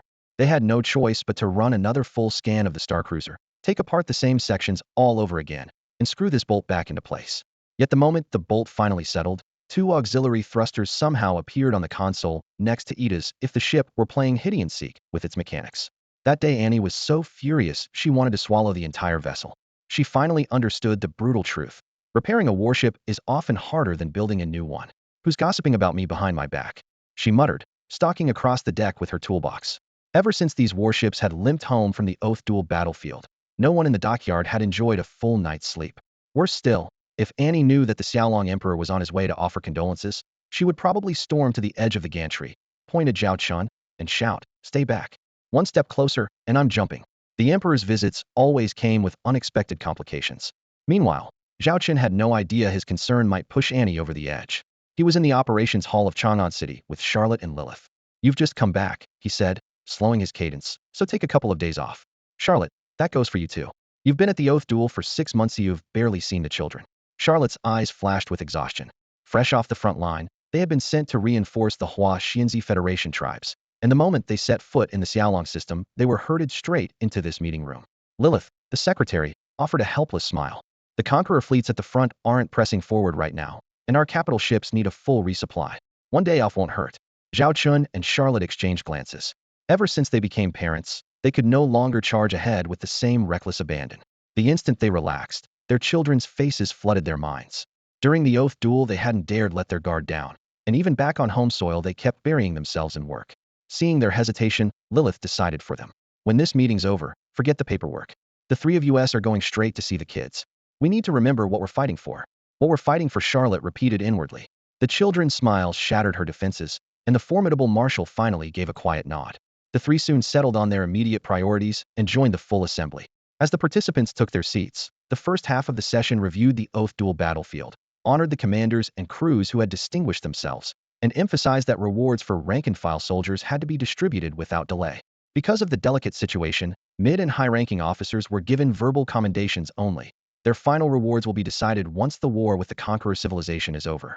Every marshal and frontline commander understood the reason. The Conqueror forces are still entrenched in the Xiaolong Galaxy Group, and no prize can be claimed until the invaders are driven out. No one raised an objection. Commanders in charge of rear area administration, manufacturing, transport, and logistics were also placed on the honor roll. This sweeping victory came from more than the guns on the front lines. As Zhao Chen stressed, without the full support of everyone in the rear, we could never have won this war. In the meeting's second phase, the participants reviewed a consolidated report on the current fighting in the Xiaolong sector and all combat data collected from previous clashes with the Conqueror civilization, making sure every commander understood the next battlefield. Next, a temporary restand repair plan was unveiled. The fleets must dock for maintenance and resupply, and tens of billions of soldiers need to unwind. After 6 months of brutal combat, nerves are stretched to the limit. Without a break, morale will crack. The downtime will be staggered: who rests first, who rests later. The travel routes and supplies during leave, everything is scheduled down to the minute. Laying out a timetable for millions of warships and hundreds of billions of personnel is a monumental task. The meeting lasted almost 6 hours only because Lilith, serving as secretary, pared the agenda to the bone. Had everything been aired in full, they would have been there for days. The Empire now spans its home universe and numerous vassal civilizations. Every directive must be weighed carefully to avoid unintended shocks throughout the realm. When the agenda ended, Zhao Chen, Lilith, and Charlotte handed off their pending tasks and set aside time for a brief vacation. Dragon Emperor, Flagship Bridge. One-third of today's watch has already been released on leave, leaving a skeleton crew on standby patrol. With no urgent missions, the bridge feels unusually relaxed. Some officers have shed their heavy uniforms for comfortable casual wear, chatting quietly beside their consoles or sipping instant noodles while scanning data streams. An uninformed visitor would never guess that this austere vessel is the Emperor's personal flagship. Zhao Chun not only allows this atmosphere he ordered it, fight with every ounce of strength, but when it is time to rest, relax completely. Do whatever makes you happy. Even Zhao Chen's young secretary had dragged a table to the edge of the bridge and rounded up 3 crew members for something called mahjong. Seated at the dealer's spot, she shuffled the tiles with brisk, practiced motions, her eyes sharp enough to issue a battle order at any moment. With every discard and pong, she looked as if she were directing an armada rather than playing a game, and anyone unaware might have mistaken her for a commander marshalling 10,000 warships. On the other side, Charlotte crouched before a small mountain of gift boxes, her fingertips gliding over the labels one by one. This is for Bayer, the mecha model is Tigers, this dress is for Lily, and this one, and that one. The former Grand Marshal's aura had vanished beneath a wash of maternal tenderness, as though she feared missing even the tiniest token of affection. She turned to Lilith, eyes anxious yet hopeful. Lilith, is this enough? Have the kids found any new obsessions lately? If they have, I can place an order right now. The forward outpost can still get it here in time. The pile was nearly tall enough to block the view. Arms folded, Lilith couldn't hide her exasperation. Charlotte, you've been gone barely 6 months, not 20 years. The gifts are plenty. What they really want is to see their parents in person. Still, Charlotte rested a hand on the boxes and let out a soft breath. Half a year without her children had filled her with guilt and longing, and showering them with presents was the only relief she could find comforting, if only for herself. In the middle of that warm and lively scene, a video call alert suddenly flashed across Zhao Chen's holoscreen. Before departure, had ordered absolute silence for 24 hours unless the sky fell. He frowned. Had it even been an hour? But the moment he saw the caller's name, the chill in his eyes melted away. The flame elf queen, Sha Luoman. Or perhaps now, she was simply Sha Luoman. Zhao Chen answered without hesitation. Sha Luoman held a special place in his mind. Once the elf queen of the Holy Elven Empire, she had always thought beyond her own throne. During the Conqueror invasion, her layered defenses bought the native legions of the Xiaolong cluster enough time to hold out until reinforcements arrived. For the greater good, she had been willing to give up her crown and reputation, even to face the worst outcome, branded a criminal, tried by her own empire, and imprisoned on some nameless world for life. Zhao Chen refused to let such a hero suffer humiliation. He had gathered his forces early and declared his position before the Holy Elven delegation even landed. From this day forward, Sha Luoman was under the protection of the Xiaolong Interstellar Empire. No one would take her away. Because of that pledge, the balance of power in the Flower Sprite Federation's tribal universe had shifted. Sha Luoman now commanded that entire theater, coordinating the Flame Elf Royal Guard fleets with the arriving Kagaya Elf battle groups. The connection snapped to life, and the image of Sharoman, Queen of the Flame Elves, filled the holoscreen. Zhao Chen stared. He had never seen her dressed so casually. Gone was the traditional elven officer's uniform. In its place were light civilian clothes, a flame-patterned mantle, a daringly cropped cuirass, and expanses of crimson skin glinting gold under her planet's scorching light. The look was equal parts tribal finery and eye-catching swimwear, perfectly normal for an elf who disdained heavy garments in such heat. "You're back," she rattled off, words tumbling over one another. "How did the fighting go on the Zhuan front in the Shattered Universe? I heard you even brought the Dark God Emperor over to your side." Her rapid-fire questions halted when she noticed Charlotte and Lilith standing behind Zhao Chen. Emerald eyes brightened. She leaned toward the lens, suddenly solemn. "Are you about to make a baby?" "Sorry, I'm interrupting. They'll call later." Puffed. Charlotte spit her water across the deck. Lilith, the succubus, clamped a hand over her mouth, fighting laughter. Elves were known for innocence, but Sharoman's directness was unparalleled. "Wait, hold on." Zhao Chen waved frantically as she reached for the disconnect icon. "You've got this wrong. We're not doing that." "No need to explain," she replied, waving a hand. "Procreation is essential for all intelligent species. I understand. I've been reading human studies. Your books say you people make babies constantly." Clearly misled by questionable sources, she forced Zhao Chun to yank the camera back, revealing the cavernous bridge. "See, this is my command deck." Sharoman frowned, searching her memory. The books also said some humans have location preferences. One group likes rooms full of consoles and lights for extra thrills. I don't get it, but if that's your hobby, I respect it. Charlotte sprayed a second mouthful even farther. Lilith covered her eyes altogether. The idea that the flame elf queen who commanded legions could harbor such wild notions about human customs was almost too much. Zhao Chen pinched the bridge of his nose. Honestly, no. We finally have a day off, and want to visit the children we haven't seen in 6 months. Oh, that makes sense. Enlightenment dawned on Charlemagne. Lady Charlemagne, if you're free, you're welcome to come along, Lilith offered politely. Great. Send me the coordinates, I'll head over now. Charlemagne accepted without a moment's hesitation. Lilith froze. She had only meant to be courteous. Never in her life had she expected Charlemagne to take the invitation literally. Since he had already given his word, backing out was no longer an option. Zhao Chen sent Solomon a set of starport coordinates, not the children's planet itself, but a transfer point where a starship would escort her to the final destination. Several hours later, Zhao Chen, Lilith, and Eve met Solomon at the orbital station. Hi. Solomon waved, her golden hair drifting weightlessly. Zhao Chen's eyes locked on her outfit, the same swimsuit-style battlesuit had seen in the video, even more striking up close. You're planning to travel with us dressed like that? He asked, pressing a hand to his forehead in resignation. Why, is there a problem? This is casual wear for me. Solomon blinked innocently.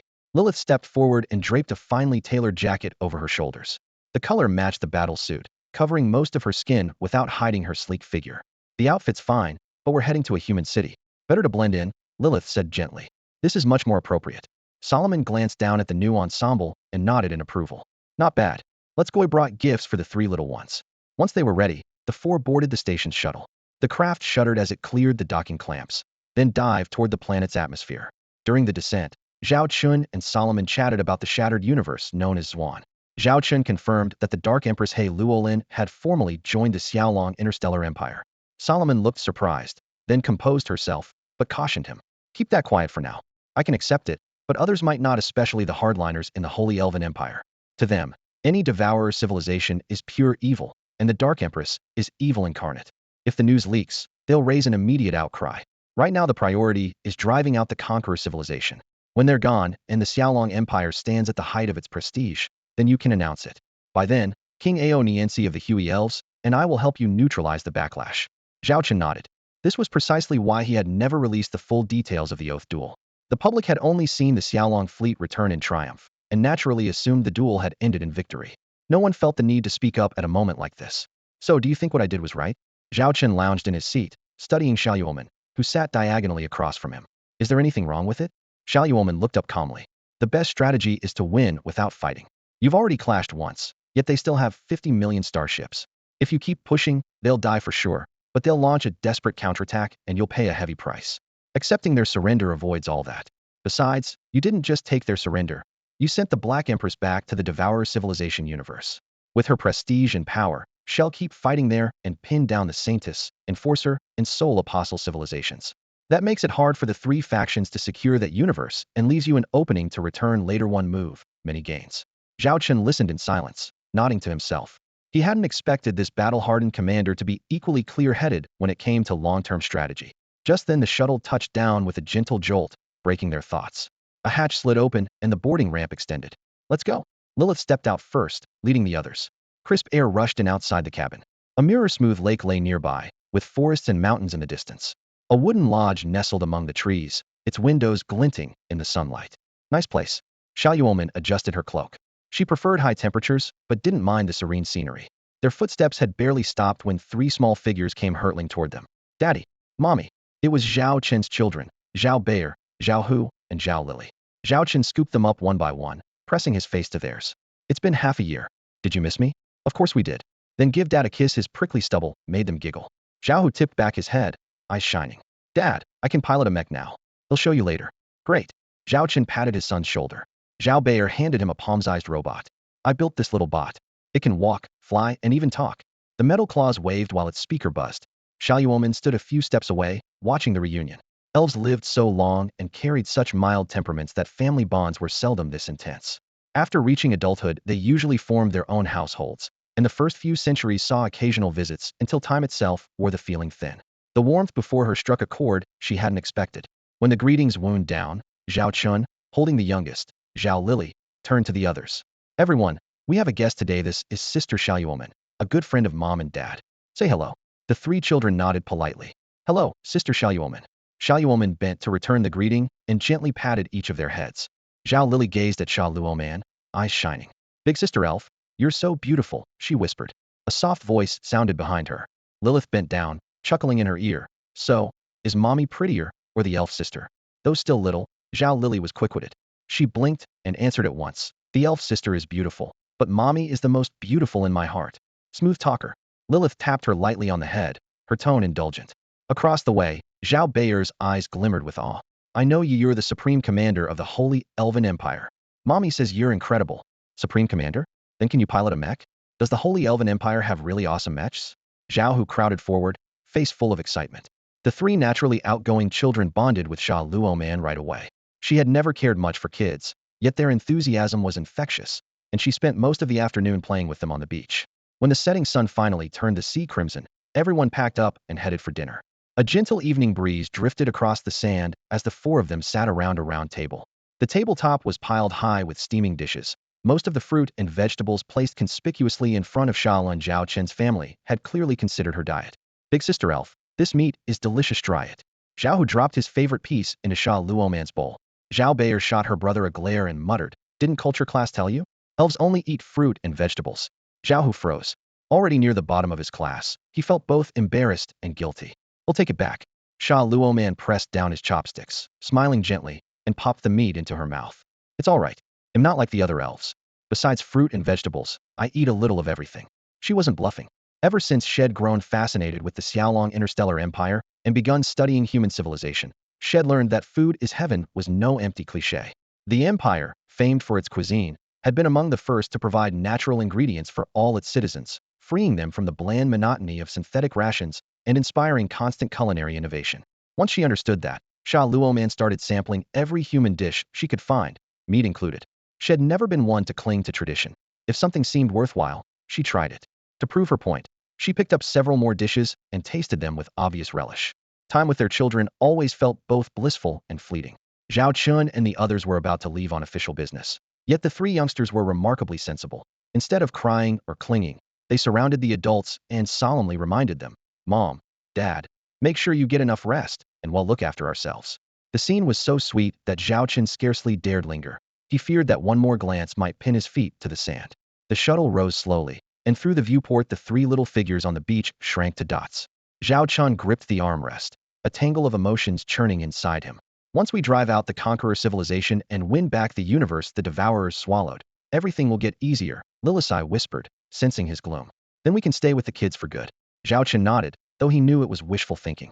1 year ago, 2 years ago, 3 years ago, he had told himself, finish this task, and I can go home to the children. Yet the years slipped by, the children grew taller, and he remained out fighting. He dreaded the day he turned around only to find them already teenagers, while his share of their childhood was still pitifully brief. Their painfully mature expressions at every farewell made him wish they would act like ordinary kids clinging to him, crying, throwing a tantrum, anything that might make leaving hurt a little less. Seeing his mood, Xia Luot spoke with quiet resolve. As long as we work hard enough, that day won't be far away. Everything we're doing now is so they can have a happy future without the burdens we've carried. Sha Luoman kept her eyes on the window. Only when the children disappeared from sight did she murmur, I never realized how adorable kids could be. Spending time with them was actually pretty fun. Her remark flipped a switch. Lilisai and Xia Luot instantly began trading stories about the children, laughing at each new anecdote. Caught up in the moment, Lilisai turned to Sha Luoman. You're not that young anymore for an elf. Maybe it's time to find a partner. Hasn't your clan tried to match you with someone? They have, but none of them measure up, Sha Luoman snorted. Anyone who wants my heart has to be the best of the best. Otherwise, why should I be conquered? Xia Luot nodded. As a soldier, she understood that admiration for strength. If a man couldn't surpass her, how could he possibly win her over? Don't overthink it. I was just talking. I'm not really planning on having children, Sha Luoman said, waving the subject away when their discussion grew too deep. Xia Luot and Lilisai wisely fell silent, but Sha Luoman suddenly looked straight at Zhao Chen, her expression perfectly serious. Still, your genes are excellent. If I ever decide I want a child, I'll borrow them from you. Solomon's sudden proposal startled Zhao Chen and the others.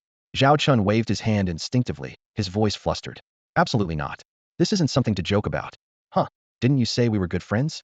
You won't even lend me some of your genes so I can have a child? Solomon asked, genuinely puzzled. Lend your genes? Charlotte blinked, meeting her eyes. Lilith caught on immediately and frowned. You mean artificial insemination? Exactly. It's common practice in the Holy Elven Empire, Solomon said with a nod. About half the female elves back home conceive that way now. Everyone relaxed at once. They had clearly misunderstood what she meant by land. Lilith cleared her throat and chose her words carefully. I'm afraid that won't work.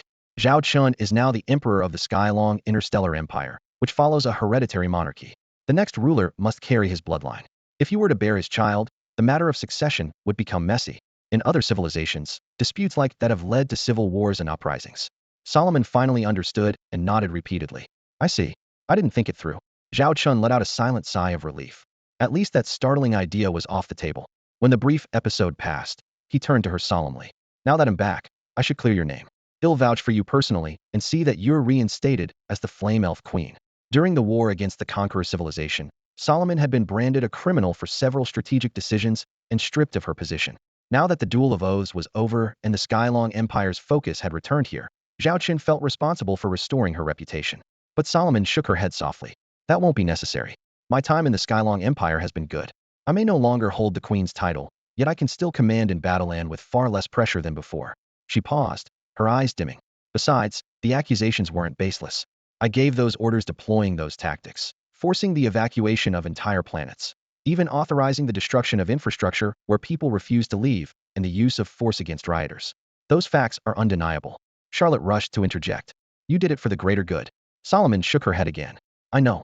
I knew then that it had to be done, and even if time turned back, I would issue the same orders. But that doesn't erase the tragedies I caused.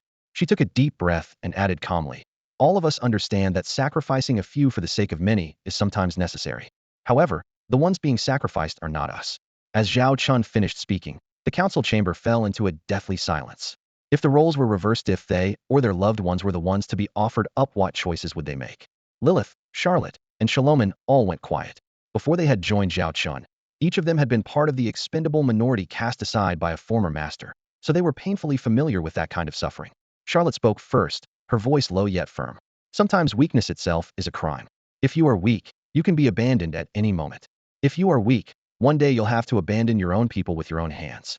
That's why we must always grow stronger. Only strength can keep this from happening. She paused, then added, that is exactly why the Xiaolong Interstellar Empire has fought without respite all these years. Lilith took over, her eyes alight with fire. Our ancestors had a saying. If a traveler wants to journey far, his boots will inevitably be coated with mud. Fear the mud, and you'll never move an inch. Shaloman lowered her gaze in silence. She knew their reasoning was flawless, yet her heart remained uneasy. Sensing the heaviness in the room, Zhao Chen waved to end the debate. Enough. We'll leave this for now. If you don't want to return to your old rank and title yet, I won't force you. But I can make you a promise whenever you wish. Shaloman can take the throne of the Holy Elven Empire as its Elven King. Elven King, not Flame Elven King? Lilith immediately caught the wording. If the title was simply Elven King, did that mean Shaloman would be the sole and supreme ruler of the Holy Elven Empire? Whether Shaloman noticed the implication or not, she only offered a faint smile and a small nod. Zhao Chen went on, but don't think you can sit idle. The Empire is short-handed. Remain with the Xiaolong Interstellar Empire and serve concurrently as honorary marshal. How does that sound? Charlotte and Lilith raised no objections. Though the rank bore the word marshal, an honorary marshal held no real authority. Every deployment required the Emperor's personal approval, and the position sat on the same level as fleet group commanders rather than the five-star marshals.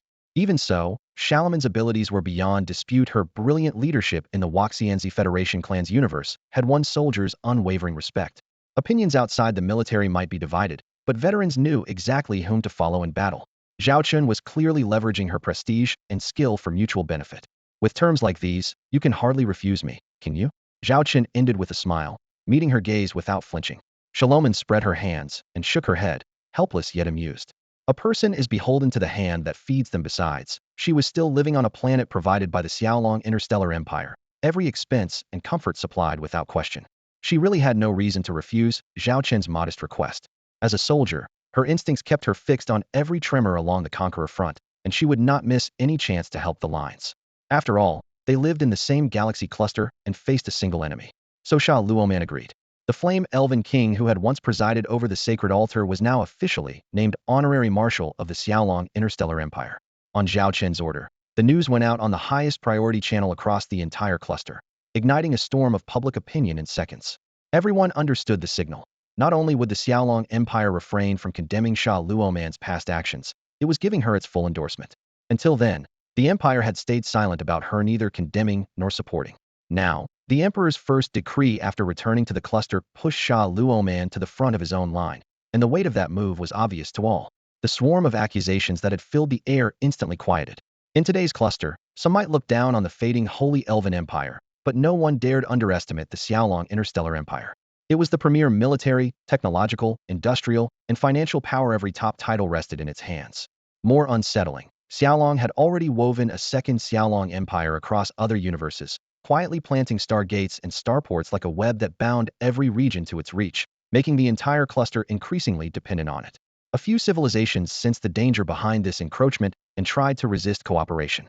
Xiaolong applied no force. It simply poured investments and resources into a neighboring civilization, catapulting that neighbor's growth. If that neighbor was already at odds with you, and now suddenly surpassed you in arms, industry, and shipping, how could you not panic? Besides, those who accepted Xiaolong's help received priority in convoy protection and technical support, all built on infrastructure gates and ports funded by Xiaolong itself. You could cling to the old routes if you wished, but the extra travel time would erase any hope of staying competitive. That was how the gap opened. Soon, almost no civilization dared say no to Xiaolong's reach. It wasn't that they lacked the will. Xiaolong simply offered far too much to refuse. Charlotte got back to business and outlined the Wyvern Empire's next moves on the Conqueror front for Sha Luoman. Sha Luoman sat in front of the holographic sand table, listening without blinking and offering corrections at several critical points. Based on the latest intelligence, he judged that the Conqueror invasion fleet had been cut to less than half its original size. Their relentless assaults had gained no ground, so morale had to be crumbling. On top of that, they held damage reports from the Flower Fairy Federation campaign and knew exactly how hard the Wyvern Legion could hit.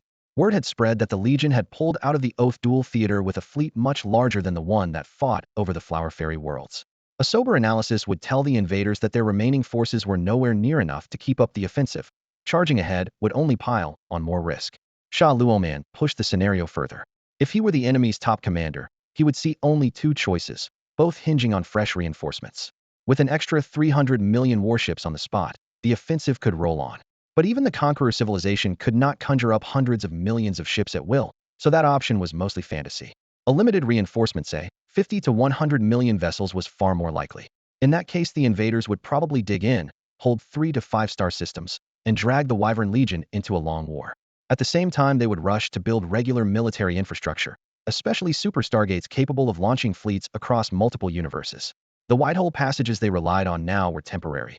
Once a white hole closed, the corridor vanished, and the resources needed to keep such routes open were ruinous, unsustainable for the long haul. Sha Luoman's conclusions came from months of first-hand fighting. Charlotte nodded throughout. She had not led any battles against the Conquerors herself, but she had studied every report and knew the enemy just as well. She agreed. The Conqueror fleet has already stopped advancing and is falling back. They'll likely shrink to a 3 to 5 system defensive zone and wait for new orders. She lifted her eyes to the starfield beyond the bridge, regret in her voice. Honestly, this is the perfect moment to attack. She paused, then sighed and shook her head. But our Wyvern Legion has been on non-stop operations for months, and combat strength has dropped sharply. If we strike now and the enemy collapses, all is well. If they launch a desperate counterattack or pull in fresh reinforcements, we could be in real trouble. Our fleet groups would take devastating losses if that happened. We simply can't afford the risk. Even if nothing else goes wrong, the first phase alone would still bleed our forces, victory or not. Sha Luoman nodded in agreement, her tone steady. Exactly. Your current deployment is perfect, marshals low, methodical, and rock solid. In the operations room, a pale blue glow washed over the holographic map. Zhao Chen stood nearby, watching the two veterans converse like lifelong friends. He exchanged a smile with Lilith. Sha Luoman's years of combat experience commanded absolute trust. An elf's long lifespan meant she had fought on more battlefields than anyone could count. Her talent might not shine as brightly as Charlotte's, but time had honed her into the sharpest blade.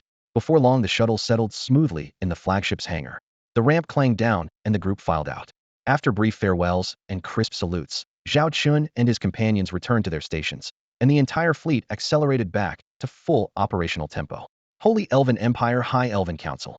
Meanwhile, in the Empire's top-secret conference hall, the lighting was dim, and the 5 thrones of the Elven Kings glowed with identity sigils. The Xiaolong Interstellar Empire had just announced that Sha Luoman was being granted the title of Honorary Marshal along with several distinctions. 1. Ennoblement as a foreign surname king of the Xiaolong Interstellar Empire. 2. Permission to raise a private force of up to 3,000 starships within imperial territory. 3. A whole planet as a hereditary fief, searing barren world of flames, where she currently resides. The proclamation underscored how highly the Xiaolong Empire valued Xiaoyuan, and it left the Holy Elven leadership who had only recently stripped her of her Elven King title and scheduled her trial deeply embarrassed. The High Elven Council was convened in emergency session, all information sealed off, to answer a single question: what to do with Xiaoyuan. The holographic projection of Huey Elven King Ininus sat on his throne, silver hair cascading like a waterfall, his expression grave. All 5 seats were occupied, but the throne of the Flame Elven King held only the newly elected clan chief, a burly middle-aged elf, who perched on the edge, visibly uneasy. Though respected within his tribe, he could not match Xiaoyuan in seniority, strength, or fame. Aeneas glanced at him and thought privately, if Xiaoyuan were here, at least that chair wouldn't look so empty. The two of them had often clashed in sessions like this, yet compared with her, the newcomer was clearly out of his depth. Given the current situation, an elder began in a low voice. We declare her on trial, while the Xiaolong Empire names her honorary marshal and even grants her a royal title. They plainly mean to shield her. There were rumors she was close to the Xiaolong Emperor. I doubted them, but it seems they were true. Another counselor rapped the table urgently. Forget the rumors for now. The real question is what we do next. Xiaolong's economy, military, and technology dwarf ours. They're practically unrivaled in this galaxy cluster. If we openly confront them like this, what if they decide to come after us later?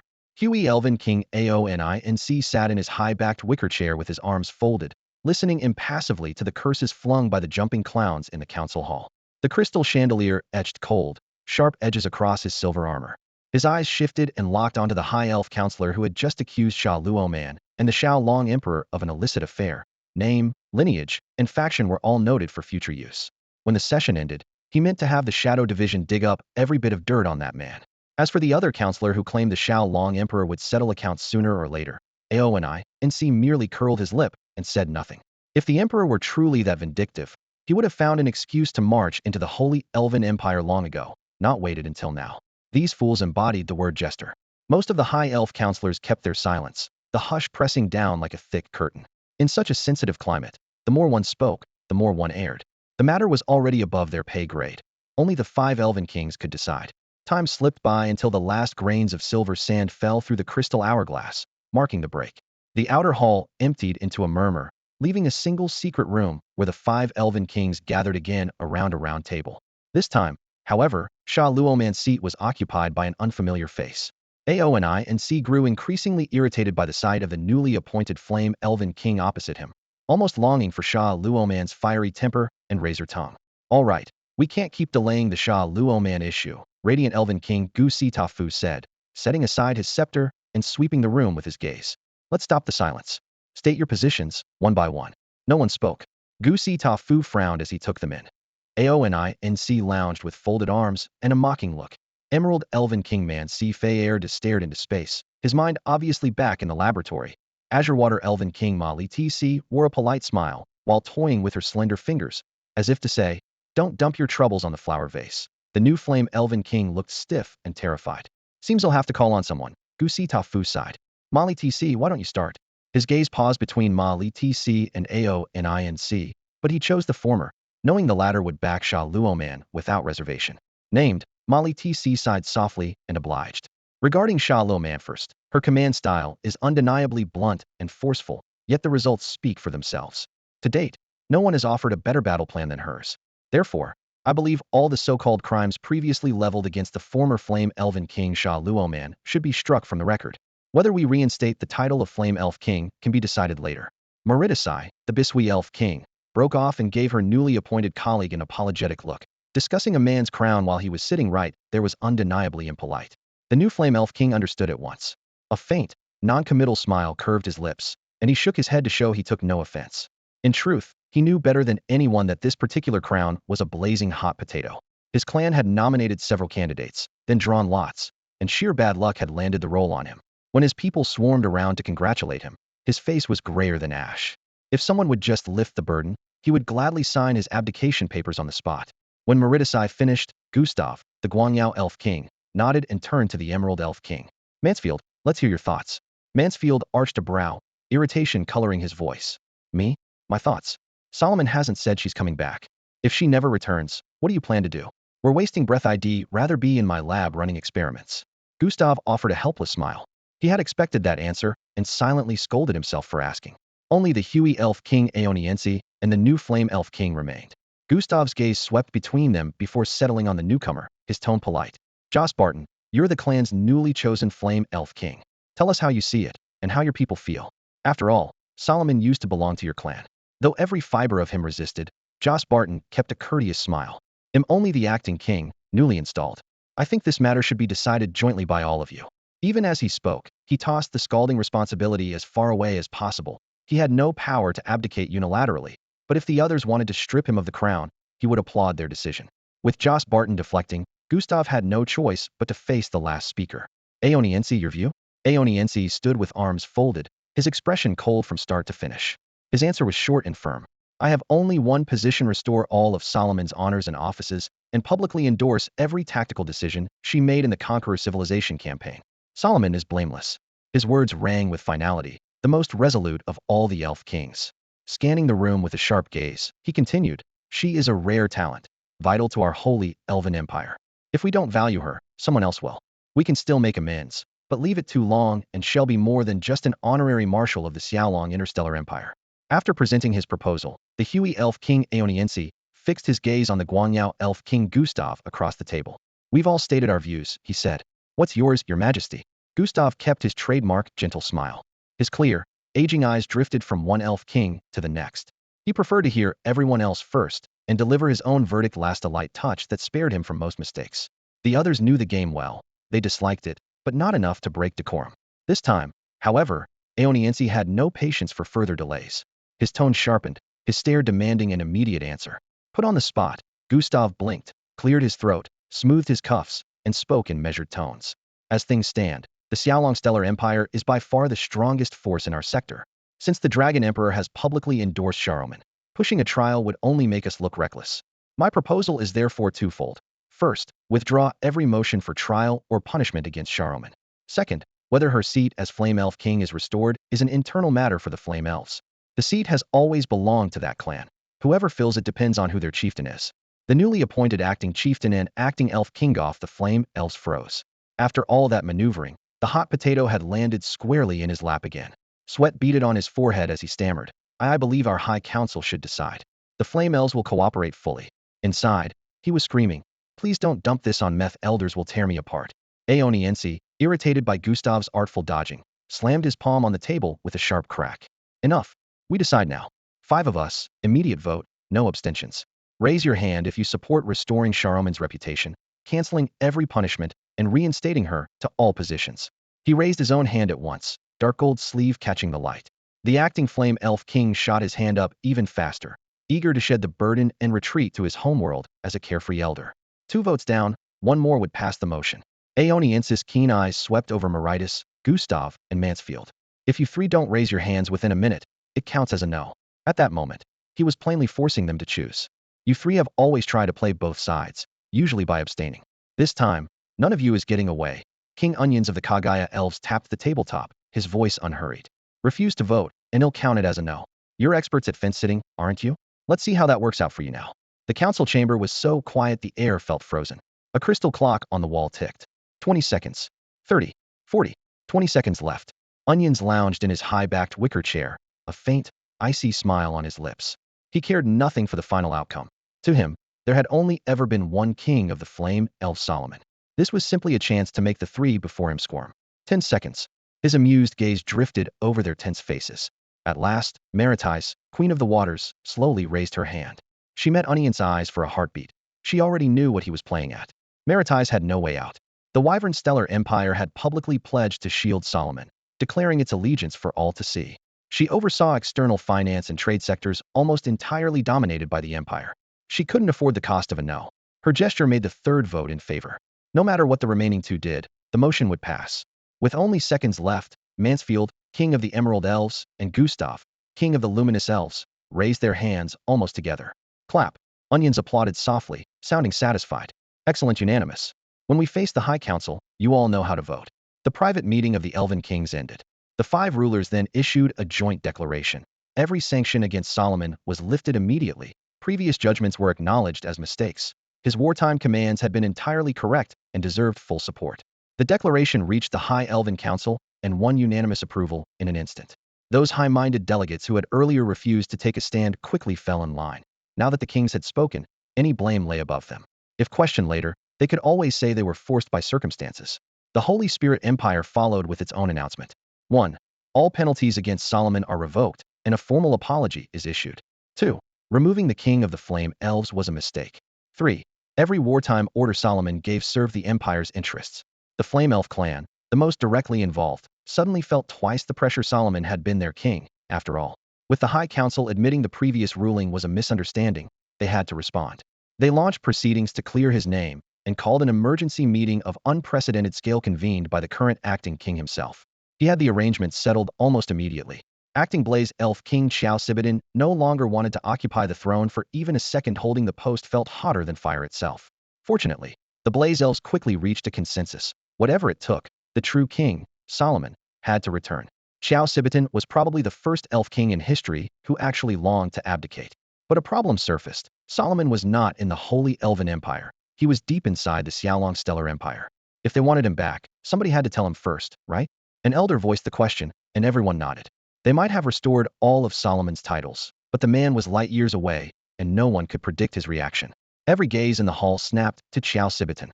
The newly relieved acting king instantly felt as if he were sitting on needles. Surveying the room full of smiling, scheming faces, he threw up his hands. Don't look at me, I've resigned. I'm retiring. How could this be none of your business? Another elder asked with a pleasant smile.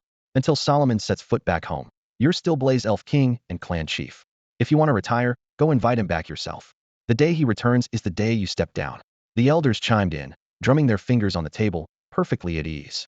Zhao Xibatan's heart pounded. These people were bullying him. Still, he had no choice. He had to accept the mission.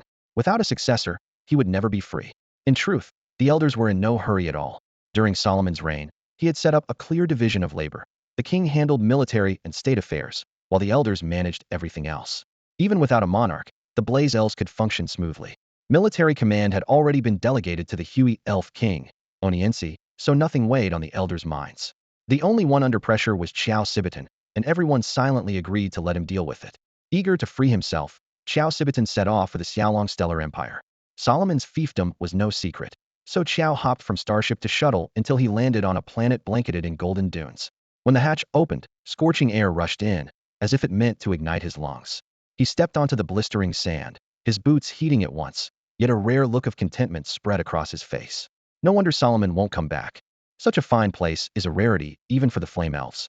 Stepping onto the scorching sand, Zhao Xibatan could tell the planet's climate had been carefully tuned. The blazing heat was firmly restrained, and the air kept its desert dryness without the stale tang of artificial climate control. Even on the flame elves' homeworld, environments like this are few and far between. The desert stretched out like a sheet of sun-polished gold. An ordinary traveler would assume it lifeless, but Zhao Xibatan spotted the truth at once. Flame elves prefer to build their cities underground. On the surface there was almost nothing to see, certainly no towers. Without the clan's special eyesight and experience, no one would guess at the bustling world beneath this thin blanket of sand. Following a barely perceptible rise in the terrain, he soon fixed on several hummocks less than a meter high, actually the crowns of subterranean buildings. By clan standards, Xiaoyuomen's home should be the most impressive, and Zhao Xibatan quickly chose one. It looked like a human villa compressed to half a person's height. Roof and walls were clad in local tawny materials, so from a distance it seemed like two wind-carved rocks. Even the drifting sand settled naturally upon it. A sunken stairway lay before the structure. Zhao Xibatan descended and knocked on the metal sandstone door. The panel slid inward at once, revealing the owner Xiaoyuomen. Xiaoyuomen. Zhao Xibatan beamed, arms out as if for a hug. Xiaoyuomen's gaze was icy. The doorway opened barely a finger's width and was already closing when Zhao Xibatan wedged his boot into the frame. Hey, don't shut it. You're crushing my foot. Then move it, Xiaoyuomen replied coolly. I've come all the way from the Holy Elven Empire, and you won't even offer me a drink? Zhao Xibatan pleaded, dropping his pride. Now isn't a good time. Zhao Xibatan held his ground. By blood, I'm your father's cousin, so you owe me the title of uncle. If you won't let me in, I'll plant myself right here and stay. Xiaoyuomen knew that wasn't a threat, but a fact. With a sigh, he swung the door wide, tossed Zhao Xibatan a dramatic eye roll, and stalked back to the living room, dropping onto the sofa without the slightest hint of hospitality. Zhao Xibatan brushed the sand from his robe and sat opposite him. Soft luminite stones made the room bright as day. He looked around in admiration. The Xiaolong Emperor treats you well. I could retire in a place like this.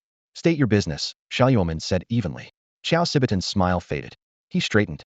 Xiaoyuomen, All charges against you have been formally withdrawn by both the Empire and the clan. The council has voted to restore you as Elf King and sent me to bring you home. The clan needs you. Even at that, Xiaoman raised his eyes only slowly, his face unmoved. I'm quite content as I am. Back then you stripped me of the throne with a single word, and now you expect me to return at another? Do you really think I, Xiaoman, have no pride? Seeing that Sha Luoman couldn't be coaxed, Xiao Sibitan scratched his head and said ingratiatingly, Sha Luoman, if you have any terms, just name them. Come back, and the throne of Elf King is yours on the spot. Not interested. Sha Luoman looked up, her tone as bland as a glass of water. As long as you return, every choice you make will have our unconditional support. In the army, every fleet, every battle group complete command is yours. Take as many ships as you want, deploy them however you like, we won't interfere. From this day on, the entire Lion Elf clan will answer to you. Xiao Sibitan spilled all his chips at once, his words tumbling over one another. If that's not enough, tell me how will it take to bring you back? Sha Luoman shrugged and sank deeper into the sofa, looking nothing like a high elf and very much like a human ant just entering retirement. One leg crossed, she tapped a pointed ear with a fingertip and said lazily, whenever I feel like it. Which was no answer at all. Xiao Sibitan plunked himself down on the floor. Though older than Sha Luoman, he now sounded like a sulking child. I don't care. If you want go back with me, I'm not going back either. Sha Luoman gave a faint smile and glanced around the roomy apartment. Fine. We'll both stay. Plenty of space, and the rooms next door are empty. Xiao Sibitan blinked. Then his eyes lit up. Come to think of it, that didn't sound half bad. Days passed. The new Lion Elf King still hadn't returned, and the former king, Sha Luoman, made no move at all. At first the elders felt the stalemate was only natural after all. They had stripped Sha Luoman of her rank and nearly hauled her before a tribunal. It was awkward to ask her back now. Still, even if Sha Luoman refused, the new king, Xiao Sibitan, ought to have come home, shouldn't he? At last one impatient elder managed to open a comm channel to Xiao Sibitan. The hollow window lit up, and several elders almost spat blood. They had imagined Xiao Sibitan, haggard and desperate to persuade Sha Luoman. Instead, the screen showed the desert's golden sunlight. Xiao Sibitan lounged on a folding chair, a row of iced drinks and neatly sliced fruit at his feet. He wore only beach shorts and a tank top. A pair of oversized sunglasses perched on his nose. Every inch of him radiated vacation vibes, as though even his body hair spelled out relax. Xiao Sibitan, what is this? We told you to bring Sha Luoman back, and you look like you're on holiday. The elders roared. I tried, Xiao Sibitan drawled, lifting his sunglasses. But she won't come. What can I do? I've decided to prove my sincerity with time. If she stays away one day, I stay away one day. Sincere enough? The elders nearly choked. This was no mission, it was a pleasure trip. Fine. If Sha Luoman refuses to return, can you at least come back? The Lion Elf clan can't go leaderless. The elder decided to take a step back. But Xiao C. Barton refused to yield, replying coolly, clan affairs are for the Council of Elders to settle among themselves. I've said it before, as long as Xiaoman stays away, so will I'll sit here and outwait her. With that, he cut the call without hesitation. What a drag. Even on vacation, they won't leave me alone. He tipped his head toward the blazing sun, squinting as the light slipped past the rim of his sunglasses, took a sip of ice-cold absinthe, and sprawled back in his lounge chair. The salty sea breeze drifted over him, so he switched his comm device to Do Not Disturb and let himself sink into a rare afternoon nap.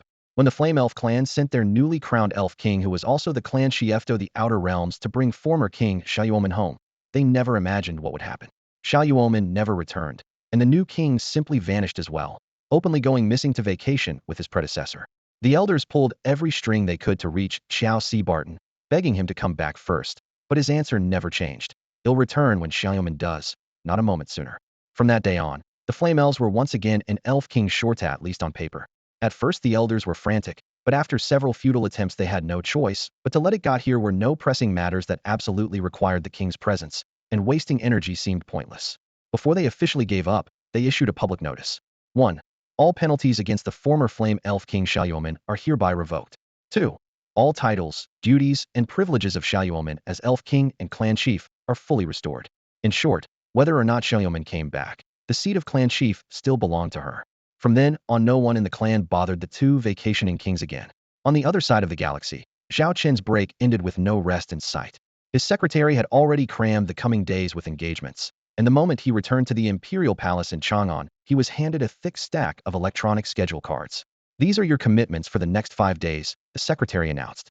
Day 1. Spend half a day inspecting every central administrative department in the Xiaolong system, with the length of each stop adjusted as needed. Use the remaining half-day back in Chang'an to receive envoys from various civilizations, mostly representatives of friendly nations or prospective allies. Day 2. Tackle the backlog of domestic paperwork and countersign all important agreements that Secretary Lilith executed on his behalf over the past 6 months. Each document must be reviewed and signed again for final confirmation. Day 3. Tour the empire at large, meet key regional figures, and listen to their reports and petitions. Meanwhile, squeeze in visits to several strategic space cities, with a luncheon and a dinner scheduled. Day 4. Travel to the Blossom Fairy Federation's tribal universe for an on-site inspection, meet again with Hua Yalanlin, president of the Biolon Interstellar Trade Group, and then attend the Interstellar Trade Alliance Conference. Minister Liyaki from the Imperial Ministry of Commerce will also be present at this stage. Secretary Lilith turned the page in a hurry. On the 5th day, Your Majesty must travel to the front lines, survey the battlefield, and, together with Ao Neonsith Moonlight Elven King of the Sacred Elven Empire and the current Supreme Commander of the Cosmic Military Alliance, share the Alliance's War Council. When the endless itinerary was finally read out, Zhao Chen pressed his fingers to his temples. Just listening made his head pound. He had been away from the imperial capital for barely half a year, yet the moment he returned there was a mountain of work waiting, and this was already the trimmed-down version Lilith had fought hard to achieve. Under normal procedure, an emperor who had been absent for 6 months would need a full month just to handle routine affairs, but now everything had to be finished in 5 days. Utter fantasy. Where do we go first? He sighed, resigned to his duty. According to Lilith's schedule, post-war visits of gratitude took top priority. During the Vow duel, more than 10 departments had held the rear with gritted teeth. Without them, victory would have been impossible, so thanks could not be skipped. For the rank and file, even a brief appearance by the emperor was a massive boost to morale. Most citizens of the Xiaolong Interstellar Empire now viewed Zhao Chen as a hero. His personal visit and on-site rewards were the best way to unite the people and lift spirits. These departments are yours to choose from. The secretary spread a lengthy list across the desk. Seeing the 2 columns of names, Zhao Chen felt his scalp tighten. Let's start with an old friend. He tapped the Department of Military Engineering and Technology, Annie's division. Haven't seen that girl in ages. I want to know how she's doing. Understood. Lilith immediately arranged the flagship and honor guard. Less than 30 minutes later, Zhao Chen stepped into the department's experimental workshop. He spread his arms wide, grinning. Surprised to see me? Annie was standing beside a plasma milling machine, holding half a steamed bun slathered in thick sauce. At the sight of Zhao Chen, she froze, then reflexively raised her hand as if to hurl the bun. She stopped, took a huge bite of the sauce side, and flung the remaining half at him. Annie, show some respect. Nana Zhao Chen's ever-loyal bodyguard flashed forward, caught the flying dough, and glared at Annie, whose cheeks were still bulging. It's fine, she's one of us. Zhao Chen waved it off. He was long accustomed to Annie's bluntness. She never treated him like an untouchable emperor, only bothering with formality when others were watching. That familiar camaraderie was why Zhao Chen always came to see her first whenever he returned to the capital. Annie swallowed the last mouthful, her eyes red with frustration. Do you have any idea what my life's been like these past 6 months? 6 months without a single day off. I haven't watched a single anime, played one game, or taken even one trip. Annie puffed out her cheeks, crunching loudly on a half-chewed energy bar while jabbing a finger at Zhao Chen, her complaints pouring out non-stop. Zhao Chen stood in the hatch of the work module, wearing his usual gentle smile. Letting a brilliant, top-tier engineer blow off steam was perfectly normal in his book. Without Annie holding the rear line these past 6 months, the entire military-industrial chain would never have stayed this stable. Turning sideways, he took 4 alloy food containers from his aide. Their walls shimmered with protective energy, clearly insulated and reinforced. Zhao Chen handed the top one to Nana. This is for you, there's food inside. Nana accepted it, nodded politely, and thanked him in a flat tone. Zhao Chen added, it also contains several bundles of Devour Civilization tech data. He hadn't even finished the sentence before the girl's eyes lit up like stars. Thank you, Your Majesty. She hugged the box as if it were priceless. With that done, Zhao Chen walked over to Annie, who was still sulking. The remaining 3 boxes nearly filled his arms, and he offered them all to her. Annie snorted, but took them anyway. You think a few snacks will cheer me up? No chance. The last 6 months have left me with severe emotional trauma. Unfazed by her volume, Zhao Chen explained patiently. They're all specialty dishes from the Devourer civilization. You'll love the flavors. I am not that easy to bribe, she muttered, though her gaze was already caught by the energy patterns on the lids. Zhao Chen tapped a corner of one box. Each container has built-in storage and folding space, tech 100 cubic meters inside. Keeps food fresh for 3 years. Annie's arms tightened around the boxes, and the complaints stopped. And, Zhao Chen continued, the Black Goddess Empress has sided with us. A few gastronomic planets in the Devourer universe are now yours to manage. Every year, the first batch of top-tier ingredients goes straight to you. The words were barely out when Annie bowed low, utterly sincere. Sorry I was yelling just now. Would you like a steamed bun? She grabbed a freshly steamed bun, offered it to him, then hurried a clean chair behind Zhao Chen, polishing the already spotless seat with her sleeviest stark contrast to her earlier ferocity. Zhao Chen waved a hand. Enough, no need to fuss. I know you've all been working hard. These are just small personal gifts from me. Soon he'll announce a series of rewards for you and the entire logistics and RD division. His tone dropped, steely and firm. But first, we'll be facing the invader civilization's armada, and then we'll reclaim the former Devourer universe. A real vacation will have to wait until both campaigns are over. After that, he'll arrange a proper, extended leave for everyone. Nana heard this and nodded firmly. Annie froze for a moment, then blurted out, "Those planets from the Devourer civilization you said you'd give me, we don't even control the Devourer universe yet. So those planets are still in enemy hands, aren't they?" Zhao Chen answered in his usual earnest tone. "That's right for now." Annie raised a hand and pointed at him, suspicious. "You're trying to fool me again. You don't own those worlds, yet you offer them to me like they're gifts. Isn't that just empty talk?" Her eyes widened, and her words came rapid fire. "I'm not stupid. You can't fool Annie, no way." Zhao Chen cleared his throat and explained patiently. "How is it empty talk? Tell me, hasn't the Haitian Empress already joined our side?" Annie nodded. "She has. We've struck a deal with her," Zhao Chen went on. "Once we finish off the Conqueror invasion fleet, we'll send our forces into the Devourer universe and help her drive out the Order's puppet civilizations. When that happens, those planets will fall into our hands." Annie frowned, turning it over in her mind. His logic sounded reasonable, though something still felt off. She hesitated. Zhao Chen pressed the point. "Think about if planets will be yours sooner or later. Does it really matter whether you get them now or a little later?" "I suppose that makes sense." Annie nodded slowly. "Exactly." Zhao Chen changed the subject with a smile. "For now, try some delicacies I brought back from the Devourer civilization. The ingredients are completely new to you. You've never tasted anything like them." At the word food, Anna's throat bobbed, her gaze locking on the containers. "Can we try them now?" "Absolutely, right away." Zhao Chen flipped open a food box and gestured for her to dig in. Annie picked up a palm-sized pastry, its surface shimmering and topped with an alien fruit she had never seen, somewhere between a circle and an ellipse, its skin glowing softly. She raised it to her nose, a light fruity aroma laced with an unfamiliar spicy sweetness. She touched her tongue to it. The sugar dissolved instantly, followed by a subtle tingling rush. Satisfied it was safe, she took a real bite. She chewed slowly, nothing like her usual hearty gulps. As a seasoned foodie, she had rules. Familiar dishes could be devoured, but novel ones deserved careful study. Besides being one of the few chief engineers of the Xiaolong Interstellar Empire, Annie moonlighted as a food blogger.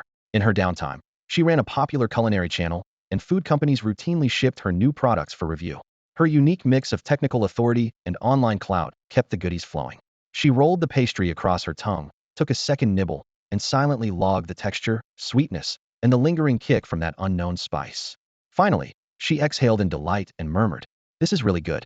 I'd give it an 8.5, tops." The lingering hint of bitterness made Annie frown. She couldn't tell whether the flaw lay in the cooking, the storage, or if it was simply the dish's nature. If that taste was intentional, devotees would cheer, but anyone else would knock off points. True to her chief engineer instincts, she set down her chopsticks and delivered an impartial verdict. The secretary beside her recalled Lilith's note. For Chief Engineer Annie, no problem survives a good meal. If one meal fails, try two. He stole a quick glance at her face and nodded silently. Zhao Chen walked in and got straight to business. "Since we're all here, let's eat and talk. How's the RD on our Quasi-T7 Starship tech?" Nana put down her knife and fork with a sigh. "Same story, tiny increments. Without breakthroughs in raw materials or energy, major gains are nearly impossible." Annie helped herself to another serving. "In plain terms, we've taken one armor material from M1 to M2 to M3, and now all the way up to MD12. My head's about to explode. M is the base material, D the fourth major overhaul, and 12 the 12 optimization rounds piled atop version 4. Zhao Chen understood the blood and sweat behind those numbers. It was like adding floors to a skyscraper. The higher you build, the harder and riskier it gets. Nana suddenly turned to him. "Did you ask the Haitian Empress about any leads on new materials or power sources?" Zhao Chen paused, then gave a rueful shake of his head. "I forgot. I was busy with the Oath duel. She rushed back to the Devourer civilization universe to wrap things up, and I had to return to the Xiaolong Interstellar Empire to clean up. It slipped my mind." He resolved then and there to have someone inquire on the next mission. Perhaps Hailulan could offer a clue. He refocused. "Given our current Quasi-T7 tech, how do the proposed new ships look?" Annie spread her hands. "The cost-performance ratio just isn't there." Nana added. "The two we already field, the Quasi-T7 Golden Scarab class heavy dreadnought and the Quasi-T7 Golden Seraph class light cruiser meet almost all our needs." Annie nodded firmly. "So I see no real value in building any of the new variants."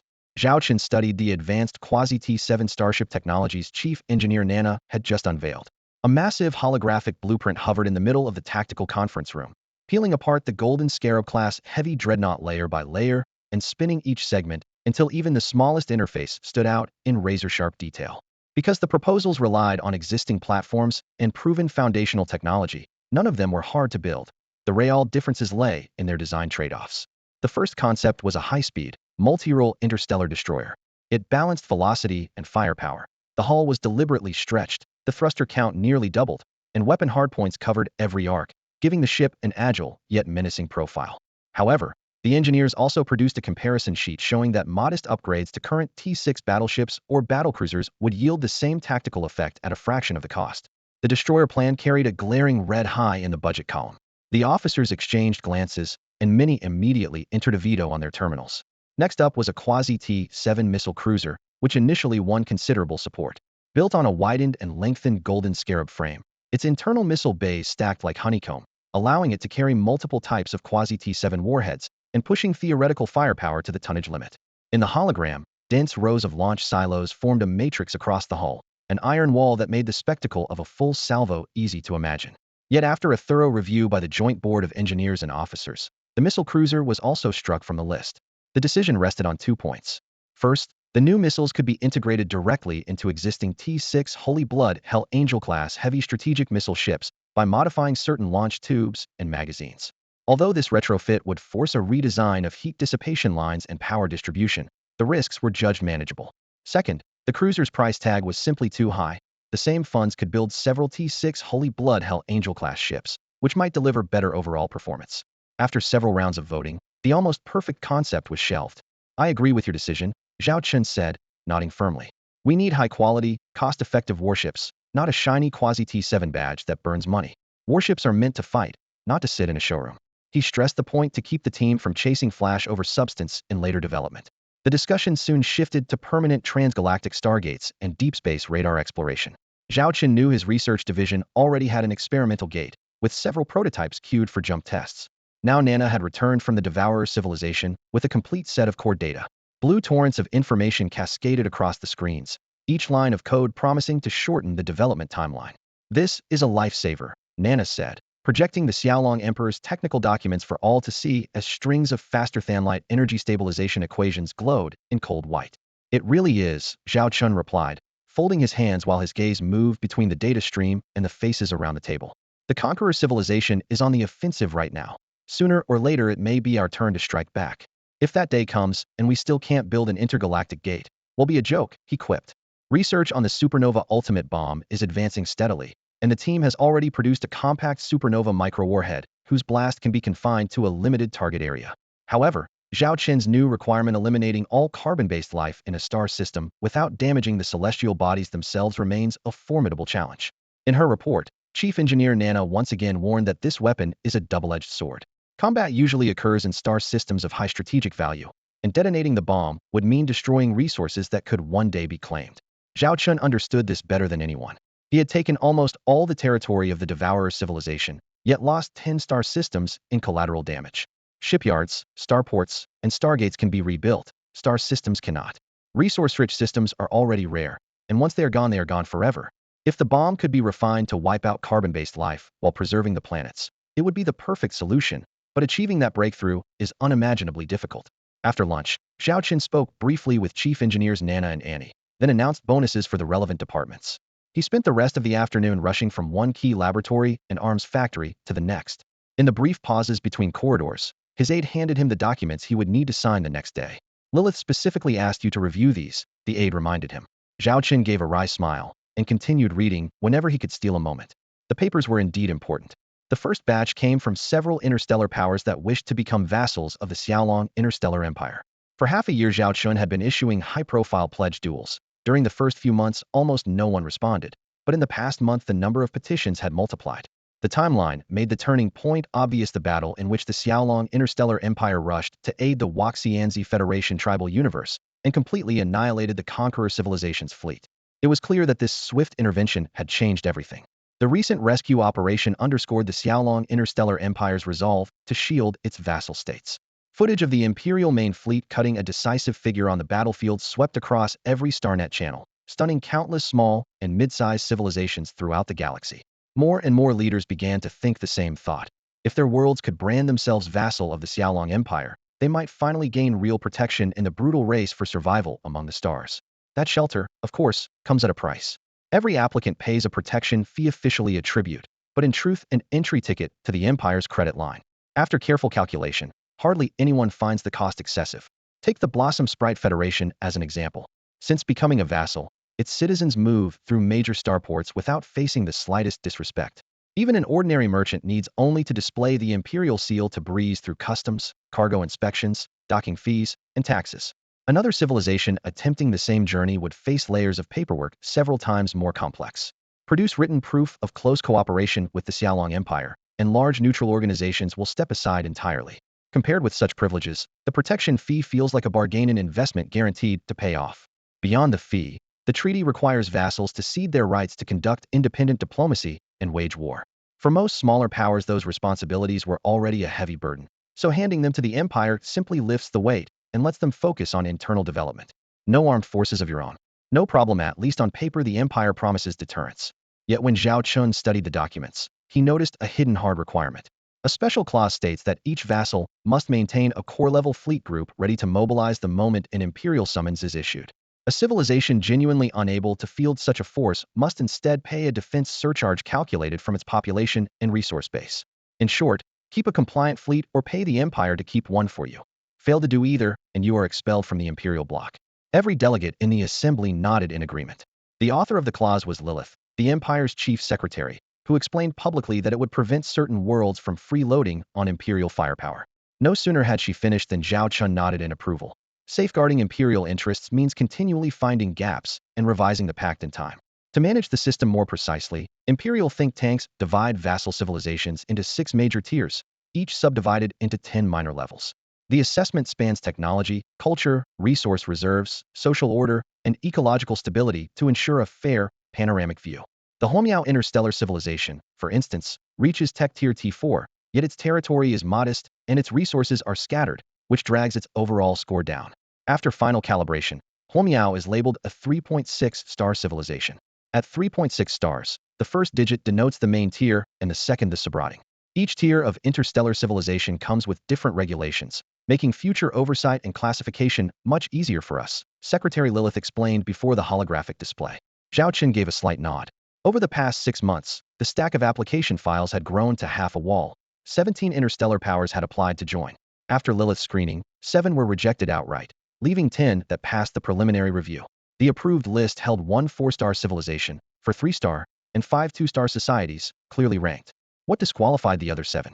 Zhao Chen asked, scrolling through the light screen. The problems fall into 2 categories, Lilith replied, opening a set of red-flagged files.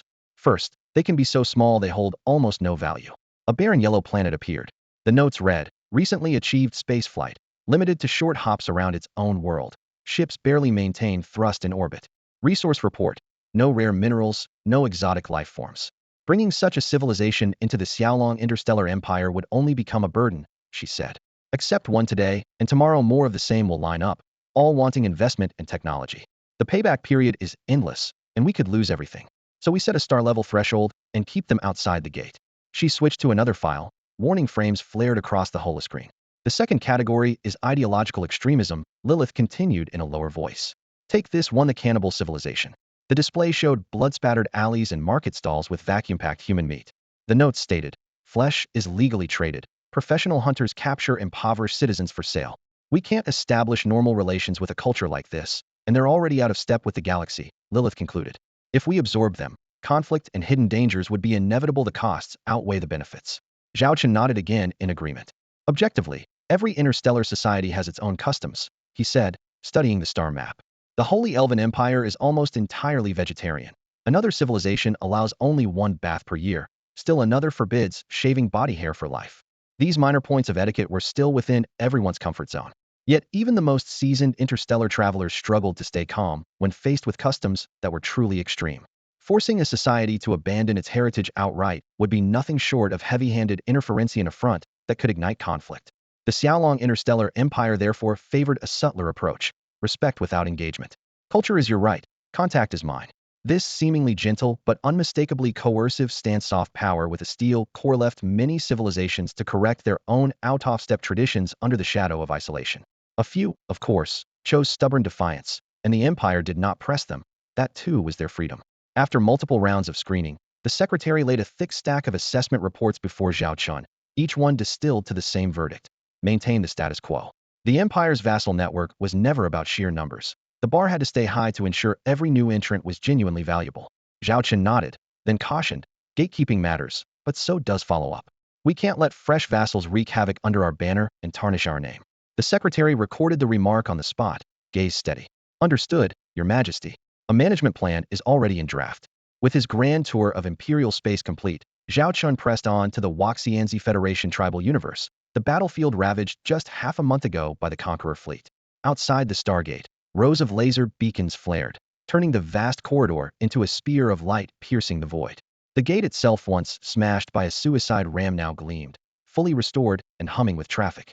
Inside the sector, every scrap of wreckage had been cleared, derelict hulls sorted and reclaimed by engineering ships until not a single shard of armor remained adrift. As for the planets caught in the crossfire, 1. Key worlds with only light damage have been repaired and are back to full production and research. 2. Secondary planets are sealed off for now, awaiting resources and time. 3. Heavily damaged yet strategically vital bodies have been tagged for priority restoration.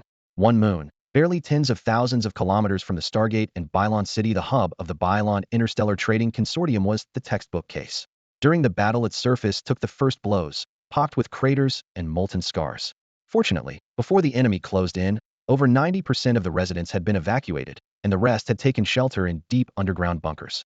People could leave, but many structures on that moon could not. More than 70% of the cities on this world were caught in the crossfire. Each settlement had its own fortifications and energy shields, but those systems were designed for small, localized skirmishes. Against exchanges of this magnitude, they were practically useless. Technically, this moon was never on the Conqueror fleet's target list, yet the front line lay only a few light seconds away. When the dreadnoughts opened up with main and secondary batteries, stray shells and energy beams inevitably veered off course and rained down here. Worse still, the fleet's route to the Flower Ferry Stargate passed directly overhead, and the gate itself sat right next to Bylon City. As the saying goes, when the city gate burns, the fish in the moat suffer. Compared with Bylon and the gate complex, the moon's own defenses were flimsy, and it paid the heaviest price. The result was devastating. 70% of the settlements suffered damage, a third of them lost more than half their structures, and 10% were wiped from existence altogether. In those places, only shattered walls remained. The landscape itself gouged into ravines and blasted into ridges until no one could tell where the streets had once run. Even worse, among the ruins were 3 of the planet's 10 most magnificent cities, one of which had been the hub of the only true metropolitan cluster in the region. The scale of the catastrophe defies description. Before the war, the moon's favorable position allowed it to absorb overflow from Balin's commerce. Traders moving along the interstellar routes bought homes here, and over time a network of brokerage houses sprang up to handle quick, small-scale negotiations. Its economic value was obvious to anyone, yet in less than 2 weeks not a trace of wreckage remained. Every damaged city had been rebuilt. Some looked exactly as they had before, while others seized the opportunity for a facelift, raising obsolete facilities that had lingered only because demolition once seemed too costly or slow. The result was a brand new moon. Now Zhao Chen listened quietly, while Huailanlan reported on reconstruction throughout the Flower Ferry Federation universe. So far we've finished 70% of the post-war work, she said, her calm tone barely masking her pride. Even at 70%, our overall efficiency is back to pre-war levels, and in some areas we're up 20%. Since we had to rebuild, we went straight for the most advanced tech. The outdated structures we once hesitated to touch finally had a reason to go, and we replaced them all. In a way, the disaster turned into a blessing. Zhao Chen was more than satisfied. Huailanlan had managed to turn calamity into an opportunity for upgrades, and the Flower Ferry Federation was emerging stronger than before. You've done excellent work, he said with a firm nod. Outside of our own Xiaolong Empire, the Flower Ferry Federation is now our top priority. Your strategy has greatly limited the damage from the Conqueror's invasion. He offered the praise without reservation. Huailanlan inclined her head in genuine gratitude. If anything, the Flower Ferry Federation should be thanking you. She met Zhao Chen's eyes, her voice free of any pretense. Had you and your fleets not defended our sector of the universe so tirelessly, our home would have fallen to the Conqueror civilization long ago.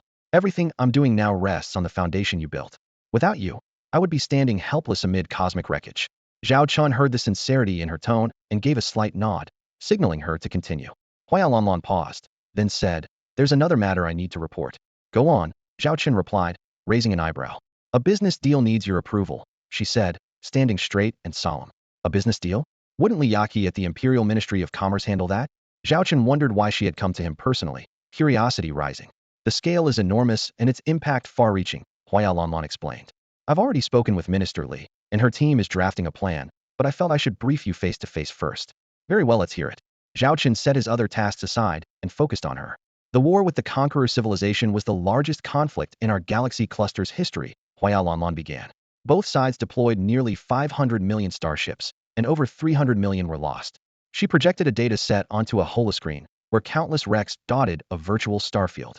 Fewer than 30% were utterly destroyed, leaving no trace. The remaining 70% are damaged hulls or fragmented wreckage. The volume is staggering. Even if every existing dismantling plant ran at full capacity, it would take a century to process it all. Zhao Chen studied the sea of red markers, his brow furrowing. "Therefore, I propose expanding the entire industrial chain for breaking down and smelting obsolete starships," Huaya Lanlan said, each word deliberate. "The sector has been neglected, and most technology is outdated. About 30% of current lines meet average standards, less than 5% use advanced methods, and only 1% employ cutting-edge tech. The room for improvement is vast." She continued, "The Bylon Interstellar Trading Group hopes to partner with the Ministry of Commerce to establish a network of ship-breaking and smelting consortiums. To minimize transport costs, we plan to build facilities near major battlefields or on nearby worlds with basic industrial capabilities. That will slash logistics expenses and keep public transport lanes clear. I've crunched the numbers, and the entire investment cycle from launch to full-scale operation will take only 6 months." The conference room was brightly lit. Huaya Lanlan projected a detailed set of charts onto the holoscreen and continued her presentation. "In half a year, this industrial chain would generate at least 30 quadrillion credits in annual output, the equivalent of conjuring up the economy of an advanced interstellar civilization. Of that enormous pie, the Xiaolong Interstellar Empire would walk away with no less than half." She shifted gears and began outlining the funding structure. "Priority 1 is to bring in the local interstellar powers where each facility is based. They may take up to 40%, while the remaining 60% will be split between the Bylon Interstellar Trading Group and the Xiaolong Empire, giving the two of us firm control. Even more crucially, with the local imperial bureaucracy on our side, every government channel will open wide, streamlining approvals and resource allocation." Zhao Chen, seated at the far end of the table, nodded continuously. Even if every plant eventually flew the Xiaolong flag, local clans could still sabotage efficiency and slash capacity by a full 30%.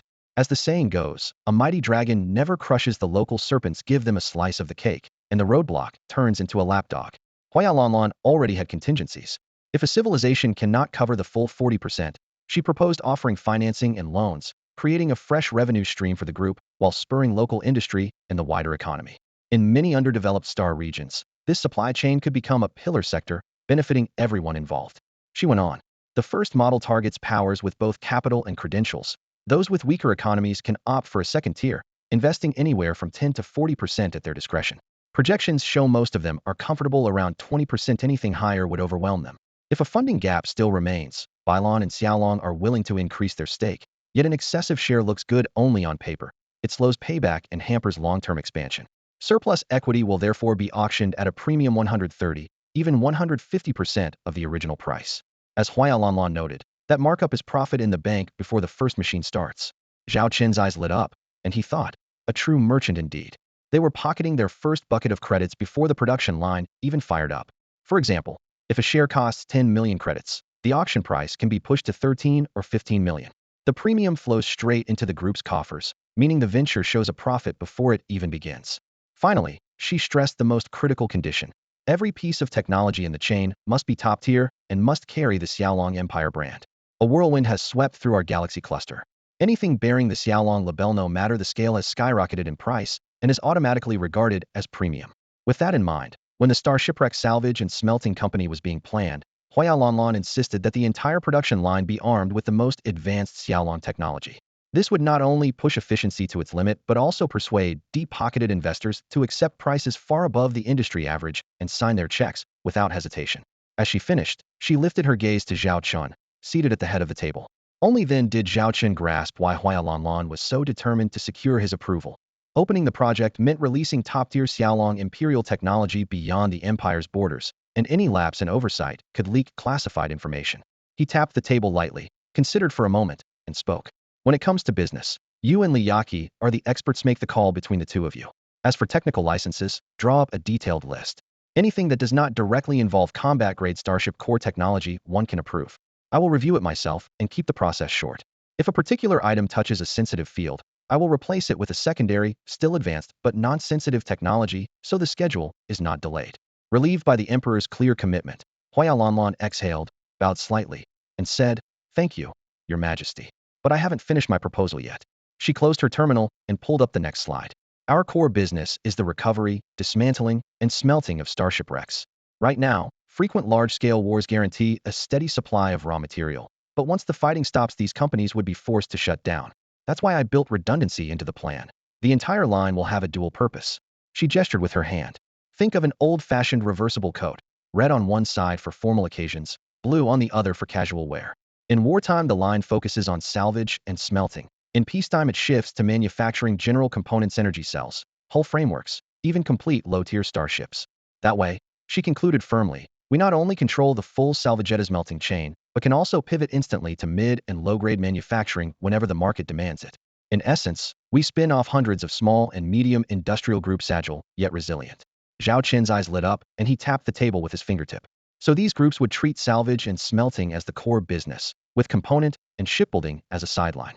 Their raw materials come straight from the wreckage they dismantle. They produce, consume, and sell within the same loop, cutting out procurement and transport costs, creating a closed-loop operation. He looked up, admiration in his eyes. You've thought this through brilliantly. If we proceed exactly as you propose, the projected value of this supply chain is far greater than 30 quadrillion credits. According to Hua Yaolin's calculations, it could even exceed 50 quadrillion. Zhao Chen sat on the sofa opposite her, his eyes deep and appreciative as they rested on Hua Yaolin. On paper, it is merely a starship wreckage recovery dismantling smelting loop, yet under Hua Yaolin's design, it has been stretched into a vast commercial artery. Its direct economic returns alone would tempt any galactic investor, and the downstream benefits will cascade back into the Xiaolong interstellar empire. First is raw material supply. The empire launches a flood of new ships every day, with more slipways working around the clock, and the demand for minerals and alloys is a bottomless pit.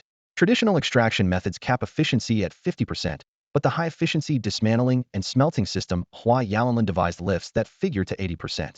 Zhao Chen calculated instantly. The extra 30% would let the empire uproot many outdated refining conglomerates, force them to upgrade, or fold them into the Bylon Interstellar Trade Group's portfolio. Next is component production. The new factories can mass-produce a host of standard parts for everything below T6 and T7 warships. T5 hulls in particular consume enormous volumes of standardized components, and a smooth supply chain could slash their construction time. At full speed during wartime, the Empire's monthly output of T5 warships could rise from 300,000 to 350, perhaps even 400,000. The Empire's domestic industry is already at its limit. To push further, it must draw strength from other universes, and Hua Yaolin's plan offers exactly that shortcut. The starting point looks humble, collecting wreckage and melting down scrap, yet in her long-term vision, each shard of metal becomes part of an iron flood that will ultimately sustain an industrial colossus spanning multiple universes. Excellent, Zhao Chen said with a slight nod. If you need anything, go directly to Li Yaqi. He'll make sure she gives you full support and meets every reasonable request. Thank you, Your Majesty. Hua Yaolin's smile was dazzling. Working with this Xiaolong Emperor was exhilarating because he adhered to trust completely or not at all. Once he placed his faith in someone, tasks poured in like a torrent, giving her ample space to showcase her talent. Thanks to that trust, the Bylon Interstellar Trade Group had doubled almost every year, its growth staggering. After a brief exchange, the two took the VIP passage to the venue of the Interstellar Trade Alliance. Soft lights lined the corridor, and scanning wards embedded in the walls spared them any chance encounter with other delegations. This route opened only for the highest ranks. Emperor Zhao Chen of the Xiaolong Interstellar Empire, Hua Yaolin, president of the Bylon Interstellar Trade Group, and the Minister of Commerce waiting at the hall's entrance. Li Yaqi. Your Majesty. Minister Li Yaqi stepped forward and bowed the instant she saw Zhao Chen. Thank you for everything you've done lately. Zhao Chen pushed open the heavy alloy doors of the conference room, letting his gaze sweep across every member of the Commerce Department. His voice was solemn yet warm. I've reviewed the Xiaolong Interstellar Empire's commercial and financial report for the last 6 months. Even in the middle of all-out war, interstellar trade still posted a 3% surge. You've done a remarkable job. The praise hit them like a surge of charged energy, washing the exhaustion from their faces. Zhao Chen went on to list every accomplishment the department had logged over the past half-year, making it clear that although he was often away from the capital, he was fully aware of their efforts and none of them had gone unnoticed. The brief but powerful speech left the sleep-deprived staff profoundly grateful. Even the usually guarded Li Yaqi felt her composure slip. After all, the words came directly from the Emperor of Xiaolong. "We were only doing our duty," she said steadily. She started to step back, then hesitated and lifted her eyes. "Is there something else your majesty requires?" Zhao Chen nodded, his attention drifting to the file she held. "Is there a report you need to bring to me?" Li Yaqi drew a slow breath, glanced at Hua Yalanlan beside her, and finally spoke. "Yes, there's a matter of importance we must place before you." Seeing her hesitation, Hua Yalanlan broke in first, her tone direct. "Does this concern me? Should I step out?" "That won't be necessary," Zhao Chen replied, raising a hand. "The two of you work closely. It's best if everything is laid on the table." With permission granted, Li Yaqi opened her personal light lock and produced a silver-gray encrypted document. Stamped across the front was SS level, a step below the Empire's highest SSS classification. She lowered her voice. 3 months ago, the Commerce Department's Oversight Division detected several abnormal orders price inflation, repeated resale of the same goods. The trail leads to senior executives at Bylon Interstellar Trading Group, certain officials within our own Commerce Department, and managers at multiple industrial plants. Zhao Chen's brow tightened. The gravity of the situation was obvious. "When does the general meeting start?" he asked Hua Yalanlan.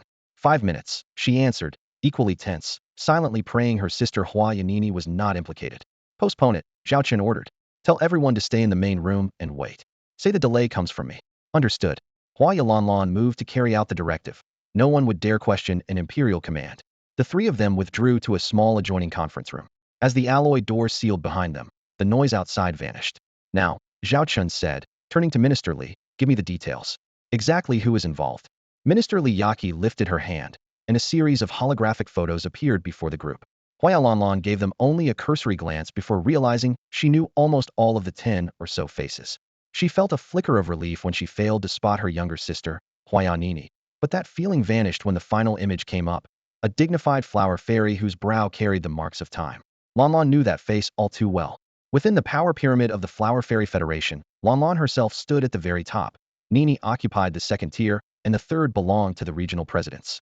The fairy in the photo was not only a regional president, she was the sister's aunt. Years ago, this aunt had saved both their lives and had always backed their business ventures. Seeing her name on this list was almost impossible for Lanlan to grasp. Forcing down her shock, Lanlan fixed her gaze on the labels flashing beneath the images. 1. Regional President, Bylon Interstellar Trade Group, Huaya Meishio, their aunt. 2. Regional President, Imperial Ministry of Commerce, Chu Pinchuan. 3. Regional Governor, Imperial Interstellar Central Bank Mommy. 4. Chief Engineer and Director, Imperial Third Industrial Zone Rod, a dwarf. 5. Prince Brauro of the Stone Kingdom. The weight of these titles made the atmosphere in the conference room instantly heavier. Zhao Chen's expression grew darker with every name. Each individual was powerful in their own right, and each represented an even larger faction. Take Chu Pinchuan. For example, Zhao knew him better than anyone. The sole son of the late Chu Chang's brother, Chu Pinchuan had once served in the Chu family's fleet. When the Xiaolong Interstellar Empire mobilized against the Zerg, Chu Pinchuan's fleet suffered losses exceeding 80%, yet he fought on until reinforcements arrived and his flagship was obliterated. Rescuers pulled him from the shattered bridge with half his skull split, organs failing, and every limb ruined. Emergency surgery replaced most of his organs and fitted him with prosthetics, wrenching him back from the brink of death, but he could never return to combat. Severe brain damage left him drifting in and out of consciousness, awake less than 4 hours a day. In recognition of his service, Zhao Chen gave him a comfortable retirement post as regional president in the Ministry of Commerce. Li Yaqi then staffed the office with capable deputies so operations would continue smoothly even during Chu Pinchuan's long periods of sleep. Mammoth's record was just as extraordinary. A succubus and a blood relative of Chief Secretary Lilith, she originally entered the Secretariat as well. During the war, she served with the fleet, performing her duties flawlessly and dying multiple times in combat. Advanced resurrection technology brought her back again and again, but each revival eroded her mental stability. Under the medical team's assessment, it was decided she was no longer fit for frontline duty. Although she fought the ruling tooth and nail, she had no choice but to move to a support post and was reassigned to the Imperial Central Interstellar Bank, where she was immediately installed as regional president. After verifying the identity of everyone present, Zhao Chen instantly grasped the gravity of the situation, a rare frown settling between his brows. As the Xiaolong Emperor, he seldom worried about threats from outside the realm no matter how strong the enemy. One command could rally the nation. What truly unsettled him were dangers brewing within. If the core began to rot, even the strongest fortress could collapse in an instant. Tell me exactly what happened, Zhao Chen said, his voice pitched dangerously low. Huaya Lanlan started to speak, then took a deep breath to steady herself. This is a long story, so we'll start at the beginning. Her gaze swept the room. It began when Huaya Meishio decided to skim a little off an existing trade contract. Take a routine shipping order, for example. The cargo spare parts and household goods carried an allowable loss rate of 1%, but actual losses rarely exceeded half of that.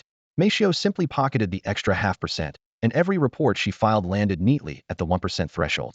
At this point, Huaya Lanlan only frowned. In the interstellar trade arena, such small-time maneuvers were hardly uncommon. If damage ran over the limit, merchants would sometimes even cover it out of their own pockets. Everyone inside and outside the empire understood these gray areas and looked the other way. After all, crystal clear water holds no fish. But some people never know when to stop. After a few rounds of deals, Meishio latched onto Chu Pinchuan, the regional director of the Imperial Ministry of Commerce. At first she greased the wheels with lavish gifts, just standard practice. Before long, she discovered that Chu was insatiably greedy, and suddenly she smelled a far bigger opportunity. Her only fear was that he might ask for too little. Meishio kept pouring money into him, and their relationship heated up quickly until they launched their first official collaboration. Using his authority as regional director, Chu inflated a contract that should have been worth 10 billion credits to 30 billion, then awarded it to Meishio. Under normal margins, she might have cleared 2 or 3 billion on 10, but with the price tripled, the two of them split a staggering 23 billion in pure profit, half for Chu, the rest for Meishio. By this point, the color had completely drained from Huaya Lanlan's face. What had started as petty skimming could be tolerated, but this crossed the red line of the Xiaolong Interstellar Empire. They'd been bleeding the Xiaolong Interstellar Empire dry. Over 8 separate operations, this ruthless scheme had siphoned off more than 20 billion star credits in pure profit. Minister Li Yaqi projected a stack of electronic case files onto the conference table's holographic display. Lines of figures pulsed beneath flickering cursors. Zhao Chen gave the data a cursory glance before looking away. For the Empire, 20 billion wasn't catastrophic, yet it equaled an entire year's output for many small interstellar civilizations. Is that really all of it? He asked. That amount alone couldn't explain a personal briefing, especially with accomplices still hidden. Li Yaqi opened the next file. The chain began with Huaya Meishio and Chu Pinchuan, who leveraged their connections to spread the rot outward. Their first conquest was Mami, regional president of the central bank, who controlled the empire's liquidity. Mami used 3 methods. 1. Packaging doomed ventures as dazzling long-term investments and funneling money into them despite certain losses. 2. Approving grants for legitimate projects at 20 to 30 times their real value and pocketing the surplus. 3. Skirting regulations to authorize loans and special subsidies that never should have passed review.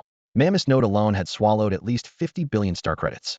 Scrolling on, Li Yaqi highlighted the next name, Luo De, chief engineer of the 3rd Industrial Zone.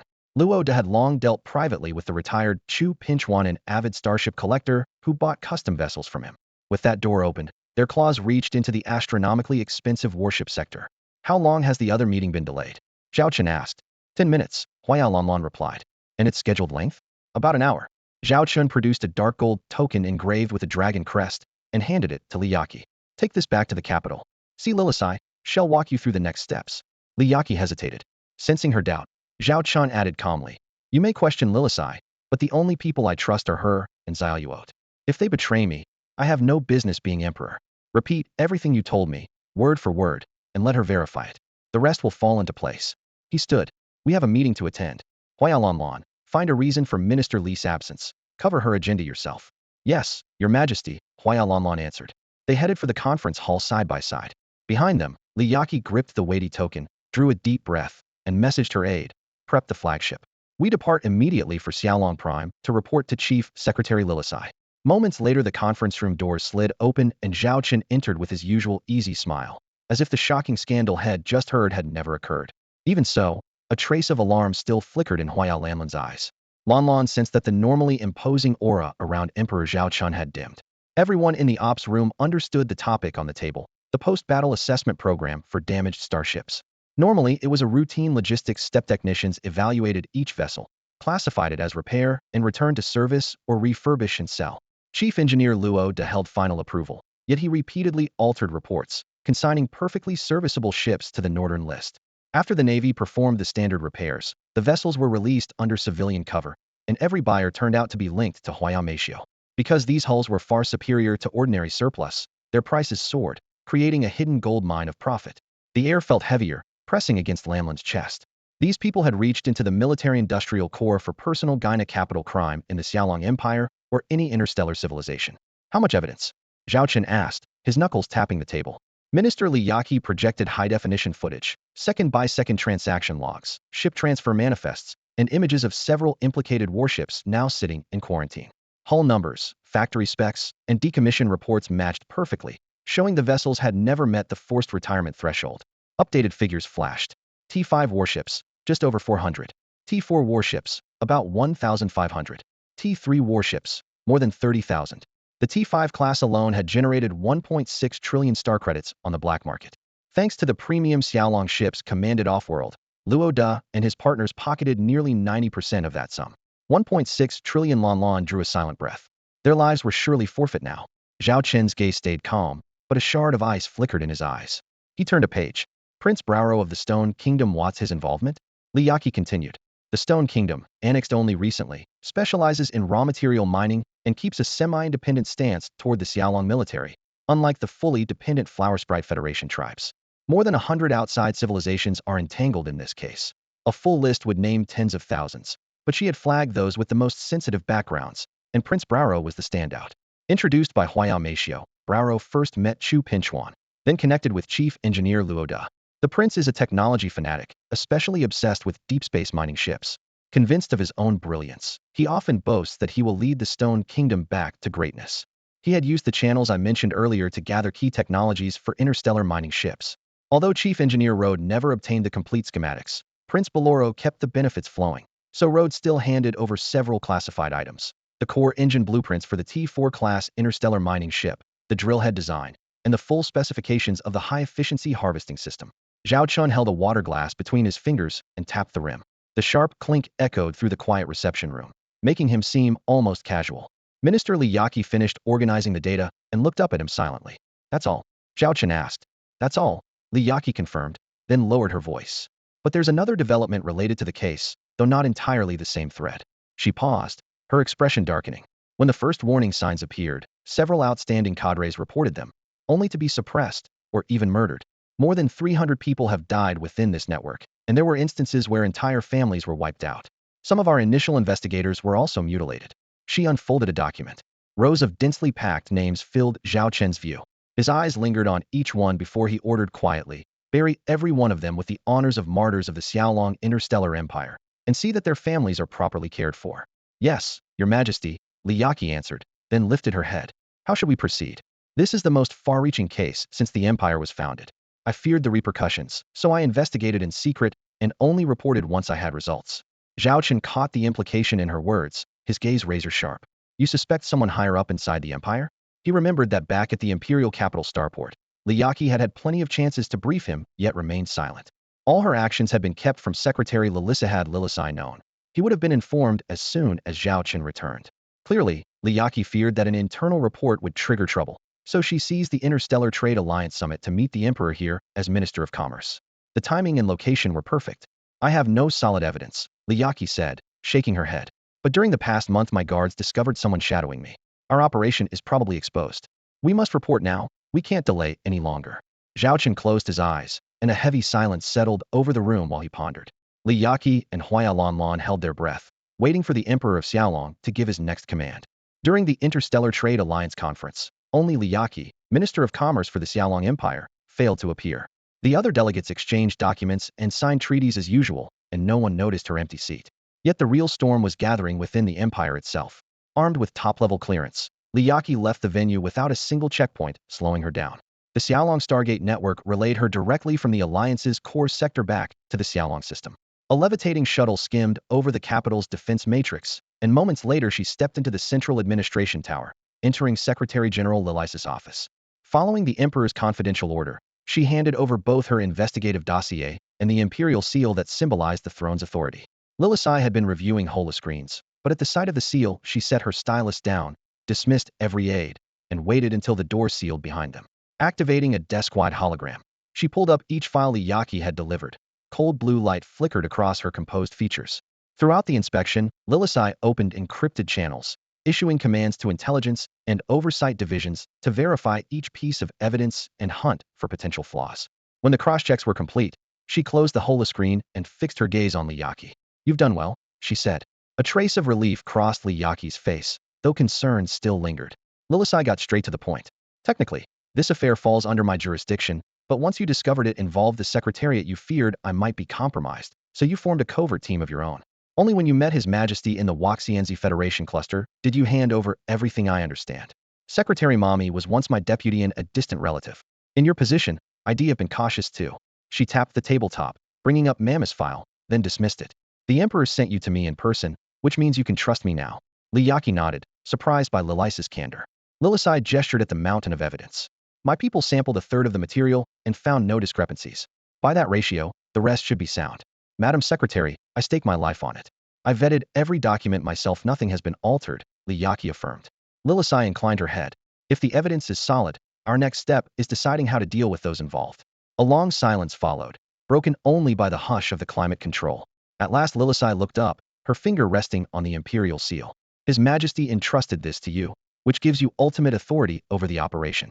I'm here to back you. Tell me how you want to proceed." Minister Liyaki hesitated for a moment, then said gravely, "In my view, the evidence we already have is more than enough to secure convictions. Although we're still missing solid proof against a few lower-level accomplices. Once we bring in the ringleaders and make them give up their subordinates, gathering the rest won't be difficult. These parasites have been draining the Xiaolong interstellar empire for far too long. The empire is at a critical juncture, and we cannot let this rot spread any further." The spacious strategy room was brightly lit. A huge star chart covered one wall, red markers pinpointing the suspect sectors. Secretary Lilith nodded slightly, motioning for her to continue. "Let's hear your plan," Lilith said coolly. Liyaki tapped several names on the holographic display. Their images and dossiers expanded in midair. "The network behind these people is deeply entrenched. If we don't strike fast, every power block will be dragged in. We have to act on two fronts and keep the Empire's order intact. First, deploy the rapid response teams and seize every listed target in one sweep. Second, extend invitations to their families and high-level patrons." Her finger paused on the words Chu family. "Take the Chu clan's patriarch Marshal Chu Chang'e. Prosecuting Chu Pinchuan is legally sound, but not everyone in the family will accept it. We should brief the old marshal first and let him explain the facts to his kin. That will minimize collateral fallout and prevent the Chus from thinking the Empire is singling them out. We'll handle the other families the same way."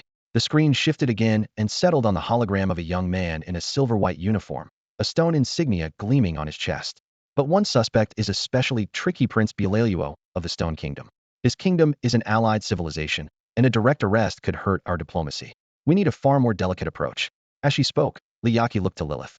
Lilith folded the display away and replied with certainty, "Understood. They'll handle him personally. Everything else proceeds exactly as you outlined.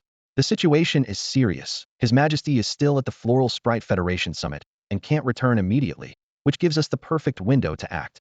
By the time he's back, we will deliver a result he can be proud of." Liyaki nodded solemnly. The two women then divided the workload, assigning intelligence teams, fleets, and special operations units. A thunderstorm was about to sweep through the Xiaolong interstellar empire. Chu family sector.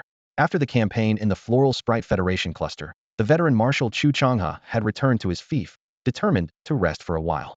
The grueling interstellar command had nearly drained the last of his strength, and all he wanted now was to fish on the sapphire coastline of his homeworld. The sea, blue as a gemstone, stretched to the horizon. Waves shattered against the rocks, spraying fine white foam. Wearing a broad straw hat, Chu Chang'e set his rod and chuckled to himself. "Heh, I came prepared today. No way I'm going home empty-handed." Several other retired, white-haired generals were spaced along the shore, rods in hand. They burst into laughter at his boast. "Careful, Marshal, it's too early to brag," one of them called. "Last time you didn't catch a single fish." Another chimed in. "Yesterday you borrowed my blue-tailed spear base for a photo. I almost felt bad exposing you." A third chuckled. "You're brilliant on the battlefield, but when it comes to these waters, you lose every time." Stung by their teasing, Chu Chang's eyes widened. "You old scoundrels, just wait and see. Today you'll wipe the slate clean and land the biggest fish out here." Just then, a video window popped up. The screen flared to life, shattering the rare calm of Chu Chang'e's afternoon retreat. On the other end, his adjutant spoke so fast he hardly had time to breathe, rattling off a rapid report. "Marshal, the Imperial Chief Secretary requests your immediate presence in Chang'an City, Xiaolong System. His Majesty's writ is attached, as well as a classified dossier that requires your personal review." With that, the adjutant transmitted the file in an encrypted burst, the cursor flickering as the data flowed into Chu Chang's terminal. Chu frowned, wondering what could be serious enough to warrant a royal mandate. But the moment he opened the document and skimmed a few lines, his face iced over. The retired generals fishing beside him felt a wave of murderous intent and fell silent at once. Heh, heh, wonderful, Chu chuckled, the sound chilling. Looks like I've hooked a big one today. Before the words had faded, the durasteel rod in his hand snapped clean in two with a sharp metallic crack. He raised a hand to his personal aide. Prepare the shuttle, now. Someone ventured a timid question. Marshal, you're done fishing? Fishing? Chu snorted. The big one's already on the hook, and it's a monster. The icy words sent a chill down every spine. During the flight to the Xiaolong system, he said nothing, reading the dossier over and over. Each time the holoscreen folded away, he slapped it open again, his growing fury splintering teacups and tabletops. Even the armrests cracked under his grip. When the shuttle broke into Chang'an's airspace, the grand starport and golden domes looked as magnificent as ever, but Chu did not spare them a glance. The reception crew saw his stormy face from afar, fell silent, and melted out of his path. Following Secretary Lilith's directions, he strode to the assigned conference room. The room was small and austere. The table offered an array of delicate snacks, every one of Chu's favorites, yet he did not spare them a glance. Boots clanging, he met Lilith's eyes and cut straight to the point. Where is that brat's corpse? Drag it in here, I'll lash the beast 1,000 times myself. Lilith felt the temperature plummet. She lowered her voice. The royal guards are already moving to arrest Chu Pinchuan. The evidence is conclusive, but the Empire has its laws. We can't just execute him out of hand. If he surrenders, he'll be in transit now. If he resists. Resist? Chu's gaze sliced like a blade. After what he's done, he dares resist. Skip the trial, flay him alive, and hang what's left outside Chang'an's gates. He has shamed the entire Chu clan. His palm slammed the desk, fracturing the alloy surface. Lilith slid another file toward him, speaking slowly but distinctly. Marshal, what you've seen ties only to Chu Pinchuan himself. Here is what he and several others have done together. Secretary Lilith spread the entire set of incriminating evidence in front of Marshal Chu Chang'a. The thick stack of files, filled with stark images and damning text, glinted coldly under the lamp. She explained that what they had seen earlier was only the tip of the iceberg. A muscle twitched at the corner of Chu Chang's mouth, but he forced down his rage and kept turning page after page. Halfway through, his fury erupted. He seized a delicate tea pastry together with its porcelain plate and hurled it at the wall, shards exploding in every direction. A heartbeat later, his fist slammed onto the sandalwood desk. The muffled boom split the tabletop in two, cracks racing along the grain. Blood seeped from his knuckles, but he didn't even glance at it. Chu Pinchuan deserves 1,000 deaths. The old marshal growled, each word tasting of iron. The room was a wreck, yet Secretary Lilith stayed composed, her steps steady. She raised her eyes and spoke in an even tone. Under my plan, the 4 people implicated in this case will be taken into custody at once and brought here for an internal preliminary hearing. I'll personally travel to the Stone Kingdom to demand Prince Blorau's extradition. This is the most extensive and serious case since the founding of the Xiaolong Interstellar Empire, and it involves multiple high-ranking officials. We must handle it cleanly and decisively. Chu Chang'e cut her off with a sharp gesture, the flames of anger still leaping in his eyes. Spare me the briefing, I understand. The Empire is at a critical juncture, and not one of these vipers can be allowed to live. Make it public. Let everyone see kill the chicken to scare the monkeys. He drew a deeper breath, his voice turning colder. Chu Pinchuan may be my brother's son, but the Chu family already counts him dead. Deal with him however you see fit. If anyone else in our family is involved, purge them all. I, Chu Chang'e, will not object. And if necessary, this old body can still wield a blade. I'll carry out the execution myself. Seeing his resolve, Lilith gave a slight nod, relief washing through her. I have other matters to attend to, Marshal. Please rest here. Whatever you need, just give the word. They'll update you the moment we make progress. With that, she stepped out. The corridor was bathed in pale light. Chu Xian had been waiting there for some time. Lilith motioned her closer and spoke quietly. Your grandfather is inside, and his mood is terrible. Go and calm him. He's not involved in the case. Well, act strictly by the law and won't drag in the innocent. Every family slips up now and then. Don't let him shoulder needless guilt. Chu Xian nodded. She understood that the secretary had informed her immediately because the Chu family carried enormous weight in the empire, and she and Chu Chang'e were its public faces. I understand.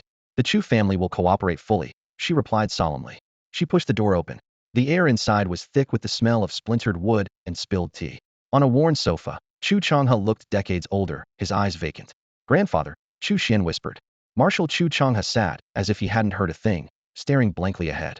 It wasn't until Chu Xian walked over and called to him several times that he finally came back to himself. The old man lifted his head, his eyes dull, and murmured, Xianer, how could that boy Pinchuan end up like this? A stab of pain went through Chu Xian. No one knew better than she that her grandfather had always treated her youngest uncle, Chu Pinchuan, as a son. After her parents died, Pinchuan became both uncle and older brother to her. Back then, amid the Chu family's fleet, the old marshal had called the two of them together and publicly declared that, if Pinchuan proved capable, the Chu star domain would one day be his to govern. Chu Xian accepted the decision gladly. That high-spirited uncle possessed both the prestige and the command talent the role required. Pinchuan had laughed and patted her shoulder. The Chu holdings will be yours in the end, Xian. How could your uncle steal your glory? The family was all smiles, and almost no one believed power could ever drive a wedge between them. Everything changed in that brutal war. Pinchuan was gravely wounded, stripped of his eligibility to serve as a frontline commander, and forced into a rear-line post. From then on he seldom returned to the Chu star domain, missed most family gatherings, and slowly faded from their lives until today, when the scandal erupted. Chu Xian pulled her grandfather into a tight embrace. The iron-blooded marshal who had never flinched under artillery fire now looked helpless and pale, no different from any other old man. At the same time, a sudden storm swept across the Xiaolong interstellar empire. Acting on imperial orders, the Royal Jinhui began rounding up every suspect on their list. Outside the Ministry of Commerce Tower in Chang'an City, a Royal Jinhui squad formed up in precise ranks. Their captain studied the needle-thin skyscraper, then tapped her wrist console to confirm the roster 13 targets were to be arrested inside. Move. At her single command, the squad advanced without a sound. The ground floor lobby was brightly lit, and the reception attendants froze in panic at the sight of the black-armored soldiers. The captain strode to the front desk, her gaze drifting to the data port that linked directly into the building's internal network. She produced a black and gold badge and said evenly, "Royal Jinhui, on official duty. From this moment on, the building is under our control. No one enters, no one leaves." With that, she took out a silver flash drive and slid it into the port. The drive carried the Jinyui's highest clearance. It granted access to most Imperial systems at will. Files up to Class S could be opened immediately, Class SS documents would be sealed on the spot, and anything Class SSS required the joint authorization of several top Jinyui commanders. Matters at that level were usually handled by those leaders themselves. As luck would have it, this Ministry of Commerce headquarters was tied to an SS-level investigation. The squad leader standing in front of them was one of the 3 supreme commanders of the Royal Jinhui and held the rank of Major General in the military, a clear sign of her immense power and status. The commander invoked top-level clearance and seized control of the entire building at once. Every door, window, elevator, and the main entrance locked down, and the internal computer network went dark. In a flat voice, she said, "Upstairs." A dozen fully armed Jinui filed into the elevator and began their ascent. The car paused briefly on the 9th floor. Ding, the doors slid apart. 2 guards sprang out, and the lift continued upward. In the corridor, the pair watched data stream across the inside of their visors. Live schematics of the building, and a constantly updating arrest list projected directly onto their retinas. A few strides later, they burst into a department office. The moment the staff saw the gold thread crest on the uniforms, they froze. Fingers poised above keyboards hung in midair. The 2 guards headed straight for the manager's office, keyed in an override code, and the lock clicked open without a sound. A heated argument flared inside, then was abruptly cut short. A moment later, the department head emerged, wrists and neck shackled. Her eyes were vacant. Her head drooped as if her spirit had been drained, and the guards marched her toward the elevator. Meanwhile, the lift kept climbing. At each floor, the doors parted. Another pair of Jinui stepped out and apprehended the names on their list. 1 suspect on one floor, 3 on another. Some suspects raised their hands obediently. Others fought with everything they had. "You can't do this to me." I'm a department head and a former colonel in the Xiaolong Interstellar Empire fleet. A middle-aged woman shouted, struggling to break free. The unit leader remained expressionless and produced the warrant. "Zhao Chen, you are charged with falsifying commercial contracts in collusion with others, causing a direct loss of 50 billion star coins to the Xiaolong Interstellar Empire, and accepting more than 3 billion for personal gain. Your arrest warrant bears the personal seal of His Majesty the Xiaolong Emperor. If you still consider yourself part of the fleet, stand down and accept judgment." The accusation landed like muffled thunder. Zhao Chen shuddered, and the light fled from her eyes. Some onlookers stared in shock. Others lowered their heads with a sigh. Many had long suspected corruption. Today, the other shoe finally dropped. For them, the outcome held no surprise at all. The commander of the Imperial Jinwei Guard led his last 2 officers to a landing just a few floors below the tower's roof. This level had once been reserved for the regional presidents. Yet today, only one man occupied it: Chu Pinchuan. Just days earlier, he had received a recall order from headquarters and had stopped here to submit his report. Years on interstellar battlefields had given him a razor-sharp 6th sense. Instead of working through the files, he reclined in his chair and stared at the city's vast skyline through the floor-to-ceiling windows. The glittering lights meant nothing to him. He longed for the stars, for the crashing roar of cannons as he directed a fleet from the deck of a warship. He shut his eyes, but the images that surfaced were not those of blood and glory, only fragments of recent, hollow extravagance. The memories of battle had faded. He couldn't even remember the last time he visited the Chu estate. It wasn't unwillingness, but fear. Though not his birth son, Marshal Chu Changhe had raised him as one, teaching him both survival and command. If he faced the old man now, he feared he would fall to his knees in shame. Footsteps suddenly sounded beyond the door, hard, measured, unmistakably military. Imperial soldiers had no reason to be in the Ministry of Commerce Tower, so who could it be? The answer formed in his mind at once. His eyes snapped open as the glass door slid aside. 3 guards in black and gold uniforms stood before him.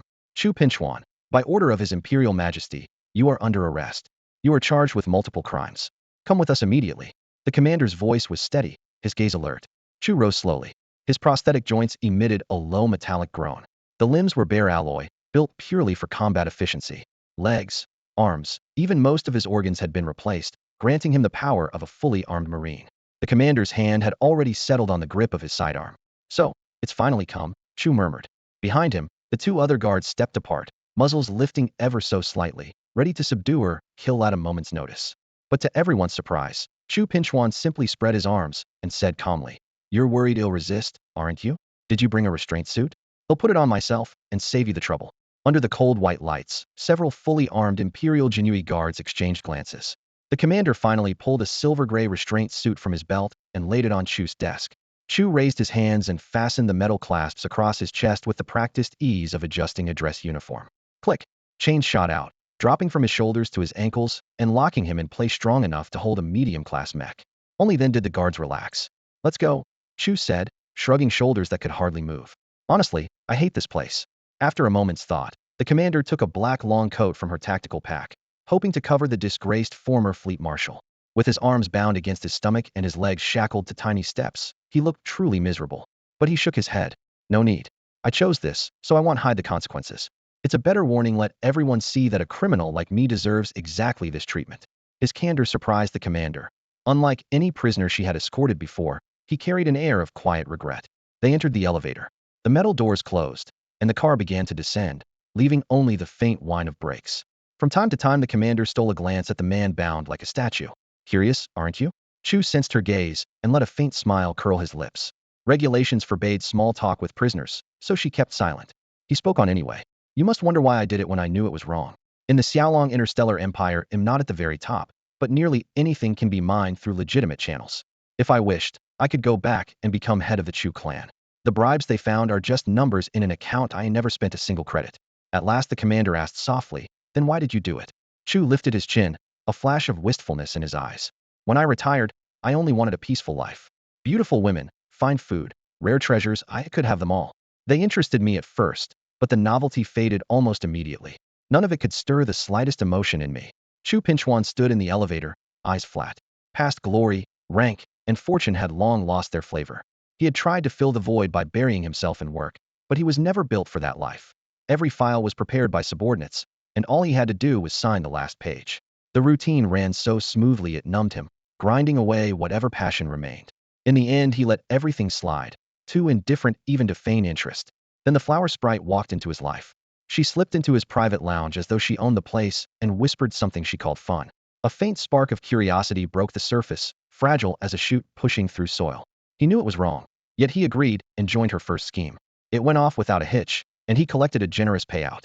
The money meant nothing to him, but the act of taking it made his anesthetized heart beat again. That was real excitement, akin to the first time he piloted a shuttle through deep space, the first time he commanded a battleship on a long-range jump, the first time he destroyed an enemy vessel, a heavily modified T-2 pirate destroyer. The craft was blindingly fast. His flagship chased it for 15 minutes, weapons firing non-stop, before turning it into a twisted husk of molten metal. He still keeps that wreckage in his armory, a trophy of conquest. Working with the flower sprite proved just as addictive. The jobs grew, each one bigger than the last, until petty schemes couldn't thrill him anymore. He ditched the pretense and plunged headlong into the gray undercurrent. The elevator numbers ticked downward. Inside the cramped car, he recounted the entire story to the commander of the Royal Jinui, his voice cool, as if dissecting a dull piece of business. The commander could hear the root of it, an enormous void. A man who once stood atop every hierarchy had lost the things he thought would stay for life. He could no longer fit the mold of normality. Danger and adrenaline had become compensation, driving him farther along a road with no return. Few could understand. Most people will never reach his height, let alone grasp the wasteland inside him. Ding! The elevator settled on the ground floor, and the door slid apart. The lobby beyond was packed. In the center stood the suspects escorted by the Royal Jinui. Some stared blankly, resigned. Some were chalk-white, shaking uncontrollably. Some still shrieked about past achievements, hoping to bargain for a breath of mercy. Around them clustered a crowd of onlookers. They had guessed something was wrong upstairs, but none expected to see Chu Pinchuan among those being let out. Major General Chu got caught up in this too? Whispers of surprise rippled outward. Everyone in the building knew who he was. He was supposed to tower above the dust, untouchable. Quiet. You had no problem spending the money, so don't start screaming now. You knew the cost. Chu Pinchuan stepped out of the elevator and fixed the shouting accomplice with a cutting stare.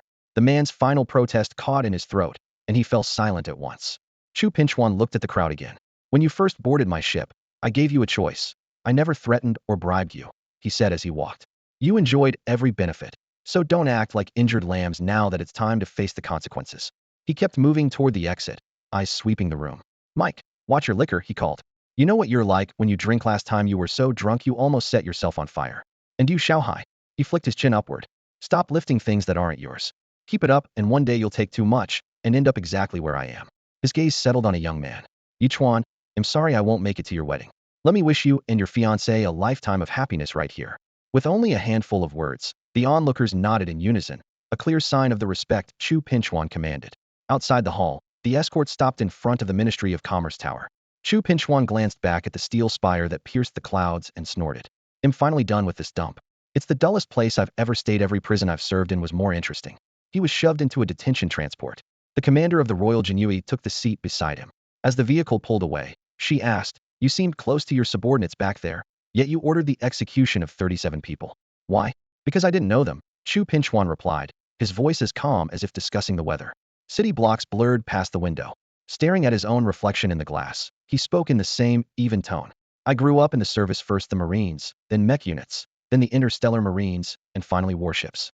In the Chu family there are no parachutes. Every officer climbs on merit. The people who follow me, I protect them. In that tower they called me district president and greeted me. That makes them my people. As for the 37 who investigated me and tried to report upward, they stood on the opposite side. On a battlefield, that makes them the enemy. Do you need a reason to kill the enemy? The commander finally understood his logic. A lifetime in uniform had carved battlefield rules into his bones. The vehicle entered a luminous energy tunnel, the light walls snapping shut behind it. Upon arrival, the prisoners were taken out in groups. Even with airtight evidence, procedure demanded interrogation. Chu Pinchuan was led into a cramped interrogation room barely 20 square meters, one metal table, 3 hard chairs, and a glass wall on the right. Footsteps echoed on the floor. The moment he crossed the threshold, he stopped cold, fixed on the glass as if sensing something. Suddenly he dropped to his knees and bowed 3 times, his forehead thudding against the tiles. On the other side, a silver-haired elder slammed a fist against the glass. A deep, weathered voice carried through the thick barrier. Chu Chang'e. After 3 knocks, Chu Pinchuan returned to the interrogation chair. The metal legs scraped the alloy floor with a dull clang, and the cold white lights pinned him beneath a harsh spotlight. The interrogator and his aide pushed the door open, their powered armor boots clicking as they took their positions with military precision.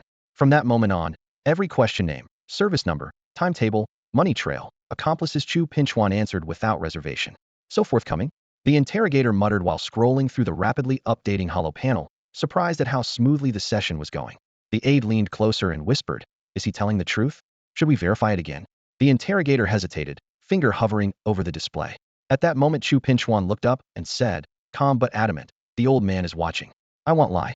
With that, he fixed his gaze on the one-way glass to his left. On the other side, Chu Chang's face darkened as he slammed his cup against the glass, water spraying everywhere. Now you find your conscience? Where was it when you were breaking the law?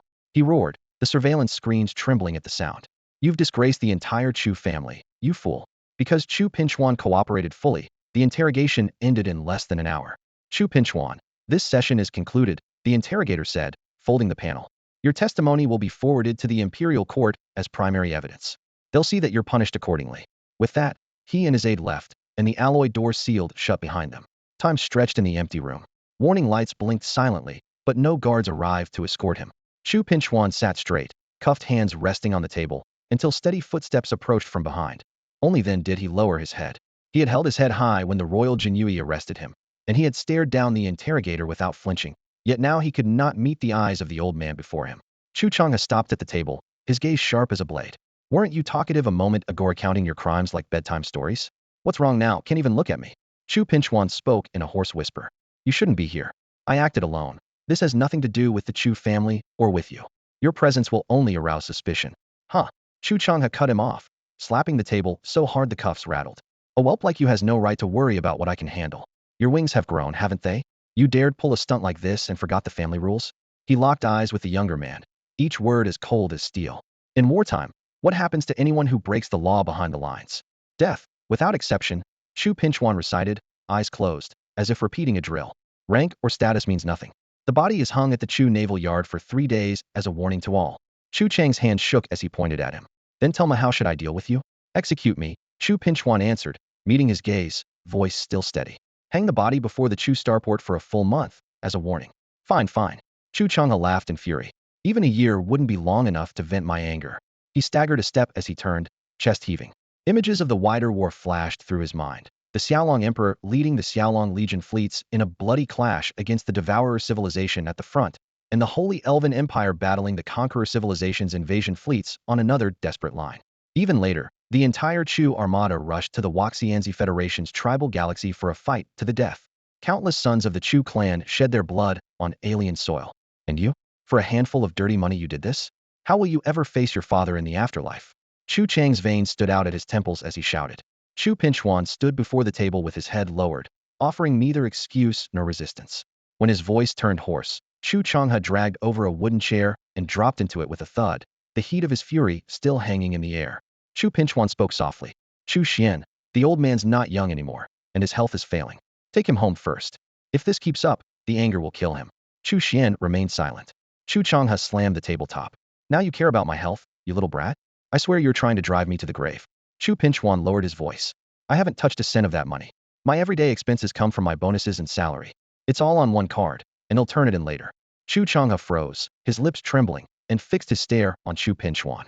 Then what on earth are you after? Chu Pinchuan paused, weighing each word. Most of the time, I don't even know. I want to stop, but the moment I do, life feels pointless. Only when I repeat those things can I be sure I'm still alive. I sleep 20 hours a day, and in the 4 hours I'm awake, if I don't find a thrill, I'm a walking corpse. So that's why you keep doing it. Chu Chang's anger flared again. Chu Pinchuan offered no further explanation. After a brief silence, he took out 2 bottles of liquor and set them gently on the table. It was the Chu clan's own grain spirit, one stocked on nearly every Chu starship. The high-proof alcohol doubled as fuel for small weapons, disinfected wounds, and scrubbed grime from hull plating. After each deep space mission, crews would be sprayed head to toe with it to fend off unknown microbes. Because each ship carried only a fixed quota, anything left over had to be used before the next supply run, so the crew would drain the remaining bottles in a final binge before docking. The liquor burned like fire. A few could drink it straight, most diluted it with mixers, and the ritual became a trademark of the Chu fleet. Since our armada upgraded to the new warships, we've had dedicated disinfectant sprayers, and this liquor hasn't seen a battlefield since. Chu Pinchuan tapped the bottles. But to me, it still tastes like the old days. Chu Changha gazed at the 2 bottles of murky dark liquid, a storm of emotions churning in his eyes. Some bars in the Chu sector sell booze under the same label, he muttered, but it's all for show. I saved this bottle a long time ago. Today is the last time we'll see each other and the last time we'll drink together. Chu Changha gripped the weather-scarred bottle, tilted his head back, and took a long swallow. The fiery liquor scorched its way down his throat. Before he could blink, half the bottle was gone. The burn hit his lungs like a blast furnace, forcing a fit of coughing that shook his broad chest.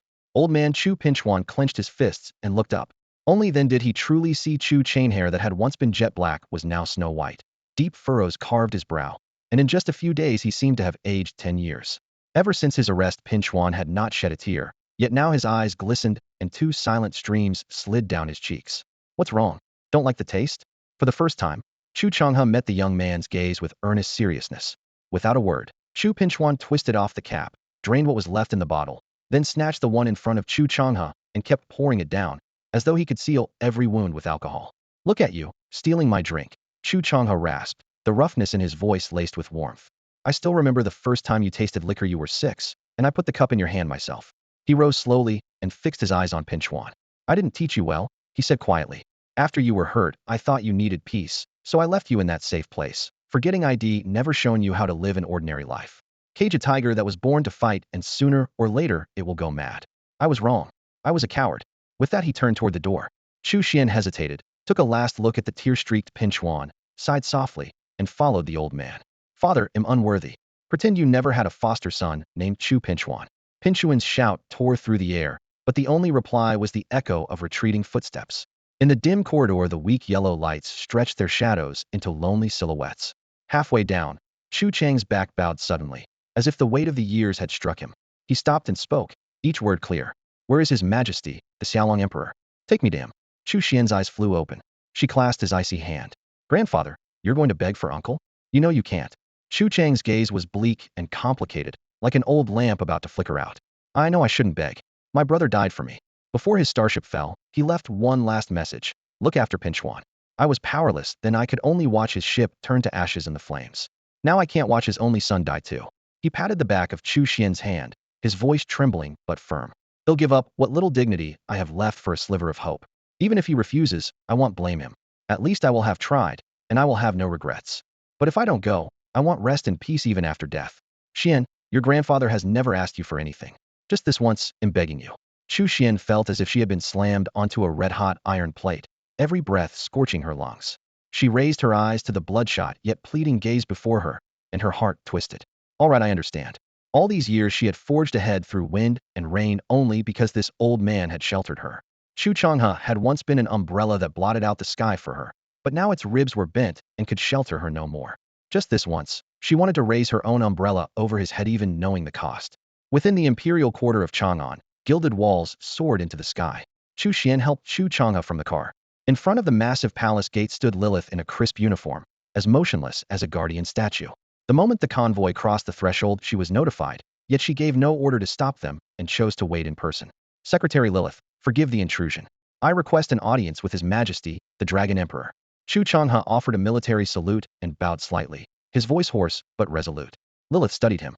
The once glorious marshal now wore silvered hair and a bowed back, as though crushed by years and sorrow. She held back the blunt truth and turned to Chu Xian instead. Marshal Chu Xian, may I have a word? Grandfather, please rest here for a moment.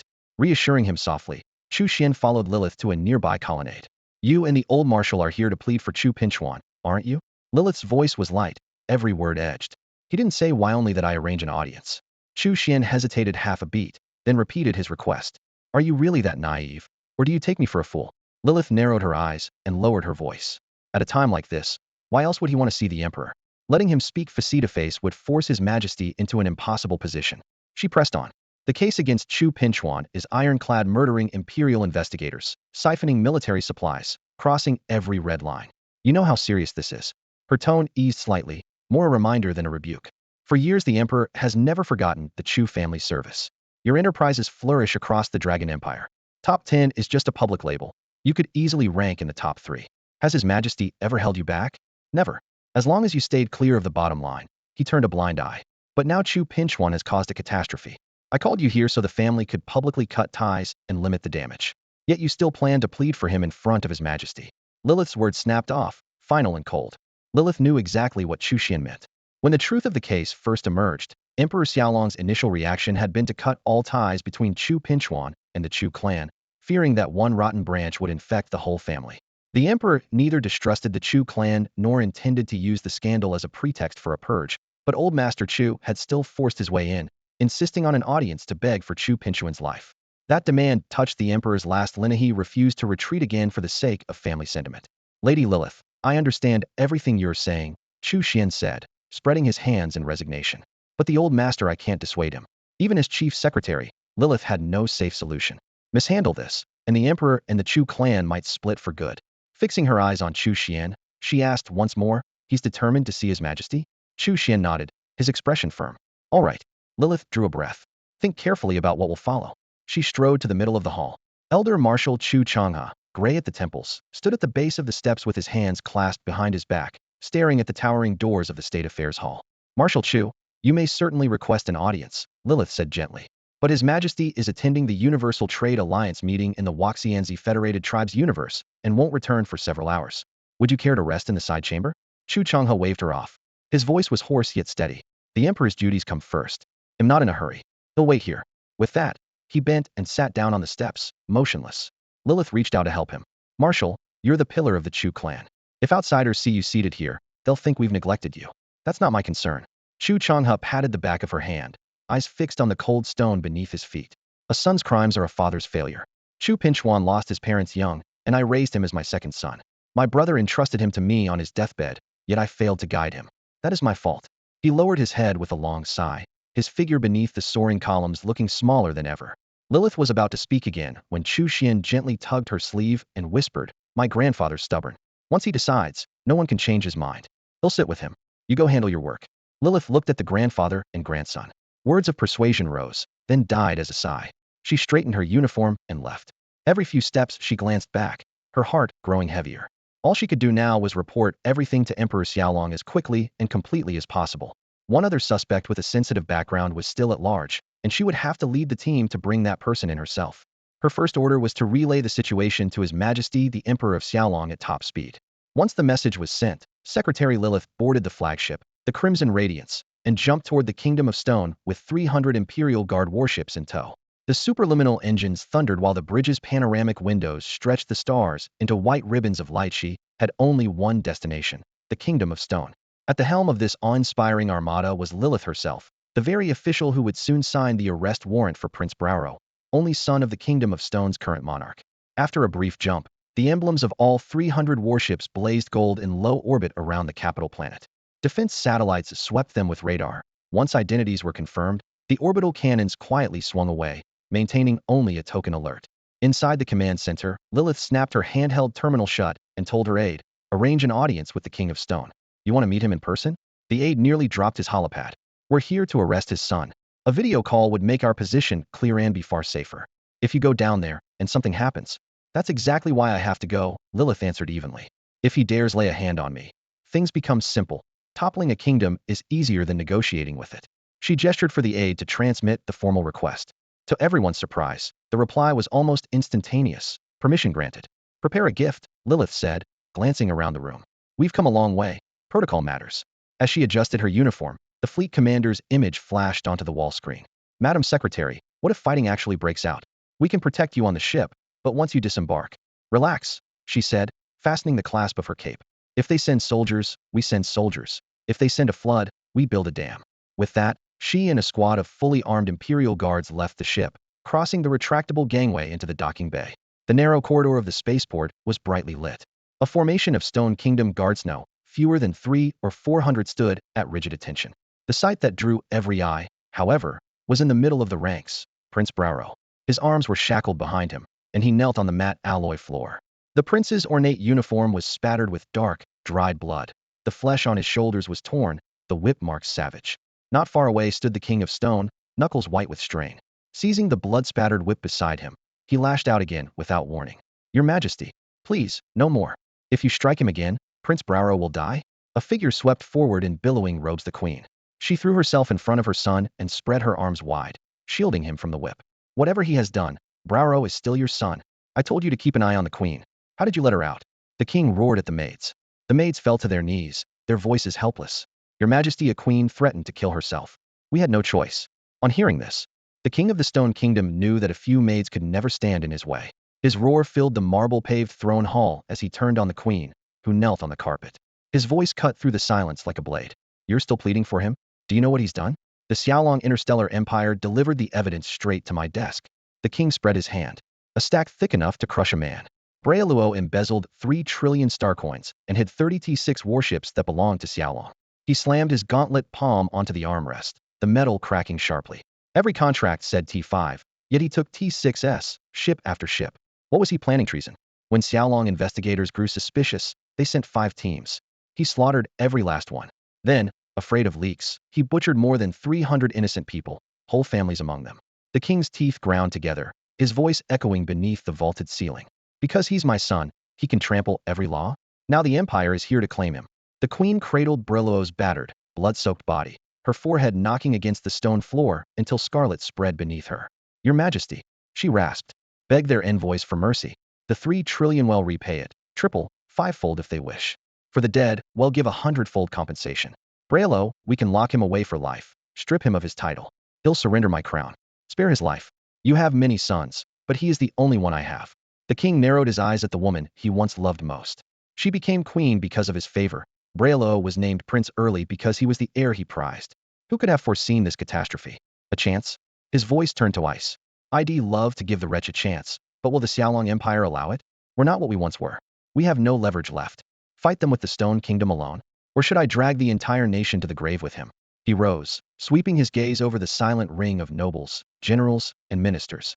Remember how many eyes covet my throne, waiting for a single misstep? He let out a bitter laugh. You think they're here to support me? No. They're jackals drawn by blood. If I so much as anger Xiaolong, they'll raise their banners, overthrow us, then cheerfully deliver our corpses to the emperor. His words grew colder. Xiaolong no longer needs an army to break us.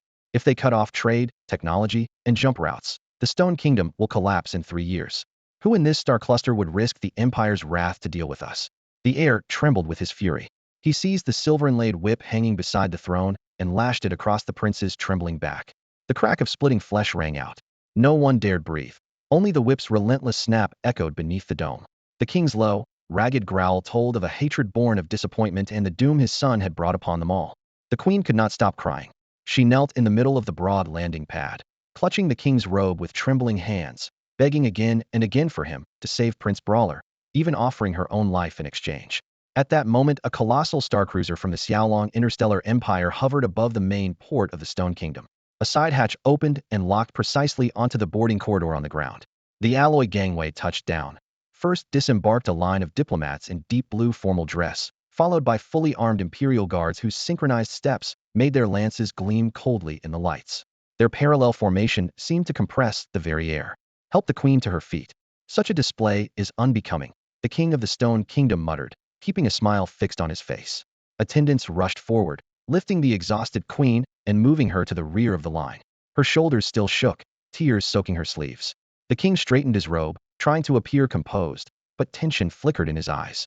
His gaze stayed locked on the woman approaching him, Lilith, Grand Secretary of the Xiaolong Empire. Everyone knew that within the Empire's power pyramid, only the Emperor outranked Grand Marshal Charlotte and Grand Secretary Lilith, both rare 5-star marshals. As Charlotte spent most of her time commanding troops at the front, real political decisions were often left to Lilith. The king's entourage held their breath. Princes, dukes, even the king's own brother felt a surge of excitement. The crisis surrounding Prince Brawler might be their chance to shift the balance of power. If they could win Lilith's favor, the future of the Stone Kingdom might fall into their hands. As the imperial procession drew near, the Stone Kingdom's welcoming party fell into silence, scarcely daring to breathe. The presence of a superpower needed no words. Sheer strength was persuasion enough. 5 meters from the reception line, the Xiaolong delegation halted. Protocol officers stepped aside, forming a passage. Lilith advanced with light, yet commanding steps. A faint smile touched her lips, but an unmistakable aura of authority surrounded her. I am Lilith, Grand Secretary of the Xiaolong Interstellar Empire, visiting the Stone Kingdom at the Emperor's behest, she announced in a smooth, slightly husky voice. We have brought gifts for His Majesty and hope our arrival has not caused undue surprise. The protocol officers then read the list. 1. One interstellar freighter loaded with premium provisions and rare fruits. 2. 1,000 T5 class starfighters. 3. 30 T5 class destroyers. 4. Various other treasures and handcrafted items. When 30 T5 class destroyers was read out, a jolt ran through the crowd. Everyone understood that although the model was not specified, these T5 Chaos Knight heavy assault destroyers were priceless on the open market. Now the Xiaolong Empire was offering them as nothing more than an introductory gift. Thank you very much for these gifts, Your Excellency. Inside the throne room of the Kingdom of Stone, the king stepped forward and bowed, his voice sincere, yet edged with tension. You are no trouble at all. It is an honor to receive someone of your stature. I have also prepared a few presents of my own. They will be delivered to your starship shortly. The observant quickly noticed that the king was using the bow reserved for a subject greeting a superior. His ministers stayed silent, well aware of their situation. In today's galaxy, even the once supreme Holy Elven Empire can no longer claim equal footing with the Xiaolong Interstellar Empire, let alone a small realm like theirs. At best, they were resource providers. At worst, mere caretakers perched on a gold mine. The Empire had spared them only for the sake of reputation and stability. If the Kingdom of Stone upset that balance, the Empire could wrench them and their mine out by the roots. I have arranged a banquet to welcome you and your entourage, the king added with a smile, trying to soften the mood. Standing at the center, Chief Secretary Lilith Dressel gently shook her head. A banquet won't be necessary. Her voice was calm, yet the air grew noticeably heavier. I believe your majesty already knows why I'm here. As she spoke, Her gaze slid past the king and settled on his right where Prince Brawler knelt, chained and bloodied. The king's expression hardened. Behind him, several high officials showed a flash of eager malice, as though they could already taste the coming bloodshed. Today I'm merely paying an advance visit, Lilith went on. Diplomatic affairs aren't my department. Within a month, a formal delegation will arrive to discuss future cooperation with your majesty. Those few words sent a chill through the hall. Sweat trickled down the king's temples. He understood the unspoken warning. I am here only to take Prince Brawler and give you an exit. Refuse, and the next visitors may be imperial warships instead of diplomats. Just as the tension reached its peak, the queen broke free of her attendants and rushed forward. The guards instinctively leveled their rifles, forcing her to stop 3 meters from Lilith. She fell to her knees with a heavy thud, tears streaming down her face. Your Excellency, my son knows he was wrong. I will compensate for everything he has caused triple, even 5 times the damages, whatever it takes. I am willing to support every family that lost someone because of my son, and I will guarantee them a life of wealth and honor. Queen Pulisila's voice was raw as she knelt on the mirror-bright obsidian floor, her forehead thudding against the stone while tears slipped from her trembling lashes. She choked out, we can also pay compensation equal to 30 times the highest death benefit recognized in the galaxy. If someone must be punished, let it be me. Everything my son did, he did at my command. I will accept the sentence and die for it. I only beg the great Xiaolong Emperor to spare my child. Her plea echoed through the council hall, the vaulted ceiling amplifying each word until it pierced every ear. The king of the Stone Kingdom sat on a jewel-encrusted throne. His gaze flicked to the maidservants behind the queen, nervous, agitated, and then to a few watchful onlookers with predatory eyes. He knew Pulisila, and in her current hysteria, she could never have broken free unless those maids had let her go on purpose. Clearly, someone wanted this crisis to deepen. Lilith, chief secretary of the Xiaolong Interstellar Empire, stood at the head of the imperial delegation. Her silver-gray uniform was as sharp as a blade. She looked down at the queen, a flicker of sympathy crossing her eyes before duty smothered it. Your Majesty, she said quietly, is this the position of the Stone Kingdom? The restrained words carried a weight that seemed to crush the air itself. A cold sweat seeped along the king's spine. He understood he had to choose between his throne and his family. After a brief pause, he drew a long breath and let his voice ring through the hall. From this moment, Pulisila is no longer queen of the Stone Kingdom. Her son, Baloro, is stripped of his princely rank.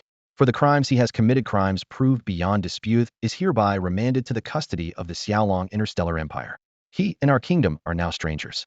Alive or dead, he shall never set foot on Stone Kingdom soil again. He rose sharply, the hem of his robe scraping the floor like a blade severing the final bond. Around the chamber, nobles and spectators who had waited for their chance exchanged resigned looks. With one decree, the king had cut away the beloved queen and crown prince, proclaiming total submission to the empire. Everyone understood the subtext. The late king had favored his younger son, the current king's brother, and the Stone Kingdom had never practiced strict primogeniture. The throne went to whoever seized it. Years ago, Pulisila's powerful family had poured everything they had into helping this king claim the crown. In return, he married their eldest daughter and named her child heir. Now, without a flicker of emotion, he had cast them both aside, severing the lifeline that once saved him. Courtiers hidden behind marble columns clicked their tongues, while foreign envoys muttered in low voices, both admiring and fearing such ruthless resolve. To ordinary eyes, it was a choice made without the slightest trace of mercy. From the perspective of those perched atop the power pyramid, it was undoubtedly the wisest decision. You bastard! How can you abandon us? He's your son, your own flesh and blood. Don't forget, without my family's support you would never have claimed the throne. The queen froze in disbelief, then erupted into a hysterical scream. Eyes bloodshot, she twisted the folds of her gown, and if 2 attendants hadn't pinned her shoulders, she would have hurled herself at the king and done something desperate. The king's face stayed stone cold. Guards, seize the former queen. Hold her until I decide her fate. Yes, your majesty. The attendants obeyed, dragging the queen from the hall. Her cries and struggles echoed down the corridor, still shrill even as they faded. The king of the Stone Kingdom raised a hand toward the ashen-faced Prince Brauro, then fixed his gaze on Secretary Lilith across the chamber. From this moment, this criminal is yours to deal with. The Stone Kingdom will no longer interfere. Your Majesty has made the most enlightened choice. Lilith offered a courteous, distant smile. He'll confer with your foreign minister and the arriving trade delegation to build closer ties between the Xiaolong Interstellar Empire and the Stone Kingdom. I have other matters to attend to, so will take my leave. She turned and gestured. At once, the royal guard escorted Prince Brauro away. Courtiers bowed low and called out, "Safe journey, Madam Secretary." The king inclined his head and watched until Lilith's entourage boarded the starship docked outside the city walls. Only when the Xiaolong Empire's cruiser roared skyward, its engines carving a fiery arc across the heavens, did he straighten. Inside, The minister's expressions ranged from admiration to thinly veiled mockery to helpless resignation. The king recorded each one. For the sake of internal balance, he could not yet act, but the day opportunity arose, none of them would escape his reckoning. He then strode to a middle-aged man who instantly drew every eye, the deposed queen's elder brother, head of the Bax family.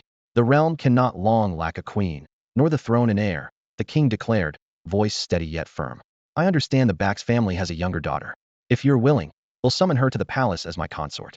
I vow that any child she bears, son or daughter, shall be named the future successor of the Stone Kingdom. The courtiers suddenly understood. They had expected a complete rupture between the crown and the kingdom's first family.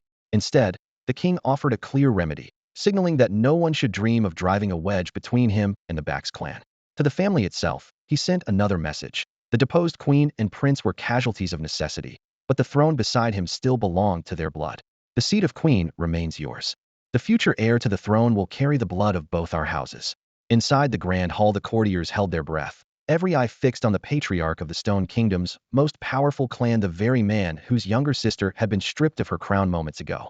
The king's tone was calm, yet unquestionable. We have a new partnership with the Xiaolong Interstellar Empire, he announced. Your clan may take the first pick. The patriarch's face clouded, then suddenly brightened. He bent in a deep bow. Your Majesty's judgment is flawless. You have my full support. His smile betrayed his true intent. He cared nothing for his sister's fate. All he wanted was to bind his clan to the royal house. Any woman from his family could wear the queen's diadem. Any child with their blood could inherit the throne. If it brought the clan more leverage, he welcomed the trade. The king's cool, decisive action quelled the Stone Kingdom's crisis. The once proud Prince Biliuo was now a felon, escorted at once to the Xiaolong Interstellar Empire for trial. Almost everyone involved had been seized. The next step would be a public hearing. Meanwhile, the closing bell of the Floral Sprite Federation's Interstellar Trade Alliance had barely faded when every merchant and trade envoy received a stunning piece of intelligence. Information brokers, always quick to scent profit and danger alike, instantly realized the timeline. The Xiaolong Emperor had ordered the arrests before the conference began, and the postponement had likely served to cover the operation. Such a massive upheaval, and yet the Emperor had sat in the hall, unperturbed, chatting and laughing with the delegates, giving no hint of the storm he had unleashed. His composure sent a chill through every observer. Their worry now went far beyond the case itself. They feared for their own interests. Orders flew out from the major consortia. Conduct an immediate audit of all dealings with anyone involved. Turn over every record. If there is even one stray star coin, surrender it at once. What terrified them was the Emperor's readiness to arrest even his own confidants, dispatching his chief secretary to the Stone Kingdom in person. The message could not be clearer. Touch this bomb, and it will blow you apart. After the session ended, Zhao Chen and Huaya Lanlan walked side by side down the corridor. Lanlan's expression was tense, a crease of worry between her brows. Among the prime movers of the conspiracy stood Huaya Maixiuan of their own. If the Xiaolong Emperor chose to retaliate, the Floral Sprite Federation tribe and the Bylon Interstellar Trading Group would not escape unscathed. Are you afraid that Huaya Maixiu's involvement will drag your federation and the Bylon Group into this? Zhao Chen asked bluntly, fixing his gaze on her. Upon hearing the Emperor of Xiaolong's blunt question, Huaya Lanlan instinctively straightened her back and answered quickly, yet clearly, rest assured, Your Majesty. We will never shield Huaya Maixiu. The Waxianzi Federation tribe and the Bylon Interstellar Trading Group will immediately begin a full internal investigation to ensure such disgraceful events never happen again. Noticing the tension in her face, Zhao Chen raised a hand to calm her, a smile tugging at his lips. Relax. We are targeting only those involved, not engaging in collective punishment. The Bylon Interstellar Trading Group will be treated exactly as before. Huaya Maixiu will not make the Empire covet anything else, I guarantee it. But pests still have to be dealt with.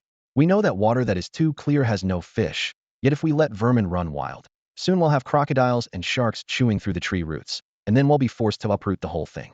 If we can spray insecticide, we should spray it hard. Only then will the tree grow strong. Don't you agree? He unfolded a star map and tapped the return route. You're free right now. So accompany me back to the Xiaolong Empire and witness how we handle the largest case since the empire was founded. Certainly, Huaya Lanlan replied at once, though she kept turning his metaphors over in her mind. Big trees, pests, crocodiles, sharks, water too clear to hold fish. Each one sounded like a warning for the Bylon Interstellar Trading Group. Today they had caught only pests, but if those pests became tightly entwined with the roots, the whole tree might have to be pulled out. She committed his words to memory. Upon her return, she immediately expanded the authority of the group's internal audit department and issued a firm directive. Every month they must submit a list of problems, and she would personally authorize every penalty. 1. For severe offenses, the culprit would be stripped of power and demoted. 2. For minor offenses, the offender would report to her office for a face-to-face reprimand, with a warning that the next infraction would attract harsher punishment. 3. If auditors could uncover no major wrongdoing, even the smallest acts of petty theft were to be reported. These cases went on to a green list, left unpunished for the moment, but subject to random review. Huayalanlan understood that not everything could be solved by a single sweeping ban. Guiding was often better than blocking. Some starship captains, for instance, like to slip a little private cargo aboard to make extra money. As long as those side deals don't break the law or disrupt legitimate trade, most people prefer to look the other way. Cut off the small perks completely, and the players will simply invent new rackets. Better to keep them under Huayalanlan's nose, where their little operations can be monitored. The surveillance net keeps tightening. Big predators are scarce now, but the minnows still churn the water, sustaining a cycle that regulators can manage. A tree with no insects isn't natural, and crystal clear water rarely holds fish. The same principle applies here. Back to the main story. Huayalanlan accompanied the Xiaolong Emperor on the return voyage to the Xiaolong Interstellar Empire. The moment the Imperial flagship dropped into the home system, every sleeper agent scattered across the stars flashed the news. The entire interstellar community waited to see how the Emperor would handle a case that had shaken civilization. Whatever verdict he delivered would define the Empire's judicial limits for years to come, so attention reached far beyond his borders.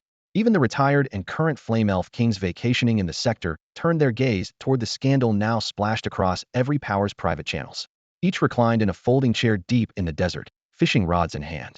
Scorching gusts kicked up fine sand, rattling the tray where their fruit juice baked in the sun, while a hovering news feed scrolled live updates on the investigation. "Look," Xiao Cibitan said, tapping the screen where a new name had appeared. "They've even hauled in the Stone Kingdom's prince. How do you think the Xiaolong Emperor will deal with suspects at that level?" Sha Luoman gripped her rod, thought for a long moment, and answered with 2 words. "Kill them." Xiao Cibitan shook his head. "No chance. Check the roster. They're all heavyweights. In our sacred elf empire they'd rank as deputy clan chiefs, our own kin, senior elders, maybe even former patriarchs. Wipe out that many high-status figures in one stroke. How do you wrap that up?" Before he finished, his wrist flicked, and the line went taut. The desert floor split open as a sand-striped giant, taller than 3 people, erupted from below. When it hit the ground, the impact sent dust billowing. Anyone underneath would have been crushed.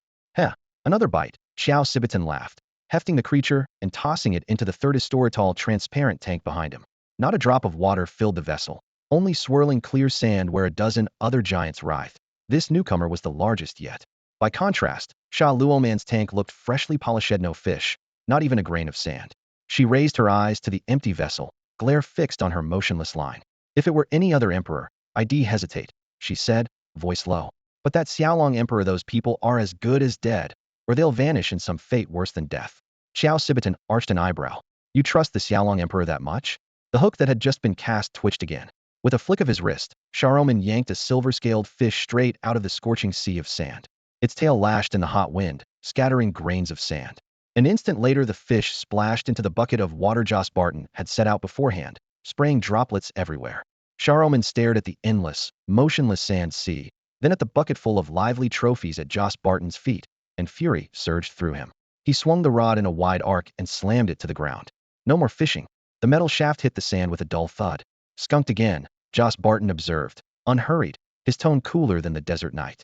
"There aren't any fish in this damned sand sea." Sharoman growled, refusing to admit defeat. Joss Barton didn't argue. He merely jerked his chin toward the transparent tank behind him, where several colorful desert fish glided through rippling water. A dark vein bulged on Sharoman's forehead. Another day, another empty haul. Sharoman wasn't the only one eager to know how the Wyvern Emperor would deal with the prisoners. The entire star system waited with bated breath. The moment Emperor Zhao Chen's flagship entered the Wyvern system, his terminal chimed with a message from Secretary Lilith. Marshal Chu Changhe was waiting on the palace steps. Zhao Chen closed the screen and sighed. "That old marshal," he muttered. "What does your majesty intend to do?" Huayalanlan asked, walking beside him. She knew the thorny truth. Among all the criminals, Chu Pinchuan was unique because Marshal Chu Changhe stood behind him, and Zhao Chun held the old marshal in the highest regard. For the emperor, rendering judgment would be painfully difficult. "Go see Huaya Meisho first. I'm sure you'll be glad to," Zhao Chen said. Huayalanlan nodded and left. Zhao Chun, burdened with mixed emotions, headed alone toward the stone steps. Outside the imperial city of Chang'an, the sun-bleached staircase gleamed white. Marshal Chu Changhe had sat there since dawn. Attendants had urged him time and again to move to a side hall, but he waved them off. His gray hair fluttered in the breeze. The commanding aura that once directed the Chu fleet was gone, leaving only a silent old man. Measured footsteps echoed from above. Chu Changhe looked up to see Zhao Chen, immaculate in uniform, descending. Beside him, Chu Xian halted, ready to salute with the old marshal, but Zhao Chen raised a hand. This isn't a formal occasion, and no outsiders are present. There's no need for ceremony. He glanced around. The guards had been dismissed, the courtyard cleared for the emperor's arrival. Zhao Chen bent his knees and sat on the steps, patting the stone beside him. Old Marshal Chu, sit with me. Since you won't come inside, we'll talk right here. Chu Changhe hesitated, then lowered himself onto the step. Chu Xian stepped back, far enough that he couldn't hear their conversation. Zhao Chen studied the old man, his voice calm, yet direct. I understand why you wait here instead of entering the palace. You've always been righteous. Were Chu Pinchuan anyone else, you'd have condemned him without hesitation. But he's your late brother's only son, and he earned honors in battle. Duty clashes with affection, and you find yourself pleading against your own principles. You know you shouldn't ask for mercy, yet you can't abandon him. That's why you sit on these steps, unable to face me inside. So you only dared wait for me on these steps, didn't you? A cool night breeze stirred at the foot of the stairs. Hearing Zhao Chen's sure-footed voice, Chu Changhe shuddered, then shook his head with a rueful smile. The man who had once ruled the starfields now looked like an old soldier confessing his sins. He knew his life was nearing its end. Every decision he had made felt righteous until now, when age had driven him to betray his own principles. I know what a scoundrel Chu Pinchuan is, the old man said, sighing, his rough fingers twisting the hem of his coat. 10,000 deaths wouldn't be enough for him. Yet my feet, my heart, still dragged me here. Living this long, only to break my code in the end. Zhao Chen lifted a hand and gently patted the stooped back. Sir, you've done nothing wrong. This is only human. His voice was low and steady. To you, Chu Pinchuan is still a son. If it were me, I'd try as well. Not trying would leave a knot I could never untie. He paused, as if chatting with an old comrade. It's like going to war. You know you'll probably lose, but if you don't fight you might save your army at home. Yet if you do fight, even one man with one sword on one horse you still charge. Lose, die, and you have no regrets, because you fought for peace of mind. That's what you're feeling. Chu Changhe stared at Zhao Chen, guilt and affection tangled in his eyes. You're right, but my being here forces you to the edge. I'm cornering you. He couldn't meet Zhao Chen's gaze. Zhao Chen drew a deep breath and looked toward the dim light at the top of the stairs. It's been ages since we sat down together. Banquets were always crowded and dull. Tonight it's just us 12 men, a little wine, and the past. He pulled 2 bottles of aged liquor from the storage band on his arm and twisted off the caps. The clean, sharp scent drifted on the night wind. Old and young sat shoulder to shoulder on the stone steps, wine trailing down the rims. They began with their first meeting. Zhao Chen, a down-and-out lord, facing the venerable marshal of the Chu clan. They recalled how the name Xiaolong grew from a minor detachment to a banner that crossed galaxies and forged an interstellar empire. Battles and glory flickered through their words like lantern slides. The 2 bottles were soon empty. Zhao Chen lowered his eyes, then fixed them on Chu Changhe. Sir, everyone says I owe the Chu family everything. And it's true, without your early support there'd be no Xiaolong empire. Now I have only one question. Do you really want Chu Pinchuan to live? The blunt question punched the breath from Chu Chang's chest. He had thought he knew the answer, yet the moment Zhao Chen spoke, his certainty vanished. It felt as though countless versions of himself spoke at once. You're old. Will you still betray your principles? But you promised your brother you'd look after Pinchuan. On the battlefield he had never hesitated. Facing an enemy alone, he had never faltered. Now, though he was truly lost. After a string of formal requests, Hua Yalanlan was finally allowed to visit the detainee, who was being held in solitary confinement, while a squad of Imperial Jinui stood guard outside the door. Following several layers of identity verification, she reached the metal scanner. A harsh blue light swept her from head to toe. Once it confirmed she carried nothing dangerous, the heavy door rumbled open. The cell was almost cruel in its emptiness, for gleaming walls and, at the center, a single metal chair bolted to the floor. Hua Yamasio sat on it in an oversized plain prison uniform that swallowed her Firmino pockets. No seams, not even a loose thread. Among all the suspects, her crimes were the most serious. She had brokered every connection, held nearly all the critical evidence, and was a living archive. Because of that, the Jinui remained on highest alert outside. You're here. Masio raised her head, as if she had known Lanlan would come. Why did you do it? Lanlan's voice was low but razor sharp. Does the reason really matter? Masio asked, completely unfazed. Do you have any idea how many felonies you've committed? Do you know how much trouble you're bringing on the Waxianzi Federation tribes? Lanlan snapped. Masio shrugged, her expression calm. I did it, and I'll plead guilty. Interrogate me. Sentence me. None of that matters to me. Her indifference left Lanlan at a loss for words. She slid to the floor and stared at her. Only their breathing broke the silence, as if the air itself had solidified. At last, Masio grew impatient under the stare. Hey, why keep looking at me like that? Aren't you afraid people will think you're involved? Your Bailon Interstellar Trading Group could collapse. I want just one answer. Why? Lon Lon nearly shouted. Animatio was brilliant back then. You built an interstellar trading company that ranked in the top 10 and swore it would reach the top 3. When my funding dried up, you risked everything to lend me money. You taught me a merchant's code, what we can touch and what we must never touch. I've followed your advice ever since. So why? Why did you become the very person you once despised? Why? Mixius' eyes turned razor sharp. All of this is because of you. Why, Lon Lon? You shattered my dreams. You ground me under your heel. And you turned me into what I am now. Her rage twisted her features so fiercely that Lon Lon involuntarily flinched. She was certain she had seen murderous hatred in Huaya Mixius' eyes. If given the chance, Huaya Meisho really would kill her over nothing more than personal resentment? Huaya Lon Lon found it unbelievable. They had always gotten along, working side by side for years. How had it come to a life-and-death showdown? You said it yourself. Huaya Mixius' voice was as sharp as a blade. I once dreamed of becoming the greatest interstellar trader the Flower Fairy Federation had ever seen, of founding the largest trading empire in the galaxy. And now? She advanced, coldly listing her charges. Since you created the Bylon Interstellar Trading Group, every other company has only 2 choices. Let you buy in as a shareholder, or fight over the meager leftovers you toss aside. She lifted a hand, showing a number. Do you know Balin's direct market share? 35%. The groups propped up by the Xiaolong Stellar Empire take another 35. Together, through Crosshair Holdings, you control another 15. That leaves barely 10% for those of us who refuse to play your game. She laughed bitterly. We slaughter each other for that 10% while you sit above it all. My company's debt ratio has topped 300%. It could collapse any minute. Without crooked shortcuts, I'd have shut my doors a long time ago. Huaya Lon Lon stood stunned. Why didn't you ever tell me? Tell you what? Huaya Meisho tilted her head, dripping with sarcasm. That my firm has no orders, no clients, so President Lon Lon might toss me a pity project? Huaya Meisho, don't live on handouts. Anything I want, I fight for. Her gaze locked onto Huaya Lon Lon, fury blazing. You and your sister rose on nothing but luck and the Emperor's backing. Luck counts, sure, but if that's all that beats me, I won't accept it. Head to head, even with Huaya Nini beside you, you're no match for me. I'm sorry, Huaya Lon Lon said suddenly. The abrupt apology froze Huaya Meisho in place. She stared at her former partner, stunned. I never thought things would end up like this, Huaya Lon Lon said quietly. It's my fault. If I'd seen the signs sooner, we might not be here now. Huaya Meisho gave a cold laugh, though that heartfelt apology broke her composure for a split second. She quickly masked the crack and scoffed. Sorry? Apologies? Seriously, you're an adult, aren't you? Cut the sugary talk. We're not children. Huaya Meisho looked up, her voice dripping with scorn. If you really want to help, go beg Emperor Xiaolong to spare my miserable life. Huaya Lamlin's face hardened, her tone icy. Your crimes are too serious and too many people are implicated. Chu Pinchuan, Mommy, Rod, and Prince Bloro have all been taken in. Do you understand the networks behind them? They're all going to die, and you have even less of a chance. It's not just Emperor Xylong Gavirian connected to this case, wants you dead. A mocking smile tugged at Mixius' lips. She had long foreseen the outcome. Lon Lon drew a steadying breath and softened her voice. He'll assume control of your company. Employees unconnected to the case, I guarantee their safety.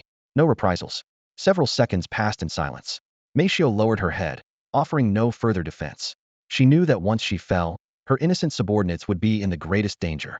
Lamlin's promise might save countless lives. Lon Lon rose and turned to leave. She had taken only half a step when Meisho rasped, Huaya Lon Lon. I beg you, if there's a next life, don't let us live in the same era, all right? I only wanted to carve out a place of my own. Lon Lon froze, but didn't look back. She pushed the door open and walked out. The corridor lights were blindingly bright, yet her vision dimmed. Only then did she realize the storm had begun with her. Her breath caught, as if an invisible hand were at her throat. She reached for the wall, but it was meters away. Her body lurched sideways. The Imperial guards at the door rushed forward, catching her by the shoulders. Madam President, are you all right? One guard steadied her while speaking into his communicator. Medical team now? Huaya Lon Lon was quickly laid on a medical hoverbed and rushed to the healthcare wing of Bylon Interstellar Trading Group. As the corporation's president and a cornerstone of the Xiaolong Empire's economy, her well-being was vital. At the same time, other suspects were being ushered into interview rooms. Beneath the harsh white lights, Secretary Lilith's gaze was as sharp as a blade fixed on the succubus mommy across the table. Mammoth's arms were bound. Tears and mucus streaked her face, terror and remorse written plainly. Why did you do it? Lilith's voice was flat. I couldn't stop myself, Mommy sobbed. That's your excuse? Lilith's frown deepened, her tone even colder. Mommy lifted her head, choking back tears. Lilith, you know better than anyone what our lives were like before we served Emperor Xiaolong. To hide who we were, we lived like sewer rats, teetering between hunger and death every day. From birth until you took me into the Dragon Corps fleet, I never once had a full meal. I even hated my mother, then why did she bring me into this cruel world just to suffer? I dressed myself up like a little monster, scrambling on the ground for scraps alongside everyone else, many of them hardly human. Back then mud streaked her cheeks and grit filled the cracks beneath her nails, just so she could blend in with that pack of ravenous creatures. When she snatched a moldy piece of bread, her first move was not to run but to cram it into her mouth, cheeks bulging as she chewed for dear life. One yank at her jaw, or a punch to her stomach, and the food would be gone. Worse yet, one misstep, and she might become someone else's meal. Her only possession was the rag wrapped around her body. Later she joined the Xiaolong Legion fleet, leaping from the brink of death into a world of hot baths and plenty. No more battling human beasts for food, no more shivering through nights of cold and dread. She thought such days would last forever, yet abundance only deepened her anxiety. Terrified of losing everything, she clawed her way up the ranks. Only power could still the hammering in her chest. When post-war trauma hit, she was pushed to a desk and stripped of real authority. She could no longer move even a single starship. Night after night, she tossed on sweat-soaked sheets, nightmares dragging her back to that hellish childhood. Then, after a banquet, a business partner slipped her a card worth a full year's salary. For the first time in ages, she slept soundly and realized a new truth. If she couldn't hold on to military might, she would seize another kind of security wealth. She started small. She shifted idle funds into high-yield accounts for a few days' interest. When someone sought a favor, she charged a modest fee. So long as she appeared hard at work, she never promised success. When the Royal Genway guards audited her, they uncovered every trick, but the sums were too petty for real punishment. Then she met Huaya Meishio, and everything changed. Their first profit split dwarfed her entire career salary. In that moment she was lost. Watching the numbers rocket through her account made every breath taste sweet. She converted cash into collectibles, gems, pearls, and high-density crystals, carved a vault beneath her villa, and filled it. On leave she would lay down cushions and sleep among her hoard, swaddled in glittering gold and cold stone, drunk on the solidity of it all. Now Lilith's aide sits across from her, leafing through the investigative report. The Royal Genway recorded every clever trick, yet none amounted to a major crime. The real turning point was the avalanche of money she amassed with Huaya Meishio. At this part of the report, the succubus mammoth's face glows with near-delirious fervor, her lips tremble, and under the lights her eyes gleam like rubies dusted in ash. Anyone can see it. Her childhood scars split her heart wide open, and ever since, she has been trying to fill the void the only way she knows, by piling up wealth. Chief Bajin stepped into the interrogation room with his two daughters at his side. Cold white light bounced off the metal walls, and the air reeked of disinfectant mingled with machine oil. Across the table sat Rod, an interstellar dwarf and chief engineer, shackled to his chair with alloy cuffs. Sweat dripped from his beard as he bellowed. I have served the Xiaolong Interstellar Empire. You cannot execute me, you cannot judge me. I have followed the Emperor since he was merely a fleet commander. I built countless starships for the Empire. I demand to see the Xiaolong Emperor. Bajin's fist clenched, veins bulging at his temple. With a sudden kick he slammed the half-open alloy door against the wall, the crash echoing through the tight space. Rod froze, and before he could react, a heavy punch smashed into his face. Rod, how dare you play the victim here? Still want to see the Emperor? Haven't you shamed yourself enough? Bajin roared, his chest heaving. Do you know how it felt when the evidence landed on my desk? I could hardly believe it was you. Behind their father, chief engineers Annie and Nana stood shoulder to shoulder in silence. Their presence alone showed what Rod had once meant to them, especially to Annie, who normally devoted every spare moment to pleasure and rest, ignoring anything unrelated to her own desires. Yet now her gaze was sharp and conflicted. 3 pairs of eyes pressed on Rod like a physical weight. He lowered his head, so ashamed he could scarcely breathe. Nana finally stepped forward, pointing at him and shouting, Teacher, have you forgotten what you taught us? The purpose of an interstellar dwarf is to craft the finest technology, to use our gifts where they belong. I followed your words, researching day and night. Your guidance was the beacon of my childhood. So why is it you who betrayed it? Rod's eyes darted away, his fists white at the knuckles. The booming voice that had once filled every workshop was swallowed by silence. Annie bit her lip, her eyes rimmed red, and whispered, Uncle Rod, why? Why did you become like this? That single word stabbed into Rod's heart. His composure crumbled. Gripping the edge of the table, he rasped, What have I become? I only wanted to enjoy my life. Is that wrong? Do you remember what our early years were like? Hiding on a remote world, barely making a living from whatever we could build. Worse, people coveted our talent and technology, kidnapped us, and forced us to forge star weapons day and night. Some lords, some of them, were twisted beyond belief. You have no idea what it was like during those years of captivity. Rod, an interstellar dwarf and half-brother to Chief Bajin, was once renowned for his forging genius. He had personally mentored Annie and Nana, who still called him their teacher. During the assault on Annie, her uncle Rod was abducted too. The kidnappers considered young Annie worthless and dumped her on the roadside. but to them the adult dwarf was an exotic prize. He was smuggled to a clandestine interstellar auction and sold at an outrageous price to a local lord. After the Xiaolong Star Empire was founded, its influence spread rapidly. Chief Bajin, Annie, and their allies tapped their resources, technology, and intelligence network to search planet by planet for their scattered kin. Riding that vast rescue effort, Rod finally saw daylight again. The Imperial Genui traced the clues back to the Lord's spaceport and smashed his cages open. The investigation revealed the Lord's brutality. Thousands of documented cases listed beatings and murders of slaves, and on a whim, he had once slaughtered nearly 10,000 captives, stacking their bodies into a grotesque monument. The Imperial Military Tribunal sentenced him to death, and the execution was streamed empire-wide, warning every outlaw among the stars. Rod's return sent the Bajin family into a frenzy of joy.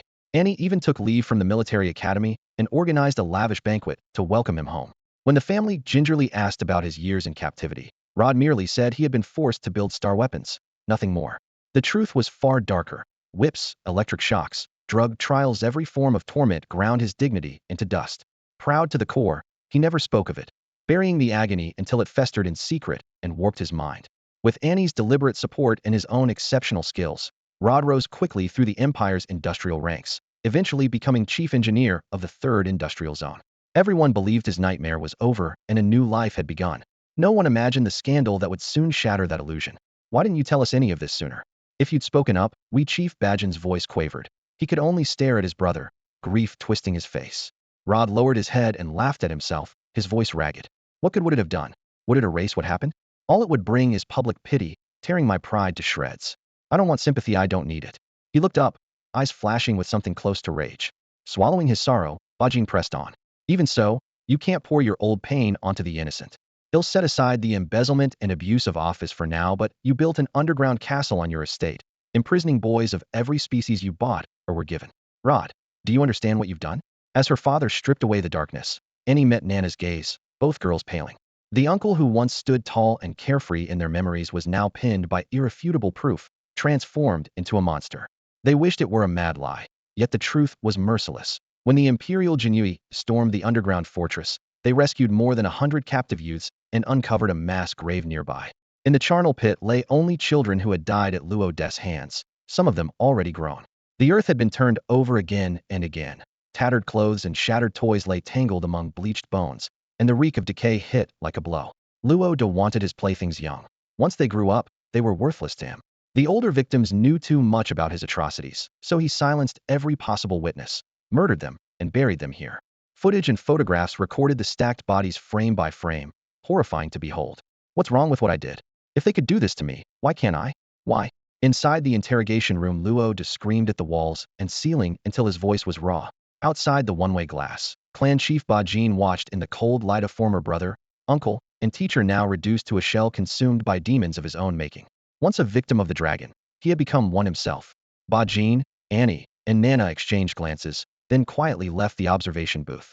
As the door clicked shut, Luo De's shrieks and curses spilled through the gap, shrill as metal scraping metal. The hallway felt airless.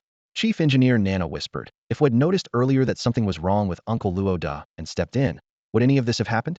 She twisted the hem of her jacket with trembling fingers.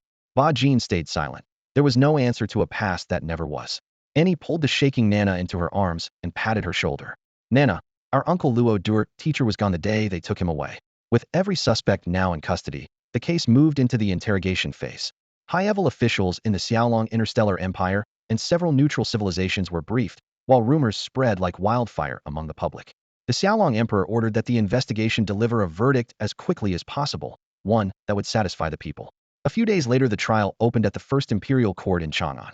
It was perhaps the most high-profile public hearing in the court's history and the first time so many defendants were tried in one day. Proceedings were semi-public, no live broadcasts, but the gallery was open to anyone who booked a seat in advance. As soon as the announcement went out, every faction scrambled to claim a spot. The waiting area outside the courtroom was packed. People whispered to one another. How do you think the judges will rule? It's too big to bury. The emperor himself ordered a thorough investigation. No amount of political pull can save them. I wouldn't be so sure, another man muttered, shaking his head while rattling off names. Chu Pinchuan, adopted son and nephew of Chu Chang'e, Huayao Meishio, Mommy, Luo De, Prince below Lu. Every one of them has serious connections, embedding on heavy charges and light sentences. Arguments rose and fell. the very breeze seeming to carry their impatience. When the bailiffs announced that seating was complete, the massive doors slammed shut, cutting off the clamor outside. The trial had begun. Those who hadn't secured a seat gathered beneath the giant holoscreen for updates or sat glued to their datapads, refreshing the feed. Everyone waited, tense and anxious, for the outcome. The trial dragged on for 6 full hours. The heavy alloy doors stayed sealed, the red warning light burning the entire time, a silent order for everyone to keep their distance. Outside, reporters and spectators packed the corridor, flash units and holocams held aloft, while the security line warped under the crowd's pressure. The air was sharp with impatience and curiosity. Even the sound of breathing felt rushed.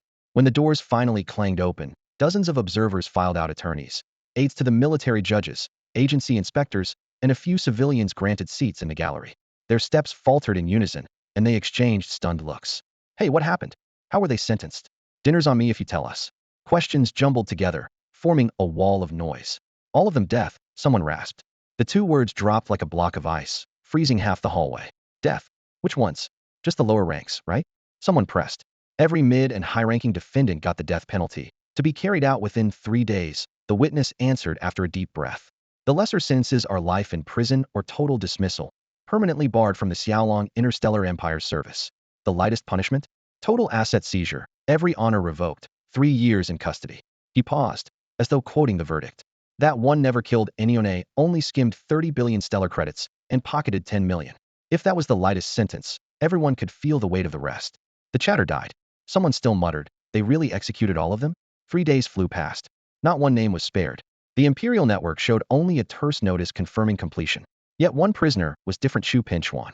Right after the execution, a fully armored medical team took the body. Under constant recording, they severed the head, transferred the brain into a temperature-controlled nutrient capsule, labeled, sealed, crated it, and sent it overnight to the highest security solitary prison on Xiaolong.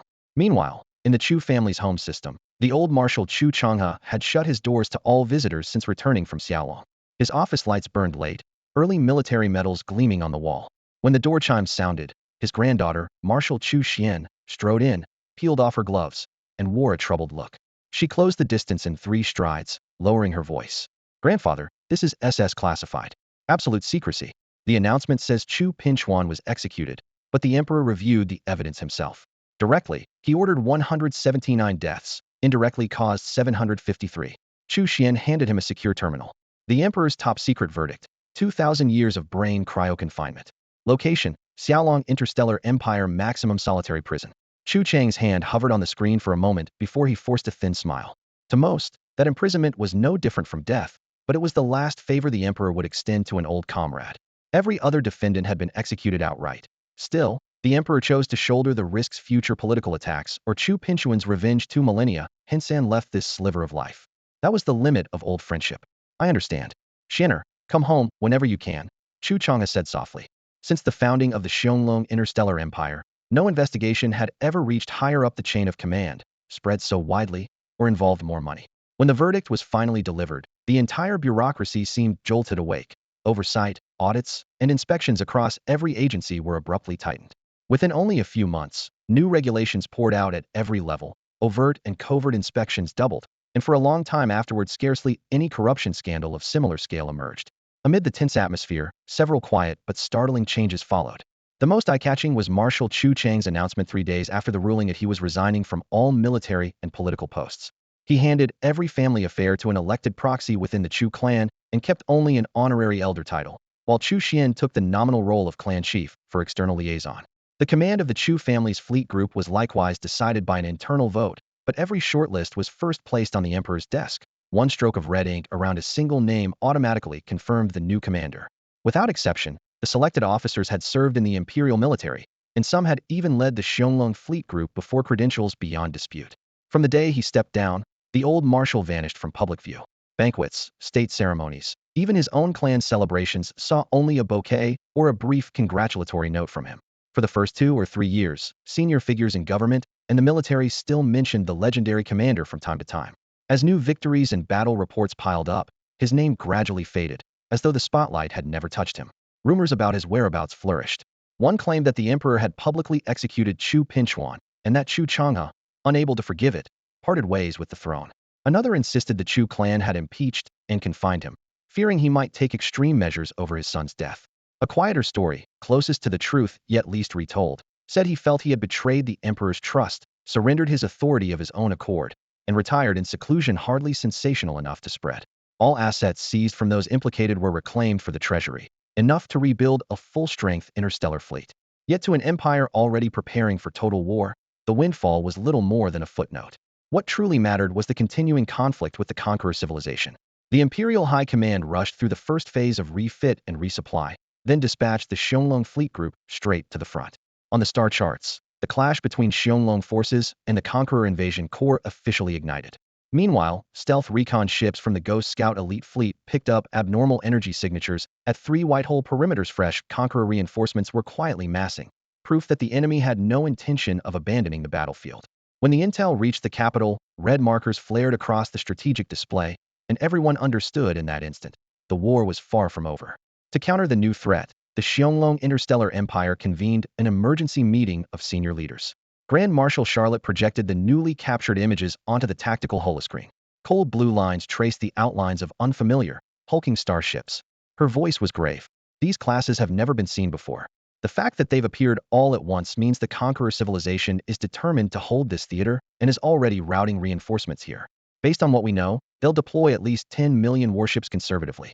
Tens of millions, even 100 million, are not out of the question. Zhao Chen nodded, his expression darkening. That tells us their leaders have no intention of giving up this prize. A drawn-out slugfest doesn't bother the Xiaolong Empire, but we still have to support the Black God civilization and 3 other allied powers. The minute we fight on 2 fronts, our losses will multiply. Lilith, the aide standing behind him, opened her datapad and added, logistics and resource allocations will be maxed out immediately. One slip could punch a hole straight through our lines. Zhao Chen looked up at Charlotte. What's the military's plan? Whatever it is, we'll throw everything behind it. Charlotte expanded a holographic star map, her fingers sweeping across the vast swath still under Conqueror control. Fight, there's no alternative. The question is how. She cycled through layers of the map, did a quick calculation, and went on. We don't yet know exactly how many fleets they'll add, but if they're committing, the number won't be under 50 million and could hit 100 million. If that entire armada squeezes into our galaxy cluster, the consequences will be catastrophic. We have to deny them room to maneuver. Pulling up past battle reports, she pointed to a timeline. Judging by their usual reinforcement pattern, it takes 3 to 5 days for all units to arrive. That window is our opening. She tapped the star map, and the red enemy sector shrank by half. We'll compress their operational space to this narrow corridor. Force every ship to deploy inside it. The tighter the battlefield, the smaller their advantage, no matter how many hulls they bring. If they can't form up, their target practice. Her gaze cut through the room like a blade. When you're outnumbered, the best tactic is to confine the fight. Picture a knife fight in an alley that only fits 5 people shoulder to shoulder. The enemy can have 100 or 1,000 troops, but only 5 can step forward at once. The same principle applies here. This can be done on an interstellar battlefield as well. Every pocket of space where fleets can maneuver is limited. A few 100,000, even a few million starships are manageable, but once the number climbs into the billions, unleashing their full firepower demands an immense combat zone. Grand Marshal Charlotte's intention is clear. Before the conqueror civilization's reinforcements can converge, she plans to compress that zone to its absolute limit. The tactic is simple, yet devastatingly effective. We have less than 5 days to secure an area this large. Can you really manage it? Secretary Lilith asked, worry etched across her face. I can, Charlotte answered decisively, but we'll have to revise the schedule. Shorten every battle group's downtime, and throw them back into the fight ahead of plan. Putting the Xiaolong Sector Fleet Group in the vanguard makes perfect sense during the push, yet the risks are obvious. Zhao Chen picked up on them instantly, his eyes drifting from the holoscreen to Charlotte. There are risks, Charlotte acknowledged. 3, to be exact. First, most fleet groups are still waiting on supplies, so their endurance is limited. If we fail to compress the battlefield within that window, they'll be spent. Zhao Chen nodded. He knew the Xiaolong sector's supply situation all too well. Their rest periods had been cut repeatedly, and another reduction would hit the front line hard. Second, we don't know how many reinforcements the enemy will bring, Charlotte continued. In their position, the moment I realized our plan, I counterattack, reclaim maneuver space, and let the fresh fleets lead an offensive. If we falter, they could cripple the Xiaolong sector group outright. Her crisp analysis left the room briefly silent. It sounded like dancing on a knife's edge, but Charlotte wouldn't propose it without proving it viable. Bottom line, do we execute or not? Zhao Chen asked, eyes locked on hers. High Command already forced a vote, Charlotte said gravely. All 16 Imperial Marshals took Part 12 approved, for opposed. That's nearly 80% in favor. Then we'll comply, without hesitation. Zhao Chen offered a slight, resolute smile. Good. I also need authorization to deploy the supernova final bomb and, if necessary, to bring in the Xiaolong Swarm Fleet Group, Charlotte confirmed. Supernova final bomb. When he heard it, Zhao Chen paused. The massive device known as the Supernova Ultimate Bomb had never been fired during the battle that shattered the Zhuan universe, yet it had remained on permanent standby. Perhaps even now it lay silently in a cargo hold aboard some starbound freighter. The reason was simple. Every resource in the Xiaolong system was priceless, and no one would light a weapon capable of consuming entire star systems unless survival demanded it. One bomb cost enough to outfit several full fleet groups, so any rational commander handled it with extreme caution. Because of this, the Xiaolong Empire maintained only a small stockpile of supernova ultimate bombs, replacing each one only after it was expended. Research, fabrication, maintenance, and upkeep devoured a fortune, and a dedicated corps had to guard, escort, and transport each warhead. By the time the whole chain was in place, the manpower and funding involved were enough to make most interstellar civilizations blanch. Even if given a bomb for free, they might not afford to keep it. Since you've already voted, well, follow your plan. I trust you can do this, Zhao Chen said, fixing his eyes on Charlotte. When the time comes, every super flagship must lead from the front and soak up enemy fire so our regular fleets can maneuver, Charlotte added. I understand. In matters of war, you're the one in charge. Whatever orders you give, this Emperor of Xiaolong will obey, Zhao Chen replied with a light laugh, though his tone left no doubt. The brief war council ended, and Charlotte immediately redeployed her forces. Xiaolong fleet groups jumped at high speed toward the front, launching a fresh assault on the conqueror civilization. Zhao Chen had planned to accompany the Dragon Emperor, the Imperial command ship, to the battle line, but a sudden message upended everything. The sender was Empress Hailuo Lin of the Black God civilization, once the Devourer civilization. The content was concise. New clues had emerged about the primordial universe. Zhao Chen knew the primordial universe was his only realistic route to obtain the raw materials and energy needed for a breakthrough to T7 technology. After years of futile searching, he had settled for stopgap measures, commissioning transitional warships such as the Quasi-T7 Golden Scarab class heavy dreadnought and the Quasi-T7 Golden Seraph class light cruiser vessels that had never existed in the Xiaolong order of battle before. Hailuo Lin's reply had finally arrived, and Zhao Chen had not anticipated it. When he first challenged her to a duel, then tried to enlist her against the conquerors, he had overlooked the matter entirely. Only afterward had he told his subordinates to inquire offhandedly, and to his surprise they had delivered results. His itinerary changed on the spot. 1. The Dragon Emperor command ship would pass to the deputy captain and, under Marshal Charlotte's command, rush to the front. 2. Zhao Chen would transfer to another warship and depart at once for the Black God civilization, where Empress Hailuo Lin would brief him on everything she had learned about the primordial universe. The stakes for the Xiaolong Empire's future were simply too high to do otherwise. Zhao Chen was traveling aboard a Quasi-T7 Golden Seraph class light interstellar corvette. Once the secondary flagship of the Emperor's honor guard fleet, the vessel was sheathed in gleaming golden white armor, its prow emblazoned with a radiant six-winged sigil. Some wondered why he wasn't using the more heavily armed and armored Golden Scarab class dreadnought. The answer was simple. Zhao Chen's overriding mission was to guarantee the Sky Dragon Emperor's safety, not engage the enemy. If danger arose, the secondary flagship had to whisk the Emperor out of the battle. In raw agility and speed, nothing could rival a Quasi-T7 Golden Seraph class corvette. Once it committed to retreat, even 5 Golden Scarab class dreadnoughts arrayed across the stars couldn't cut it off. That ruthless burst of velocity was precisely why it served as the secondary flagship. The corvette lit its jump engines, and, leading a modest escort of just 300 warships, slipped through the cosmic tides toward its destination, the former Devourer civilization universe. Zhao Chen would meet the Dark Goddess Empress, Hailuo Lin, in person. News of his approach reached her central starport under top priority. Learning that the Sky Dragon Emperor himself was en route, Hailuo Lin first assumed the Empire meant to deploy an entire legionary fleet to the front. When she confirmed only 300 ships were coming, she knew something else was at play. Aware of her own precarious position, she dared not delay. Boarding an obsidian shuttle, she flew straight to the Emperor's flagship. The office aboard the flagship was spacious and bright, metallic walls laced with pale blue energy veins. 2 holographic sand tables revolved slowly in midair. Zhao Chen sat behind his desk, calm and composed. The hatch slid open, and Hailuo Lin entered, cloak sweeping the deck. She bent her knees slightly, performing the Empire's highest salute. Dark Goddess Empress Hailuo Lin, paying respects to your majesty, the Sky Dragon Emperor. Zhao Chen raised a hand. We're Alanino need for formalities. He'll get straight to the point. I'm here to confirm one thing with you. The primordial universe. His gaze was steady, yet brimming with anticipation. Hailuo Lin recalled that a transport fleet commander moving strategic supplies had relayed the same question to her not long ago. She had answered casually, never expecting the Emperor to come himself. "I'm not sure, Your Majesty. About this primordial universe?" she asked, puzzled. "So you do know of its existence?" Zhao Chen's voice was low, tinged with excitement. "The primordial universe is vital to us. I need its exact coordinates and its history." He Luolin nodded slightly and began to recount. Roughly 3 centuries ago, the Saintis civilization was attacked by warp beasts. The Council of Order ordered us to send a legionary fleet to assist, to strengthen ties with the Saintis seismically to see if we could acquire their advanced technology. I led the mission myself. We engaged the warp beasts in fierce combat across that star region. She paused, then looked up at Zhao Chen. "Do you mean to say you've never heard of warp beasts?" "I've heard that some unusual creatures dwell in certain pockets of space. Monsters, though I don't really know much about them," Zhao Chen said, shaking his head, the doubt plain on his face. Black Empress He Luolin raised her hand and projected a three-dimensional hologram. "These beings go by many named spatial beasts, dimensional beasts, but they're fundamentally the same life form." She pointed at the image. "They live in hyperspace or spatial rifts. Their lifespan's virtually endless, and they function much like cells in a body, dedicated to keeping space itself stable."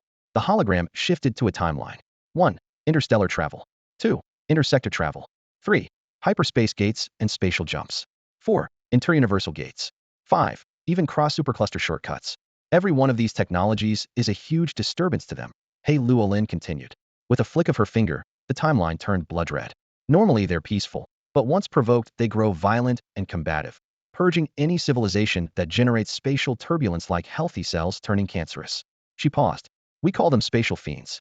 Zhao Chen noticed that every fiend on the display carried a combat rating of T6 or higher.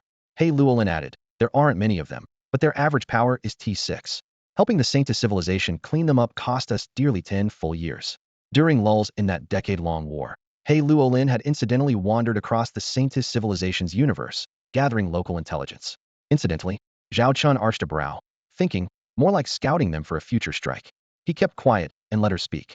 "While charting their star map, I discovered a nascent universe," she said, refocusing the hologram on a churning maelstrom. "It's still gestating. Everything inside is chaotic, the fundamental laws unformed, and starships that enter are easily lost. The Saintis civilization has declared it a forbidden zone." She dismissed the display. "That's all the information I had at the time. Good news, a protuniverse does exist. Bad news, it lies within Saintis territory." Zhao Chen steadied his tone. "Tell me more about the Saintis civilization." If he intended to reach that protuniverse, he would have to deal with them first. He Luolin gathered her thoughts. "The Saintis civilization is a pawn fostered by the Order faction similar in status to our own devouring civilization, but older and, among the 4 vassals, the most fanatically loyal to Order." Her voice hardened. "Their outbreak of spatial fiends was largely self-inflicted. In just 3 centuries they invaded more than 1,000 star-level universes to curry favor with Order." The hologram froze on an immense star chart. He Luolin's tone turned icy. "Those 1,000 universes span 3 entire superclusters. For 3 centuries they lived in an almost unbroken state of war. In that period they even declared war on 15 interstellar civilizations at the same time," the intelligence officer said in a low voice. "Their stock of warships was larger than the combined fleets of the other 3 spacefaring civilizations. Such high-frequency jumps through space triggered what later became known as the Spatial Fiend Crisis. After that cataclysm, the maiden civilization's external offensives finally began to slow conflict remained common, but the old fanaticism had faded. Today, in accordance with Order's mandate, they strike only at T6 civilizations and at T5 societies designated as potential threats. Before that, they ignored the rule entirely, treating nearly every known universe as prey. Rumor has it that Order personally intervened to rein in the frenzy. Even after all the turbulence, the maiden civilization still controls more universes than any other power. Unlike the Devourer civilization which erects altars after annihilating a star sector and summons Order to consume the entire universe, the maidens choose to manage their spoils, molding conquered territory into a unified interstellar society. This right to develop conquered worlds is the only privilege Order has granted them. Current intelligence shows that the maidens have completely mastered one whole universe cluster and carved out substantial holdings in 6 others, ranging from 5 to 40% of each cluster. No one has a broader domain. Yet, fearful of another spatial fiend resurgence, they impose draconian controls on interstellar travel, limiting the number of fleet departures each cycle. The original crisis cost them 1/3 of their battle groups, and many of their territories have still not recovered. What about their political structure? Zhao Chen asked. They operate under a parliamentary system, the intelligence officer replied. The mid-level officials are collectively called maidens, most of them women. Day-to-day authority in key sectors is exercised by local executors. The maidens serve more as a symbolic banner. Together they form the Maiden Council, the civilization's central organ. The hierarchy within the council is rigid. 1. Handmaid of the sacred candidates for maidenhood selected from various species and sent to the council for training. Once chosen, they become full maidens. Handmaids are treated as expendable.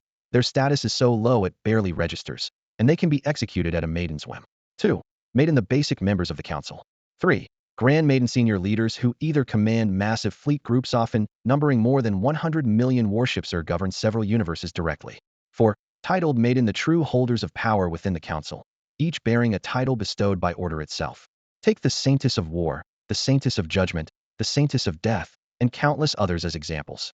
Ordinary saintesses are almost impossible to tally. There may be thousands, even tens of thousands of them. Great saintesses are far rarer. In any era, their number never exceeds 1,000. As for titled saintesses, they are rarer still. According to intelligence gathered by the Black Empress He Luolin, the highest number of titled saintesses ever recorded at one time is 30. Among those 30, some titles are hereditary. The most typical case is the Saintess of War. Every generation trains a successor in advance and passes the title down, which is why outsiders speak of a second generation or even 30th generation Saintess of War. Hereditary titles mark the old guard faction within the sisterhood, signifying deep foundations and formidable strength. Newer titled saintesses may hold the same rank, yet an invisible threshold still separates them from the old guard. Whenever the sisterhood faces a major crisis, every living titled saintess convenes to debate and render a final decision. That is how their system works. Zhao Chen nodded repeatedly, then suddenly felt a strange sense of déjà vu. Wait, why does this feel oddly familiar? He couldn't help asking. You just said all these saintesses are women? Wouldn't that make there's a matriarchal society? He Luolin thought for a moment before shaking her head. It's not that simple. Despite the word saintess, they aren't strictly female. They're closer to gender-neutral life forms. The selection process is open to every gender. Males may apply, but they must undergo a baptism. Afterward, a male candidate is converted into a saintess form. Regardless of the original species, from the moment someone becomes a saintess, they lose the ability to reproduce, and their lifespan is capped at 300 years, an effect produced by an order-based technology. Zhao Chen muttered, "Hut technology that can even redefine gender?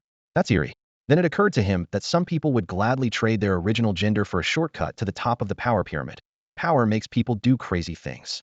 He quickly raised another key question. How many starships does the sisterhood actually field today?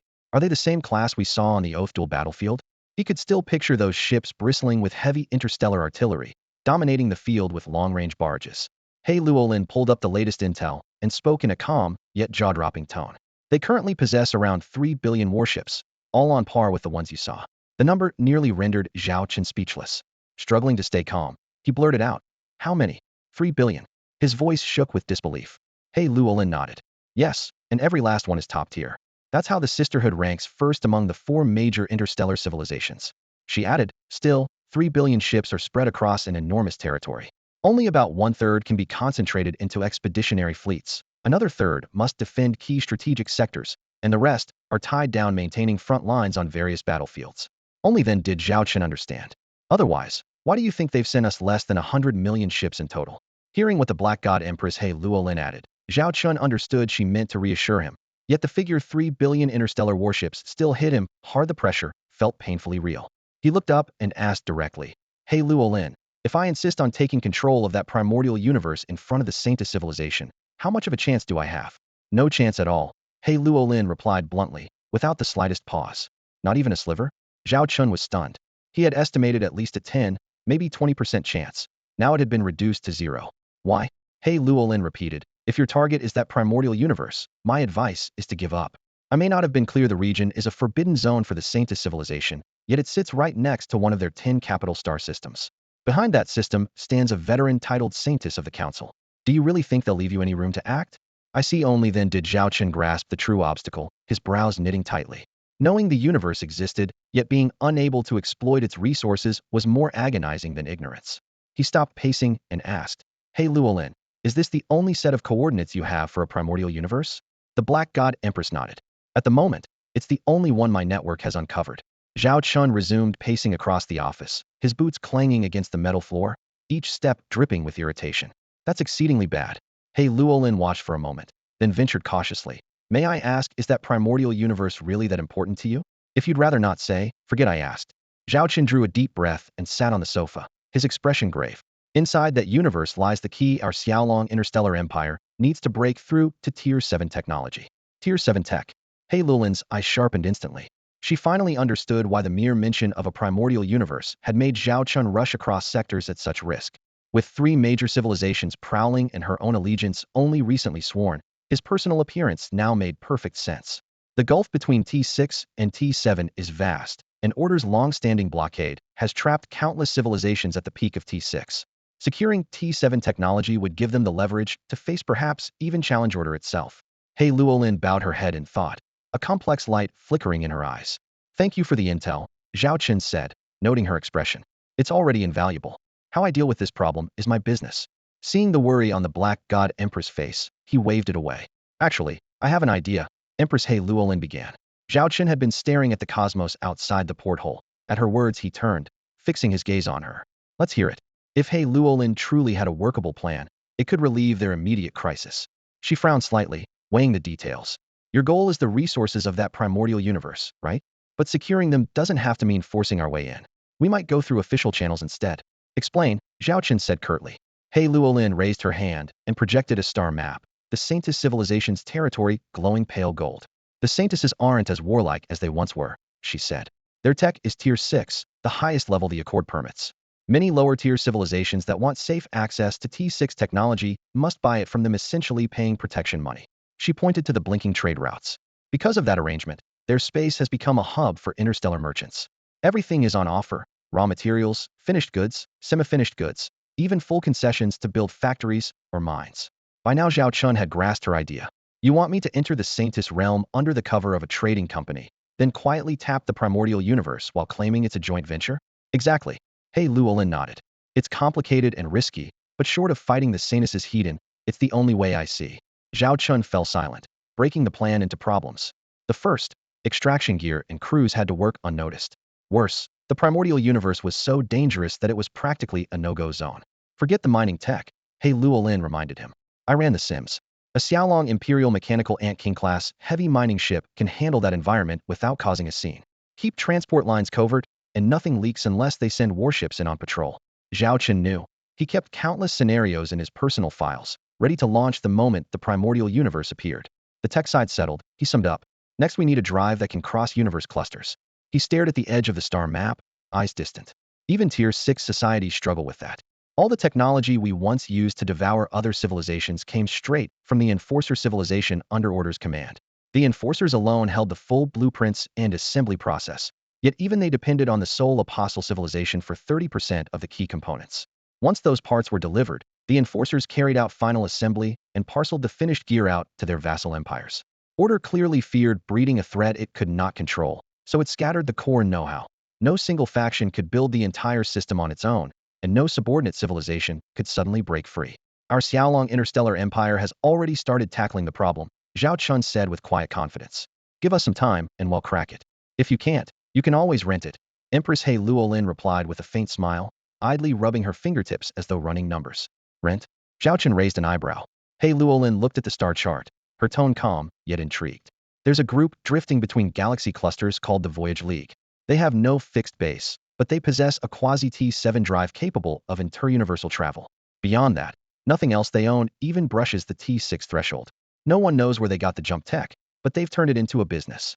You place an order through a secure channel, they send a transport fleet to collect your people or cargo, then drop you in the target galaxy cluster. It feels like ordinary freight service, only the distances are on another scale. Those few lines gave Zhao Chen the key question. What's the price?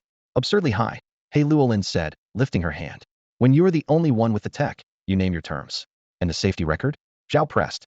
Flawless so far, she answered softly. Every League ship carries a self-destruct core. Try to hijack or dissect one, and it atomizes instantly. Afterward, the League retaliates according to the severity of the offense. At best, they refuse all future orders from that galaxy cluster. At worst, they switch cash payments to retribution missions. She offered an example. One civilization once tried to seize a League ship for research. The vessel blew itself apart on the spot. The League then changed the payment terms on dozens of contracts. The 1 billion credit fee could be cut in half if the client would remove certain individuals or level a designated starport. For the contractors, the risk was only 50 million, yet they saved 10 times that amount. One faction after another, none of them originally involved, lined up to attack. In short order, the ruling elite of that civilization were toppled by their own furious subordinates, and the new regime had to pay a colossal indemnity to end the chaos. Since then, most star nations treat the Voyage League with extreme caution. After all, anyone might need a cross-universe shipment someday. When He Luolin finished her explanation, Zhao Chen finally understood. So, you have ties to the Far Voyage Guild as well? Will they actually help us? Zhao Chen studied the Dark Empress He Luolin, searching her eyes. He Luolin nodded slightly, her voice firm. I've worked with them before. Among orders for Talon-class civilizations, we're the weakest and get the fewest resources. To secure rare supplies from others, the guild is our only route. She raised her hand in a calming gesture. Forget the privacy concerns. Their iron rule is we haul. We don't ask no questions about cargo or clients. Pay the fee and they'll escort anything, even an entire army. Zhao Chen inclined his head. That covers transport. He paused, brow furrowing. Next we need a legitimate identity inside the Saintis civilization. A move this big can't stay completely hidden. We need a public front. That's simple, He Luolin said evenly. We'll discreetly control a few Tier 5 or Tier 4 tech worlds or trading firms and use their banners to enter Saintis space. Then we pay a token protection fee to a local power. On the surface, we're in resource extraction. Underneath, we shuttle in and out of that Pertuniverse to buy what we really want, openly repairing the plank road while secretly crossing the river. The plan mapped itself out in Zhao Chen's mind. Transport, identity, cover, procurement, each with its own handler. Long-term stability was the key. He Luolin tapped the tabletop. If you trust me, I can recommend a few people. Back when the Devourer civilization still existed, we had external channels. Let's hear them, Zhao Chen said, focusing on her. First, someone inside the guild. She held up one finger. Most think it's a single organization, but it's split into branches. The captain I deal with is reliable, just loves to gouge on price. Money's not the issue, Zhao Chen cut in. She smiled and raised a second finger. For the front company, there's a trader I know in Saintis territory. He once specialized in resource extraction, but a failed venture wrecked his finances, and he's been teetering on bankruptcy for centuries. When I needed resources the Saintis wouldn't export, I used his gray corridor. Her tone slowed, turning solemn. He's desperate for a comeback. Give him the chance, and he'll bend over backward. More importantly, he despises the Saintis. When their forces conquered the star realm his family served, they promised not to persecute the surrendered nobles, yet many of his relatives were quietly squeezed out. His clan wasn't top tier, but was prominent among the second rank. After surrender, everything looked calm on the surface, but underneath. He Luolin's voice dropped. And all that happened only a few decades ago. The Saintis civilization began eliminating disobedient interstellar factions one after another. Zhao Chen's noble house eventually fell victim. Their fief was confiscated, their title revoked, and only a struggling trading company remained. From that day, he harbored a deep blood feud and an unshakable desire for revenge, qualities that made him the perfect candidate when the Dark Goddess Empress He Luolin sought new allies. In a universe adjacent to the Saintis domain, Zhao Chen befriended a mercenary-minded sector lord. Though the lord's power was limited, he controlled an essential transit corridor, and more critically his sister had just been anointed a Saintis. Leveraged correctly, this connection could wipe away most of the roadblocks in Zhao Chen's way. After hearing Empress He Luolin's entire plan, Zhao Chen felt a sudden clarity. With a centuries-old powerhouse beside him, he now had experience and contacts the fledgling Xiaolong interstellar empire could never match. Sensing the hesitation in his eyes, He Luolin spoke first. You want me to appear in person, but am pinned down by the war and can't leave, right? She proposed a compromise. Her most trusted lieutenant would manage every gray area operation. This aide understood darknet channels, underground auctions, and smuggling routes even better than the Empress herself. The only downside was a notoriously stubborn temper and a sharp tongue. He Luolin's resigned tone made it clear she had been burned by that attitude more than once. That's fine. Immune to difficult personalities, Zhao Chen said. He cited an example. Annie, his chief engineer, lacked ambition and spent every spare moment gaming despite working half a year without a break. Yet he had never scolded her.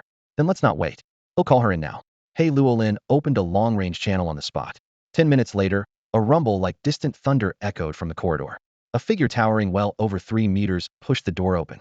Silver hair flowed over shoulders broad enough to park two of Zhao Chen's heads side by side, and her chest, abdomen, and cheeks were laced with scars from blades and energy rounds.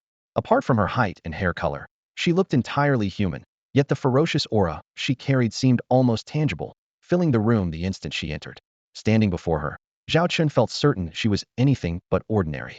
Nice physique, brother. Zhao Chen stepped closer, circling the sculpted figure. A broad chest, thick back, and sharply defined arms beat any male standard. The body was flawless. Who's your brother? The muscular figure looked up, voice low and resonant. Call me sis. A woman? Zhao Chen froze. Wrapped in a tight combat suit, the brute showed almost none of the features traditionally tied to femininity. In comparison, Zhao Chen in a dress might look more ladylike than she did. From the side, The Dark Empress He Luolin explained, Shavana, a hybrid with a trace of dragon blood. No scales or plating on the surface, but her skin and bones can shrug off most conventional firearms.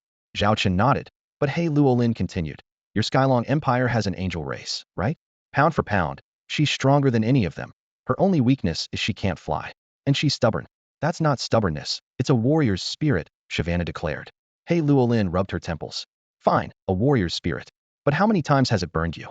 Last sweep-up operation they challenged you to a fair duel, and you really ended up fighting 10,000 soldiers plus 100 ground match solo. Tell me that wasn't dumb. Shavana crossed her arms. Did I win or not? He Luolin ground her teeth. And the time before, in open space, our fleet finally boxed in their flagship.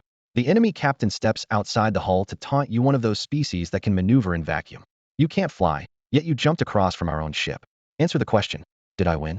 He Luolin drew a long breath, poised to continue, and Zhao Chen watched quietly.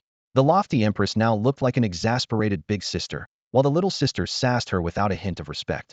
At last He Luolin lowered the finger she'd been wagging. Enough. We have more important matters. She turned for a formal introduction.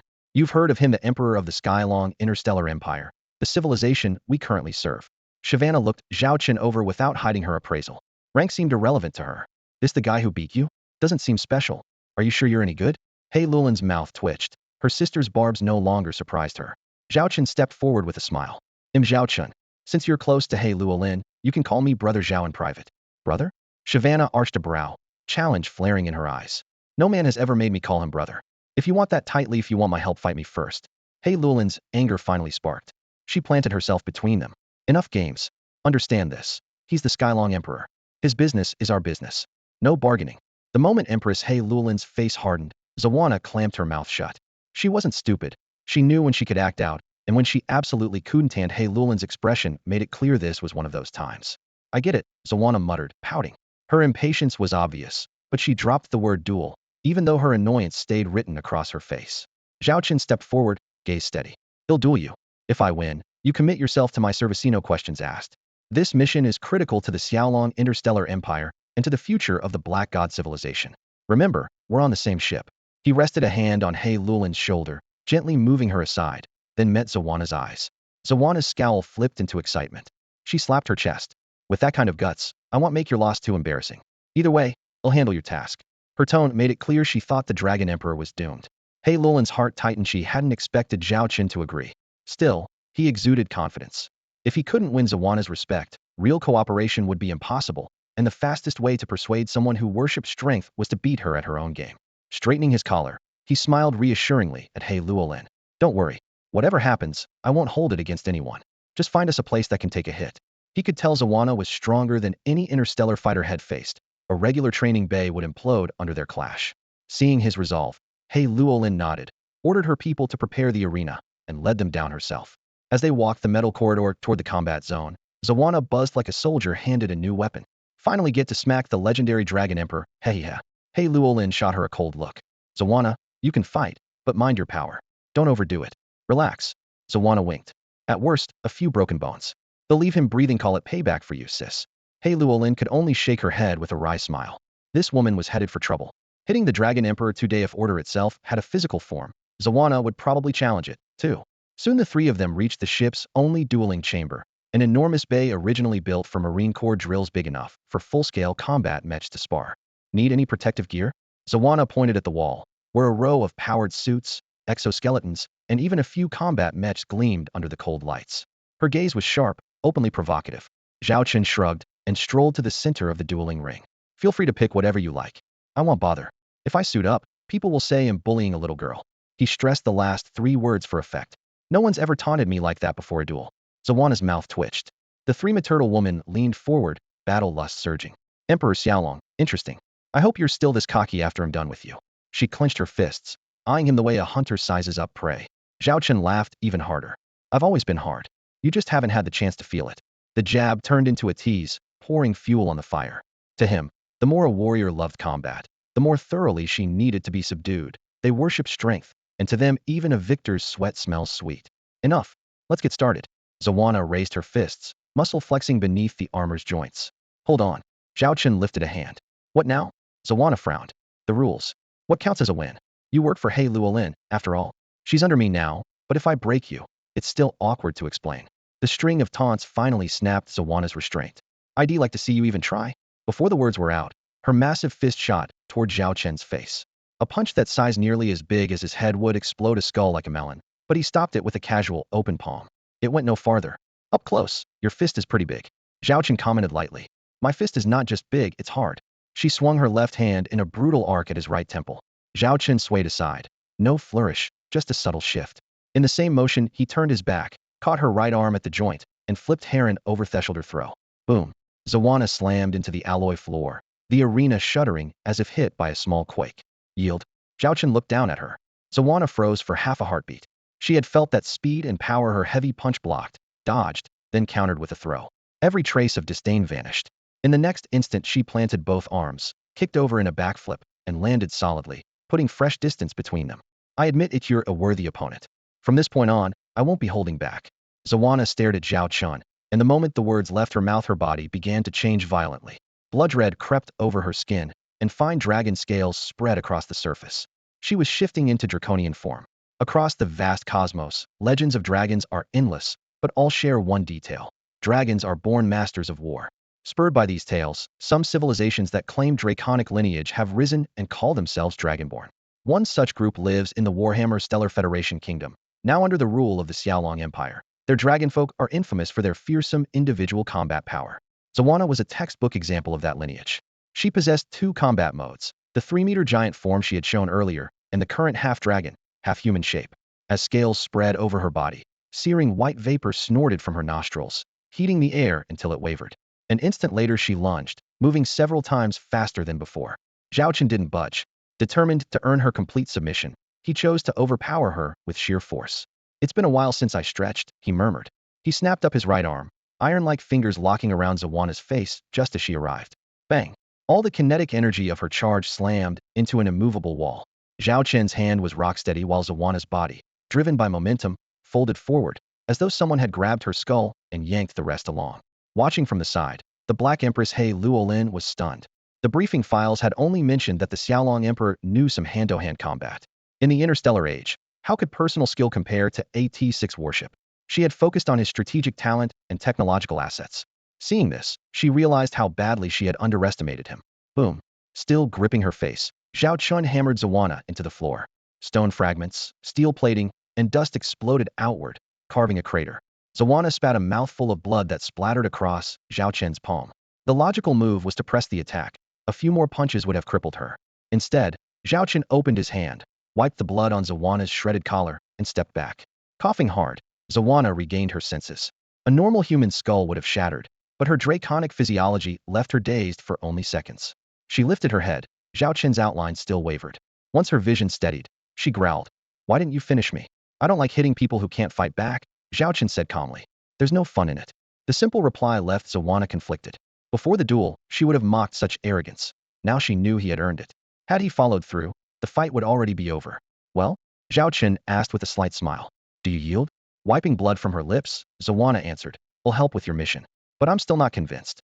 She blasted forward again, but this time she vaulted high, using her massive weight to plummet like a falling mountain, hoping to turn the tables. Under normal circumstances, the best response would be to dodge, yet Zhao Chen never moved. He simply fixed his gaze on the crimson mass hurtling toward him. Zhao Chen lifted both arms and absorbed the impact of the human cannonball dropping from the sky. A heartbeat later, he caught Savannah, and the muffled boom of her landing scattered into the air. He didn't throw her, didn't counter, simply set her on the ground, so gently it seemed the terrifying fall had been nothing but a drill. Savannah pushed herself upright and met the Dragon Emperor's calm, glass-clear eyes. Want to keep going? Zhao Chen asked quietly. She clenched her fists, swallowed the turmoil in her chest, and closed in. 3 meters out, she exploded straight punches, whip kicks, elbows, sweeps, each strike too fast to follow without high-speed replay. Zhao Chen couldn't be bothered to step back. With a single lowered hand, he blocked everything, brushing attacks aside as if clearing dust. 3 minutes passed. None of her blows landed. Deciding the game had gone on long enough, Zhao Chen let her swing again, tapped her wrist with one fingertip, and sent the punch offline. His own fist shot toward her face. Savannah watched it swell in her vision, her body chained in place. She shut her eyes, bracing for the impact. It never came. After a few seconds, she cracked one eye open. Zhao Chen's fist hovered an inch from her forehead. A knuckle flicked out and tapped her between the brow, sharp but harmless. She stared at him, stunned. Fun's over. Convinced now? Zhao Chen withdrew his hand, turned away, and walked to the edge of the arena. He Luolin, the Black Empress, handed him his uniform jacket, which he draped over his shoulders. When does she show up to register with me? He asked casually. He Luolin, shaken by the duel's result, glanced from Zhao Chen to Savannah. Right now works. Savannah shouted before she could answer. Zhao Chen looked back, one brow raised. Don't need rest or a checkup? Savannah strode over, wiping blood from her lip with the back of a finger. I'm fine. I heal fast. Give me a little time, and these scrapes will vanish. Zhao Chen watched her breathing and her stride. She was already most of the way recovered. At her unarmed level, few beings across the multiverse could rival her. Then coordinate with her, he told He Luolin. Hammer out the job, the details, the timeline, everything. He was satisfied. The duel had won Savannah's respect, and let him size her up in moments combat is the quickest way to understand someone. I've heard there's a custom in His Imperial Majesty's Xiaolong Interstellar Empire you settle business over dinner. He Luolin, the Black Goddess Empress, sipped lightly as she spoke, then raised a hand for the servants to bring in the dishes. Since joining the Empire, she had studied the Emperor's methods, especially his habit of talking while eating. I have no objection, Zhao Chen said, turning his gaze to Savannah. Good, I'm starving. Savannah grinned and patted her stomach with the easy bravado He Luolin knew so well. Her sister despised formal banquets, yet once the Xiaolong Emperor defeated her, she became obedient as a loyal hound, almost never contradicting him. Under He Luolin's direction, the three gathered around a circular alloy table. Plates soon covered every inch. Half were delicacies from the Black God's civilization, cryogenic reef fish and dark flame greens, while the other half catered to the Emperor's tastes. Thick cuts of meat and strong spirits. Contrasting colors and a faint metallic spice in the air revealed He Luolin's deliberate care. The moment Zhao Chen lifted his chopsticks, he understood this was no casual meal. After the servants withdrew, He Luolin took advantage of uncorking a bottle to outline the Emperor's newest directive for Savannah. Reach out to the Voyager Guild, slip into the Saintis civilization for primordial universe resource samples, and then set up a long-term transport route. Savannah paused mid-slice, listening intently. When He Luolin finished, she wiped grease from her mouth, thought a moment, and said, your plan looks airtight. Execution checks out. I only care about the timeline. Zhao Chen, glass halfway to his lips, chimed in. Same here. How long to secure the samples? And after that, how long to build a reliable supply line? Savannah tapped the tabletop, answering with crisp precision. For samples, one mining ship can slip in and out of the Saintis universe without a local front. We grab a small haul and return in under 3 months. For steady supply, we'll need a shell company, a local noble sponsor, and covert lanes. That adds 3 to 6 months. Volumes stay low to avoid attention, but secrecy beats tonnage. Her analysis flowed, step by step. Zhao Chen's hand froze mid-air, thought she was a pure brawler, never imagining she could dissect logistics with such clarity. Catching his surprise, He Luolin smiled. Savannah used to be a space pirate. Ran her own fleet, patrolled gray zones, sold protection, moved contraband. Do it long enough and the process writes itself. Savannah shrugged, tearing into another chunk of steak. Business or robbery, it's just branding. He Luolin continued. Eventually, she made enough noise to catch the eye of one of the major powers. It caught my attention too.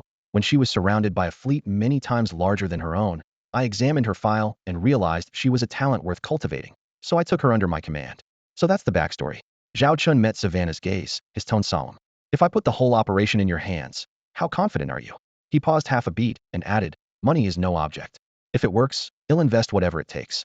The resources of the protoverse will determine the R&D and manufacturing of a Tier 7 technological civilization and, by extension, the future of the Xiaolong Interstellar Empire. They'll spare no expense.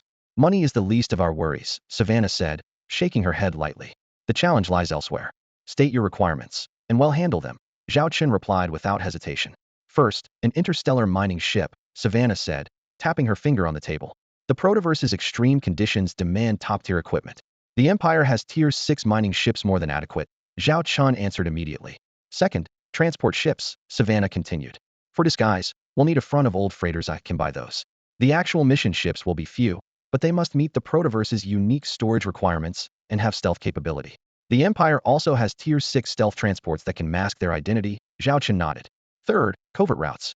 Savannah raised a light screen, spreading a star map between them. Patrol cruisers appear unpredictably. We need an intelligence network to spot them in advance without alerting any faction. They'll deploy Tier 6 stealth reconnaissance ships to set up forward monitoring posts, Zhao Chen offered. Savannah's brow eased, yet she added one more point. Finally, if we're discovered, we must eliminate witnesses and cover the retreat at once. The standby ships need heavy firepower, stealth, and long-term lurking capability. We have Tier 6 stealth bombers, Zhao Chen said, quoting numbers. 300, 3,000, take as many as you need.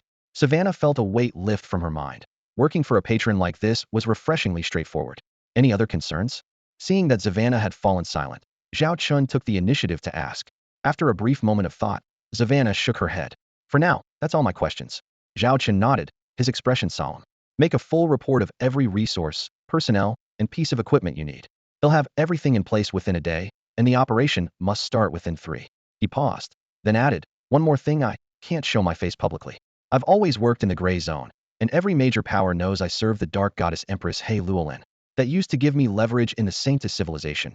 But now that the Devourer civilization is gone and the Dark God civilization is at war with the Saintess civilization, appearing openly would only attract trouble.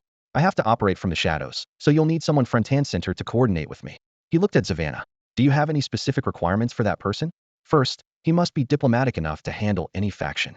Second, he needs real command, ability, enough authority to keep your starship fleet in line, Savannah replied. Several names flashed through Zhao Chen's mind. After a moment's thought, he said, I already have someone in mind. You'll have my answer within 3 days. They chatted briefly about the battlefield and other minor matters, then parted ways. Zhao Chen immediately returned to the Xiaolong Interstellar Empire. As soon as he arrived, he handed his shortlist to his secretary Lilith. These are the candidates Savannah wants. Based on her criteria, I narrowed it down to these few. Take another look for me. Lilith skimmed the list and looked up. Are you judging them solely on capability? Zhao Chen hesitated, sensing her point, then nodded. Yes. Then this one is the best fit, Lilith said, pointing to a name, though her voice dropped. However, there's something you might not know. I'm aware. I got word as soon as it happened, Zhao Chen replied, leaning back in his chair. After a brief pause he asked, all things considered, is he still the right choice? Yes. In terms of skill, adaptability, and standing within the fleet, no one can match him, Lilith affirmed. Understood. I'll handle it myself, Zhao Chen said, rising with determined steps. Lilith watched him go, suddenly struck by how unfamiliar he seemed. He was nothing like the man he used to be. Ever since the case involving the Chu family, Zhao Chen had often sat on the throne in a daze, as if some emotion were weighing heavily on his mind. That's all for today. Thank you so much for watching. I hope you guys enjoyed. If you wish to have another part of this recap, please give us at least 1,000 likes. Please don't forget to comment and subscribe to our channel for more content like this. Until next time.